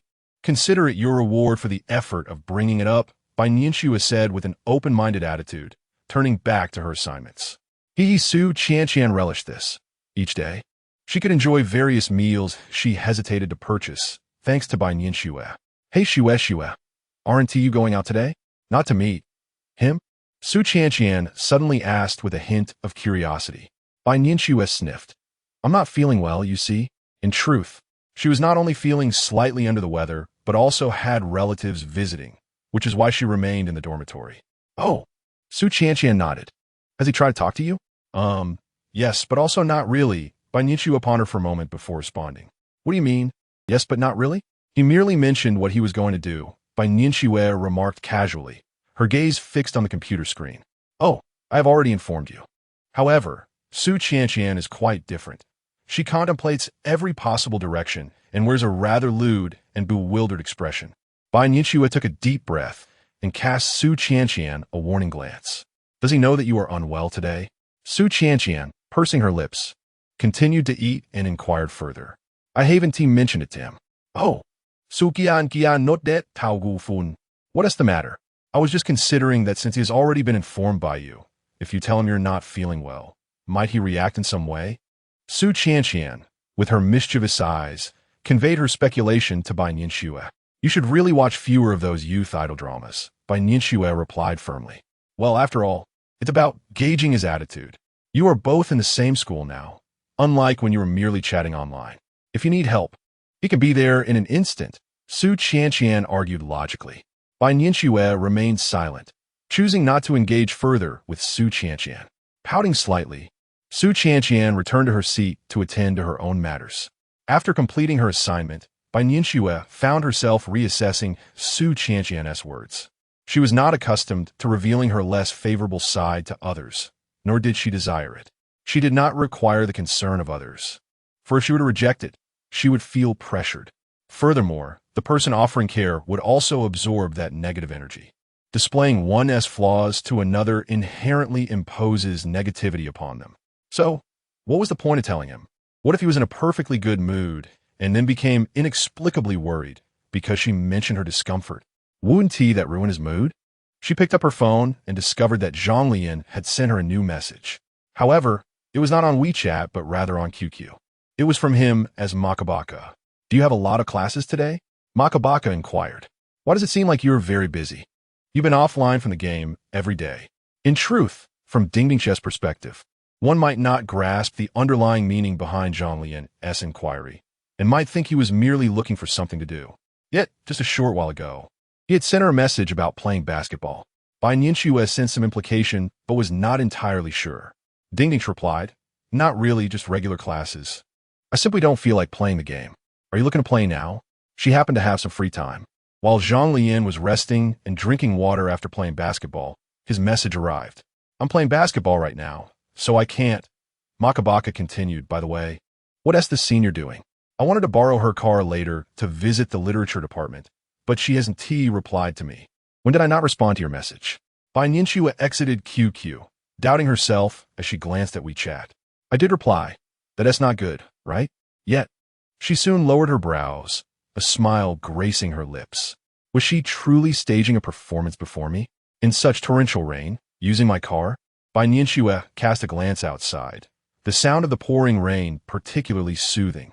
If one must concoct an excuse, couldn't it be a more convincing one? Moreover, why not directly inquire about my activities instead of questioning my roommate? Does she deem the information I provide to be unreliable? Playing along with her game, Bai Nianxue typed a message. Ding ding, the car. She is unwell, visiting relatives, resting in her dormitory. Reliable information is hard to come by from me, as well she refrained from disclosing the slight cold to Zhang Leyan, fearing he might attribute it to the rain. Upon receiving the message, Zhang Leyan breathed a sigh of relief, though it remained unclear what had caused his earlier anxiety. Makabaka. Oh, in that case, let her rest well. I shall come by another day. Is that all? Bai Nianxue squinted at the screen, thinking it should have been, I will come to check on the senior and bring her some warm brown sugar water. It seemed her charm ultimately could not surpass the allure of basketball. Bai Nianxue lost herself in her thoughts and replied, just trivial matters. Chapter 69. Brown sugar water and tiramisu. What are you doing? Where are you going? I can't play anymore. I have something to attend to. After inquiring with Ding Ding about the situation, Zhang Leyan continued to play for a while, though his mind was clearly elsewhere. He hesitated, contemplating whether to ask his senior first. Otherwise, delivering brown sugar water out of the blue felt rather perplexing. How did you know I was visiting relatives? I had Ding Ding keep an eye on you. Thus, he subtly inquired of Bai Nianxue whether she had gotten caught in the rain last night and was feeling unwell. Wouldn't this line of questioning seem entirely reasonable? Later, using this as an excuse to deliver the brown sugar water would appear much more natural.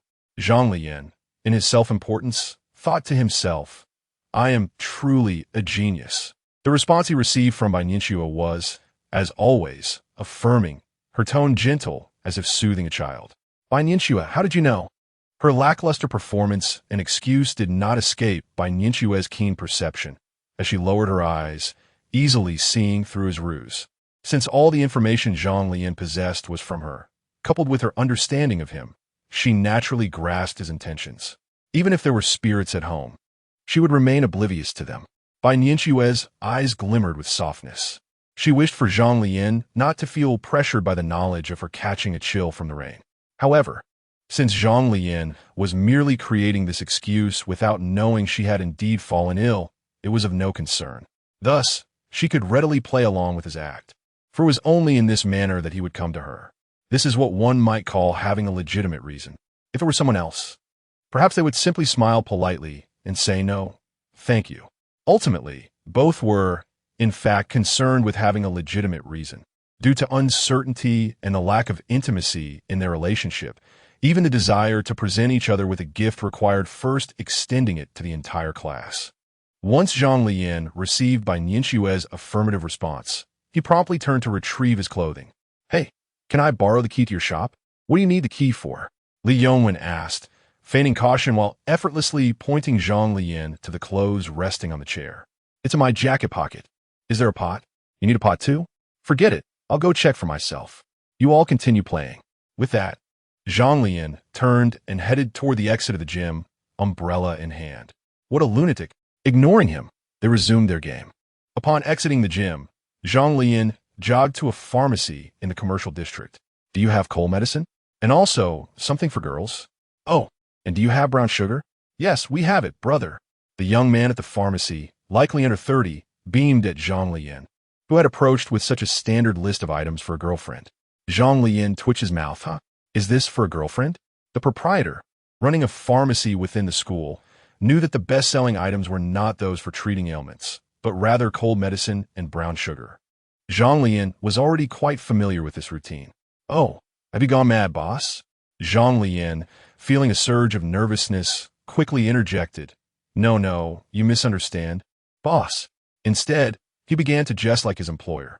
He was never one to take things too seriously, except when he was in the presence of Bai Nianxu, where he became as stiff as a robot. Ha! I've been doing this for years, and you boys always follow this routine. The boss turned with practiced ease, preparing 3 items and informing Zhang Leyan of the cost.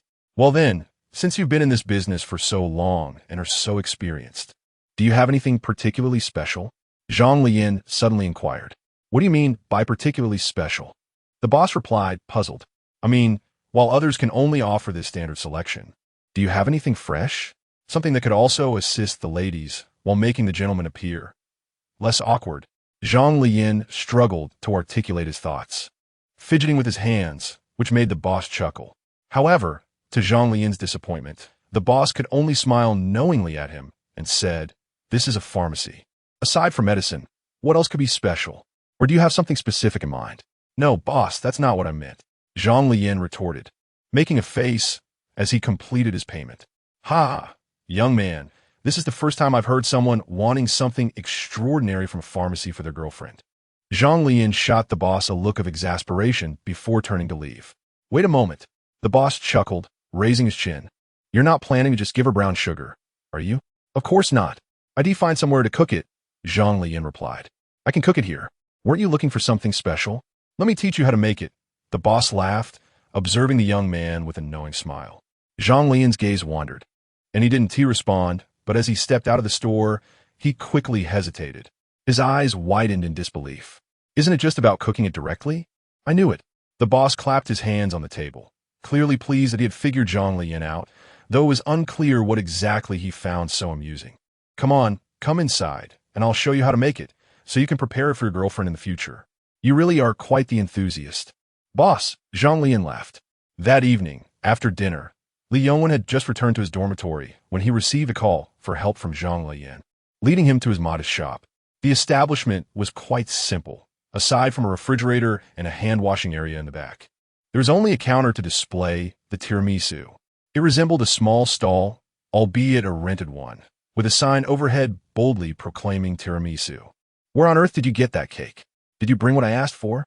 Zhang Leyan called back as he examined Li Yongwen's shop, realizing that since he was already there and had all the necessary tools, he might as well whip up a tiramisu to take to Bai Nianxue. No, he thought, it should be for both Bai Nianxue and Su Qianqian. And oh, there was also Shen Yu, who didn't enjoy sweets, so he wouldn't bring anything for her. "Here you go." Li Yongwen handed Zhang Leyan his thermos, immediately adopting a dramatic flair as he exclaimed, "Where is the item I requested? Hand it over."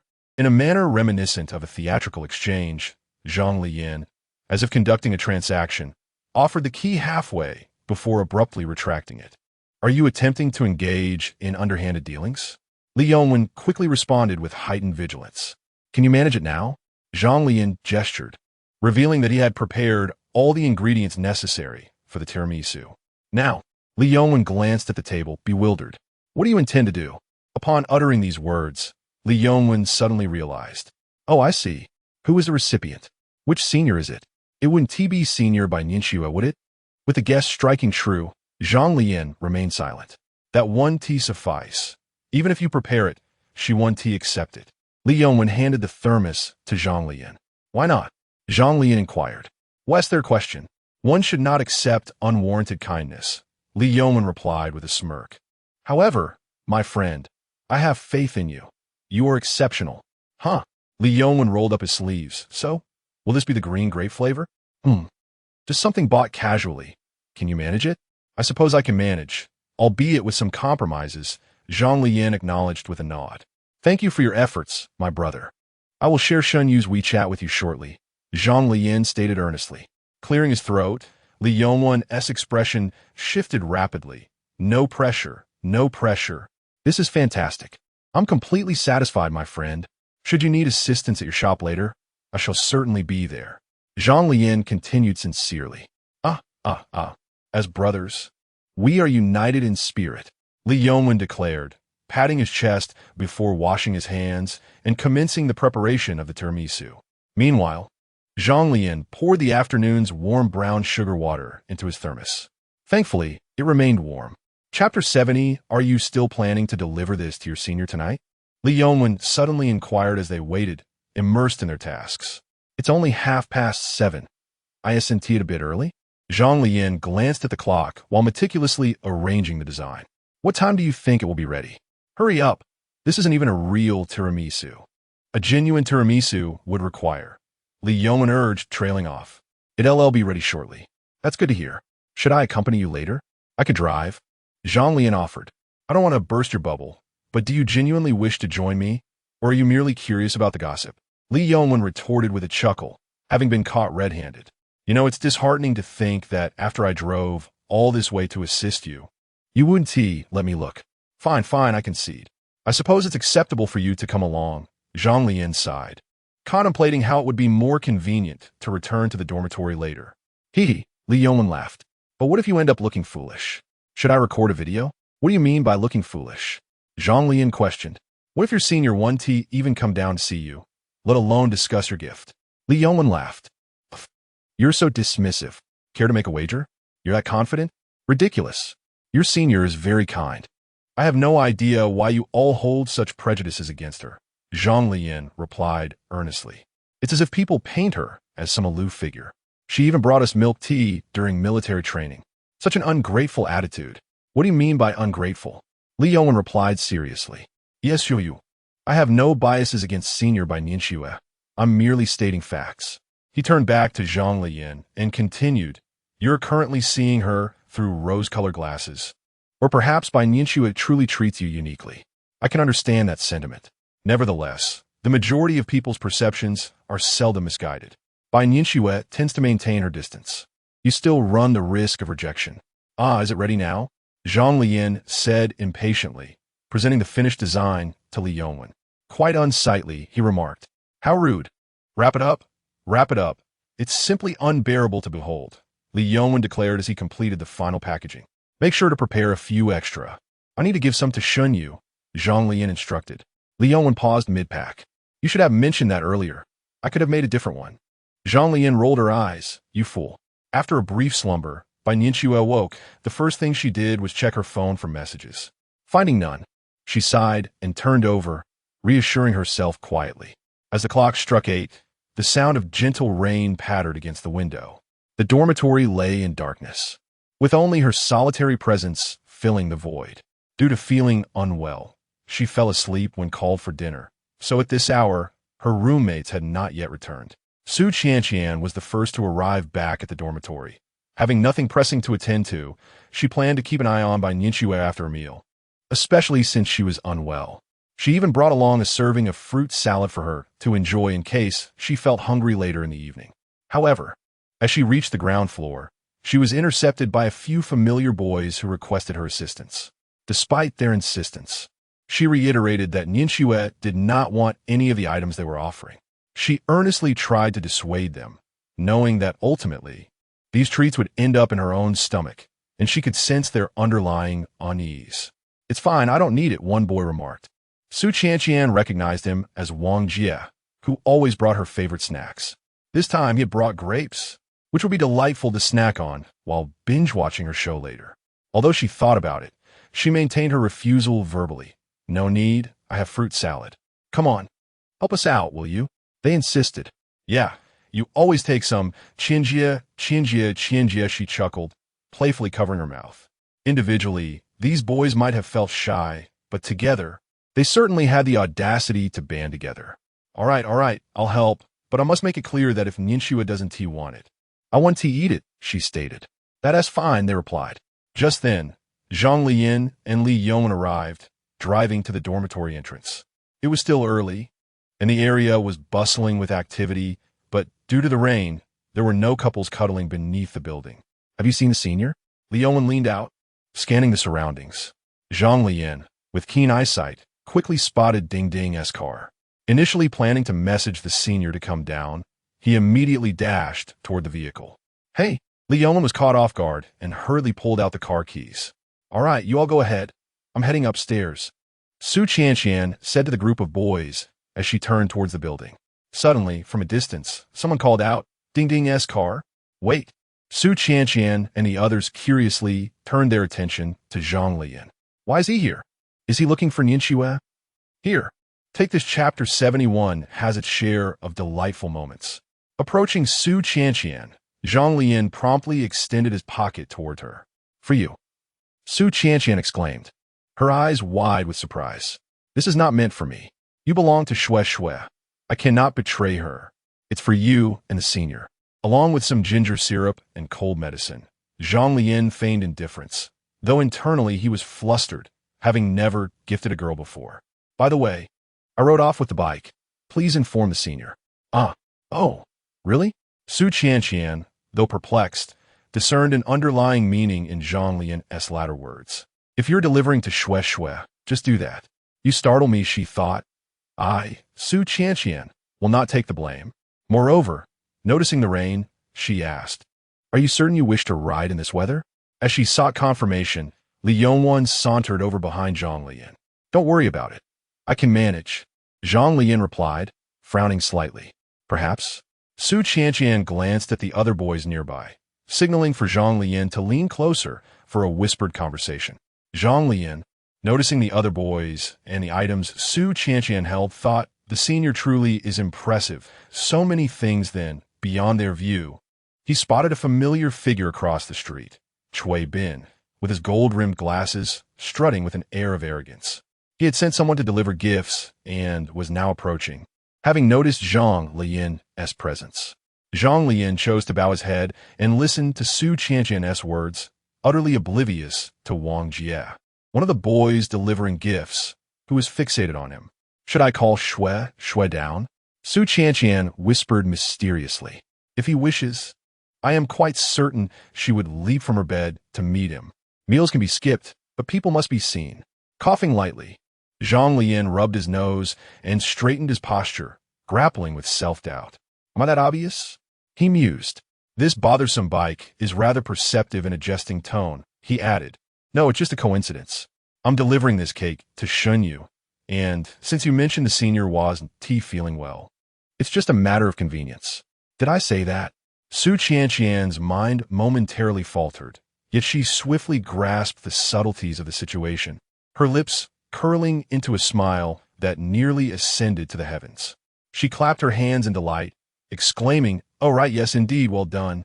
Zhang Leyan nodded, responding with an awkward yet disdainful, "I shall head up now," he added. Su Qianqian, still smiling coyly, urged, "Do hurry up. I shall take my leave." Just then, Li Yongwan arrived behind Zhang Leyan, barely hearing a few words before Zhang Leyan was already pushing him to depart. "Wait, are you really leaving?" Li Yongwan lamented, reluctant to part, feeling as though he had not seen enough, wishing for a less abrupt conclusion. "You still need to stay another night," Zhang Leyan retorted, continuing to nudge him along. "You promised to let me see by Nianxue learn, ah? Shen yu's secret technique west by Xing." Zhang Leyan whispered urgently, "Silence. If you keep talking, you won't get to see Xinyu at all." Li Yongwen obediently fell silent, adopting a pitiful expression with tears glistening in his eyes. Su Qianqian, witnessing this from behind, could hardly contain her laughter, having deduced the entirety of the scenario from Li Yongwen's words. Most likely, Zhang Leyan had asked Li Yongwen to drive, delivering tiramisu, brown sugar water, and cold medicine. Li Yongwen had sought gossip, only to encounter Zhang Leyan at that moment, prompting Zhang Leyan to forego calling Shui down for a trip. As for what Shui and Zhang Leyan had discussed, Su Qianqian could not surmise. However, considering the brown sugar water and cold medicine, she realized she had no contact information for Zhang Leyan, making it impossible for those items to have originated from her. Shui was quite clever indeed, and Zhang Leyan rather proud. How utterly adorable. The two were such a perfect match. "Aren't you going up? We must take our leave," Zhang Leyan urged, covering Li Yongwen's mouth. "All right, fine, on this rainy day, perhaps it is best not to ride. We can come again another time." Su Qianqian replied with an air of knowing wisdom, smiling as she turned to enter the girls' dormitory, disappearing down the corridor. "What does that insufferable bike mean?" Zhang Leyan grumbled after Su Qianqian stepped inside, finally releasing Li Yongwen's mouth. Li Yongwen regarded him with disdain. "Coward. You dare." Zhang Leyan retorted. "Where is Shunyu?" Li Yongwen inquired. "Just next door." Zhang Leyan gestured towards the adjacent girls' dormitory. "Why did you tell me you were leaving, scaring me half to death?" Li Yongwen exclaimed. "I simply did not want you to see the senior." "What of it?" Zhang Leyan replied, unperturbed. Yet, in truth, he had not contemplated this deeply. When Su Qianqian had asked, his instinct was to prevent Bai Nianxue from making a trip down.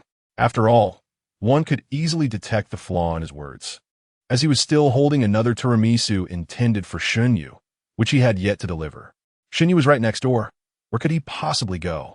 However, Su Qianqian had not noticed this inconsistency. You fool! Li Yongwen gritted his teeth, filled with a visceral hatred that made him long to consume flesh and drink blood. Zhang Leyan, however, remained unperturbed, responding with an air of indifference. So, are we still going to see Shunyu? Li Yongwen promptly adjusted his attire, his demeanor shifting in an instant as he urged, "Hurry, call her down." Zhang Leyan pondered. Giving this wretched creature to shun you feels somewhat like a betrayal of my conscience. A twinge of regret washed over him for having sold Shunyu. For the individual before him was truly insufferable. Just as Zhang Leyan was about to message Shunyu and await her reply, the group of young men who had also come to present gifts did not disperse. Instead, they approached Zhang Leyan and Li Yongwen. Chapter 72. Did the senior have a boyfriend? A few individuals approached Zhang Leyan, casually addressing him as brother. A perplexed expression adorned Zhang Leyan's face as he pondered. Who among you is my brother? Are they not rivals in love? Why do they appear so amiable? With a furrowed brow, he scrutinized the group. What was in the thermos you were carrying earlier? One inquired. Was it hot water? Zhang Leyan maintained a cautious distance. Come now, no need to be so wary. We are all fellow travelers on this path, here to assist one another. Another chimed in. By the way, did you just deliver medicine to Bai Nianxue? Is she unwell? Wang Jie interjected. Or perhaps it was intended for our dear Qinjie. Zhang Leyan's lips twitched at the thought of a simp organization. Information sharing? We haven't heard of Bai Nianxue falling ill. Where did you obtain this news?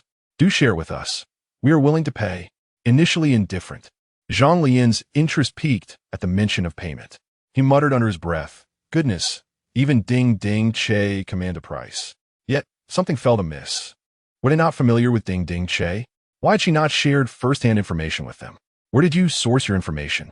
Zhang Leyan inquired cautiously. Our primary source is by Nianxue's classmates. Qinjie does not provide any, they replied. Her roommates have declined to disclose any private matters. So our only access to first-hand news comes from her classmates. We haven't heard of her illness. Where did your sensational news originate? Seeing their inquisitive demeanor akin to eager students, Zhang Leyan could not suppress a chuckle. Why are you all so harmonious? Shouldn't there be an atmosphere of rivalry and tension? Upon witnessing their approach, he had initially assumed they were minions of Cui Bin, ready for confrontation. Yet, it turned out Cui Bin merely stood aside, eavesdropping on Zhang Leyan's conversation. Evidently, despite his lofty position as the student council president, he received no preferential treatment in the presence of the senior, akin to other suitors. We are all aware that Bai Nianxue's family is beyond our reach, one of them sighed. It's just that we wish to pursue her without regrets. After all, we have come to terms with the fact that we are all in the same boat. The speaker gestured towards Cui Bin. Then why do you continue to pursue her? Zhang Leyan asked, bemused. Are you not doing the same? Or do you believe you stand a chance? Zhang Leyan retorted, Is there truly no hope? You are quite inexperienced. My friend may be undeniably handsome, but Bai Nianxue is not swayed by appearances. Otherwise, I would have already won her over. Zhang Leyan interjected. Ignore this fool.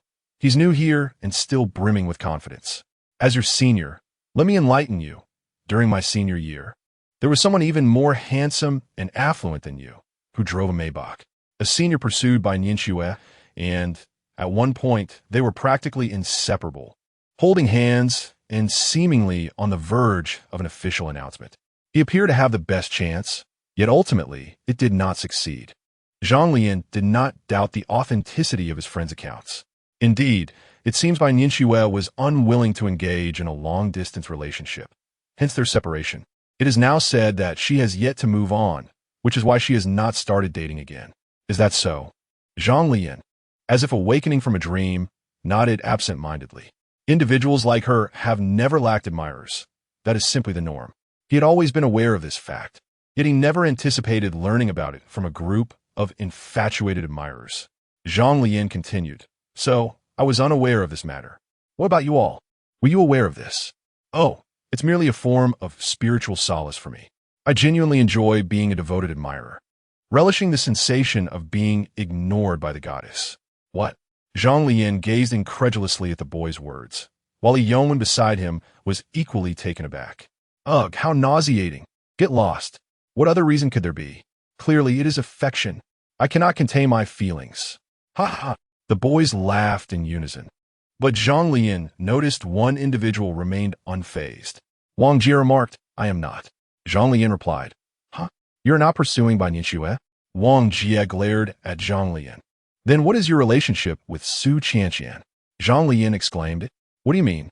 This fellow has feelings for Ding Ding Che. Oh my, I must add him on WeChat. Zhang Lian's face lit up with joy, grinning widely as he embraced Wang Jie. Come on, good brother. You truly have discerning taste. Let us connect. Wang Jie, bewildered by Zhang Lian's sudden friendliness, wondered why he was being so amiable. We are rivals. Can we not take this more seriously? What are you doing? You haven't clarified your relationship with Qianjie yet. Wang Jie stated sternly, still harboring animosity toward Zhang Leyan. Just moments ago, Su Qianqian had smiled at Zhang Leyan with a sweetness akin to having just tasted candy. She had never smiled at him like that. It was a smile that radiated genuine warmth, her eyes sparkling, a smile that unmistakably resembled affection. As for Ding Ding Che, no, I mean, Su Qianqian and I are just good friends. Zhang Leyan earnestly explained. Good friends? Trust me, I shall assist you in your pursuit, Zhang Leyan remarked, raising an eyebrow. Is that truly the case? Certainly, rest assured, I harbor no interest in your dear sister Qian. Zhang Leyan reassured Wang Jie, intending merely to return the favor in kind, much like a matchmaker orchestrating a romantic encounter. By the way, you have yet to disclose the source of your first-hand information. Ah, my first-hand information? It originates from none other than myself. Zhang Leyan chuckled. I am also part of the literary department, and I observe that Bai Nianxue is unwell. Oh, I see. How fortunate for you, my friend. This time you have struck gold, as we were unaware that your gift is truly one of kind. Is that so? Zhang Leyan laughed. Indeed, indeed. Congratulations, my friend. Ha ha. It is futile. Nianxue will undoubtedly refuse it. At that moment, Cui Bin, who had been silently observing the conversation, deliberately raised his voice to address those around him. Chapter 73. Is he still downstairs? Whether or not to eat is a matter for the senior. It is not for certain individuals to comment on. Do you really believe that Zhang Leyan would respond to Cui Bin in such a civilized manner, engaging in a tit-for-tat display of jealousy? That is a misconception. Zhang Leyan is not one to engage in internal strife. He will not indulge you. What does it matter to you whether he eats or not? He boldly addressed the group, expressing disdain for their unattractive countenance. It is no wonder that Bai Nianxue finds you unworthy. Your incessant prattling and pretentious demeanor are utterly unbecoming. Cui Bin was struck where it hurt, his eyes widening in disbelief. You, what of it? Once serious, Zhang Lian's gentle demeanor transformed entirely, leaving Li Yongwen astonished. Are you going to act on it? Second, typically, he and Zhang Leyan would share a carefree rapport.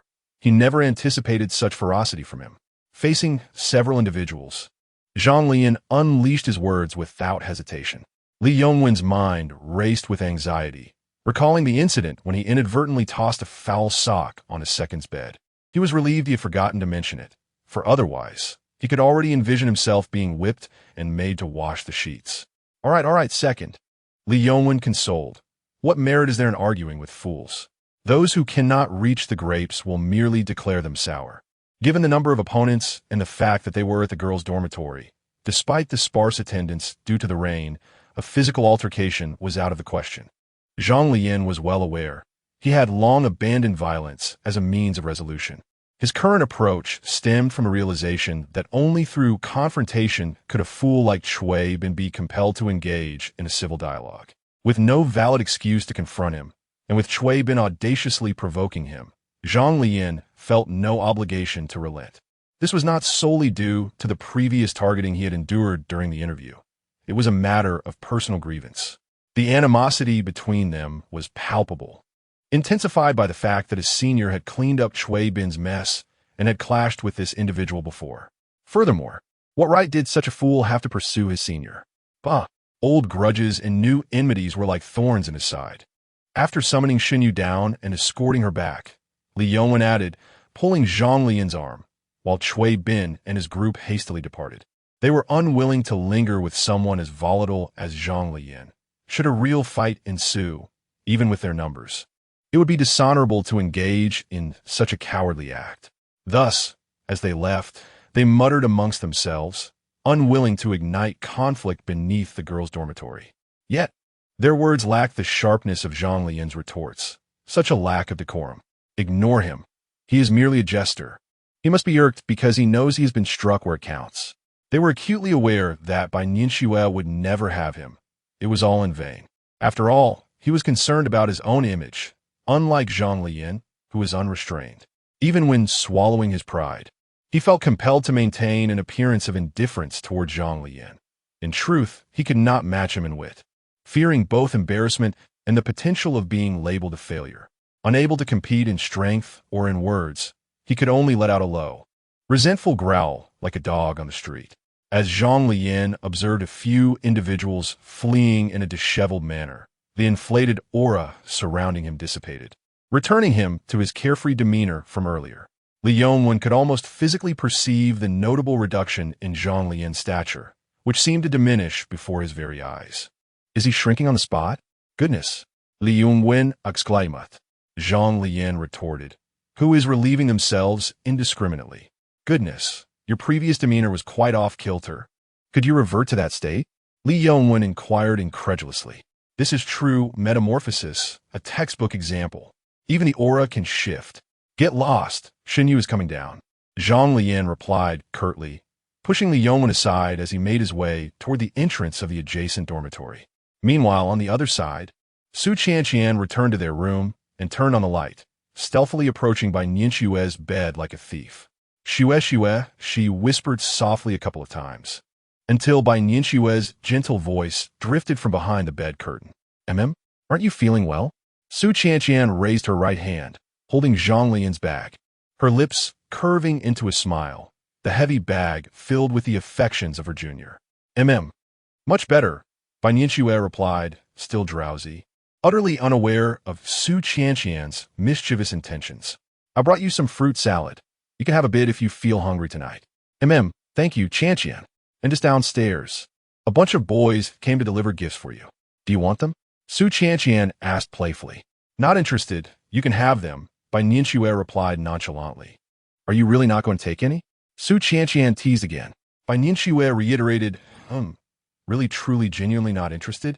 Su Qianqian continued her playful banter. What's wrong? I have some brown sugar water, Bai Nianxue responded. And tiramisu, Bai Nianxue exclaimed. And cold medicine, Bai Nianxue's eyes widened in realization. She abruptly pulled back the bed curtain, revealing her tousled hair. Oh, weren't you just saying you didn't want any? Su Qianqian wore a knowing smile. Who sent these? Bai Nianxue's face lit up with surprise, and judging from Su Qianqian's expression, she felt her speculation was likely correct. However, without a definitive answer from Su Qianqian, she remained uncertain. Who else could it be? Su Qianqian squinted slightly, her tone dripping with mockery. To her astonishment, she found herself in a position to tease Bai Nianxue after all these years.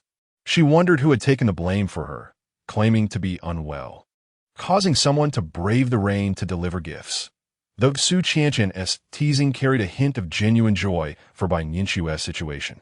What did he come to deliver? Bai Nianxue asked eagerly, her eyes fixated on the several bulging bags in Su Qianqian's grasp. Wait, I haven't even mentioned who it is yet. Su Qianqian Juke. Didn't someone just say they didn't want it? Bai Nianxue, her cheeks flushed, playfully retorted, before promptly descending the stairs from the other end of the building. Su Qianqian laughed heartily, finding amusement in the fact that she had managed to fluster Bai Nianxue. Look, both pockets are filled with tiramisu, and here is some brown sugar water along with cold medicine. Su Qianqian extracted the portion of inviolable treasures gifted by Zhang Leyan from the array of items, leaving the rest under her stewardship. Bai Nianxue opened the thermos to sneak a glance. The brown sugar water still emitted steam, adorned with red dates and goji berries, clearly prepared with care. It was evident that such items required a fresh purchase. A straightforward man like him would likely perceive the added fuss as a bother, thinking it simpler to just brew it and drink. Bai Nianxue's gaze softened. The thought of sipping this warm brown sugar water brought her comfort. Receiving such a specially crafted gesture of concern felt even more heartwarming. Yet, she quickly snapped back to reality, a hint of urgency in her voice as she asked, "Is he still downstairs?" Chapter 74. I know your little thoughts, and I adore them. Upon my arrival, he mentioned that he was leaving. Su Qianqian gazed at Bai Nianxue with a contented smile and said, "Don't disturb your rest." She added, "You're quite informal with me." Upon hearing this, Bai Nianxue's smile widened, and her heart fluttered like a playful fawn. "How exactly did you converse with him? Please tell me," Su Qianqian, ever the gossip enthusiast, inquired, a hint of reproach in her tone. "How dare you use my name? Shue, you're such a rascal, and I love it." "No, I didn't tea," Bai Nianxue protested as she unwrapped the tiramisu, inserting her fork into the dessert, and prepared to take a photograph. "Not yet. He told me everything, including that I was the one who informed him of your illness. I don't even have his contact information. I refuse to take the blame. Are you pretending to be innocent?" Bai Nianxue bit her lip, playfully glancing at Su Qianqian, before snatching the bag away. "I won't be sharing the fruit salad anymore." "Qianqian, all of this is mine." "What? That clearly includes my share." Su Qianqian protested. "What? It's all mine." Bai Nianxue clutched the bag protectively, embracing her newfound gluttony. "He said this was for both of us." Su Qianqian argued, her tone serious yet playful, reiterating his exact words. "Then it's still mine." Bai Nianxue, sharp-witted, mused that the online ding-ding car, which referred to Qianqian, was actually herself. "How greedy!" Su Qianqian narrowed her eyes, teasing. "Why didn't I notice how much of a foodie you are, Shue? I need to take my medication and rest early. I won't chat with you any longer." Bai Nianxue raised her chin proudly and returned to her bed with the tiramisu. Shue, can you finish that?" "I can't. Why are you still thinking of bringing this to me?" Shen Yu was inexplicably summoned downstairs by Zhang Leyan, only to be handed a bag containing 4 tiramisus. "What? No way." Zhang Leyan reached out to reclaim the treat. "Huh." Shen Yu, feeling rebellious, took a step back.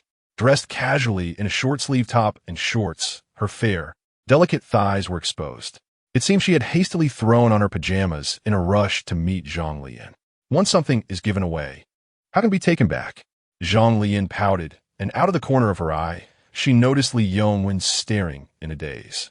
She gave him a gentle elbow to snap him back to reality. TSK. Only then did Li Yongwen regain his composure, awkwardly clearing his throat. Such an unworthy fellow. Zhang Leyan rolled her eyes, dismissing it as merely a girl's bare legs. "All right, take the food and head back up." Oh, this time, Shen Yu had no complaints. After all, being called down to receive something for free left her with no room for grievance, and she complied obediently. As she turned to leave, Li Yongwen urgently called out, "Wait, what about my WeChat?" He had yet to mention adding each other on WeChat. "Go ahead and add it yourself. I'll recommend it to you. And, by the way, can you pay a little more attention to your image?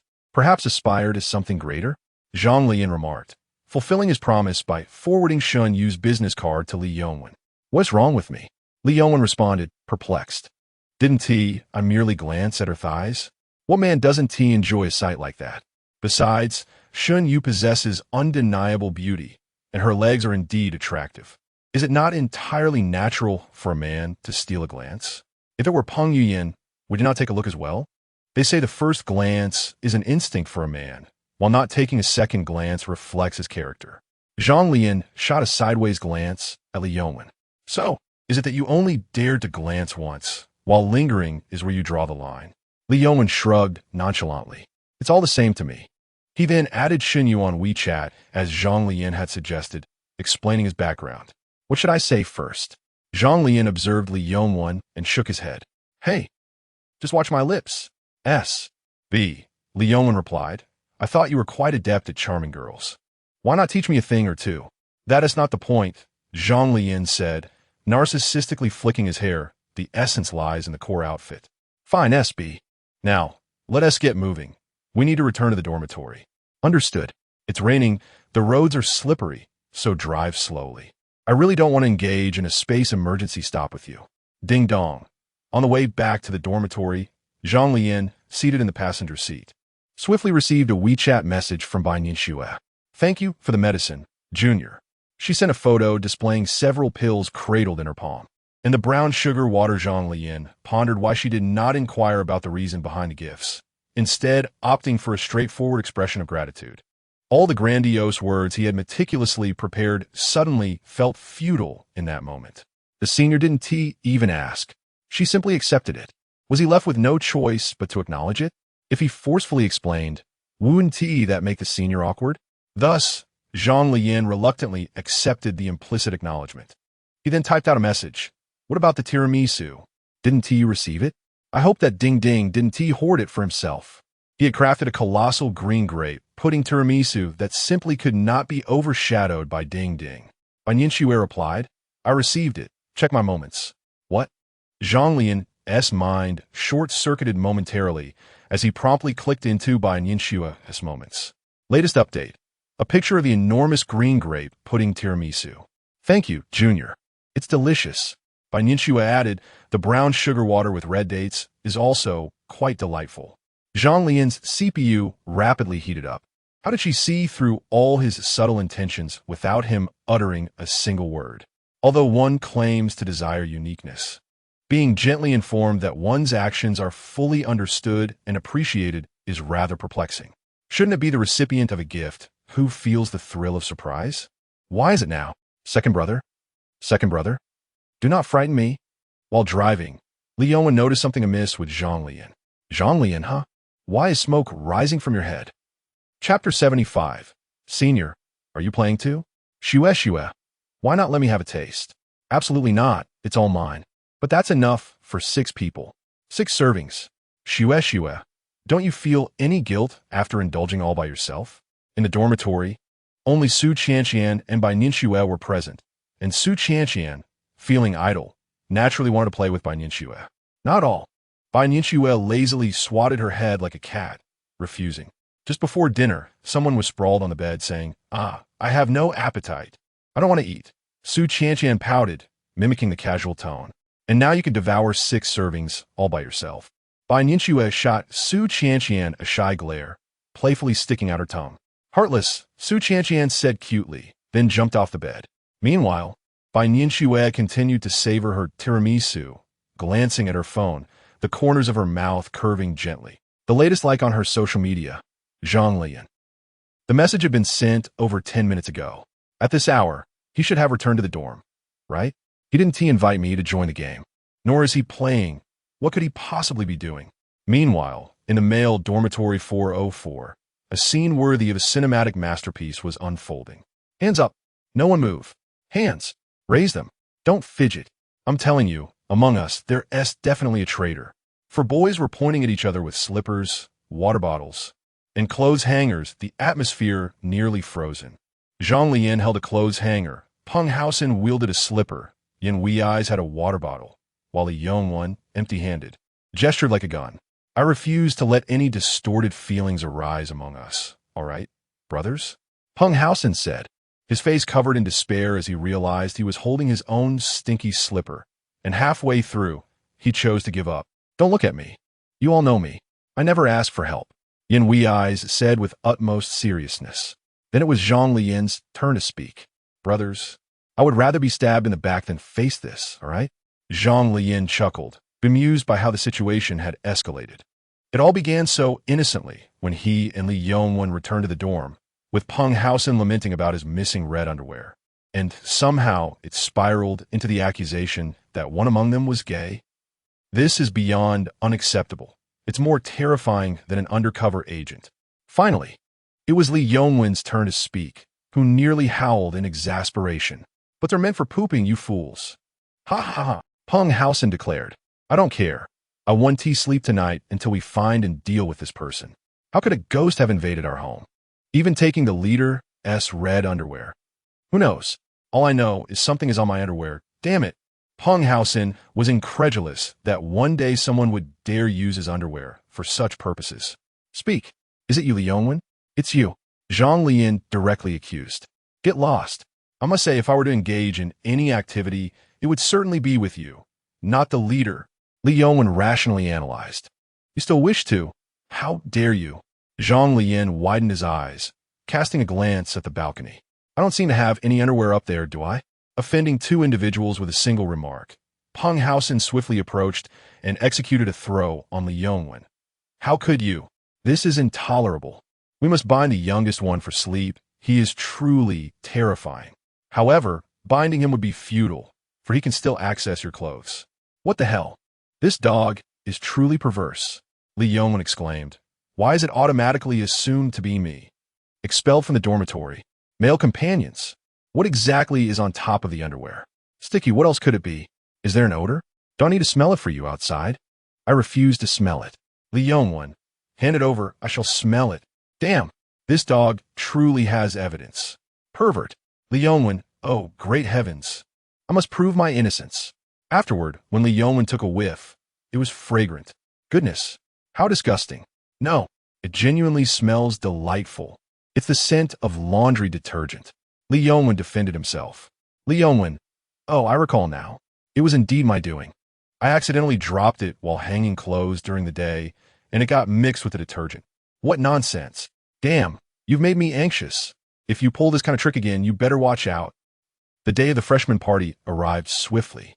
Zhang Leyan and the other free laborers from the student council set up the venue in the grand hall.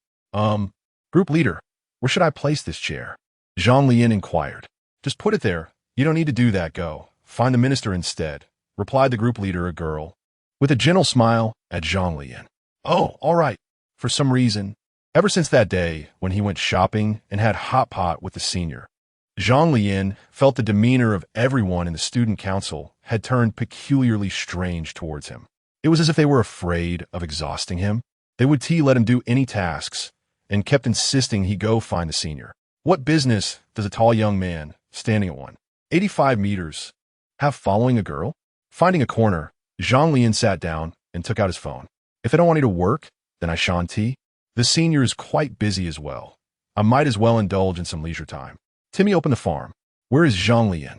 Huh, minister? Didn't he come looking for you? Bai Nianxue pondered thoughtfully, resting her chin on one hand, then nodded and smiled. Oh, you carry on?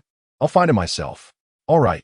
Continuing onward, with her understanding of Zhang Leyan, Bai Nianxue searched through various shadowy corners.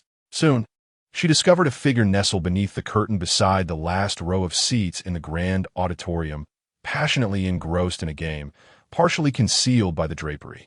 Bai Nianxue pressed her forehead in a mix of laughter and exasperation, finding Zhang Leyan's occasional antics both endearingly foolish and charming.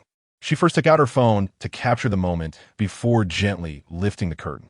Zhang Leyan, completely absorbed in his game, remained blissfully unaware of Bai Nianxue, who was bending over to peer at his phone screen from behind. It was Bai Nianxue who spoke first, startling him. Playing, are we? Junior? Senior. Zhang Leyan nearly fumbled his phone, hastily locking the screen in an attempt to conceal his recent lapse in focus. Is there anything you need me to do? Senior? He stammered, his face flushed. Bai Nianxue shook her head, smiling gently. No, you should finish that round first. The corners of Zhang Leyan's mouth lifted. Huh? Is that permissible? We've already pushed to their crystal. It would be a shame to leave now. Bai Nianxue raised an eyebrow with a playful smile. With her encouragement, Zhang Leyan obediently reopened his phone, rejoining his four teammates. He then turned back to Bai Nianxue and inquired, Senior, do you play as well? Chapter 76. There's no issue playing in front of me. White Nianxue hesitated momentarily. Her current gaming account was Dingdingsh. If she confessed to wanting to play, what if he invited her? Yet, could she truly let such an opportunity slip by? It was merely a game account, after all. Qianqian had one, and, if necessary, she could always purchase another. Let us play, White Nianxue remarked with a smile. Shall we play together? As anticipated, Zhang Leyan's next words were an invitation. That sounds good, but right now. White Nianxue raised an eyebrow, glancing around. Let us hold off for now. If you wish to play, we can do so together. I will carry you. Zhang Leyan, deeply engrossed in his game, spoke with utmost seriousness. White Nianxue, upon hearing this, doubted her ears. Huh? While she certainly understood Zhang Leyan's intent, she was taken aback. Zhang Leyan assumed the senior sister had misunderstood, confident in her gaming skills, and reassured her, "What I meant is, I will carry you. You can play freely." Oh, is that so impressive? White Nianxue feigned innocence, echoing Zhang Leyan's sentiment. "Well, it's decent, just barely. What is your rank, senior sister?" As he spoke, the game concluded, and Zhang Leyan promptly sought to add White Nianxue as a friend. "What is your name? I'll add you." White Nianxue pressed her lips together, realizing she currently lacked a secondary account. What name and rank should she provide? She was uncertain herself. Hesitantly, she sidestepped the topic and urged Zhang Leyan to put away his phone. Let's not discuss that now. We can talk about it later after I finish my tasks. Come with me first. All right. Without a hint of suspicion, Zhang Leyan nodded in agreement and stowed his phone away. On the way, Zhang Leyan accompanied White Nianxue to the administrative office to retrieve some unknown student council documents. Throughout the journey, White Nianxue engaged Zhang Leyan in various conversations to divert his attention. However, Zhang Leyan's mind was no longer on the gaming ID. He pondered why he was being dragged along to collect a mere document. "Next time, don't sneakily play on your phone during work," White Nianxue suddenly turned to admonish him. Zhang Leyan chuckled awkwardly. I won't. I promise, haha." White Nianxue continued to observe him, a gentle smile gracing her lips as she said, "If you wish to play, come to the arts department office. I have a key. Just come to me to get it." For a moment, Zhang Leyan was taken aback, his thoughts momentarily stalling. Huh? Before he could formulate a response, White Nianxue added, "There's air conditioning." "Is there no one else?" Zhang Leyan whispered, covering his mouth, resembling a thief conspiring with a senior sister for illicit activities. "Generally speaking, it's just me." White Nianxue mimicked Zhang Leyan's tone, her voice full of mischief. "But you can play in front of me without issue." Evening. The freshman party is in full swing. Zhang Leyan gathers with his dorm mates, knowing that after the event, their student council duties will involve tidying up. He finds little interest in the performances on stage, engrossed instead in his mobile device. Meanwhile, his friends, animatedly capturing moments on their phones, wave their toy hands and glow sticks. One of them nudges Zhang Leyan. "Hey, look at that. Aren't they stunning? All those long legs." Zhang Leyan politely glances up, nods, and resumes his game. "Yes, quite beautiful." TSK. "Not even interested in legs? Are you a man?" "Oh, I see. Is it that your senior forbids you from looking at other women?" Li Yongwen teased. Zhang Leyan shot him a disapproving look. Li Yongwen continued, "Or perhaps you think none can compare to your senior's beauty, hence your disinterest." Indeed, with a senior as stunning as hers, other girls are indeed hard to notice. Ha ha ha, what a bunch of fools. Zhang Leyan turned away, uninterested in their antics. Just then, a message notification appeared on his screen. "Bai Nianxue, where are you?" Zhang Leyan quickly replied in a small window at the venue. "Bai Nianxue, come over." Zhang Leyan, "Where to?" After sending, he looked around the crowded hall, dimly lit and filled with noise, but he couldn't spot Bai Nianxue. Bai Nianxue, at the back door. Zhang Leyan turned and indeed saw Bai Nianxue looking in his direction. How did she find him in this chaos? While marveling internally, Zhang Leyan turned to his three companions and said, "I'm heading to the restroom. Lazy people have more bodily needs." "Hurry up," Li Yongwen added. "Do you want me to accompany you?" "Get lost." At the back door, Zhang Leyan inquired, "Where to, senior?" "It's still early." Bai Nianxue took out her phone, displaying it like a badge of honor, and said, "Let us do OQ." Zhang Leyan blinked in surprise, glancing back at the lively party scene. Surely, he must have misheard. Huh? What's wrong? Not interested in playing? Bai Nianxue asked innocently. She had just obtained an account from one of her close friends, though it was a bit high-ranked and had many players on it. Of course. What shall we play? Zhang Leyan could never refuse a senior's request. Let's go to the office.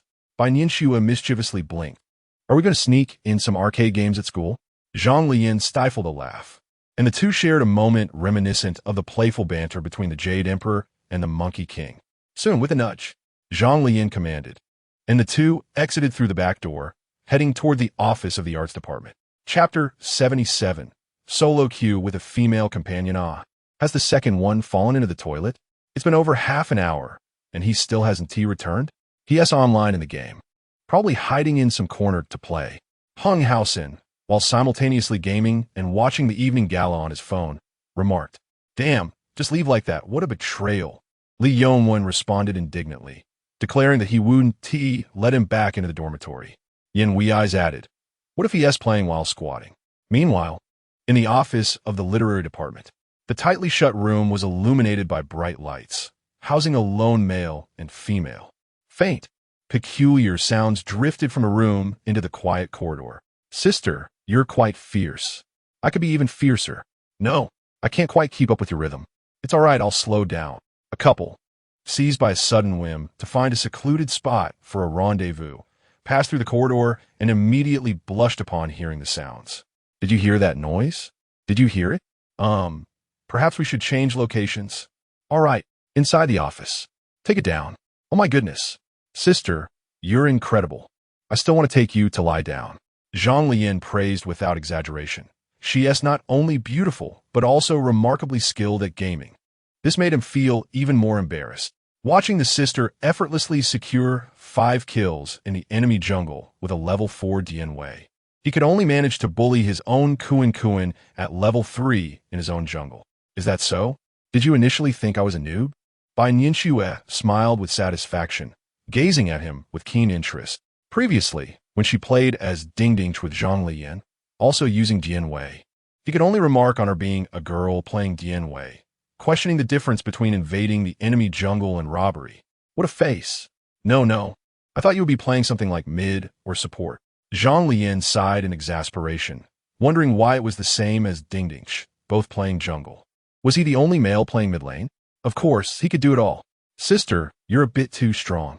I'll play mid and keep up with your jungle rhythm." Zhang Leyan decisively switched roles, feeling the need to show off, or else he'd lose face. "All right, then you play Zhao Jun," by Nianxue said. That works." Though he didn't understand why she suddenly chose Zhao Jun, Zhang Leyan nodded in agreement. He was fully skilled in mid lane. "You play Zhao Jun, and I'll play Li Bai," Bai Nianxue said with a smile, her lips pressed together. Zhang Leyan blinked a couple of times, his ears turning red. Bai Nianxue gazed at him gently. The next moment, Zhang Leyan, "Will this get us invaded in the jungle?" Bai Nianxue, "It's all right, senior. I don't need the mid lane. I'll show you the jungle." Bai Nianxue, "Fool." Wang Zhaojun, 2-0-11 Li Bai, 14-0-1 once again. The senior is the blood-carrying powerhouse. Zhang Leyan felt an inexplicable familiarity with Bai Nianxue's gaming style, as though he had encountered it before. Yet he cannot place it, only sensing a profound sense of recognition. He had hoped to carry the senior in a match, but at this rate, the MVP would undoubtedly be her again. How embarrassing. Can the jungler not secure a dragon? The opposing jungler knows when to take a dragon. All they do is kill. Why choose to play Li Bai if you can't even secure a dragon? Can you even jungle? Just as Zhang Leyan pondered how he would be carried effortlessly by the senior once more, the Marco Polo, with a score of 5-11, began to voice his thoughts. His words conveyed a deep understanding of the game.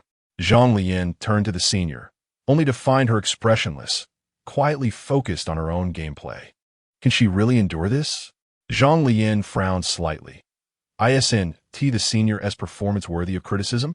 In competitive gaming, is it possible to miskill? The bottom lane had been a continuous 2v1, with the opposing support always shadowing their jungler.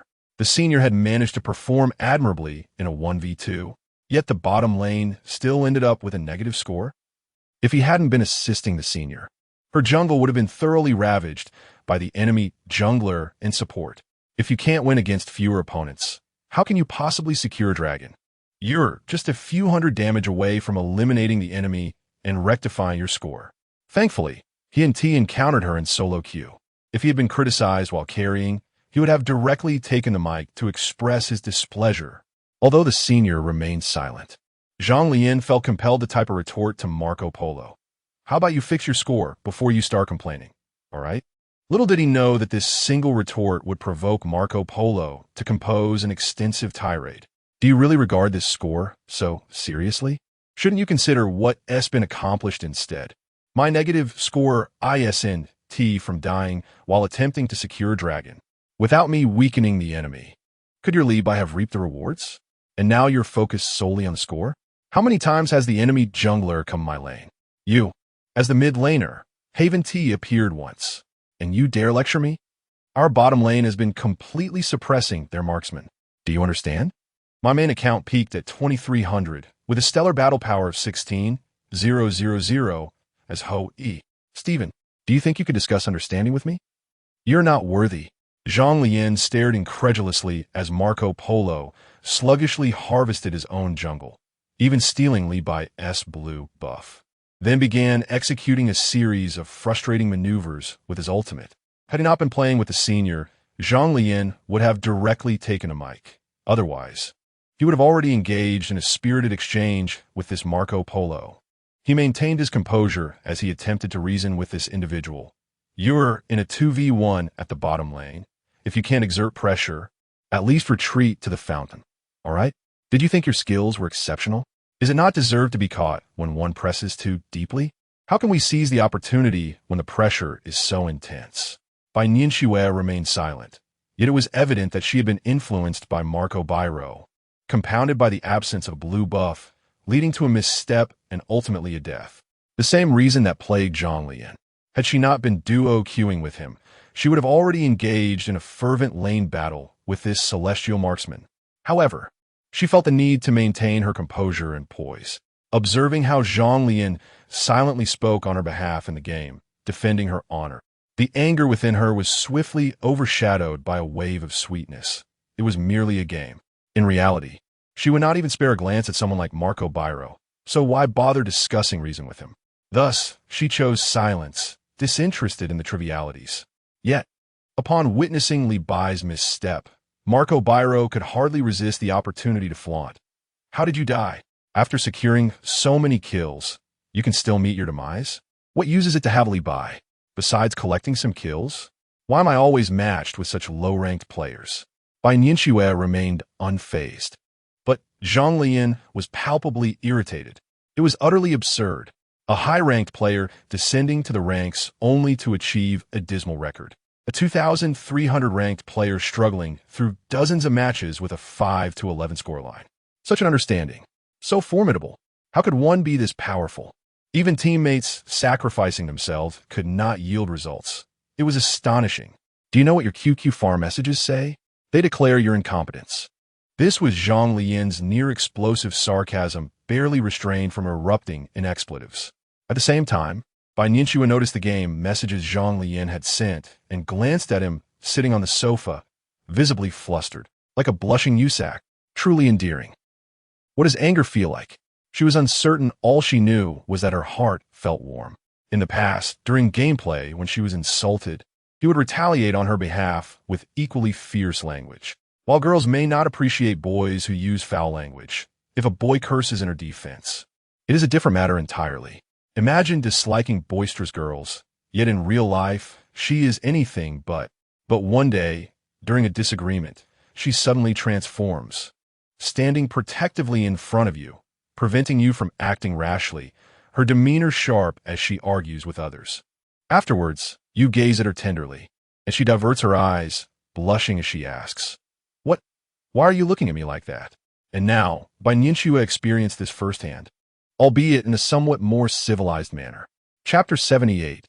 Do you have someone you like, senior? Due to Zhang Leyan's persistent support, Marco's frustration reached a boiling point, prompting him to unleash a torrent of fierce words. The intensity of his language led to speculation about whether the two were in a relationship or if they would engage in a one-on-one confrontation. Zhang Leyan, however, was not one to back down. He inhaled deeply, turning to Bai Nianxue. "Senior, I can't hold back any longer." Bai Nianxue widened her eyes slightly, letting out a soft laugh. "Then will you help me scold him?" Scold him fiercely. She understood that Zhang Leyan, like herself, was also unable to restrain his emotions. In truth, she had long since reached her breaking point, only to have her anger extinguished by Zhang Leyan's endearing nature. The essence of this matter was indeed about having Zhang Leyan retaliate on her behalf. She refrained from positioning herself as a moral arbiter, advising Zhang Leyan to remain calm and not to take offense. as such advice would only make the one who stood up for her feel as though he was meddling unnecessarily. If that were to happen, others who might have been willing to support her in the future would likely hesitate. His current inability to endure the situation and his anger stemmed from her predicament. She needed to provide him with justifiable grounds for his indignation. With this affirmation, Zhang Leyan took his phone and exited the office, closing the door behind him, and headed to the quiet corridor to activate his microphone. Before leaving, he glanced back at Bai Nianxue's phone. "Senior, you've muted your mic, right?" Bai Nianxue smiled, her eyes sparkling. "I have. He is the one insulting me, after all." Yes. Once Zhang Leyan stepped outside, Bai Nianxue quickly and discreetly unmuted her microphone. Indeed, the team voice chat erupted into a cacophony of chaos. Zhang Leyan. Bai Nianxue also typed on the public screen, "Push quickly." Such individuals, who dig their own graves yet blame those who lead them to victory, are akin to reprimanding their own benefactors. Why should they be rewarded for their failures?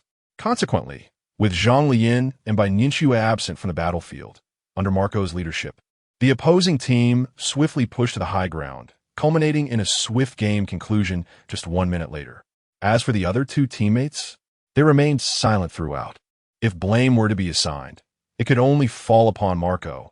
It would be unjust to lay it at the feet of Zhang Leyan and Bai Nianxue, who had exerted their utmost efforts. Upon exiting the room, Zhang Leyan was taken aback to discover he was still queued with Marco. Well, there was nothing more to say. Given his incompetent teammates, it was commendable that Zhang Leyan and Bai Nianxue did not direct their frustrations towards them. Returning with his phone, Zhang Leyan could hardly contain his excitement as he shared with Bai Nianxue, "Look, Senior 2300, in this season, despite having achieved a remarkable rank of 16,000 with Ho-E, Zhang Leyan found himself languishing at a mere 1,700 after 600 matches in the pinnacle competition, with a maximum combat power of 8,000. Such a situation is utterly frustrating." Bai Nianxue, with a playful smile gracing her lips, turned her gaze toward Zhang Leyan and gently reassured him, It's all right. Don't be upset." Her voice was sweet and soothing, instantly rendering Zhang Leyan momentarily speechless. What little bravado he had was swiftly quelled by her comforting presence. Zhang Leyan stammered, not really." "Oh." Bai Nianxue tilted her head and approached him, her eyes glistening like twinkling stars, full of mischief and warmth, fixating on him and causing his heart to race. What are you doing, Senior?" He quickly sidestepped her, deftly maneuvering to the couch. "It's nothing. Thank you for standing up for me," Bai Nianxue replied, her keen eyes capturing his bashful demeanor. "Well, it was indeed his fault," Zhang Leyan deflected, attempting to change the subject. "Are we still playing?" "Of course," she responded. As they awaited matchmaking, Bai Nianxue occasionally glanced at Zhang Leyan, her intentions playful yet teasing. Suddenly, he spoke up, "Senior, there's something I wish to discuss with you." "Oh, what is it?" Zhang Leyan, turning to meet her gaze, hesitated as he asked, "Senior, you don't have a boyfriend, right?"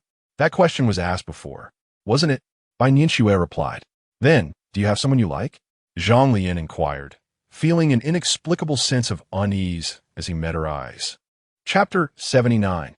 Do you think I like my brother? Recently, Zhang Leyan inadvertently learned from others that his senior had once held hands with another boy, although his mind deemed this quite normal. After all, exceptional individuals seldom lack admirers. He found himself deeply curious about the kind of boy who could have been with her, even if only briefly. Bai Nianxue was evidently taken aback by Zhang Leyan's sudden inquiry. Under his direct gaze, her previously commanding aura diminished, rendering her unable to meet his eyes. "Why are you asking this all of a sudden?" she asked, her voice tinged with anxiety. "I just wanted to know," Zhang Leyan replied, lowering his head to glance at his phone as an explanation. Ultimately, he was uncertain about the source of his own unease. After all, he and his senior did not share a clandestine relationship. Why should he feel guilty for asking? It felt as though he were akin to a third party in a romantic entanglement. Bai Nianxue stared at her phone, contemplating for a moment before lifting her gaze and letting out a soft sigh. "Yes," she finally said, looking at Zhang Leyan with sparkling eyes. Zhang Leyan touched his face, then his ear, feeling a tad awkward, his mind momentarily blank. "Oh, really?" he responded dumbly, realizing that his reaction might be overly dejected, akin to a heartbroken lover. He attempted to ease the tension with a smile, continuing, "What kind of person is he?" Bai Nianxue fixed her gaze on him, hesitating for a few seconds before diverting her eyes, replying with a smile, "He's a bit foolish." Zhang Leyan was taken aback. "Huh, it's the first time I've heard a girl describe a boy she likes as foolish." "Well, he is a bit foolish," Bai Nianxue admitted, her tone softening, "but he is genuinely kind, quite handsome, and somewhat double standard." Her eyes sparkled as she spoke, her voice flowing like water. "He is also very motivated and full of sunshine. When he decides to do something, he goes for it." Zhang Leyan noticed the unmistakable joy in Bai Nianxue's voice when she spoke of the boy she liked, and he felt a pang of discomfort at the softness that graced her expression. It was reminiscent of the gentle gaze she bestowed upon him, coupled with a similarly cheerful tone. It seemed that she was inherently a good person, treating everyone with such warmth. "Oh, so why isn't he with you right now?" Zhang Leyan asked, a hint of disappointment in his voice. Yet at that moment, it was unclear whether his sorrow stemmed from feeling disheartened for his senior's unfulfilled fate or from his own melancholic sentiments. Bai Nianxue was still lost in thought, reflecting on Zhang Leyan's strengths and weaknesses. She had never considered this before, but now, as she pondered, his virtues seemed to multiply in her mind. However, she could not voice them all, fearing it might tarnish her own image. When she heard Zhang Leyan's subsequent question, she nearly failed to grasp its meaning. What did he mean by asking why she wasn't with him? Surely, it was simply a matter of timing. "It seems as though the moment I muster the courage to confess my feelings, you would instantly agree to be with me. I have been so overt about my intentions. I must be a fool. I almost want to scold you for being so dense." "Bai Nianxue, what do you mean? Just, why couldn't we end up together in the end? You are so remarkable, senior." Zhang Leyan reiterates, "The number of people pursuing you could stretch all the way to France." Bai Nianxue chuckles softly, gazing at Zhang Leyan. "That is not true. He doesn't like me, so of course, we didn't end up together." Zhang Leyan feels as though his CPU might overheat. They have already held hands, after all. What a cad. He naturally assumes that the person Bai Nianxue speaks of affectionately is the same enigmatic figure of the hand-holding incident. "So, even if he doesn't like you, senior, do you still have feelings for him?" "Of course, I like him not because he likes me." Bai Nianxue replies with a smile. "I simply like him for who he is, nothing more." This is dire. A person like senior still caught up in romantic fantasies. Zhang Leyan contemplates. Zhang Leyan, "Well, senior." Bai Nianxue, "What else do you want to ask?" "The game has begun." "Oh, I see." Noticing Zhang Leyan frowning as he starts to play, Bai Nianxue keenly senses something amiss. He must be feeling dejected, thinking I have someone I like. At that moment, Zhang Leyan's mind swiftly shifts focus to the game. Should the opposing jungler start with red or blue? The intense curiosity about the person senior likes simply pales in comparison to the joy of the game. In truth, he does not know that I have feelings for him. Bai Nianxue continues the previous topic while playing, attempting to offer Zhang Leyan a hint, yet she hesitates to reveal too much. "I've secured the opponent's blue." Zhang Leyan announces, "What did you say, senior?" Bai Nianxue, "How could I forget that he is so oblivious? Why am I worried about his feelings?" "Silly." Bai Nianxue mutters under her breath, genuinely a bit annoyed, as she focuses entirely on the game, ignoring Zhang Leyan. "Hey, I've just seized the opposing jungler S blue. Shouldn't you commend me?" "Oh, senior, you just mentioned he doesn't know you like him?" Suddenly enlightened, Zhang Leyan hastily follows Bai Nianxue's statement, but upon reflection, he realizes something is amiss. "Wait a minute, senior, haven't you already held hands with him? He doesn't know?" "When did I ever?" Bai Nianxue's eyes widen, almost blurting out her thoughts, but managing to halt herself just in time, she rephrases, "When did I hold hands with him? How am I unaware of this? I heard, senior, that there was a boy who held your hand or something. It seems that boy has already graduated." Zhang Leyan finally relays the rumors he had heard to Bai Nianxue. "That is merely a rumor," Bai Nianxue asserts earnestly. She turned to Zhang Leyan, her expression resolute. "Anyone could misconstrue this, but not you. He is my brother, my biological brother. Wasn't this rumor already dispelled?" She gazed earnestly into Zhang Leyan's eyes as she explained. He had never before experienced such an intense scrutiny from a senior, especially while being addressed about a matter of importance. Her unwavering look filled him with a profound sense of guilt, akin to that of a child who has misbehaved. I didn't know. I heard. I'm sorry, senior. I truly didn't realize it was just a rumor. Really?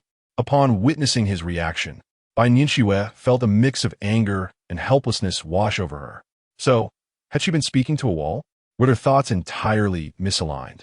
With a resigned sigh, she tilted her head slightly, her delicate brows furrowing as she gazed at him. So, you thought all along that I had feelings for my brother? Chapter 80. Are you looking at legs? Damn it. The party is about to conclude, and he still hasn't returned. The game is offline. It must be nearing its end, remarked Punghausen. Yin Wei's inquired, why does your phone keep shining green? Huh? Li Yongwen quickly turned off the screen. Is it the youngest? You wouldn't have? Yin Wei's adjusted his glasses, narrowing his eyes, the light reflecting off his lenses reminiscent of the glimmering glasses of Detective Conan, poised to unveil the truth behind a murder. Li Yongwen, drenched in sweat, swallowed hard. Could it be that he has developed a case of infatuation? How could that possibly be? Li Yongwen tossed his hair, feigning nonchalance. I'm a playboy, all right. To find my sister, one would have to queue all the way to Paris. As he spoke, his tone was half joking, leaving a hint of ambiguity. Is that so? Yin Wei's was clearly skeptical. After witnessing the green glow from Li Yongwen's screen moments ago, he couldn't help but imagine him sitting on his bed in the dead of night, gazing at his phone screen, shedding tears. Would he then be clutching a glow stick, playing Lost Heartbeats under his dorm bed, accompanied by an emo caption? Li Yongwen continued, blissfully unaware of the implications. But if you like someone, why not take the initiative? Stop waiting for girls to approach you. Heh, I refuse to be a clown like you, Yin Wei's retorted without holding back. However, Li Yongwen seemed utterly unfazed, pressing on. If you proactively strike up a conversation with a girl and ask for her contact information, how is that clownish? What comes next? Staring blankly at a glowing screen like you? Yin Wei's chuckled. How would you know unless you try? Li Yongwen remained undeterred by Yin Wei's jests. Weren't you smitten with the second guy's childhood friend, Shenyu? What? At the mention of Shenyu, Yin Wei's expression shifted instantly. He had never sought a girl's contact information before. The first time he had approached Zhang Leyan was merely due to their shared living arrangements, and even then, Zhang Leyan had a close relationship with Shenyu. He had only attempted once, and after being rebuffed, he never pursued Shenyu's contact again. He consoled himself with the thought that the right person would eventually come to him. If the second guy won't give it to you, just ask her directly. Surely, she would be inclined to help out in consideration of the second guy, Li Yongwen stated matter-of-factly. In reality, from his experience of adding Shenyu's contact and engaging in conversation, she was a completely unpretentious beauty, perhaps due to the connection with the second guy. At least when he messaged Shenyu, she responded amicably. Thus, some challenges are not rooted in the matters themselves, but in our own imaginations. Had he not persistently sought Shenyu's contact information in front of Zhang Leyan, his current situation with Shen Yu would mirror Yin Wei's, lacking even a means to communicate, let alone engage in conversation. Forget it. A girl who has grown up playing with the second child surely has discerning taste. It is best we abandon such thoughts. Yin Wei's consoled Li Yongwen with a pat on the shoulder. Little did he know that the brief essay Li Yongwen had just shared was also sent to Shenyu. The essence of the message was a request for Shenyu's assistance concerning his own shop, cleverly disguised under the pretense of Zhang Leyan's involvement. Naturally, unlike Zhang Leyan, who could provide free labor through brotherly ties, Li Yongwen intended to offer Shenyu a salary. Moreover, he jested about her potentially becoming the proprietress should the establishment flourish in the future. Having such a beautiful girl as Shenyu to serve or merely grace the shop as an ornamental presence would undoubtedly yield splendid results. This was a notion he had resolved upon the first encounter with Shenyu. He had even contemplated approaching Bai Nianxue, yet the disparity in their social standings was insurmountable. When he broached the subject with Zhang Leyan, the latter had brusquely dismissed him, prompting Li Yongwen to refrain from further pursuit. Upon hearing this, Li Yongwen nodded thoughtfully in agreement, recalling that he had already arranged to dine with Shenyu to discuss the part-time job, to which she had consented. Thus, He was free to enjoy a meal with her, while Yin Wei's remained entrenched in his pessimism. If one cannot seize such a splendid opportunity presented by a close friend, how could one hope to navigate the complexities of romance in university? Meanwhile, how didn't he know he was your brother? I merely heard about it, senior. Zhang Leyan felt his face burn under by Ninshue's intense gaze, a sense of embarrassment and shyness emerging within him, a feeling that had not surfaced for ages. He was accustomed to making girls blush. Encountering a senior so formidable and self-assured was entirely novel for him. My brother is also from Haida University. He has already graduated. Bai Nianxue remarked with a sidelong glance at Zhang Leyan, her tone tinged with irritation. Zhang Leyan nodded repeatedly. Oh, is that it? Bai Nianxue arched an eyebrow. Huh? Zhang Leyan responded, taken aback. Bai Nianxue inhaled deeply, realizing that her earlier words had fallen on deaf ears. Forget it. Let us play a game. Oh. After their gaming session, Zhang Leyan discreetly stole a glance at Bai Nianxue's stunning profile. Observing her impassive expression and lack of enthusiasm to continue playing, he promptly suggested, how about we take a walk, senior? Bai Nianxue pondered for a moment before agreeing. All right. On their way, Zhang Leyan was not oblivious. Though the senior's words seemed to hint at something, he dared not entertain such thoughts, especially regarding himself. He was not naive enough to believe that someone as exceptional as her would suddenly harbor feelings for him, particularly after only a month of acquaintance through an introduction by his online friends. Even though he had sensed a distinct change in her demeanor towards him over the past month, he refused to draw any conclusions. Perhaps it was simply that he and the senior shared a common type. After all, the cool breeze mingles with the distant strains of a guitar as the night envelopes the tunnel, and a couple of bicycles chase fleeting shadows.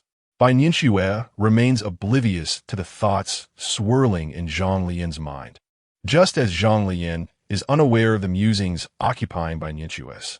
The two walk side by side in serene silence. Suddenly, Bai Nianxue shatters the stillness. Would you like to see my legs? Chapter 81. He is tired tonight. Ha ha! Bai Nianxue observed Zhang Leyan's astonished expression, his wide eyes reflecting disbelief, and she couldn't help but burst into laughter. Zhang Leyan, on the other hand, was utterly perplexed, unable to comprehend why the senior suddenly remarked upon him in such a manner. Bai Nianxue then leisurely continued, didn't you say that when boys feel bored, they might casually mention looking at legs? This particular jest had once been shared by Zhang Leyan with Ding Ding, who had dismissed it with a curt retort. It was merely a whimsical thought that had popped into Bai Nianxue's mind as they walked together. Upon hearing her words, Zhang Leyan's gaze instinctively drifted towards Bai Nianxue's legs, which were clad in a black miniskirt, revealing a portion of her fair and shapely calves. He quickly averted his eyes after a fleeting glance. He was indeed familiar with the jest, yet he did not feel bored.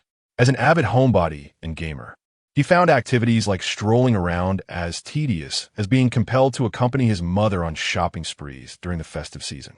Given the choice, he would much prefer to spend that time gaming, harvesting crops, playing chess, or simply reclining comfortably in bed. It is worth noting that just a month prior, at the beginning of the semester, he had set ambitious goals for himself to reach the rank of king in League of Legends, to elevate his online gaming status into the top 100 of the region, to achieve master rank in his farming game, and to attain national recognition in his various pursuits. Indeed, he had pledged to reclaim all the gaming hours he had lost during high school. However, now a month later, the once promising prodigy Zhang Leyan had seemingly devolved into a mere shadow of his former self. His daily routine consisted solely of attending classes, sleeping, and eating, with his gaming time dwindling drastically. He found himself either laboring in the literary department or assisting the senior, perpetually responding to her requests and whims. Strangely, he harbored no complaints about this arrangement. At present, one would expect any normal individual to wish for the evening event to conclude swiftly, to finish early and return home. Yet, Zhang Leyan, in his subconscious mind, found himself hoping that the gathering would prolong, allowing him to linger a while longer.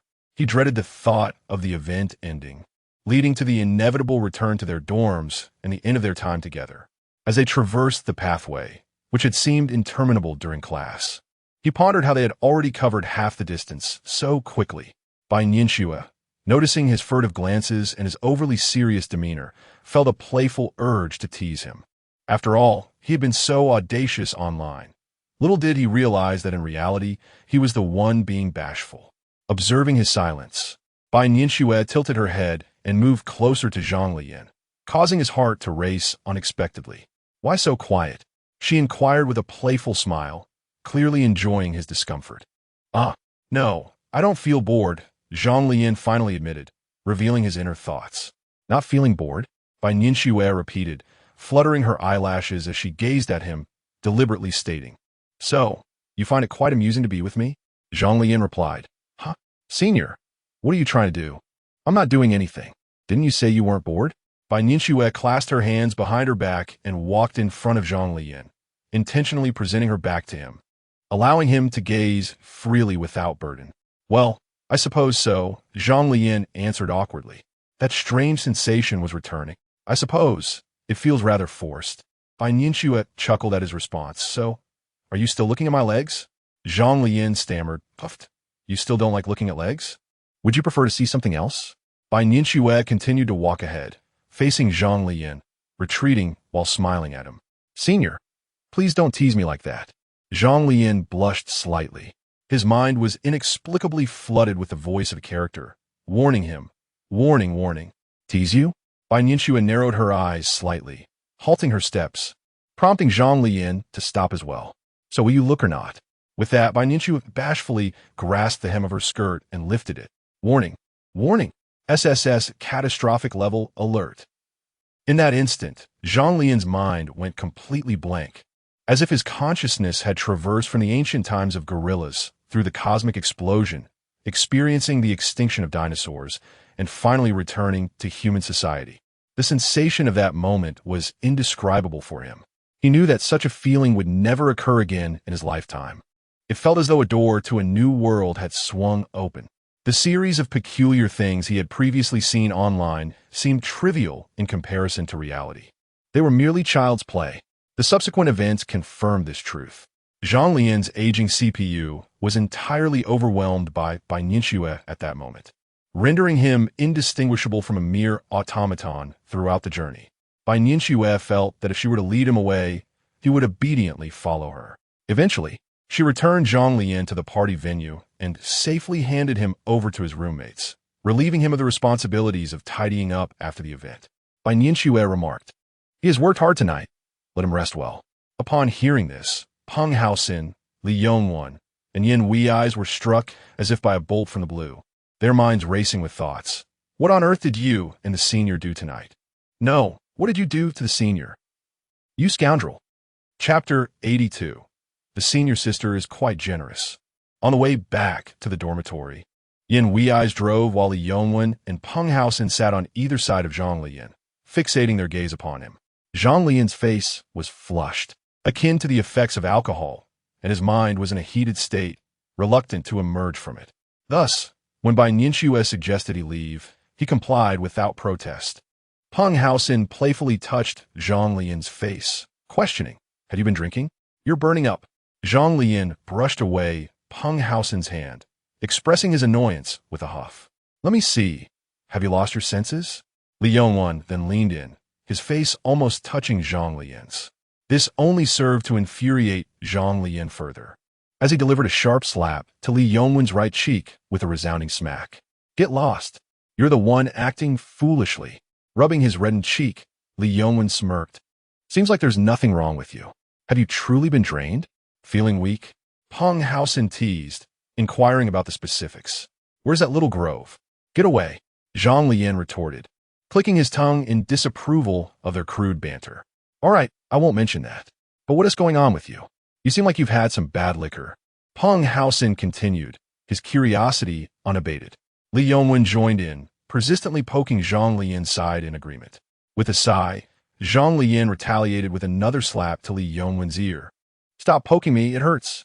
The warmth on his face diminished swiftly, and he was forced to exit that peculiar state, returning to normalcy within mere seconds.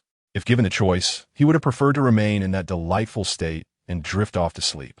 I merely played a few rounds of games, he stated nonchalantly, straightening his posture. That senior sister said you were tired tonight. Hung Haosin scrutinized Zhang Leyan from head to toe, wearing a lewd expression. Oh, feeling exhausted. Are we? Li Yongwen chimed in, reappearing with mischief in his eyes. Zhang Leyan replied. To be precise, it was the senior sister who was exhausted. Memories of Bai Nianxue lifting her skirt flashed in his mind, where he caught a glimpse of her thighs above the knee. The two continued to gossip about Zhang Leyan as they walked. Meanwhile, Bai Nianxue, having tidied up after the event, returned to the dormitory close to 11 o'clock. Upon entering, she was greeted by the familiar chatter of her three roommates, exchanging stories about handsome boys and the latest campus gossip. However, the focus of their conversation tonight was the freshman gala. As upperclassmen without seats, they could only stand in the auditorium to watch. Yet this did not hinder their enjoyment of the handsome newcomers. Upon returning to the dormitory, the trio eagerly shared videos they had captured from the gala, with Lu Siki even posting one on social media. Shue, where were you tonight? We couldn't find you, and you didn't reply to our messages, Xiang Tong inquired with curiosity. Su Qianqian remained silent, secretly chuckling to herself, as she could easily surmise that Bai Nianxue had gone to seek out a junior male student. I have some matters to attend to in the literature department office, Bai Nianxue stated candidly, her demeanor seemingly unruffled. However, if the others were to discover that her matters involved clandestinely enjoying the air conditioning while playing video games with a junior, it would indeed be a pity, especially since there were several dashing young men dancing street style and strumming guitars tonight. I shared in the group chat. I certainly did not indulge alone. Lu Siki lamented. Wow, they all seem quite charming. Chi, you surprisingly enjoy this type. Su Qianqian remarked with a teasing tone. I primarily focus on appearances. Bai Nianxue declared, her expression impassive. She swiftly passed by the three, dropped her belongings, and headed to the bathroom in her pajamas. Her movements fluid as if she were irritated. What is wrong? Lu Siki pondered aloud. Did I say something amiss? It was not Lu Siki's words that were at fault. Rather, Bai Nianxue's thoughts drifted to their discussion of handsome boys, immediately conjuring the image of one particular individual. Internally, she exclaimed, he is just too adorable. She was not angry. Rather, hearing them talk about other boys made her feel somewhat flustered, reminding her of how Zhang Leyan had transformed into a silly goose that evening. He would genuinely follow her around in a dazed manner. Thus, a peculiar sense of superiority began to blossom within her, for while they continued to discuss other men, she had already set her sights on her own target. After her shower, Bai Nianxue climbed into bed, clutching her phone. The three below remained bewildered, exchanging worried glances. Shue, are you feeling unwell? Or perhaps you're unhappy? Bai Nianxue poked her head out, mimicking Zhang Lian's tone. Huh? Spending time with someone she fancied had unconsciously influenced her speech. Not all. I am quite well. Her eyes sparkled, truly not reflecting any negative energy. Yet, what could account for her hurried demeanor? Retreating into her bed curtains, Bai Nianxue drew them closed and switched on the nightlight. She then positioned her camera to capture her long, fair legs. Meanwhile, Zhang Leyan was engrossed in mobile games late into the night, attempting to divert his attention. If he did not distract himself, his mind would incessantly replay those few frames of Bai Nianxue lifting her skirt like a film projector. He was not a lecher. He had always maintained this belief. He steadfastly held onto this conviction. Although he could appreciate beauty, surely one would not become intoxicated over merely gazing at a thigh. How had he once chided Li Yongwen for his lack of ambition, only to now feel even more aimless himself. It now appears that my previous self-perception was utterly erroneous. Should I message my senior to inquire whether she has concluded her tasks? Even while engrossed in a trivial game, Zhang Leyan found himself pondering this. At that moment, Bai Nianxue preemptively sent him a message, characterized by succinctness and directness. Bai Nianxue, what are you up to? Zhang Leyan promptly replied, playing a game. Being well acquainted with Zhang Lian's penchant for peculiar and whimsical games, Bai Nianxue refrained from further questioning and took the initiative. Bai Nianxue, care to show me your legs? It would have been better left unspoken. After an hour had passed, Zhang Lian's mind had begun to drift into a dreamlike reverie concerning that scene. Now, with her message, his thoughts were instantly transported back to the emerald green tunnel from an hour ago. How could a senior suddenly present such a shy expression and engage in such alluring gestures? Zhang Leyan immediately responded to Bai Nianxue with a question mark. Unsure of how to articulate his thoughts, yet driven by a desire to see, he hesitated. However, he could not shamelessly ask his senior, "Let me see. I want to see your legs." To an uninformed observer, this conversation might suggest that he was exceedingly desperate. Little did he know that, in the next moment, Bai Nianxue generously sent him another image. Bai Nianxue, consider this a reward for your kindness in bringing me brown sugar water and medicine when I was unwell. Zhang Leyan opened the image to reveal a pair of long, fair legs, seemingly captured in a recent photograph. The fragrance of freshly bathed skin seemed to emanate from the image. His senior was indeed remarkably generous. Chapter 83. This is a reward. By Nianxue reflected on the past, when she fell ill, recalling how he had brought her brown sugar water and medicine. This is a reward, she mused, carefully selecting her words. Bai Nianxue, I don't have much to offer you, Junior, but I can show you my legs. Please don't judge. In truth, during their stroll on the tree-lined path, she had lifted her skirt and asked Zhang Leyan if he liked it. In that moment, Zhang Leyan, caught off guard, instinctively admitted his fondness. Thus, Bai Nianxue felt at liberty to send him a picture of her legs without hesitation. When revealing something to someone one admires, one tends to infuse it with additional thoughtfulness. The once timid Bai Nianxue, who feared the gaze of the phone, seemed to have vanished, replaced by a budding young woman before her screen. Simultaneously, the principled Zhang Leyan magnified the photo for closer inspection. He noted with surprise that his senior had a mole on her thigh. Cough, cough. His mind became a whirl of sensations, and he found himself slipping back into that dizzy, flushed state. Unsure of how to respond, he resorted to sending Bai Nianxue a cute emoji he had received from Shunyu to convey his emotions. Bai Nianxue, noticing his response, teased him.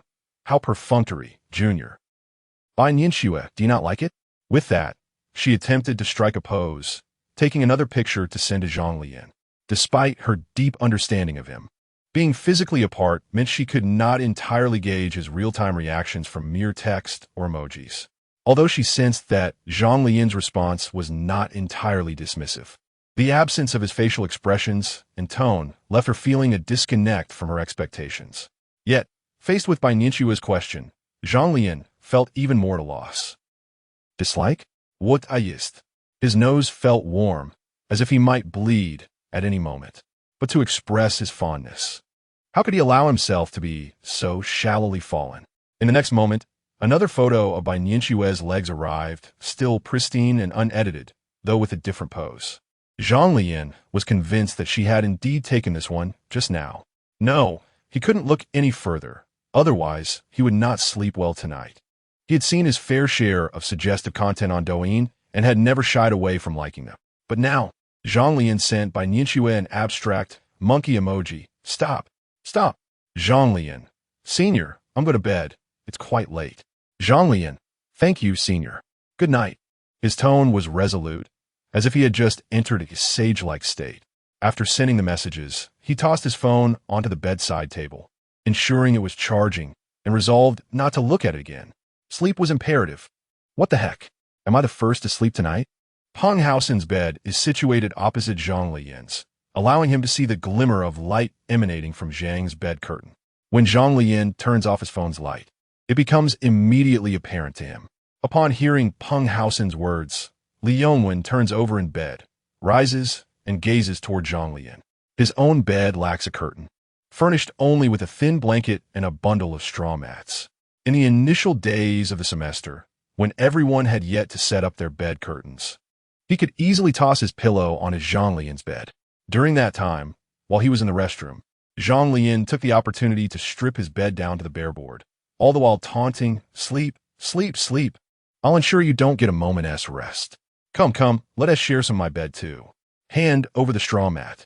He can't see it. Peng Haosen and Yin Wei's joined in the jest as well. When Li Yongwen emerged from the restroom, clad only in black underwear, he discovered that his bed was reduced to a mere frame, just as it had been upon his arrival at the dormitory, as if no one had ever slept there.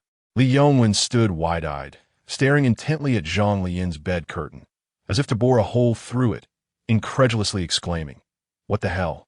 Is the sun rising in the west?" Yin Wee eyes from the diagonally opposite bed, quipped, "Seems like someone is truly exhausted. Sleeping so early."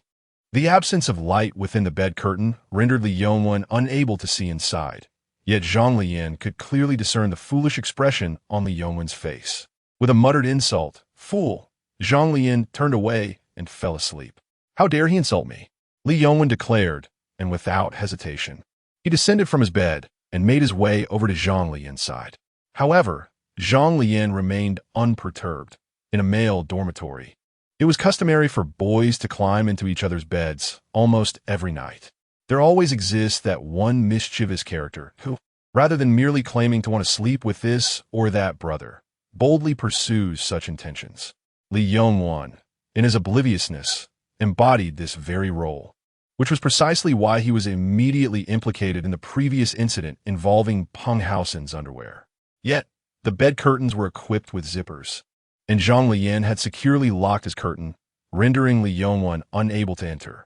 Turning away, he peacefully drifted into slumber, listening to the rustling sounds of Li Yongwen meddling with the curtain. Soon, the noise subsided. Zhang Leyan glanced up and was met with a face pressed against the curtain.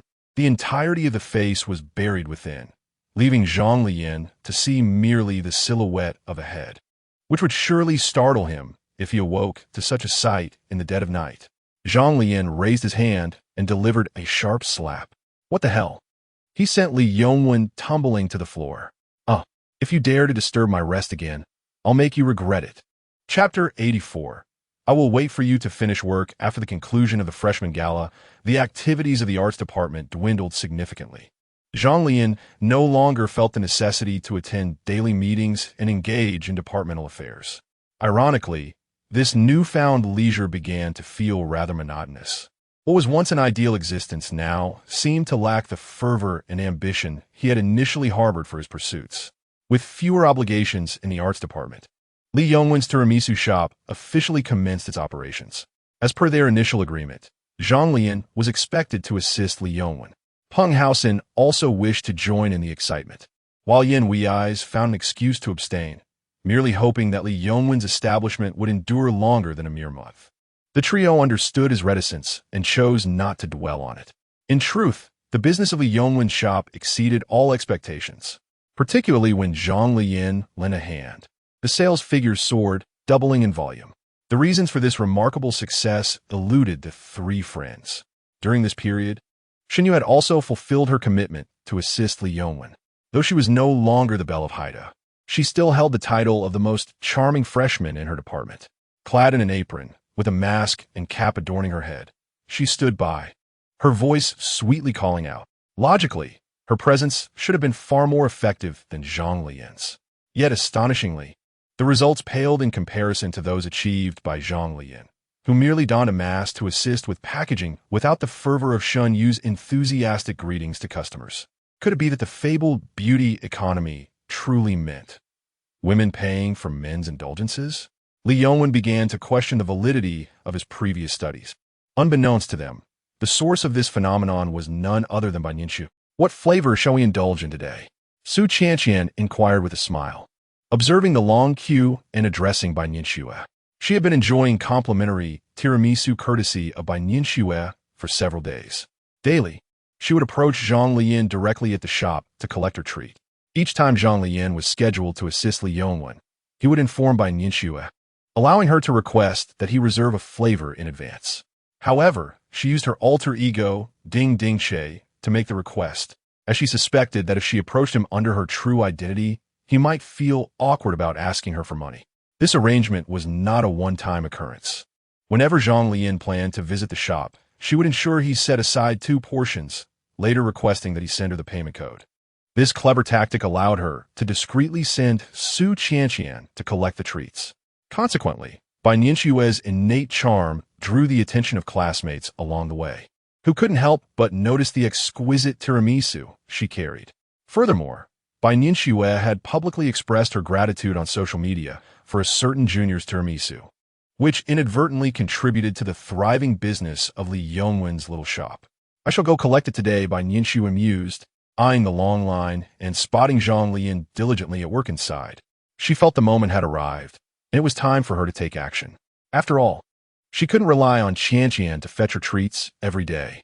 Upon hearing this, Su Qianqian squinted with a mischievous smile. Ah, I see. The moment has arrived. Time to reel it in. Bai Nianxue immediately shot Su Qianqian a sidelong glance. Even after devouring so much cake, you still cannot keep your mouth shut. With that, she eagerly made her way towards the entrance of the tiramisu shop. Su Qianqian could only shake her head and stick out her tongue behind Bai Nianxue. Is this really the same aloof and gentle Xue I once knew? She seems to have entirely transformed into Zhang Xueti's version now hello. A shadow loomed before Zhang Leyan, who greeted dully and lifted his gaze. Though he hadn't yet started work, he could already feel the fatigue of the day settling in. Moreover, the boss beside him wasn't even paying him. If he could pocket a few pieces of tiramisu from the shop each day, he might consider it a form of salary. Without that, it would all be for naught. Damn it, all the debts owed to this guy must be repaid now. However, when Zhang Leyan discerned the identity of the person before him, the words he intended to say got stuck in his throat. The once emotionless packing machine now beamed with joy. The delight was palpable even through the mask. Bai Nianxue smiled at Zhang Leyan. Junior, is my portion still available? Zhang Leyan nodded and, with a grin, promptly began to package her order. The long queue behind could only watch enviously as one girl playfully nudged her boyfriend. You open a shop too. I want to take the VIP express lane. Huh? Me? I only make $1,200 a month. How could I open a shop? Am I trying to get myself killed? I don't care. Then, the onlookers witnessed an even more enviable scene. Zhang Leyan, a mere worker, brazenly added extra toppings for Bai Nianxue right in front of the boss, Li Yongwen. Li Yongwen was still busily packing orders for customers when he caught sight of Zhang Leyan retrieving fresh fruits from the kitchen fridge and generously adding an extra swirl of cream for Bai Nianxue. Showing utter disregard for Li Yongwen's authority, Li Yongwen exclaimed, "You little rascal." Zhang Leyan retorted, "Am I looking at you? I'm working for free and can't have a little extra. I'm having it. I'll just grab your cream as a drink when my shift ends." Bai Nianxue covered her mouth, watching the scene unfold, her heart brimming with sweetness that far surpassed that of the enhanced tiramisu. "This one is for you, and this one is for Ding Ding's cart." Zhang Leyan raised an eyebrow, unabashedly showing his favoritism towards Bai Nianxue. The portion intended for her was, of course, the one with the extra toppings, while the one for Ding Ding's cart remained pure and unadulterated. This scene felt rather familiar. Bai Nianxue accepted the package, a smile gracing her lips as she asked, "How much longer until you finish work?" She was aware that Zhang Leyan was helping Li Yongwen. Thus, she felt free to pose the question. "Depends on the boss," Zhang Leyan replied, casting an exasperated glance at Li Yongwen. At this moment, several classmates approached Bai Nianxue, inquiring, "Boss, can we make a reservation here?" The sight of Bai Nianxue collecting her meal ahead of time piqued their curiosity. Li Yongwen waved his hand dismissively. "No, we do not take reservations." Zhang Leyan nodded in agreement. The bystanders glanced at the items in Bai Nianxue's hands, their expressions revealing everything. Before Li Yongwen could clarify that they were acquaintances and thus permitted to collect their meals early, Zhang Leyan interjected, "The senior is an exception." Upon hearing this, the onlookers understood the implication, and those in line began to stir. Zhang Leyan then quietly explained to Li Yongwen, "If you say we're acquainted, what will happen when our classmates come to you for reservations in the future? For a small establishment like this, just starting out, managing reservations could become quite cumbersome, especially as we have yet to expand our online community." After a brief pause, he turned to Bai Nianxue and added, "The senior has previously assisted us immensely." Hearing this, the commotion among the waiting students subsided somewhat. However, in the next moment, Bai Nianxue reignited the excitement. A playful smile danced on her lips as she leaned closer to the window, stating, "I'll wait for you to finish work." Chapter 85. Why is hers so much larger? Go away. Upon witnessing this, the sharp-tongued boss, Li Yongwen, immediately addressed Zhang Leyan. In comparison to the significant matters of his friends' lives, the affairs of his shop seemed trivial in nature. The moment he heard the school beauty, Bai Nianxue, express her intention to wait for his friend to finish work, Before Zhang Leyan could respond, he preemptively answered on his behalf. It was not that he, as the boss, was preventing him from leaving. Rather, the boss was urging him to depart. What? Are you serious? Zhang Leyan, still clad in gloves, suspended his hands in disbelief as he gazed at Li Yongwen. Am I really leaving? Li Yongwen, exhibiting rare assertiveness, retorted, Of course. Why are you still here if I'm telling you to go? He then flashed a charming smile at Bai Nianxue. But what about your business? Zhang Leyan expressed concern, yet his hands continued to remove the gloves without hesitation. Have my boss call me over, Li Yongwen instructed. All right, Zhang Leyan acquiesced. Thus, Zhang Leyan exited the shop and followed by Nianxue, simultaneously dialing Penghausen. Hey boss, I have a situation here. Can you come over to take my place at the shop? The youngest can't handle it alone. What? Can't I have a single day off? The voice on the other end echoed with the familiar sounds of a first-person shooter game. Hurry up. I've already left. The youngest is swamped. Damn, I haven't even finished my game yet. Let him manage for a bit. After concluding the call, he returned to Bai Nianxue and Su Qianqian. Su Qianqian was contentedly indulging in her tiramisu. For her, nothing was more satisfying than a sweet treat following a meal, even on the most dismal of days. A touch of sweetness could lift her spirits. However, upon noticing the enhanced version in Bai Nianxue's hand, she began to eye both her own and Bai Nianxue's dessert with astonishment. Why are your strawberries so huge, Shue, and the cream so abundant? Su Qianqian exclaimed in disbelief. Observing this, Bai Nianxue quickly moved her tiramisu away from Su Qianqian. That's mine. I've never seen anything like this. Su Qianqian continued to press for answers. After a moment, she caught sight of Zhang Leyan, who was stifling a laugh, and suddenly realized, Oh, your shop actually practices favoritism. What are you talking about? Zhang Leyan feigned ignorance. Why does Shue's look so delightful while mine is so flat? Su Qianqian nearly placed her hands on her hips, having shed her initial fear of Zhang Leyan under Bai Nianxue's influence. Well, it seems Shue simply had the good fortune to receive the creamier portion. He replied nonchalantly, his heart untroubled as he bantered with her. You're talking nonsense. Su Qianqian, in a fit of frustration, sputtered a minuscule amount of cream from her mouth. No matter how many times she tried, she never encountered variation. This was clearly an addition. You are taking advantage of us consumers, she exclaimed. Zhang Leyan, nonchalantly clearing his ears, replied, Well, you have a point. Su Qianqian pointed accusingly at Zhang Leyan, feeling uncertain in the face of his towering stature. Turning back, she called out to Bai Nianxue, Shue, don't eat that. Bai Nianxue, elegantly nibbling her spoon, raised an eyebrow and asked, Could you say something? Offer some justice.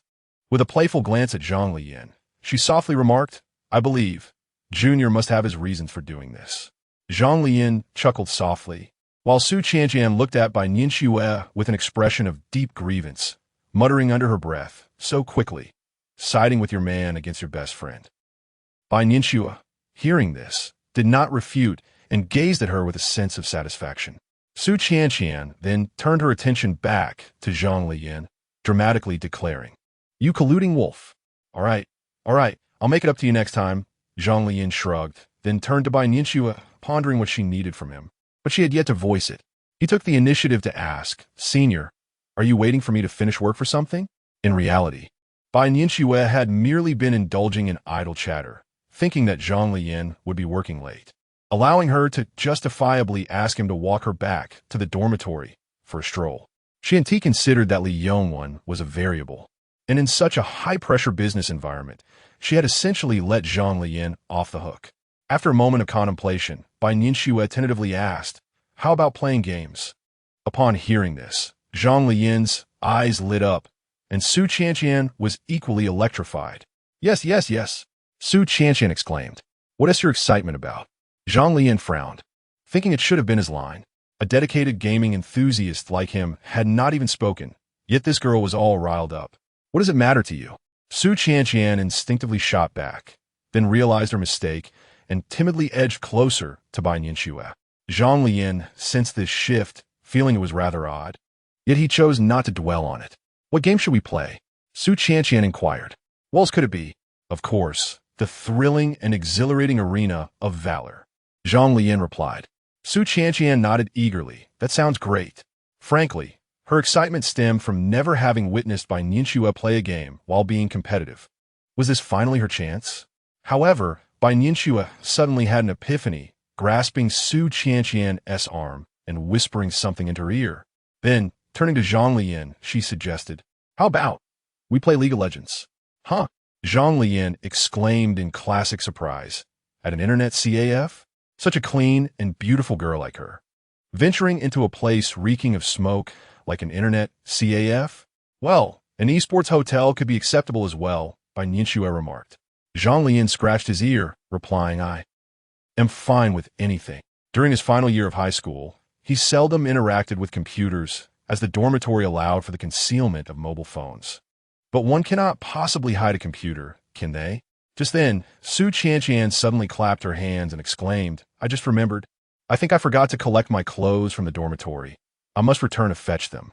As she spoke, she attempted to slip away. Zhang Leyan swiftly grasped her by the arm, questioning, What is this? Are you trying to run away again? You've canceled on me so many times in just over a month. Chapter 86. The first date, observing the situation. Bai Nianxue contemplated intervening. Just moments ago, she had whispered to Su Qianqian about technical issues related to the game. Given Su Qianqian's prowess, it was inevitable that Zhang Leyan would notice the disparity between her skills and those of the dingdings she was familiar with. Suddenly, Su Qianqian exclaimed, Oh dear. After signaling Bai Nianxue with an encouraging thumbs up, she swiftly seized Zhang Leyan and pulled him aside. Zhang Leyan was left utterly bewildered. Su Qianqian feigned seriousness as she chided. Are you really that foolish? Zhang Leyan, in utter confusion, responded, Huh? What was the cause of his bewilderment? I am merely creating an opportunity for you and my dear Xue to spend time together. Can you not be a bit more astute? Su Qianqian reasoned with conviction. Although she was not directly involved, her perspective as an observer provided her with a clear understanding of the dynamics at play. She grasped at least 80% of the situation. There was no need to elaborate on Bai Nianxue's feelings towards Zhang Leyan, and regarding Zhang Leyan's sentiments for Xue. The previous night's rain-soaked journey to deliver brown sugar water and medicine spoke volumes. Despite being single herself, she found no hindrance in indulging in romantic dramas. Such scenarios typically marked the budding of mutual affection. Initially, she had simply wished to witness Bai Nianxue's reaction to confrontation, but upon reflection, she resolutely chose to prioritize her sister's significant life events instead. As for the uncharted territory of Xue's heart, that could be explored at a later time. In this particular moment, Su Qianqian took the initiative, deftly manipulating Zhang Leyan's emotions to create a chance for Xue to enjoy some solitude with him, all while maintaining an air of flawless execution before Zhang Leyan. She deserved an Oscar for her performance. Xue, your brilliance has compelled me to assume the role of an acting genius. Every meal I shared with you was indeed worthwhile. Zhang Leyan, upon hearing this, furrowed his brow, internally acknowledging Su Qianqian's efforts, a true brother in spirit. Yet he couldn't resist his prideful demeanor, replying, Oh, come on, don't do this. In truth, his lips were nearly curling into a smile. What do you mean, don't do this? You should cherish this opportunity. What is this? Tiramisu can openly favor Xue, and now you're being coy? Su Qianqian teased. After her remark, she playfully patted Zhang Leyan on the shoulder, recalling the last time she had playfully tapped his backside, which was quite firm. Cough, cough, cough. This is as far as I can assist you, Su Qianqian stated resolutely, winking at Bai Nianxue to signal that everything was under control. Zhang Leyan could only chuckle as he returned to Bai Nianxue's side, attempting to explain the situation. Ha! She was collecting clothes, said it would rain tonight. Nonsense. I was just making things up. The temperature is nearing 30 degrees. And you expect me to believe it will rain tonight? Bai Nianxue, understanding the awkwardness of the situation, smiled shyly and said, How about the two of us go out and have some fun? Zhang Leyan replied, Sure. The two of them ambled towards the bustling commercial street, reminiscent of the nervousness experienced by online acquaintances meeting for the first time. Along the way, they passed by a milk tea shop and various snack stalls, where Zhang Leyan would inquire if Bai Nianxue wanted to try any of the treats, much like any typical couple on a date. Bai Nianxue, like most girls, felt inclined to sample everything, not hesitating in her choices in front of Zhang Leyan. She understood the importance of bridging the emotional distance between them. Maintaining a reserved demeanor would render their outing rather dull. Each held a cup of milk tea, while grasping several enticing skewers, strolling and exploring the vibrant surroundings. It seemed they had both forgotten their original purpose of heading to play games. It wasn't tea until Zhang Leyan spotted a brightly lit internet CAF that he suddenly recalled. "Senior, are we going to the internet CAF or the esports hotel?" he asked, acutely aware that they were both holding food akin to a date. Moreover, it was curious that she hadn't mentioned it. Bai Nianxue only remembered his words at that moment, having deliberately chosen to forget. Initially, she had noticed the esports hotel, but while waiting for the skewers, she refrained from bringing it up. After wandering through the mall, enjoying their milk tea, and soaking in the lively atmosphere, the thought had slipped her mind, replaced by the singular notion of a first date. Interrupted by Zhang Lian's inquiry, she glanced up at the internet CF, pouting slightly in displeasure. Why must he disrupt her date? "Shall we explore a bit more?" she suggested, her eyes gleaming with anticipation. "You haven't visited this mall near Haida, have you?" Zhang Leyan replied plainly. "I have been here before." "Been here before?" she echoed. Indeed, Zhang Leyan nodded innocently, recalling his visit with a few friends shortly after military training. "Oh," Bai Nianxue sighed, turning away. "This foolish boy. Couldn't he have just said so?" Noticing her reaction, Zhang Leyan seemed to realize he might have misspoken. As he contemplated how to rectify the situation, Bai Nianxue turned back to him and gently said, "Well, would you accompany me to explore a bit?" "Of course." Without a moment's hesitation, Zhang Leyan answered enthusiastically. "All right, let us go." Bai Nianxue chuckled lightly at his endearing response as she moved ahead, with Zhang Leyan following closely behind. "I want to try my hand at claw machines," she declared. The mall was expansive, featuring not only cat CAFs and escape rooms, but also dedicated areas for claw machines. As they passed a charming pink claw machine shop, they found themselves unable to resist stopping. Bai Nianxue gazed up at Zhang Leyan with a tone that resembled a playful pout. Such a charming demeanor made Zhang Lian's heart race, as if it would leap from his chest. He felt an overwhelming urge to retrieve his bank card and slam it down on the counter, demanding to make a purchase. "I want to catch a few," he thought eagerly. "Very well, I shall go buy some tokens," he replied with an outward calmness. "Senior, which one do you wish to catch?" "That pig over there." Bai Nianxue pointed at a plush pig dressed in a yellow shirt. "Huh, it's so ugly, why choose it?" Zhang Leyan laughed. "Because it resembles you," Bai Nianxue remarked, glancing at Zhang Leyan, who was also clad in a light yellow jacket and covered her mouth with a giggle, adding, "And it's not ugly at all." Chapter 87. Soft Marshmallow. Zhang Leyan was perplexed by how their initial agreement to find a place to play video games had unexpectedly transformed into a shopping spree and claw machine adventures. By the time Zhang Leyan realized that something was amiss, Senior Sister had already procured tickets for the cinema. Bai Nianxue held in her hands a plush yellow pig toy she had won from the claw machine.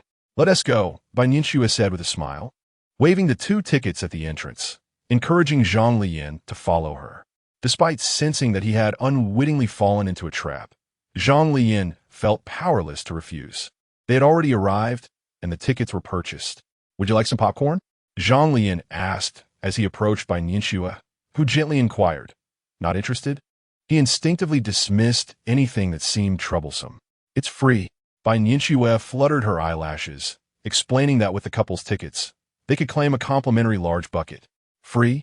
And a large bucket at that?" Zhang Lian's eyebrows shot up in surprise. "Shouldn't the emphasis be on the couple's tickets? Then we must have some," he exclaimed, immediately shifting his stance. It would be a shame to pass up such an opportunity. As anticipated, Bai Nianxue smiled knowingly at Zhang Lian's reaction. They both grabbed a bucket of popcorn before making their way into the screening room. Their seats were located towards the back, with few others around, and the air conditioning was blowing directly above them. The entire theater felt stuffy and cold, but Zhang Leyan, possessing a robust constitution, remained unaffected. He had always adhered to a principle of not missing out on any opportunity, and thus immersed himself in the film, oblivious to the surrounding environment. Conversely, Bai Nianxue's thoughts were far from the movie itself. Her mind was preoccupied with ways to interact with Zhang Leyan. With the film being a romantic urban drama she had chosen, it provided ample opportunity to discuss various plot points. However, halfway through the film, as the male lead, much like themselves, watched a movie in the theater, his actions sparked an idea in her mind. The male protagonist, having finally secured a chance to watch a film with the female lead, sought to initiate conversation and gauge her feelings towards him. He asked, "May I have a sip of your milk tea?" Bai Nianxue seized upon this formula. "Junior?" Zhang Leyan responded, "Huh? May I have a sip of your milk tea?" Bai Nianxue leaned closer to Zhang Leyan and inquired. Zhang Leyan was taken aback. "Aren't we drinking the same flavor?" He felt an odd sense of déjà vu, as though he had encountered this scene before. After a moment of hesitation, he struggled against his instincts and slight aversion to sharing. Yet, Bai Nianxue was relentless, her eyelashes lowered as she gazed at his milk tea, puffing her cheeks slightly. "Please?" Zhang Leyan relented. "All right, go ahead, senior sister. Who could withstand this?" Upon witnessing the scene, Bai Nianxue felt an inner thrill. It was precisely akin to a movie plot. The only difference being that in the film, the male lead was flirting with the female lead, whereas she and Zhang Leyan had reversed roles. Encouraged by this positive feedback, her confidence in Zhang Leyan grew. In front of him, she took the straw of his milk tea into her mouth and gently sipped. "Why does yours taste better?" Bai Nianxue rested her right cheek on her hand, tilting her head in mild astonishment. Zhang Leyan, seated to her right, was caught off guard by her sudden move, his heart racing, rendering him unable to concentrate on the film. "Is it really?" he stammered. "If you don't believe me, taste mine." Bai Nianxue eagerly awaited this response, and with a swift motion, she handed her cup of milk tea over. Zhang Leyan thought to himself, "I never claimed you were wrong. I trust your taste, senior." He attempted to decline politely, suggesting, "Perhaps it's because I was fortunate enough to get fresher ingredients." However, Bai Nianxue furrowed her brow slightly, seeing through his refusal, and was not swayed. "How can you know if you don't try?" She puffed her cheeks, leaning her arms on the armrest of his seat, her eyes gazing at him with a pitiful look. "Are you rejecting me again, Junior?" No. Zhang Leyan immediately clarified. "Wait, I feel like I've heard this somewhere before." His mind racing, he took the cup of milk tea from Bai Nianxue's hand and took a sip. Bai Nianxue's lips curled into a smile as she playfully asked, "So what do you think? The taste? Isn't it the same?" Zhang Leyan felt no discernible difference, except perhaps, "Your cup seems a bit sweeter?" Like a connoisseur savoring flavors, he pondered, "Senior, you must have added more sugar.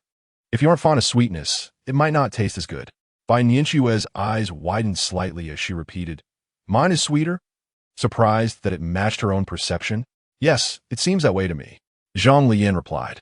Bai Nianxue immediately grasped something, tilting her head with a smile. "I think yours is sweeter too. Even better. How about we take turns sipping from each other's cups?" "Huh?" Zhang Leyan's face quickly flushed. He understood the implications of that statement. "Ha ha, I'm just joking." Bai Nianxue retracted her hand, sitting upright once more, her eyes twinkling with mirth as she returned her focus to the big screen. Zhang Leyan, observing her, pinched his own burning ears. "Why does she always manage to make my ears feel so hot?"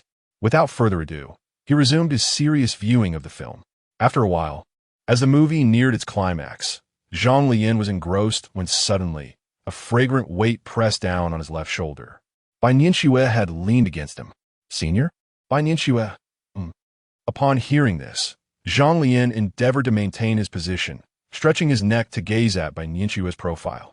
He observed that Bai Nianxue had her eyes closed, appearing as though she had succumbed to slumber. Zhang Leyan. "Senior, are you asleep?" Bai Nianxue.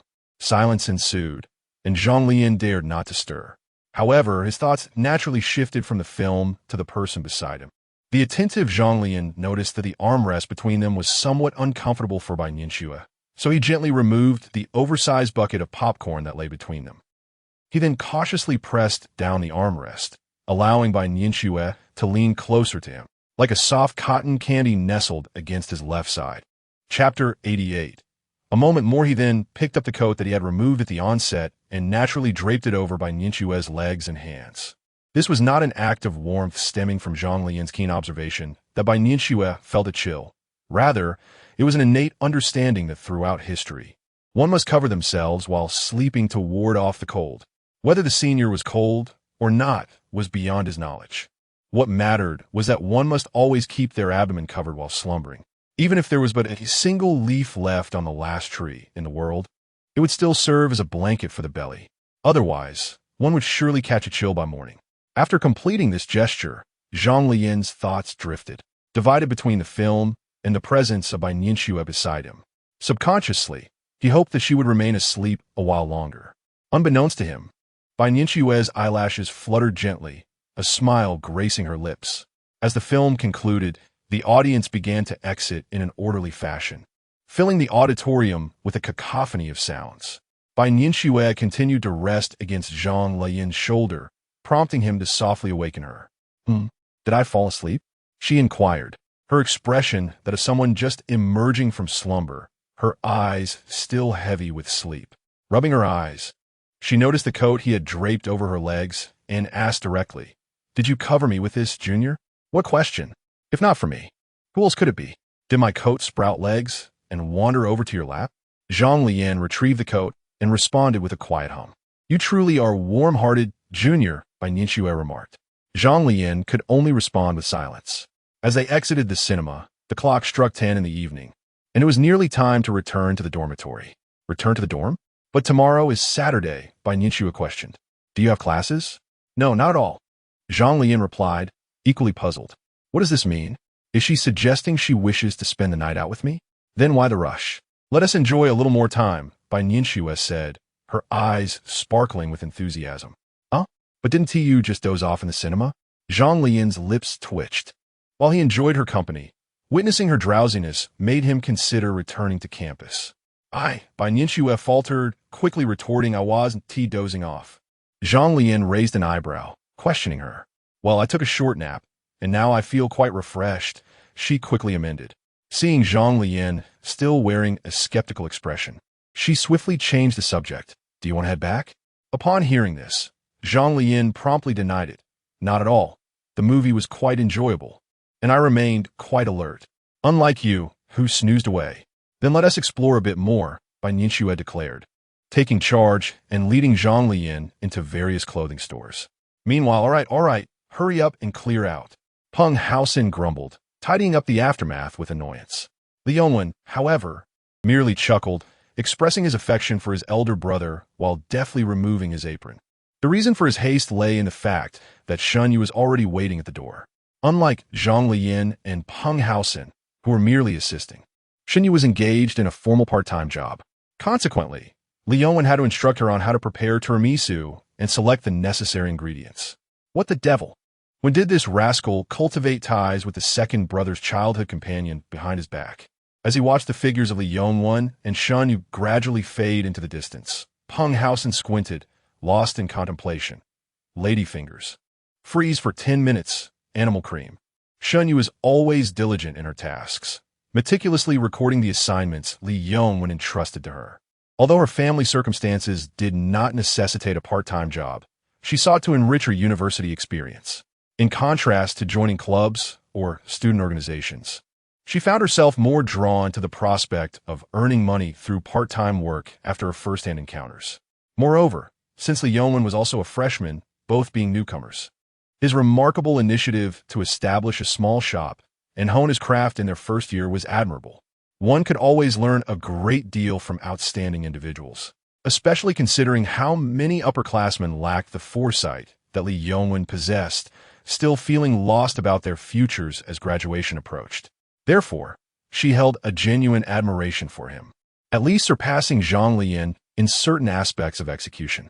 Of course, she was referring to specific areas of competence.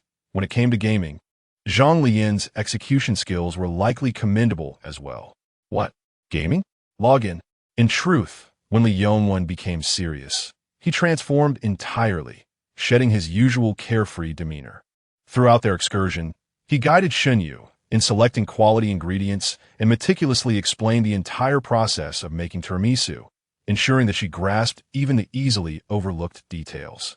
He approached the task with earnest dedication, eager to impart his knowledge to Shen Yu. That is all for now. It's not difficult. If you have any questions later, feel free to ask me, Li Yongwen remarked with a gentlemanly smile, devoid of any pretense of authority. In the presence of a young lady, he felt compelled to maintain a certain image. All right, Xinyu replied, nodding her head. After diligently recording the information on her phone, she returned it to her pocket, preparing to head back with him. Despite Li Yongwen's playful demeanor around Zhang Leyan and the others, once he adopted a serious tone, he became utterly composed. Ironically, it was Xinyu who initiated the conversation. How did you manage to open a shop in your first year? That is quite impressive. Is it? I suppose it's not too remarkable, Li Yongwen humbly replied. It truly is impressive. Moreover, securing a shop on campus must be challenging, right? What is the rent like? Xinyu inquired with innocent curiosity. Li Yongwen candidly addressed her question. Over 3,000. This location is indeed difficult to rent, but I have some connections. Xinyu expressed her understanding. I happen to know the previous owner of the shop, Li Yongwen added. What do you think about starting a business in your freshman year? The costs are substantial. Xinyu's eyes sparkled with excitement. Yet even with her lifelong habit of saving, she found it challenging to muster the audacity to invest such a considerable amount.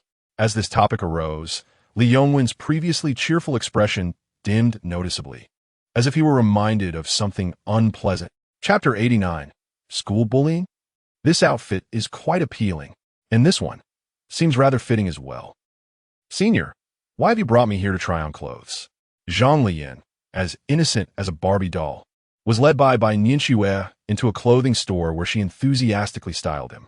Although Zhang Leyan's own attire was not lacking, personal tastes invariably differ, and Nianxue naturally preferred the garments she had handpicked for him. With her right hand stroking her chin, she squinted her eyes and smiled. Have you forgotten? Forgotten what? Zhang Leyan, now clad in a pristine white shirt that complemented his tall stature, appeared exceptionally clean and handsome. The buttons at his neck were undone, revealing skin as fair as a girl's. While he may not exude a sunny disposition, the adage clothes make the man held true. Dressed this way, Zhang Leyan's already bright and cheerful demeanor radiated youthful vitality, causing Nianxue to bite her lip and swallow hard. You forgot that you lent me one of your shirt jackets last time? Nianxue remarked as she circled around Zhang Leyan, admiring him. Oh right, Zhang Leyan nodded, recalling that he had indeed lent her a shirt after getting caught in the rain. I should return it to you, shouldn't I? Nianxue replied with satisfaction. It appeared there was no issue. However, Senior, you could simply return that shirt to me. There's no need for you to purchase a new one, Zhang Leyan said, turning to head back to the fitting room to take off the shirt. This sheer shirt costs 300 yuan, his own shirt, purchased by his mother on a discount site, cost no more than 100, and he had lent her only half a shirt. That one, I accidentally ruined it. Yes, that's right. Nianxue immediately stopped Zhang Leyan, her eyes wide. In truth, that shirt still lay beneath her pillow, occasionally taken out for a glance or a hug. So I need to compensate you with a new one. Zhang Leyan protested. There's no need, Senior. If it's ruined, it's ruined. Absolutely. I must compensate you. Nianxue insisted firmly. Ah, well, let us go with this one. And also get a pair of pants. Huh, what a lucky guy you are. Your girlfriend is so proactive in buying you things, you must cherish her. Before Zhang Leyan could utter a word, a store clerk hurriedly approached, glancing at the tag on Zhang Leyan's attire to begin packing it up. Wait, no. Zhang Leyan found himself momentarily speechless, his hands suspended in midair, at a loss. Never mind, just wear it out, Nianxue said, just cut off the tag. How much is it? 688 yuan. What? Are we here to splurge on luxury items? This is highway robbery, Zhang Leyan thought, exclaiming internally about the exorbitant prices. If it were his mother accompanying him to purchase clothes, the price would have been halved. The loss was significant for Senior, especially since it was for herself. Ding! Payment successful. Let's go, Nianxue exclaimed with joy, as if the items she purchased were meant for herself. However, Zhang Leyan felt a sense of indebtedness. Throughout the evening, it was the Senior who was spending money, and he, a grown man, felt somewhat embarrassed. As they exited the clothing store and walked along the bustling commercial street towards the seaside, they passed the nighttime beach. Zhang Leyan glanced at the time and the distance to the school. It was already 11 p.m., and the dormitory would be locked by then. Without hesitation, He took the initiative to book a fully equipped esports room. Upon clicking the payment button, much of his feeling of indebtedness dissipated. He was not fond of feeling beholden to others, so he always sought to reciprocate kindness. Senior, I made a reservation. It's at my alma mater. Would you like to take a look? Bai Nianxue, unaware of Zhang Leyan's intentions, thought of showing him her school, much like a girl who enjoys shopping with someone she likes. She also hoped that one day she could visit Zhang Leyan's school, where a version of him once existed. Zhang Leyan felt no need to hesitate. At this hour, he assumed the senior was already aware. Sure, High City Experimental High School stood grandly, its name emblazoned in large red cursive above the entrance. Though it was nearly 11 p.m., a few high school students lingered nearby, likely just having finished their evening study session. Senior, until what time do you have evening classes? There are still students out this late? Zhang Leyan felt a bit overwhelmed. Being from a rural area, his city's prestigious high school only had evening studies until 9 p.m. 10:40, Bai Nianxue replied nonchalantly, reminiscing about her high school days when she and Zhang Leyan would chat and play games on their phones. She then realized and asked, "Aren't you the same? We finish by 9:30 at the latest. The whole school is cut off from power by 10, but the dorms shut down at 11. Zhang Leyan answered honestly. No wonder it was High City. The competition was truly fierce. There's a saying at High City #1 high school. If you don't work hard, you'll end up at that university across the street. Bai Nianxue pretended to declare, glancing at Zhang Leyan. That would be High University. Zhang Leyan exclaimed, what? That's quite harsh. But I ended up at High University too, didn't I? Bai Nianxue laughed. That's already quite impressive. As they playfully teased each other while passing a street of snacks near the school, they walked through a narrow alley. There, they spotted several boys in uniforms and a girl cornered against the wall. Zhang Leyan instinctively halted and observed. In middle school, Shinya had been cornered by fellow female students for being too attractive and allegedly enticing a certain boy. Such dramatic scenarios, often seen in television dramas, not only occur in real life, but tend to be even more outrageous. During that period, Shunyu suddenly became taciturn, exhibiting increasingly erratic behavior. It wasn't until one day after school that Zhang Leyan fortuitously witnessed her being pulled into the girls' restroom by a group of girls. Without a moment's hesitation, Zhang Leyan disregarded the norms of gendered spaces and charged in, unleashing a flurry of blows upon the group of girls. What? Hitting girls? Indeed, he was striking girls. He treated both genders with equal disdain online, not to mention the rampant bullying that transpired in reality. At that time, he had been involved in numerous skirmishes, and anyone who encountered him would inevitably address him as Brother Yan. Who would dare to challenge him? Women were no exception to his wrath. Subsequently, even when that group of girls sought to confront Zhang Leyan, he effortlessly dealt with them. What was the matter? Bai Nianxue, having no prior experience in such matters, noticed Zhang Leyan frowning as he gazed into the alley, and she followed his line of sight. It appeared that a few individuals were menacing a girl. Zhang Leyan remarked. With that, he rolled up his sleeves, preparing to intervene. Chapter 90. Let go of my sister. When a person genuinely desires victory, a smile seldom graces their face. Bai Nianxue noticed Zhang Leyan's gestures and observed his serious demeanor, reminiscent of their first encounter when he appeared fierce. Yet now there was a palpable difference. This time it was real. He was about to take action. Bai Nianxue quickly grasped Zhang Leyan's arm, asking, what are you planning to do? Zhang Leyan turned back, a confident smile lighting up his face. To be a hero saving a damsel in distress, he replied. But there are so many of them. Bai Nianxue fretted, her concern for Zhang Leyan's safety mounting as she glanced towards the school. At this hour, the security guard had already finished his shift. Don't worry, I'll take a look. You should stay hidden here, senior. Zhang Leyan reassured her with an air of nonchalance, exuding confidence. But Bai Nianxue hesitated, wanting to voice her concerns, but was suddenly interrupted by the sound of a girl crying from within. An inexplicable surge of anger welled up inside her, and her grip on Zhang Leyan loosened. Just be careful. She chose to trust him. Yes, don't fret. Stop crying so loudly. Your brother won't come to rescue you.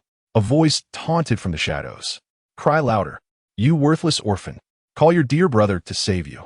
The girl was cornered by several tall boys who were slapping her hair disheveled, and her face streaked with tears. Complying with their demands, She reluctantly dialed her brother's number with a damaged phone. A concerned voice came through immediately. "Hello. Why are you calling me so late?" "Brother." The girl's voice trembled with suppressed sobs upon hearing her brother's familiar tone. "What is wrong?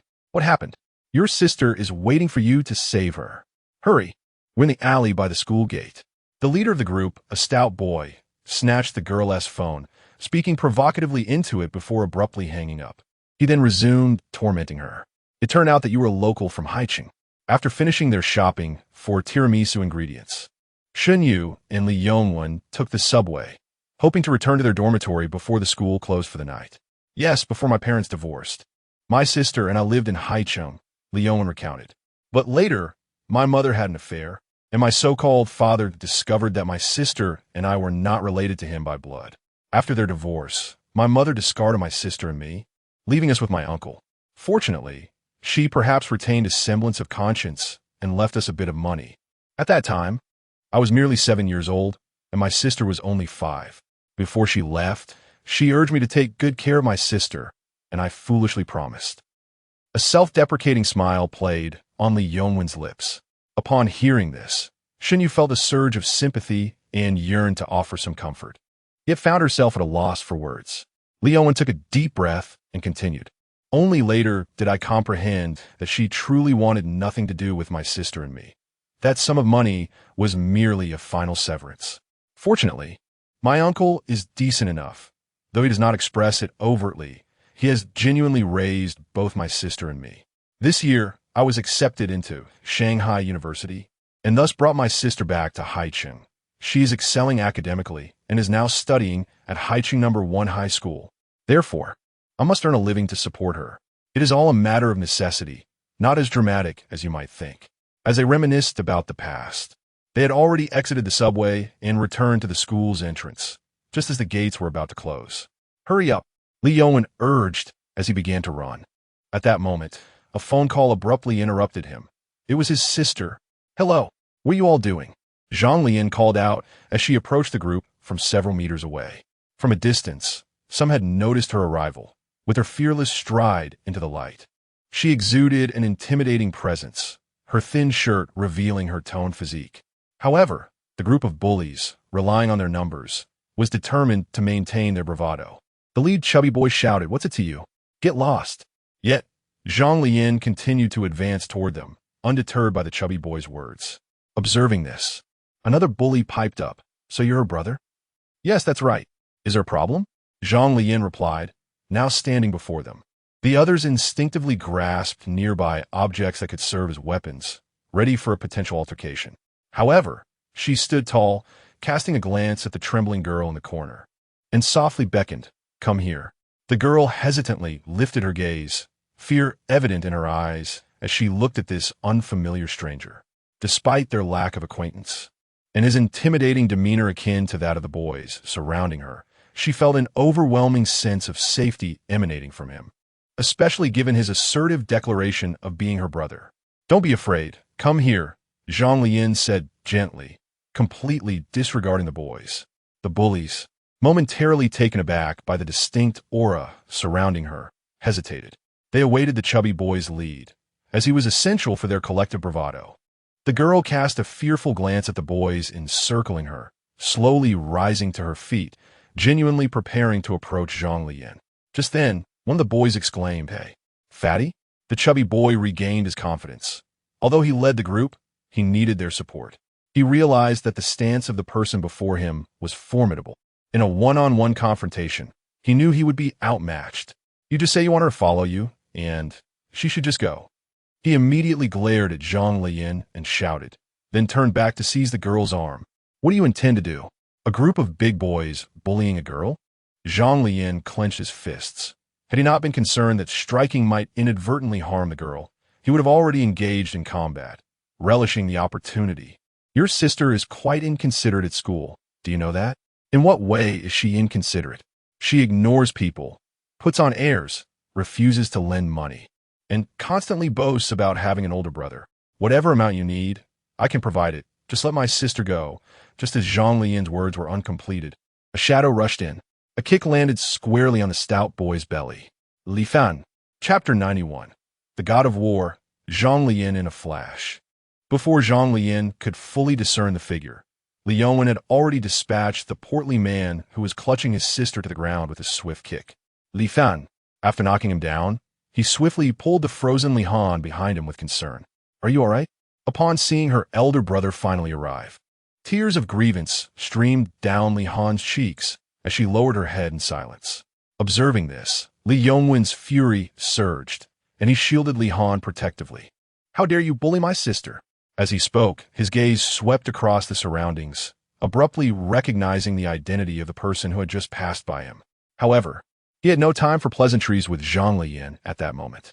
The hefty man, who had been sent sprawling several meters away, was immediately incensed. The kick to his ample belly had not inflicted any serious harm, and he quickly scrambled to his feet, spitting out a curse. "Damn it! Fight!" With numbers on his side, he was unafraid, especially since the skirmish had yet to commence and he, as the leader, had been the first to be struck. Feeling humiliated and furious, adrenaline coursed through him. He disregarded everything else and charged forward to fight. Several boys approached menacingly towards them. Sensing the impending confrontation, Li Yongwen swiftly entrusted Li Han to Zhang Leyan, urging him, "Take my sister away." Unaware of Zhang Leyan's formidable fighting prowess, he merely sought to ensure Li Han's safety. After issuing the command, he faced the group of unruly youths who were not shorter than him, and instead of retreating, he bellowed and advanced. Engaging in a tumultuous brawl, he fought back while shouting, as if that would lessen the pain he felt. Although the boys were a few years his junior, it was clear that Li Yongwen was not well versed in combat. In such a scenario, if one could not overcome the odds, one must at least seize one of the opponents and strike relentlessly, refusing to relent even unto death. Only through such reckless abandon could he intimidate the others, rather than resorting to the childish tactic of shouting while fighting. "Quickly go." Zhang Leyan extended a hand to shield Li Han, speaking softly. Yet, Li Han remained helpless and frozen, hesitant to move forward or flee, especially upon witnessing her brother embroiled in a scuffle with several others. Unexpectedly, the older boy beside her surged forward. Seeing Li Han rooted in place, Zhang Leyan refrained from forcibly urging her to leave, recognizing that his comrades were already engaged in battle. Thus, he stepped forward, intent only on ensuring that the ruffians did not target Li Han. In contrast to Li Yongwen's chaotic melee, where he bore the brunt of the fighting, Zhang Leyan resembled a god of war. While the assailants continued to pummel Li Yongwen, Zhang Leyan delivered a powerful kick, sending one of the smaller boys flying to the ground, where he lay incapacitated for some time. Following this, the remaining assailants shifted their attention from Li Yongwen to Zhang Leyan, brandishing an array of sharp weapons, including bricks from the alleyway. Yet their assaults barely grazed Zhang Leyan, who effortlessly seized one of them with a single hand, forcefully slamming him against the wall. The moment his head collided with the surface, a muted thud echoed, followed by a howl of pain as he crumpled to the ground, feeling a dizzying ache pulsate through his skull. What ensued was an overwhelming display of dominance. Superman punch, whirlwind palm, jackhammer, crow in flight. Without breaking a sweat, Zhang Leyan subdued not only the assailant, but also the portly leader beneath his foot, rendering them immobile. "Fight me?" Next, it is time for the victor, Zhang Leyan, to speak.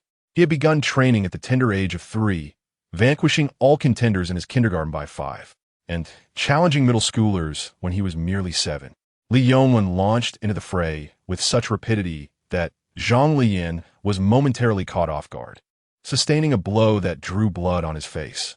However, witnessing Zhang Leyan's decisive and ferocious strikes, he dispatched one foe after another, a veritable warrior in his element. Within mere moments, he had felled several boys, and after stepping atop the defeated portly figure to deliver his victory remarks, he could not suppress his curiosity any longer. Asking Zhang Leyan, "What about being 8?" Zhang Leyan remained silent, for he certainly wouldn't divulge that at 8. He had inadvertently walked in on Shun Yu while she was bathing. At that innocent age, he had naively inquired why she lacked a certain feature. "Let me catch wind of you bullying my sister at school again." "No more, no more," Li Yongwen declared from now on at school. "You know what to do, right?" "Absolutely. We will never bully your sister again."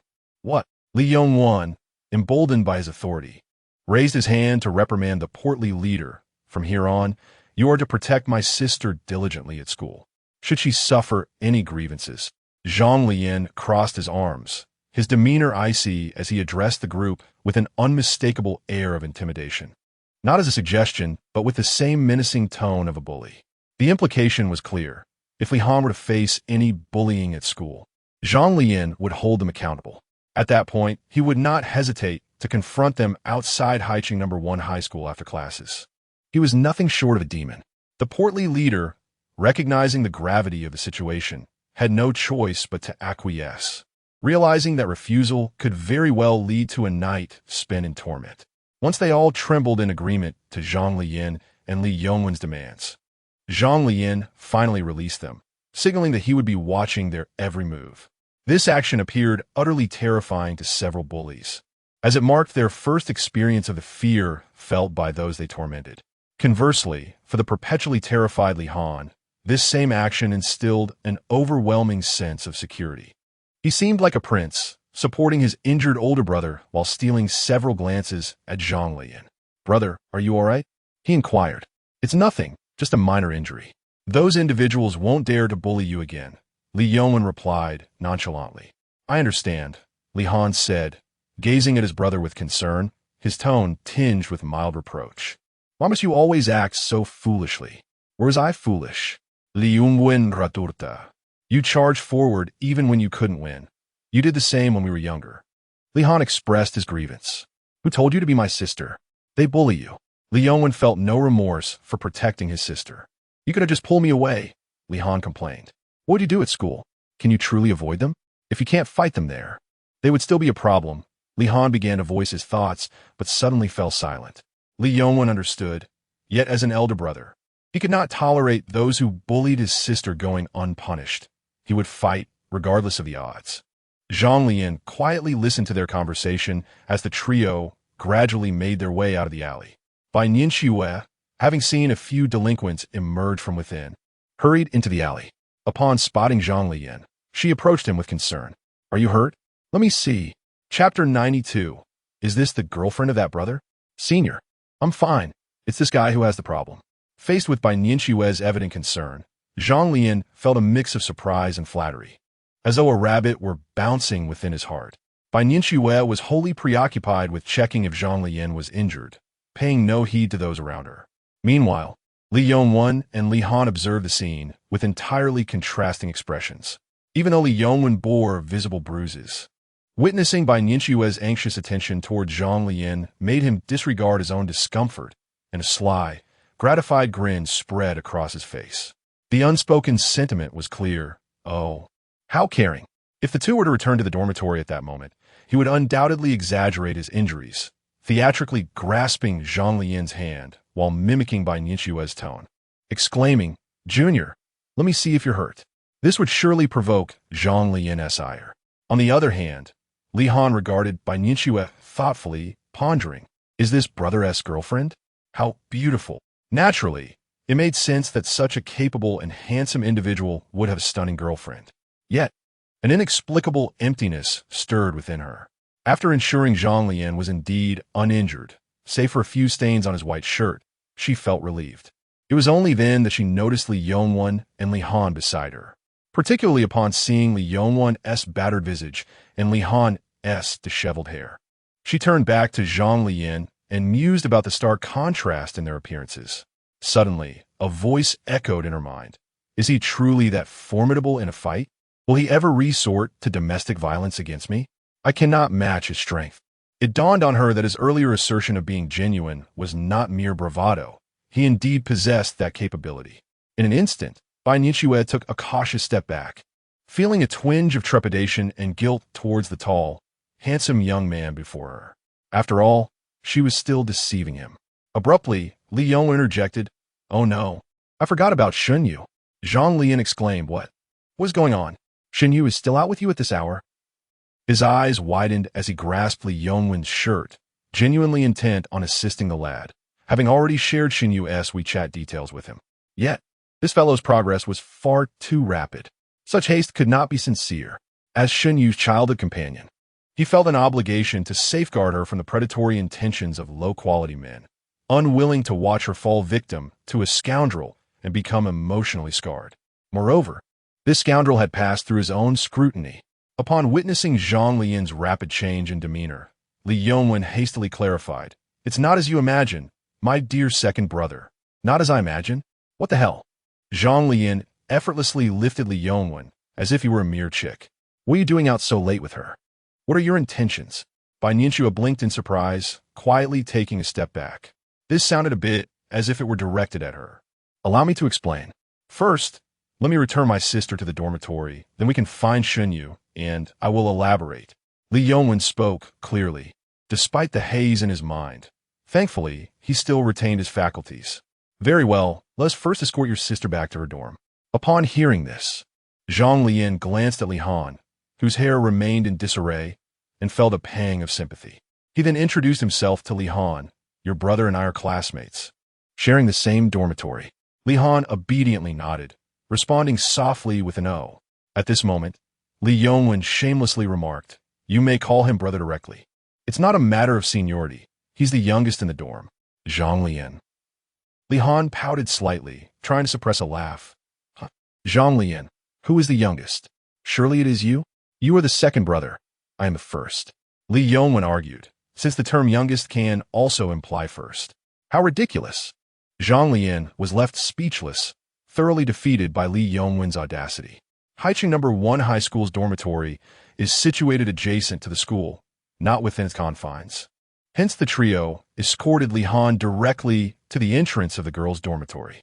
Only after witnessing her safely enter did Li Yongwen finally exhale in relief. Who knows what he endured dashing from Haicheng University to Haicheng No. 1 High School in under 10 minutes. Li Yongwen feared nothing, save for the thought of harm befalling his sister. Initially, she thrived at her previous high school. It was only because he enrolled at Haicheng University that she transferred here to avoid separation. If anything were to happen to her because of him, he would be capable of anything.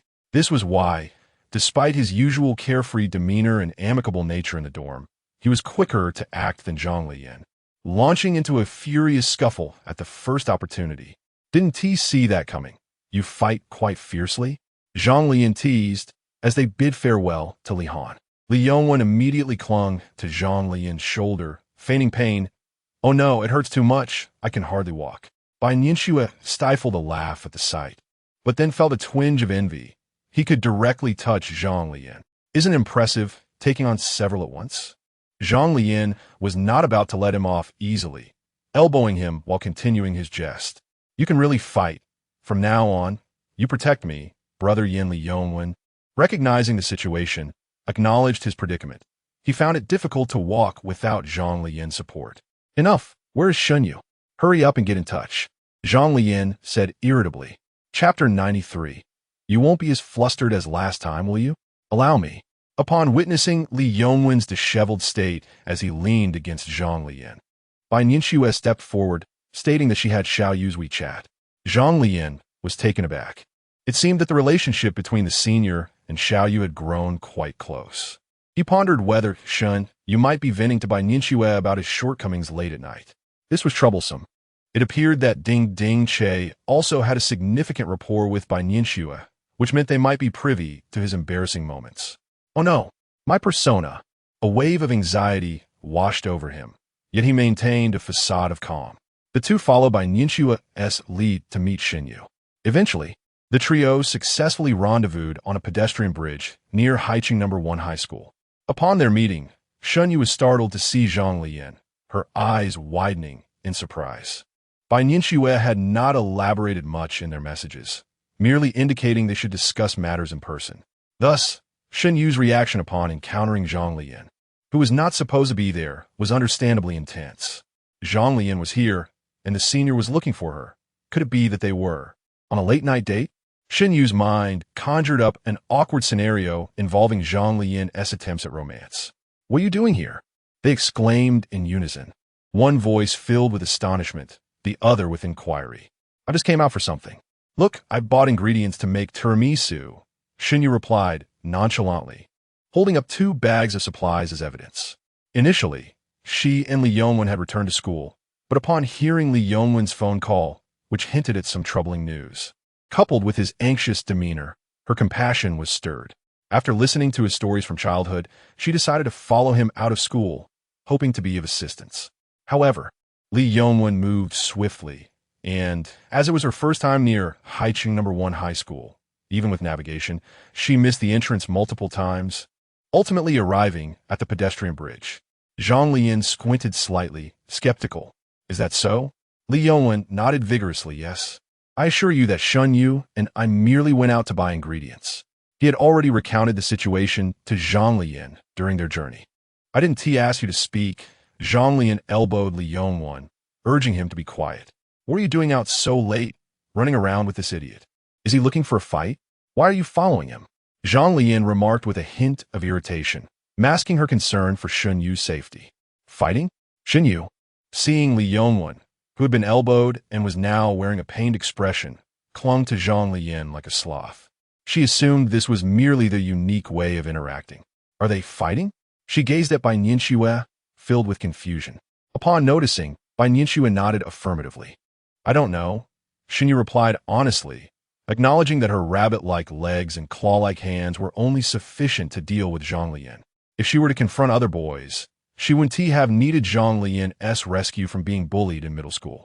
Thus, when faced with Zhang Leyan's almost instructive tone, she felt a sense of guilt and responded like a child caught in wrongdoing.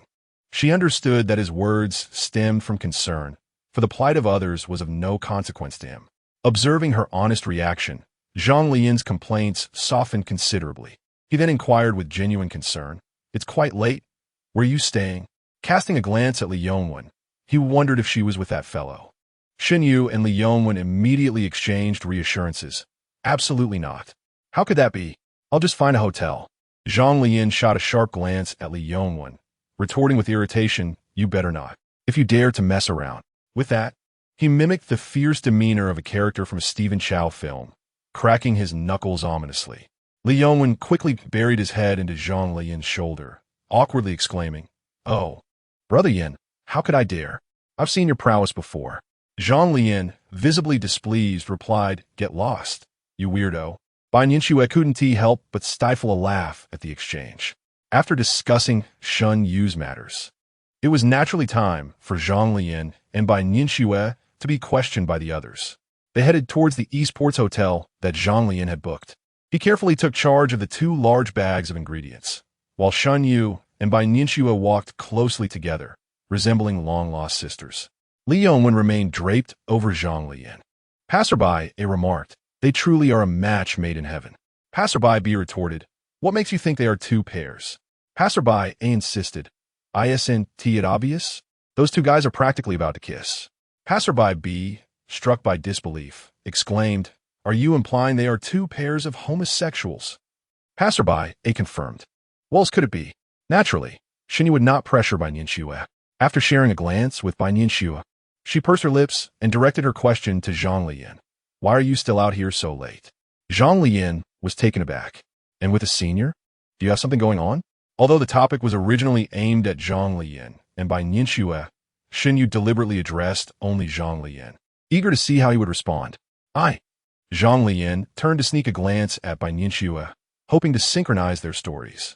But as soon as their eyes met, she quickly averted her gaze, deliberately ignoring him. Uncertain of how to respond, he found himself at a loss for words. Shun Yu, noticing his struggle, continued to tease. What were you trying to say? Zhang Leyan, well, you see, there is something. I recall someone mentioning that in this lifetime, apart from internet cafes, there could never be another reason to spend the night outside. Shun Yu teased. Yes. Zhang Leyan replied sheepishly. Hence, it is an esports hotel. Oh, Shun Yu deliberately elongated her tone. So, it is an esports hotel. Who are you with? Zhang Leyan's ears had already turned a brilliant shade of red. Li Yongwen, seated closely, immediately sensed it, his gaze darting between Bai Nianxue and Zhang Leyan. And with a twist of his eyes, a mischievous idea sprang to mind. Hey, second brother, are you feeling feverish? Why are your ears? Surely you won't end up with your head smoking like last time, will you? Chapter 94, Sister Shui. Let us bathe together as if catching a whiff of gossip. Shen Yu and Bai Nianxue turned their gazes toward Zhang Leyan's ears. Zhang Leyan promptly covered them with his hands, not forgetting to toss Li Yongwen off his shoulder. What does it mean for one's head to smoke? Shen Yu chuckled, having never witnessed Zhang Leyan's head actually smoking. With a pained exclamation, Li Yongwen limped a few steps to catch up with Zhang Leyan, only to be pushed aside once more. He leisurely explained to Shen Yu, "It's like when a phone overheats." "Really?" Bai Nianxue regarded Zhang Leyan as if she had discovered a new realm. Shen Yu widened her eyes in astonishment. "Is that true? Hurry, show me." Hearing this, Zhang Leyan's lips twitched as he retorted, "Why would I perform for you? Would you prefer a spontaneous explosion instead? But I have never seen your head smoke before. I didn't know you could do that." Shen Yu tugged at Bai Nianxue, questioning if it was her influence, but was met with Bai Nianxue's puzzled silence. Yet, upon reflection, Bai Nianxue considered the possibility, recalling the time she had flirted with her skirt. She had witnessed Zhang Leyan's silly expression when his CPU had overloaded, although it had been late, and she hadn't noticed if it had truly smoked. "Why were you smoking back then? Did you see something?" Shen Yu inquired. "Go away," Zhang Leyan retorted. He was looking at his phone at that time. "You see, he asked me to teach him how to make tiramisu." Ouch. Before he could finish his sentence, Zhang Leyan delivered a swift elbow to silence him. Despite Zhang Leyan's quick response, the information inadvertently revealed by Li Yongwen was still captured by the two naturally perceptive girls. Noticing Zhang Leyan's serious demeanor, Shen Yu decided to stop teasing him. Instead, she exchanged a knowing glance with Bai Nianxue, sharing a silent smile. At that moment, Bai Nianxue's thoughts drifted back to the enormous green grape pudding. "Let us book another room." "All right, please show your ID." Upon arriving at the esports hotel, Zhang Leyan had initially reserved only one room. Naturally, he wouldn't share a room with his senior. Later in the night, he intended to spend the night at the internet CAF. Although he wasn't particularly poor, he had inherited a penchant for frugality from his mother. Since they were already there, he decided to pull an all-nighter, as he hadn't done so since the beginning of the semester. He was almost accustomed to the early-to-bed, early-to-rise routine he had developed in high school. All of this was due to Bai Nianxue. However, with the arrival of Li Yongwen and Shen Yu, he now had to alter his plans. But why book another room? Li Yongwen, sitting next to Zhang Leyan, asked in confusion. "Wouldn't it be better to book a 4-person room?" Zhang Leyan pouted, "One room for us, and one for the senior and Shen Yu. If we book a 4-person room, we can just go to the internet CAF to sleep later." Li Yongwen surprisingly found himself in agreement with Zhang Leyan on an idea at the internet CAF. Zhang Leyan regarded Li Yongwen with newfound admiration, thinking to himself, "This young man must not be underestimated. He has a promising future ahead." Even his intellect, comparable to that of Einstein, had not conceived such a notion. Thus, they decided to transform the room into a 4-person gaming suite. However, at that moment, Bai Nianxue interjected, approaching the front desk with undeniable authority. "No, we shall have just 2 double rooms." Shen Yu, witnessing this, pursed her lips in silence. Yet her eyes sparkled with unspoken brilliance. Put simply, how could Bai Nianxue allow the boy she cherished to sleep in an internet CF, especially one who had personally baked a cake and prepared brown sugar water for her? Once they ascended the stairs, the 2 girls and 2 boys settled into their respective rooms.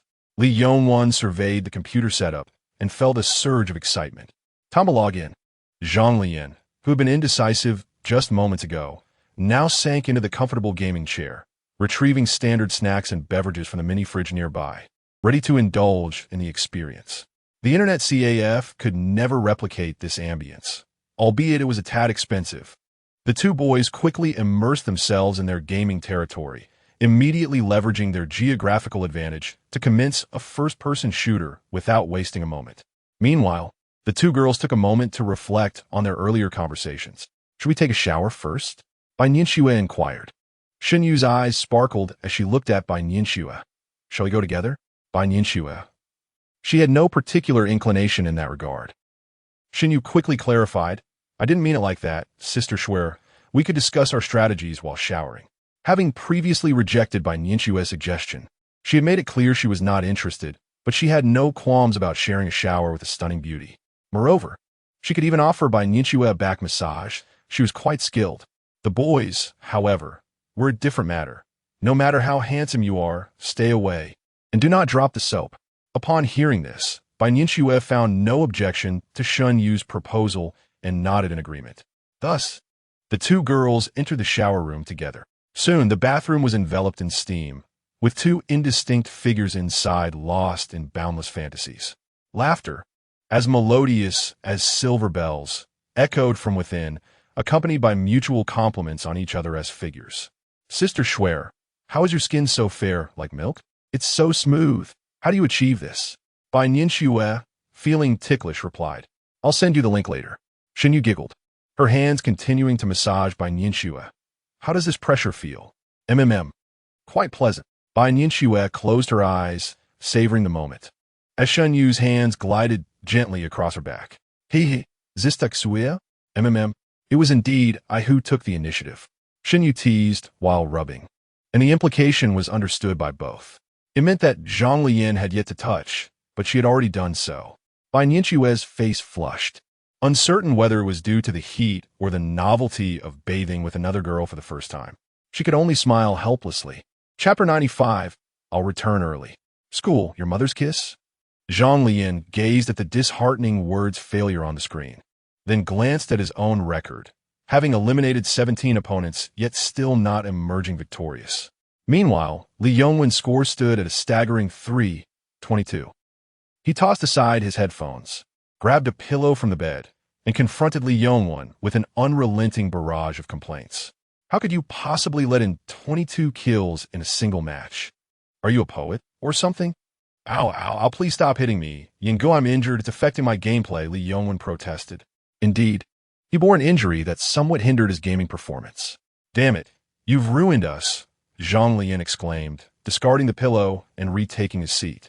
Observing this, Li Yongwen quickly handed Zhang Leyan a can of open cola, sweetly suggesting, It's been over an hour. Should you check if the senior girls are coming? Zhang Leyan pouted. He had initially planned to enjoy a sweet duo game with the senior girl, but now he found himself deprived of even the chance to sit together and play. He waved his hand dismissively and took out his phone, intending to message the senior, inquiring if Bai Nianxue would like to join for a game. As for Shun Yu, that fellow had been too engrossed in studies throughout his life, so he likely wouldn't indulge in gaming. He wondered what the two girls were up to at that moment. So, it turns out that the night he brought tiramisu to our dormitory was actually meant for you, and I was merely an afterthought?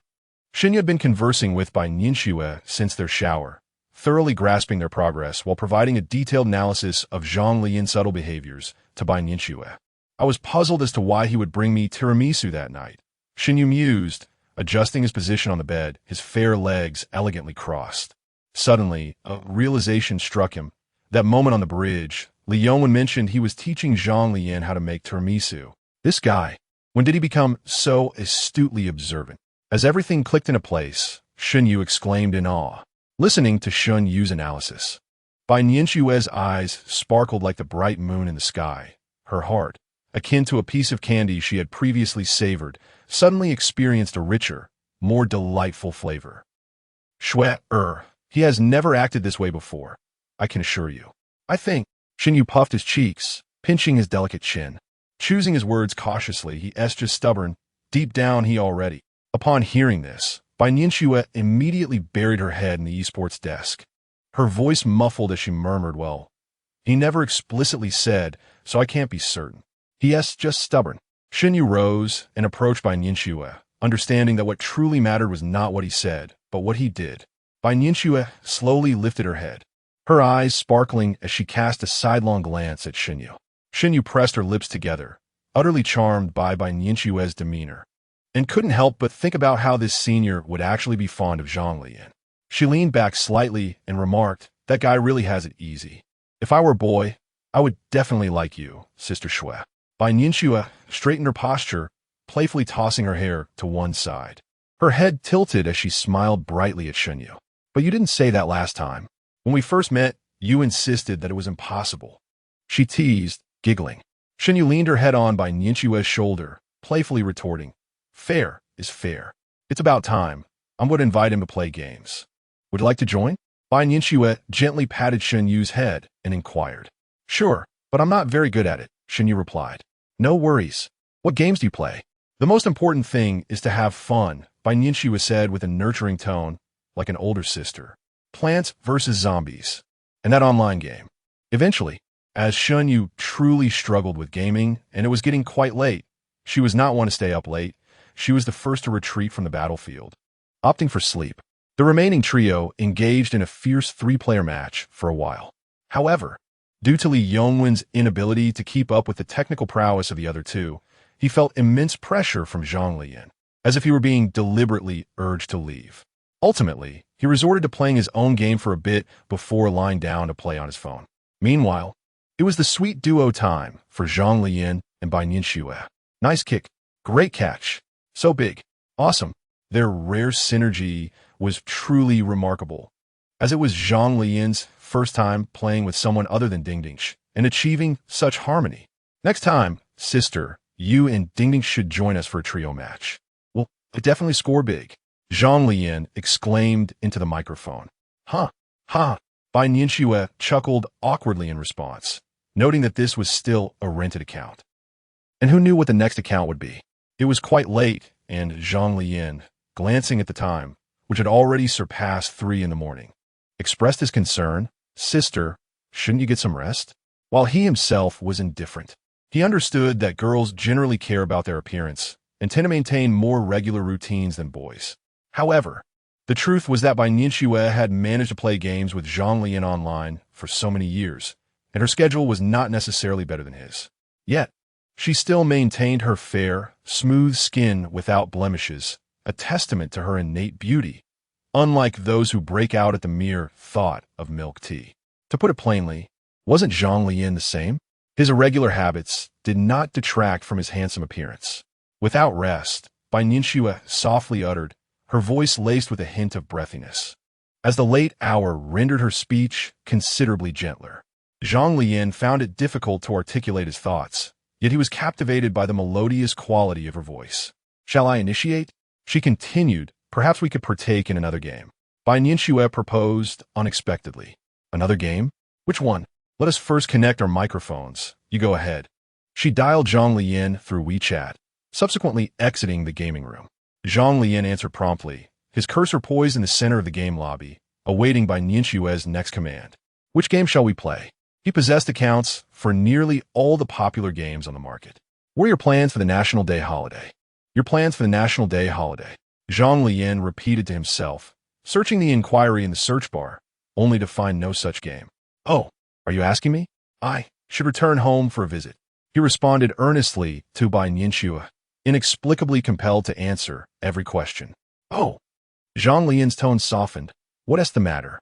I, too, will return home during a national day, Bai Nianxue said inexplicably. My home is in Haicheng. Oh. A brief silence ensued. All right, Zhang Leyan replied, somewhat dazed. All right, what? Bai Nianxue inquired softly and with utmost tenderness. Her ears and cheeks now flushed a deep cherry red. I will return early, to school. MHM. An hour passed. Good night. Good night.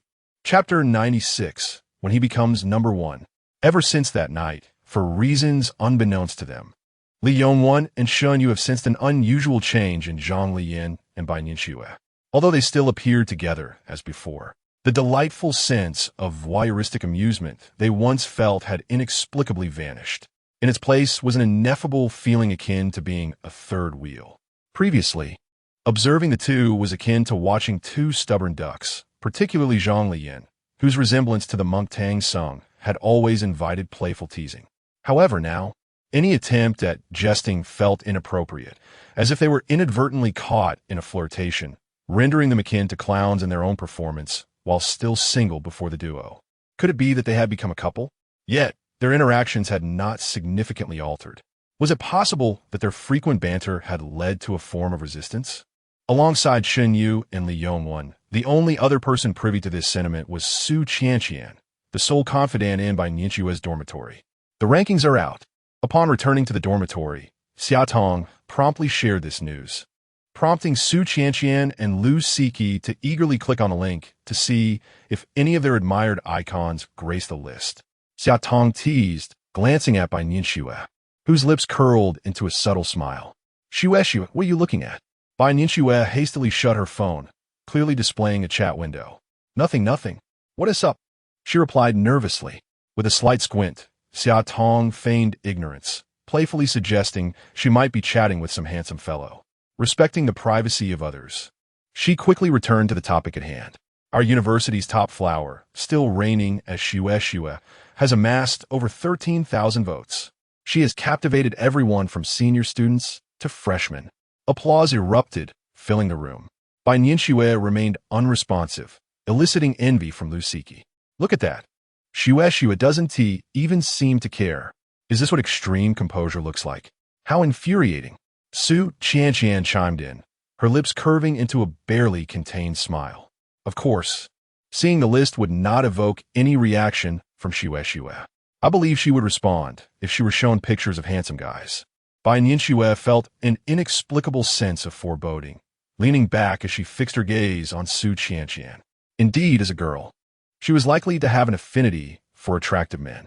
Xia Tong readily supported Su Qianqian's assertion, noting that the latest update of the campus heartthrob list had introduced several new contenders, with a new number one replacing the previous favorite, Hua Jinyu.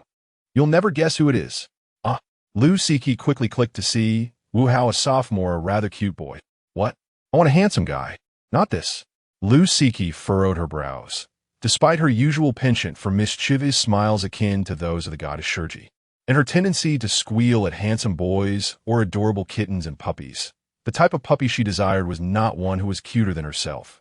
Rather, she longed for a boy who appeared fierce in public yet could display a tender vulnerability in her presence. A delightful contrast. What is this nonsense? Surprising, isn't it? I never anticipated that he would top the list. It is utterly ridiculous, and I cannot fathom who is casting votes for him. Su Qianqian did not join Xia Tong and Lu Siki in their derision of the rankings. Instead, she exchanged a knowing glance with Bai Nianxue, a mischievous grin spreading across her face as she glided over to Bai Nianxue. What are you up to? Bai Nianxue asked, her gaze evasive, already suspecting Su Qianqian's intentions. The wild rankings? What should we do? Su Qianqian formed an A shape with her mouth, her eyes glancing upward at Bai Nianxue. What does it have to do with me? Bai Nianxue turned away, swiftly refreshing the computer screen a couple of times. He didn't make the list, she remarked. Well, he didn't, so what? Bai Nianxue replied nonchalantly, showing no interest in the matter. In fact, she secretly hoped that Zhang Leyan would remain off the list. She preferred to keep him all to herself, without anyone else discovering him. Really? Su Qianqian squinted slightly. Then you might be missing out on the chance to be his number one. What? The keyword triggered Bai Nianxue's attention. Look, this Wu Hao managed to secure the first position. It's clearly a case of vote manipulation. Su Qianqian brandished her phone, showing Bai Nianxue the evidence. If you were to vote for Zhang Leyan to make him number one, and then tell him you are his top supporter, wouldn't he that deep in your relationship? Bai Nianxue furrowed her delicate brows, contemplating the idea. Although she professed indifference regarding whether Zhang Leyan was the campus heartthrob or not, it made no difference to her. She had only ever been interested in him as a person. However, if he were indeed the campus idol, perhaps it wouldn't be such a disadvantage. Of course, she was not coveting the title of the campus heartthrob's girlfriend, even if it sounded appealing. The notion Su Qianqian proposed of becoming his foremost supporter sounded rather enticing. Previously, she could merely issue commands to him during student council meetings. But with the title of his number one supporter, wouldn't he that provide her with a legitimate excuse to engage with him outside of work hours? Given her knowledge of Zhang Leyan, this excuse might just perfectly align with his preferences. Chapter 97. Have you become a school heartthrob? As I perused page 32 of the book, my classmates, let us once again examine this illustration. At the podium stood an elderly gentleman with white hair, delivering his lecture. The words he uttered flowed like hypnotic incantations into the ears of the students below, inducing a collective slumber. Li Yongwen, who lay weak and famished upon his desk, turned to gaze at Zhang Leyan, who was intently focused on the class, and weakly inquired, "What shall we eat later?" What else could it be? The standard braised chicken set. Of course, Zhang Leyan retorted with a hint of sarcasm. He possessed an extraordinary ability to concentrate, likely a result of his gaming habits, allowing him to remain alert even during this soporific lecture. This trait was one of the reasons he consistently maintained good grades in high school, and it served as the foundation for his rapid progress during his final year. Upon hearing this familiar response, Li Yongwen despondently buried his head in his arms. Meanwhile, the other students who had not succumbed to sleep were engrossed in their phones, including Yin Wei's and Peng Haosen. Suddenly, the two began to whisper conspiratorially, then simultaneously directed their attention towards Zhang Leyan, who was fixated on the blackboard. They nudged Li Yongwen and presented their phones to the nearly lifeless Li Yongwen. "What on earth do you want me to see?" Li Yongwen muttered, struggling to keep his eyes open. He squinted at the screen, which displayed the ranking of the campus heartthrobs. In an instant, his previously listless eyes widened with astonishment. There exists such a ranking? He immediately seized Peng Haosen's phone to peruse it. "Don't scroll down yet. First, check who's at the top," Peng Haosen remarked, exasperated by Li Yongwen's lack of awareness. As he swiped back to the top of the list, Li Yongwen stepped aside, allowing Peng Haosen to navigate the rankings. He instinctively wished to see where he, the handsome one, would place on this list. Thus he hastily began to scroll down in search of his own name. However, upon hearing Peng Haosen's directive, he dramatically accentuated his flawless jawline. "Could it be that someone has recognized my beauty?" As Peng Haosen returned to the top, he shot an unimpressed glance at Li Yongwen and bluntly exclaimed, "You're hideous." Li Yongwen silently mouthed, "I have an early class."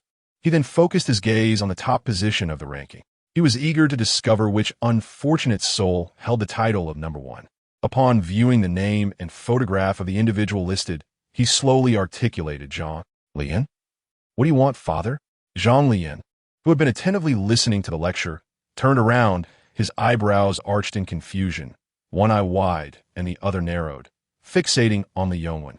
Seeing this, Li Yongwen shook his head in disbelief, a chuckle escaping his lips as he seized the front of Zhang Leyan's shirt.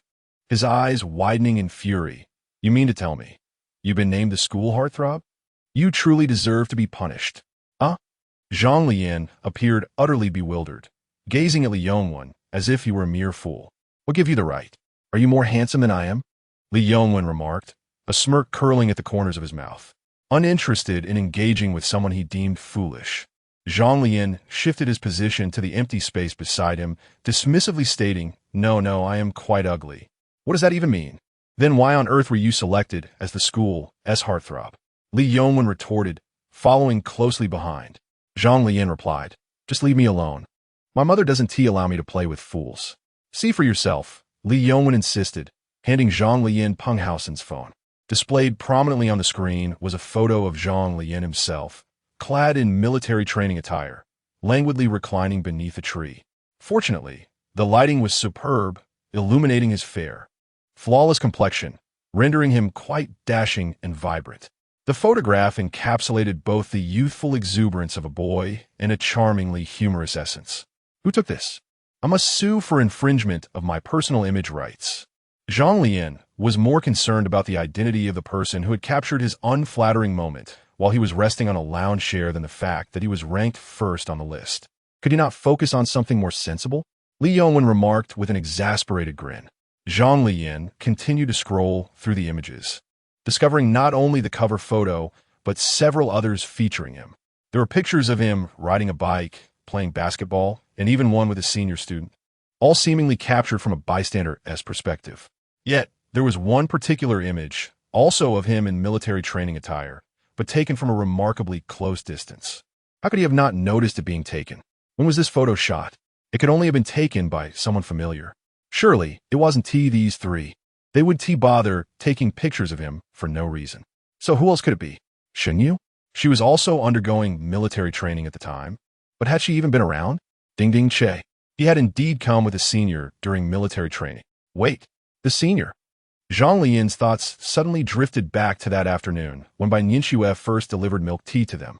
He seemed to recall that the senior had inexplicably taken a photo of him with her phone. Yet, she had denied it. Could this picture have been taken then? It bore a striking resemblance. "My phone. Return it." As Zhang Leyan pondered this revelation, Peng Haosen, standing beside Li Yongwen, urged him to return the phone.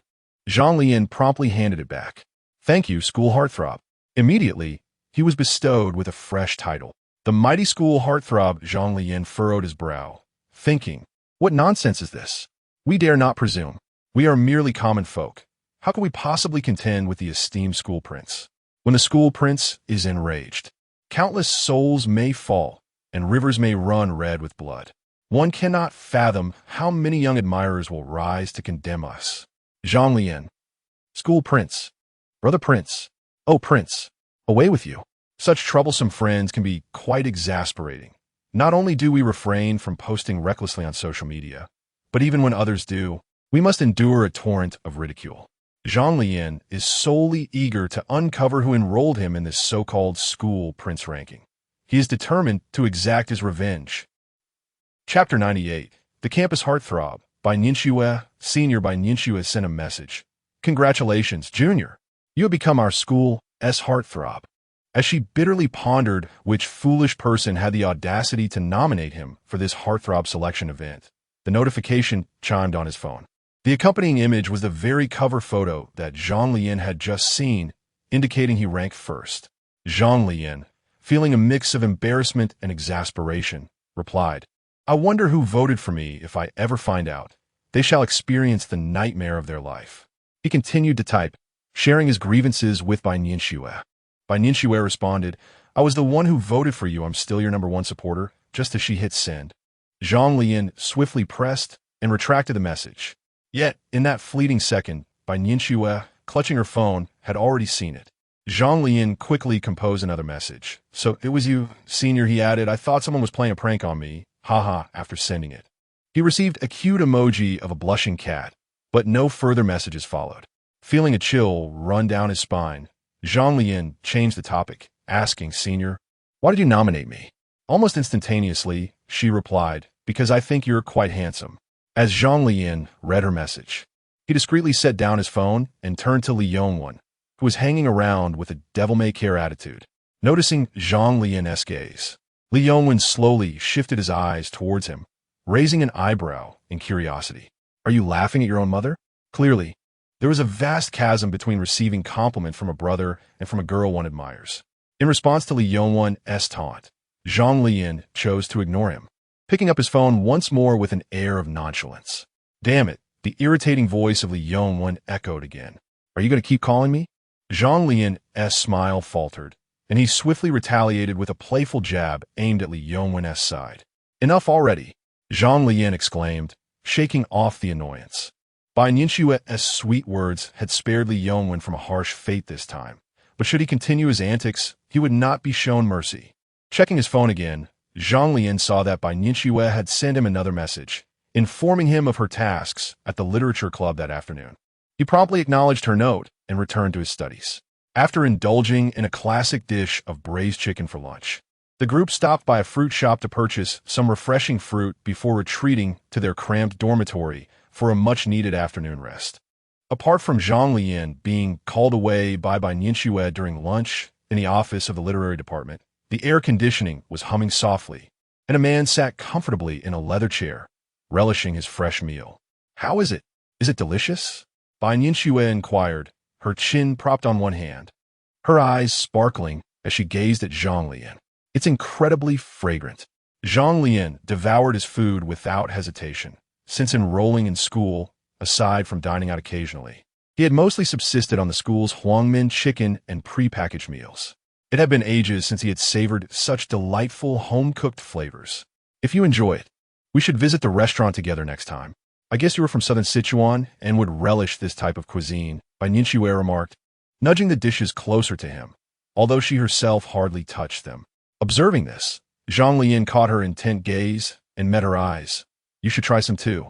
"I can't develop a taste for it," Bai Nianxue replied candidly, her eyes softening as she continued to focus on Zhang Leyan. After a brief moment of mutual gaze, Zhang Leyan found himself retreating, his eyes dropping. "If you can't develop a taste for it, why did you order so many? Does that not imply they were for yourself?" Zhang Leyan buried his head down, fervently consuming his meal, avoiding her gaze. Bai Nianxue remained silent, simply watching him, her phone forgotten. These dishes were not her creation. She lacked the culinary skills for such endeavors. Indeed, they were takeout from a Sichuan restaurant. She had considered the possibility of trying her hand at cooking, but upon witnessing the chef ladling in generous amounts of chili sauce, the smoke billowing up, she abandoned the notion. Yet, despite not having cooked these dishes herself, seeing Zhang Leyan enjoy his meal brought her a profound sense of satisfaction. By the way, regarding the message you retracted this morning, did you think I was playing a prank on you? Bai Nianxue suddenly remembered and asked directly. Not at all. Zhang Leyan replied between chews. I thought someone was deliberately messing with me, which is why I was put on the spot. Ah, how adorable. Bai Nianxue's eyes sparkled with warmth as she observed Zhang Leyan, his cheeks bulging as he spoke. Oh, and what about now? Now? Zhang Leyan continued chewing.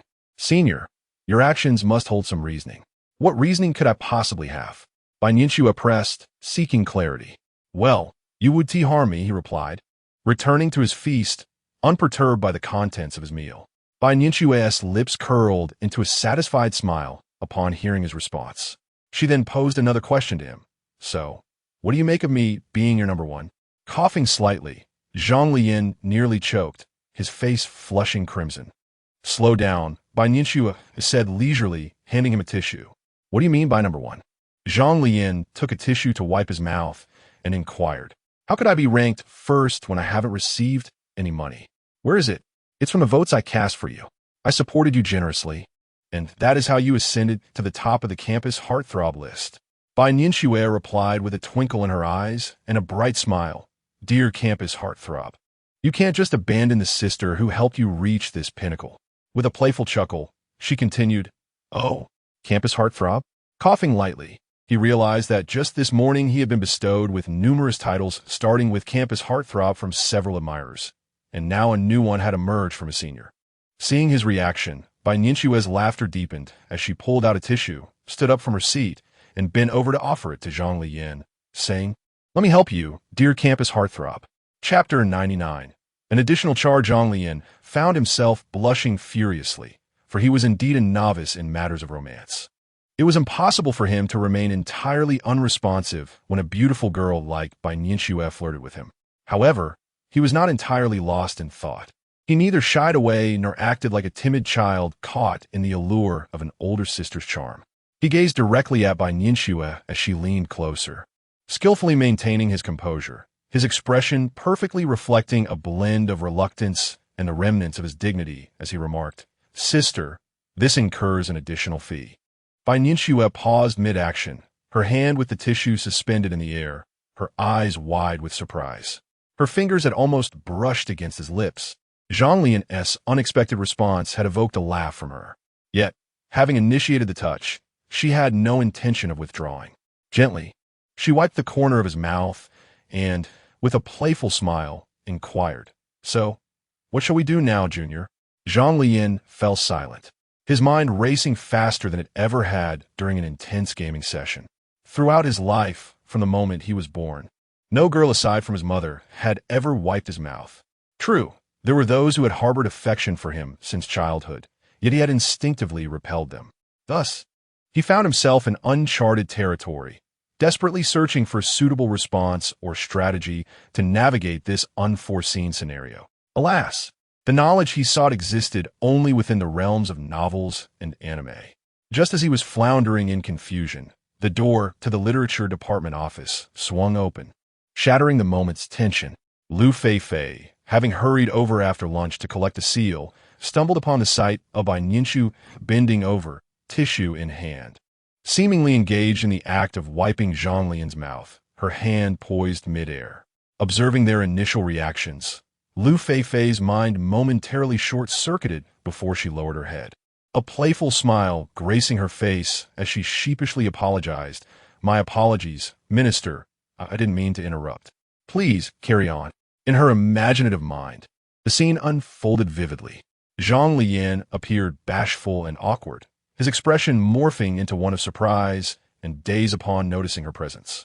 Meanwhile, Bai Nianxue, who had initially worn a gentle smile, suddenly adopted a serious demeanor the moment she turned to see Lu Feifei entering. Such a tableau inspired Lu Feifei to conjure an entire narrative of the interactions between the two. It is quite evident that the minister is playfully teasing the innocent junior. Zhang Leyan, Sr., This is the office. It's inappropriate. Bai Nianxue. It's perfectly fine, little junior. Come here, let me feed you.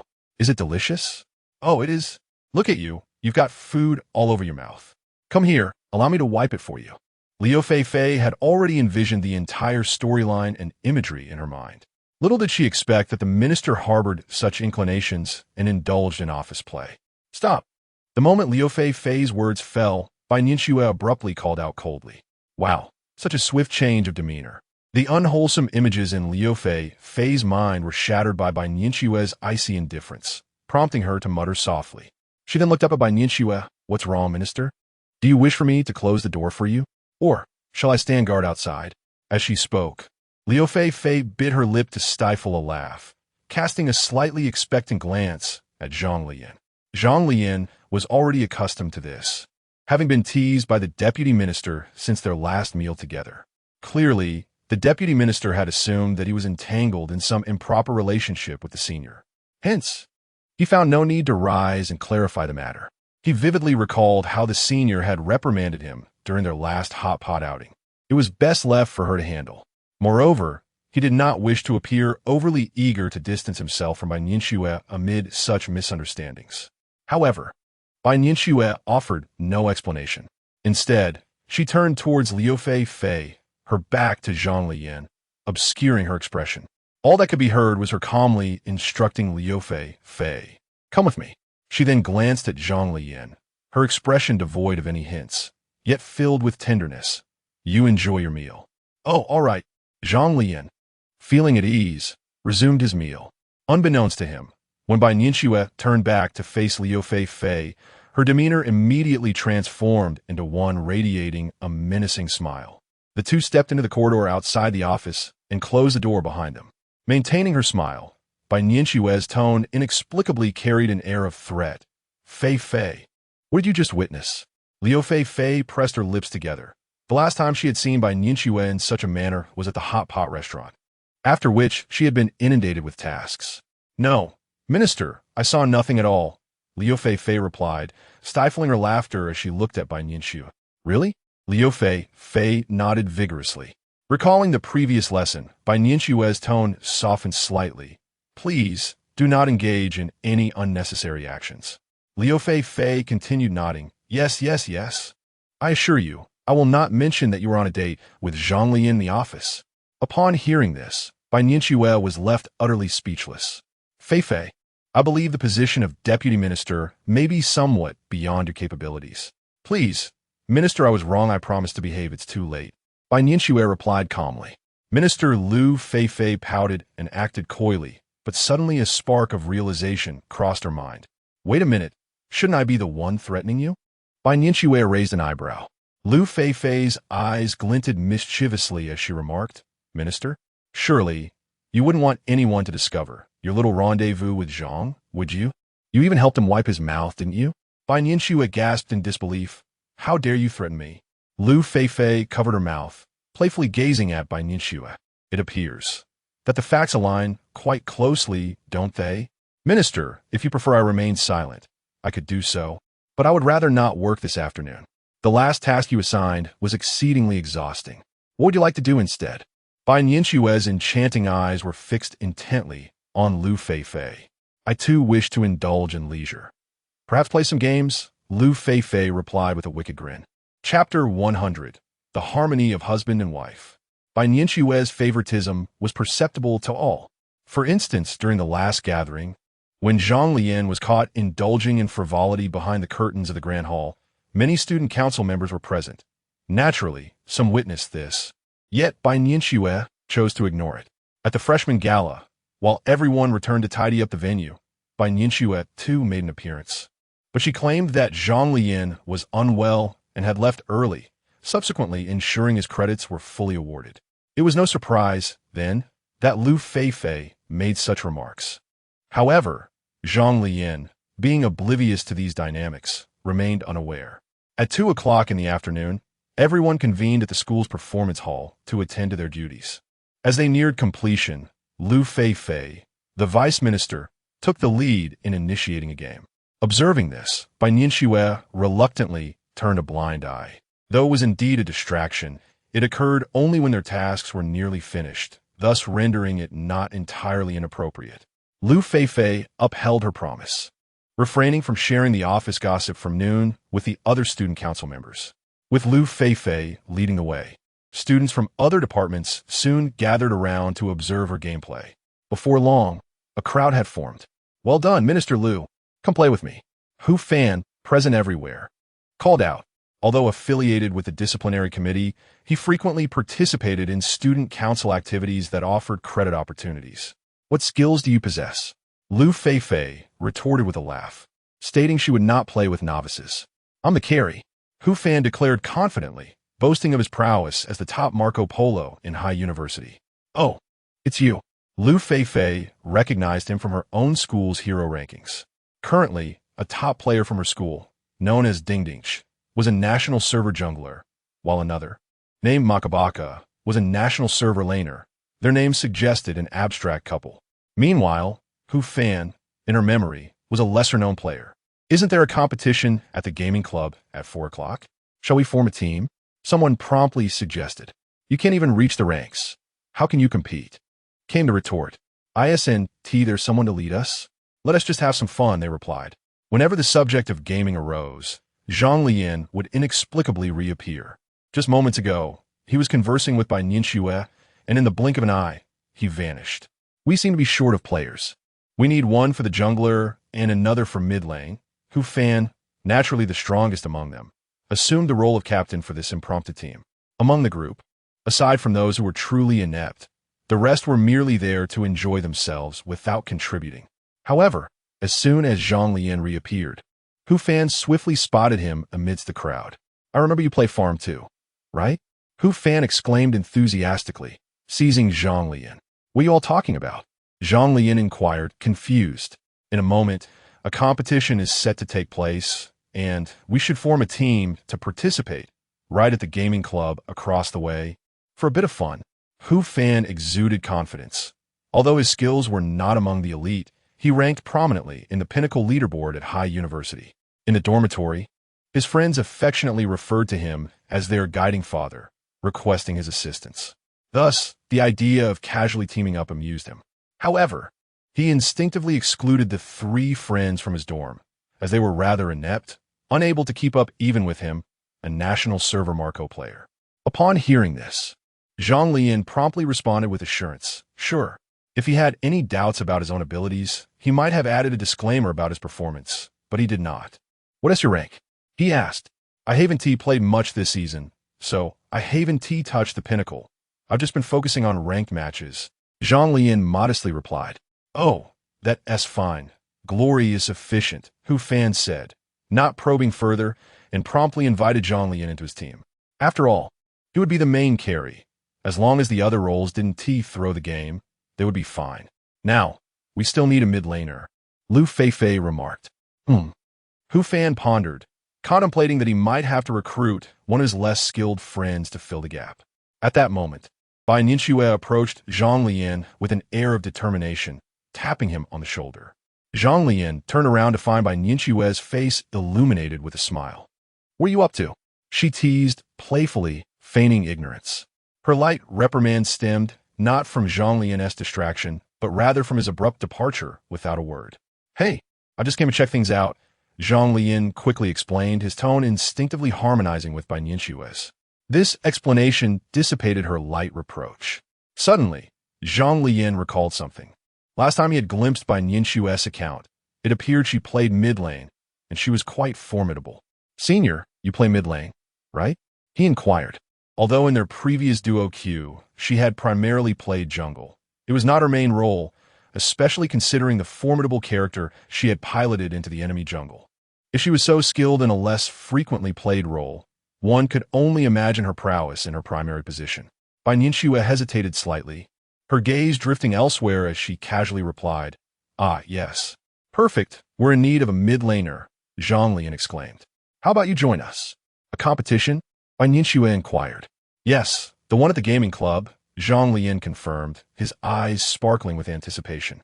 Bai Nianxue regarded his youthful enthusiasm and felt an inexplicable urge to smile, as if facing a child seeking sweets. She chuckled softly and replied, "Well, shall I sign you up?" Zhang Leyan's face lit up with delight at her response. "Yes, please do," he exclaimed. "All right, I'll take care of it," Bai Nianxue said with a tone of affectionate indulgence. This competition is merely an event organized by the Gaming Society, intended for amusement. The prizes consist solely of plush toys and meal vouchers, all of which she provided. It is worth noting that the lunch she brought for Zhang Leyan was more expensive than these prizes. Who would have imagined that one would toil so hard in the competition for such trivial rewards? As I pondered the idea of casually selecting a mid laner, knowing that Hu Fan could effortlessly excel in both lanes, I suddenly heard Lu Feifei announce that we indeed had a mid laner. Who could it be? Our esteemed head of the literature department. Lu Feifei looked at Bai Nianxue with a knowing smile, her face radiating an ant-like joy. A wave of delight surged within me. Truly, it is a harmonious partnership, where the husband sings and the wife follows.